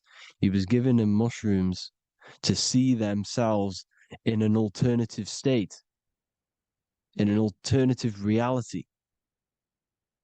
This is why there was so much mushroom art. And it's not just ancient Christians, it's Sumerians, it's the Mayans, the Celtics, the Egyptians all used mushrooms. All of them. Look at all this art. It's on stones. It's everywhere because mushrooms. See, everything in nature is a micro macro. Look at the form of a mushroom. It's literally your spine and brain because they alter your consciousness. Your body is just a radio receiver. Everything that you're experiencing is a program being ran by the central nervous system, and your consciousness is experiencing this program, these electrical impulses of the nervous system, because it's all feeding back to one point, which is the pineal gland. And this is the candle with the light on it. Type in Masonic candle and you'll see it. It's your spine with your spark of consciousness on top of the spine. And it's a mushroom because this sends you to alternative states of consciousness, alternative realities. Now, they were all doing this, the Egyptians, the Mayans. Now, there's more symbolism which goes into this. Look at the Christmas trees we use. The Christmas tree with the presents underneath them. Magic mushrooms grow under trees. And these are the presents under the trees that we symbolize today with Christmas. Santa's red and yellow for the red and yellow mushrooms. The same mushrooms Mario has to collect. And when he gets enough mushrooms, he levels up. And then what does he do when he go past the world? When you win that world in Mario, you go to another reality. You go inside of another world. It's truth in plain sight. And it's using mushrooms. It's using mushrooms. Everything, all of the characters in Mario, well, a lot of them are mushrooms. Look at this one. The presents, black, yellow, and red and white. Red and white mushrooms. And the bow on the top is the mushroom head. That's a bit of a reach, but you know, the symbolism never lies. This is what you need to understand. And it's as above, so below. Now look at the Sumerians. The Sumerians were also multi-dimensional beings. Okay, look at how they have the double faces. They had 1 foot in this reality and 1 foot in another reality. And look at this one, a double-headed god inside of like a portal. You see? Because and look at these with the wings, the astral travel. Birds, ancient birds symbolize the soul. Because the soul is a bird, it flies to different worlds. It flies around the cosmos. And mushrooms gave you the ability to see these alternative states of consciousness, these alternate realities, because you exist in infinite realities. You exist in infinite realities. Now look at the 33rd degree Ordo Ab Chao badge. You get this badge when you become a 33rd degree Freemason, and it's a double-headed eagle. A double-headed eagle. And you can see this in Sumeria first. Sumeria have the same symbol, a double-headed, bird. You can see it here as well. And the Masons are still using this symbol today. And when you become a 33rd degree, 33 vertebrae on the back of your spine, above the vertebrae is your consciousness, and it's a double-headed eagle. One reality in one, you become a multi-dimensional being in the 33rd degree. And I've heard many interviews of Masons say it becomes Luciferian. You see, they speak in code. These Masons can't tell you about what they learn about, but they will speak in code. They said it becomes Luciferian. The word Luciferian is lucid. The root word of Luciferian is lucid, and lucid is lucid dreaming alternative realities, dream worlds. You become a god. Luciferian means you're becoming your own god, pretty much.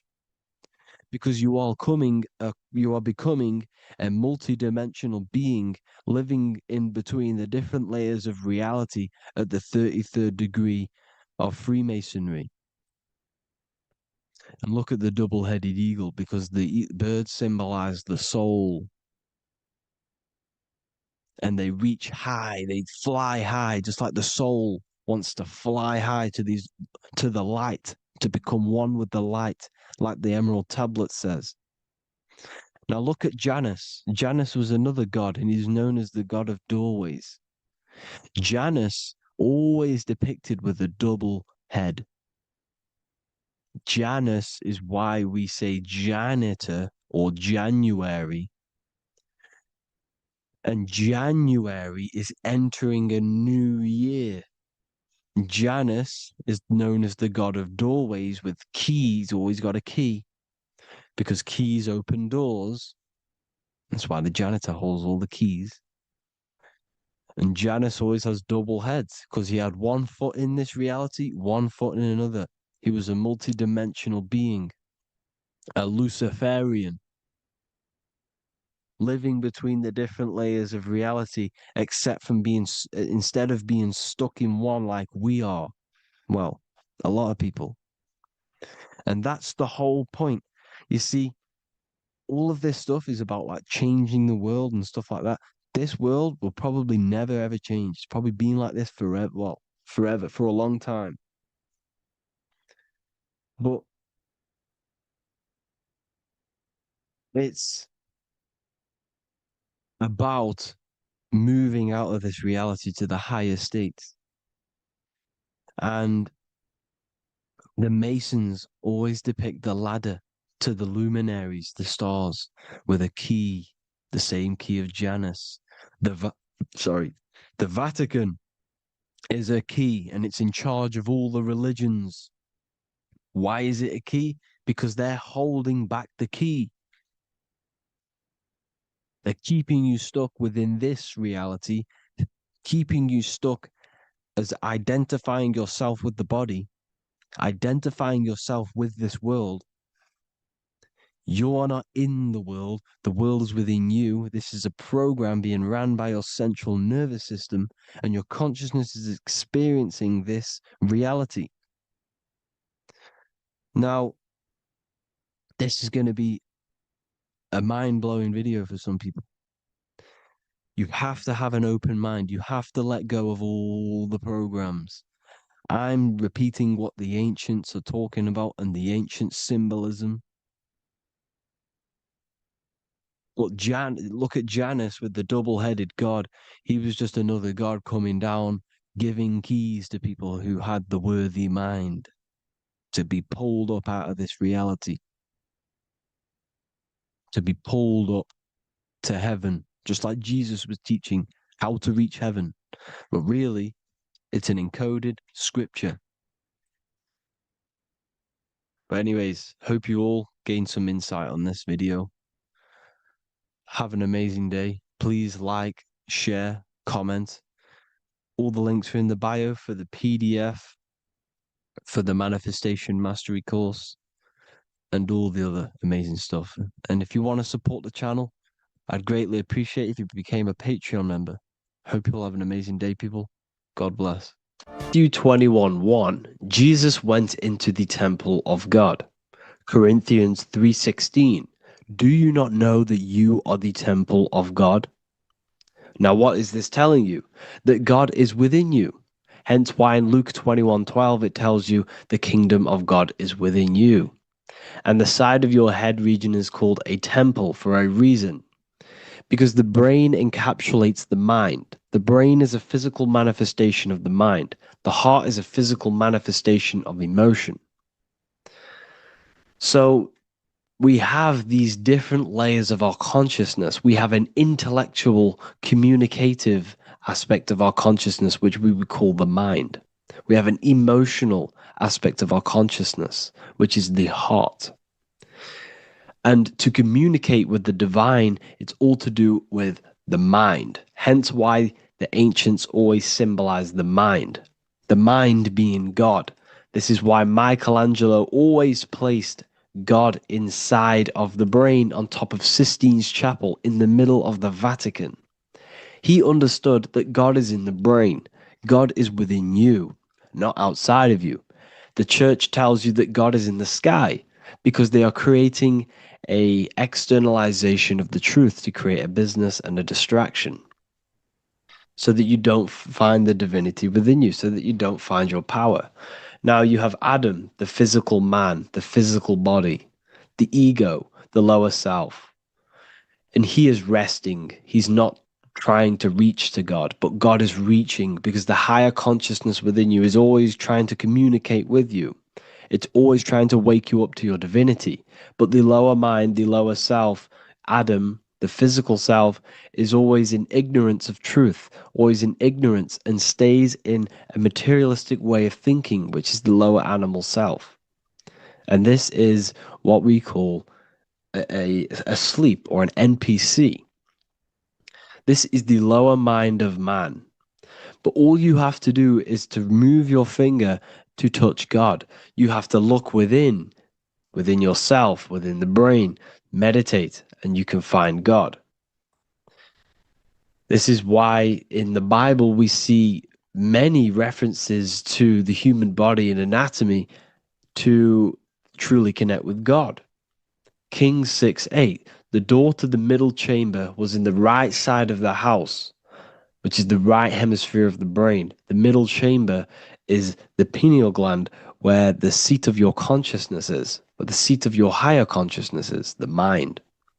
And they went up the winding stairs, which is your spinal column, into the middle chamber, and out of the middle chamber into the third. So they went up the winding stairs. This represents raising your consciousness up the winding stairs. Your spinal column acts as a stairway of consciousness. Depending on what sort of consciousness you are operating in, depends on what part of the spinal column you are using. Because the spinal column ascends and descends consciousness. What do I mean? If you are in a reproductive way of thinking and you're always thinking about sex, you're jerking off all the time and you're always eating, all of your brain's power and your mind's power is being descended into the lower aspects of the spinal column, which represents hell, the physical state of man, Adam, the ignorant state. We're basically living off low-level pleasures like an animal. And the stairway to heaven is your spinal column.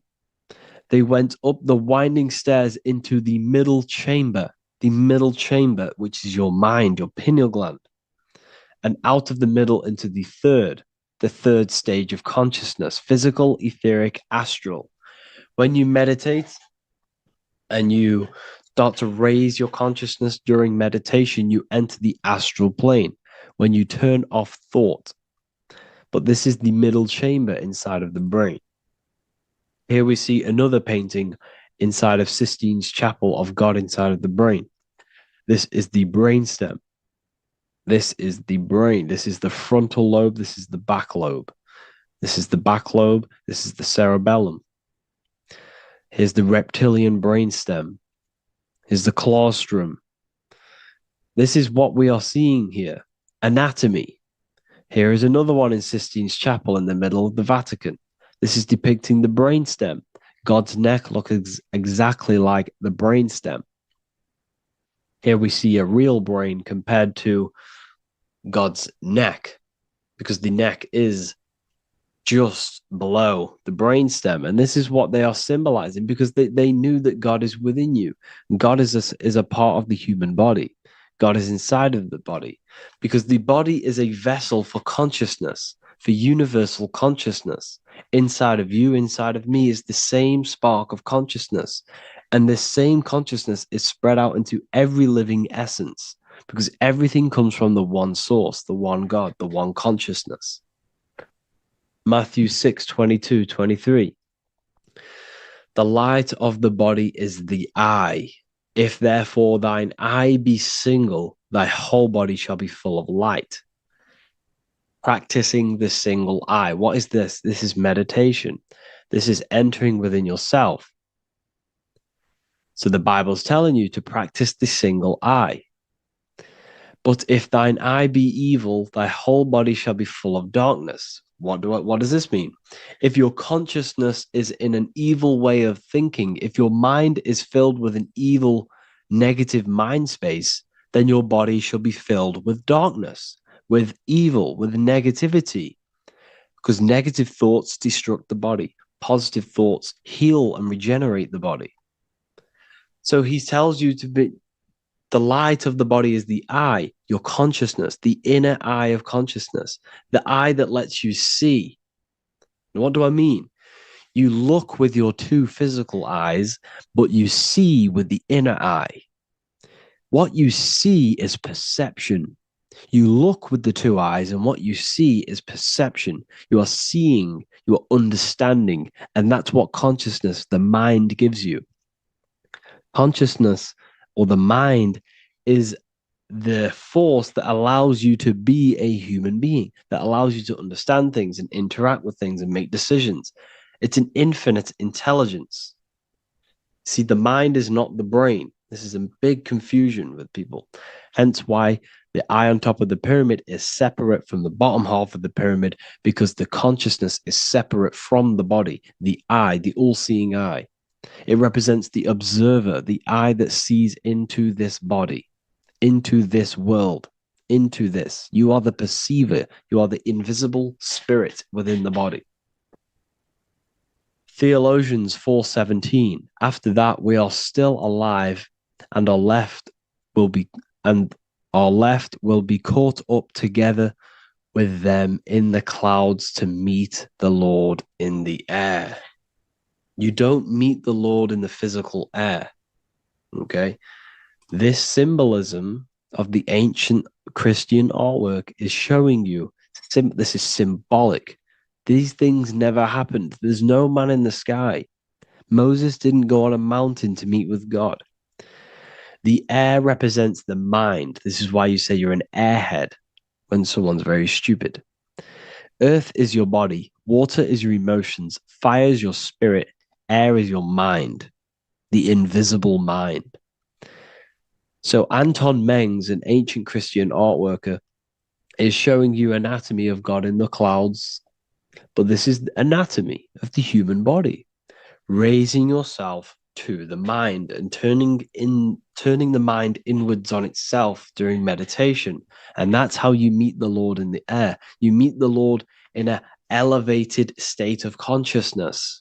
The air represents an elevated state of consciousness because the air is up. You have to raise your consciousness to meet the Lord in the air. This is why Moses went on a mountain to meet with God. The mountain represents elevation of consciousness, raising the mind up the spinal column, taking all of the mind's attention away from the reproduction and the physical aspects of self and raising it to the brain and turning off the brain and going inward into the air. It's talking about raising consciousness. It's allegorical. It's a spiritual, metaphorical text. The side of your head's called a temple because inside that where that temple is, right in the middle of where you call the temple, is the inner chamber, the open room, the holies of holies in the Bible, or the land flowing with milk and honey, or Mount Zion. There's so many different names for the brain, or the upper room where Jesus meets his 12 disciples, the 12 cranial nerves in your brain. This is the temple of God.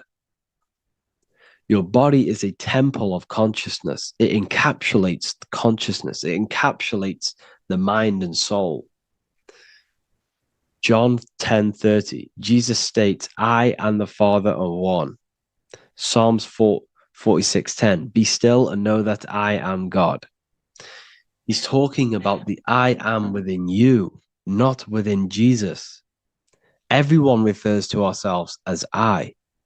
I am God. When you say I, you're referring to the highest aspect of yourself. the aspect that is above all thought, above all emotion, and above all things. When you say I, you're referring to your pure awareness, your pure consciousness, the highest aspect of yourself. And anything after I is egotistical. I is God. The letter I is the Roman numerals for one, because there is one God, one consciousness. The letter I is one line, just like the number one. Matthew 6:3-4, take no thought. Therefore, take no thought. Take no thought. He says this 5 times because you must turn off the 5 senses and take no thought to connect with God. Be still. This is telling you to meditate and know that I am God. The I am within you. I and the Father are one. I and God are one. You, who you think you are, is a completely wrong. The body is matter.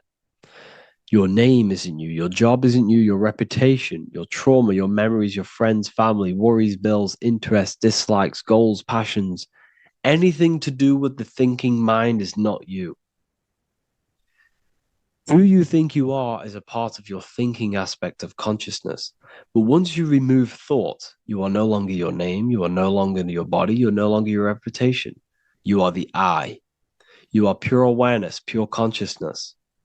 Pure consciousness. And this pure consciousness has latched on to this name, this job, the body, and your traumas. Your pure consciousness has attached itself to this character who you're playing in the physical world. And this is essentially who you think you are, but you are not. You are the I, you are the self, you are pure awareness. So, in order for you to detach from these things, you must learn how to detach from your name, your job, your reputation. And you do this through meditation by turning off the thinking mind. Turning off the thinking mind allows other aspects of your consciousness to open up. What do I mean? Your whole life you've been thinking, and all of these thoughts has attached you to this physical body. You haven't allowed your consciousness to open up. And you can only do this by taking no thought. That's why Jesus tells you, take no thought. When you turn off the thinking mind, other aspects of your consciousness starts to open up. Other aspects of your being can open up. And this is how you astral project. This is how you do all these mystical things and things to do with consciousness. It's taking no thought. Imagination, emotions, thought, and memory are all to do with consciousness. These things are not physical. You can't touch thought. You can't touch emotions. You can't touch these things because they are not a physical thing. So you must turn off these things for other aspects of your consciousness to open up. Okay? So essentially, the Bible is a metaphorical, astrological, numerological, metaphysical, spiritual, encoded text that talks about human anatomy, spirituality, and the true nature of the human experience. Everything they teach you in school is to make you think that you are this body. Everything they teach you in church is the externalization of the true teachings of Jesus. Jesus was telling you to meditate. Jesus was telling you to practice the single eye. Jesus was telling you to look within yourself and find God. He wasn't telling you to pray to him. Mark 16:19, he was taken up to heaven and sat at the right hand of God, the right hemisphere of your brain. John 21:6, cast the net onto the right hand side of the boat and you shall find fish. Fish is understanding. The boat is your body, your brain. Cast your awareness into the right side of your brain and you will find understanding, because the right side of your brain is all to do with the creative aspect and the intuition and the spiritual sides of your consciousness. This is why God is here This is why Michelangelo depicted God in the right hemisphere of your brain, because this is all human anatomy.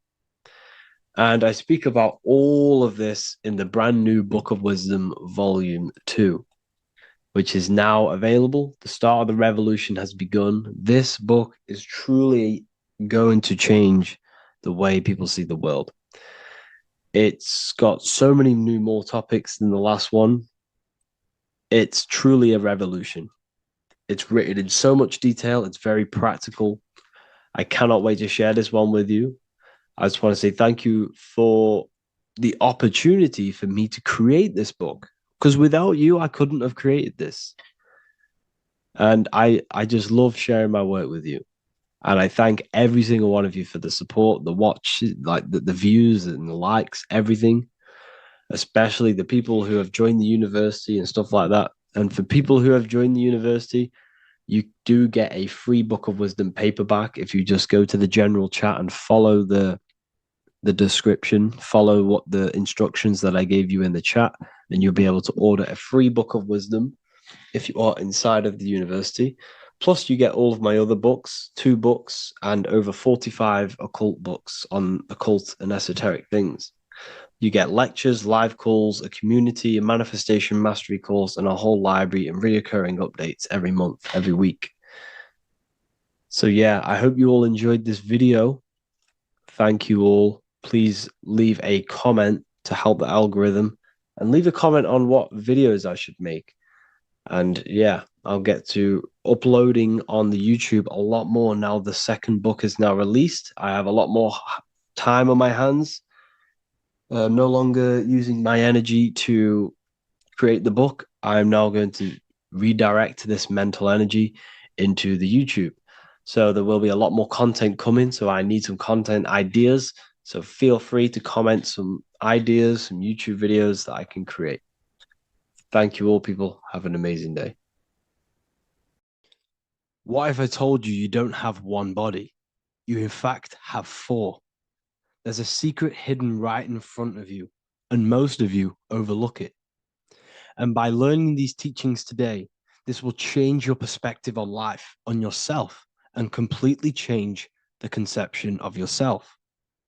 This is the key to your highest potential. If you stay with me today, you will find secrets about yourself that will change your life.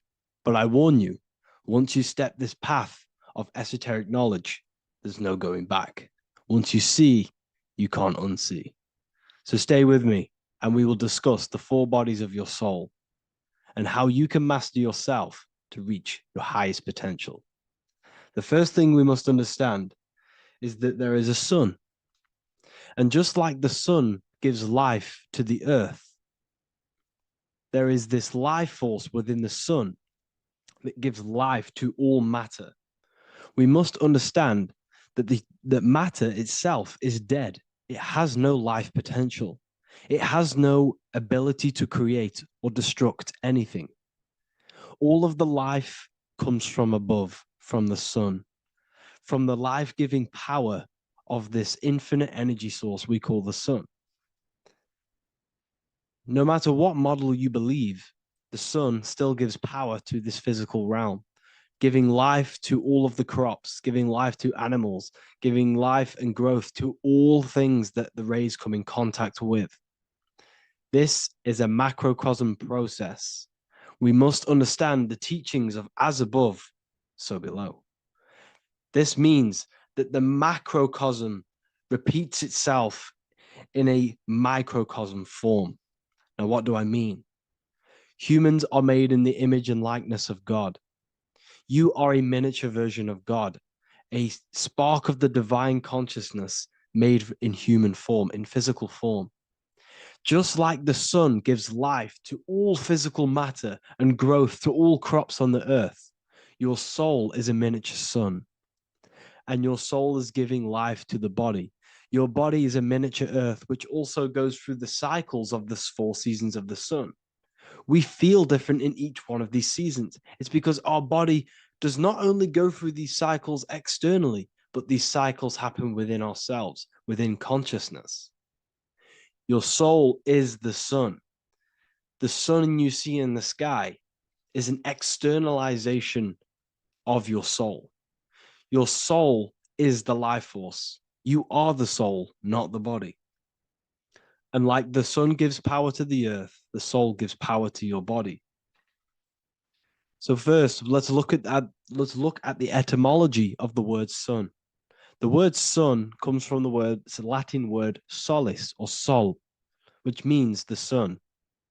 Sol then became soul, sun, soul. And in fact, S-O-N and S-U-N in the old etymology dictionary mean the exact same thing. They are interchangeable.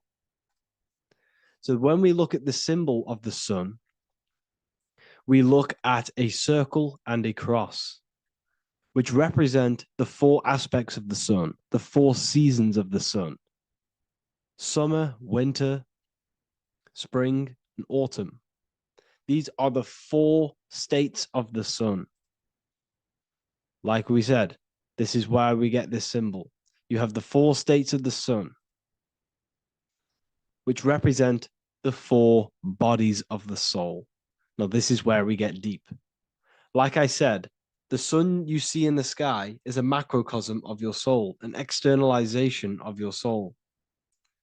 Just like your sun has four seasons, the four seasons within us are the four bodies. Our soul is incarnated and split into four sections. We have a mind, we have a physical body, emotions, and spirit. These are all interchangeable and they are all linked. In ancient alchemy, we have the exact same symbolism of the four stages of alchemy. But in this case, they're symbolized as the four elements: earth, water, air, fire. In this ancient alchemical symbol, we have the pentagram with the top one representing the soul, ether. Our soul then has the four bodies with the human here. We have the man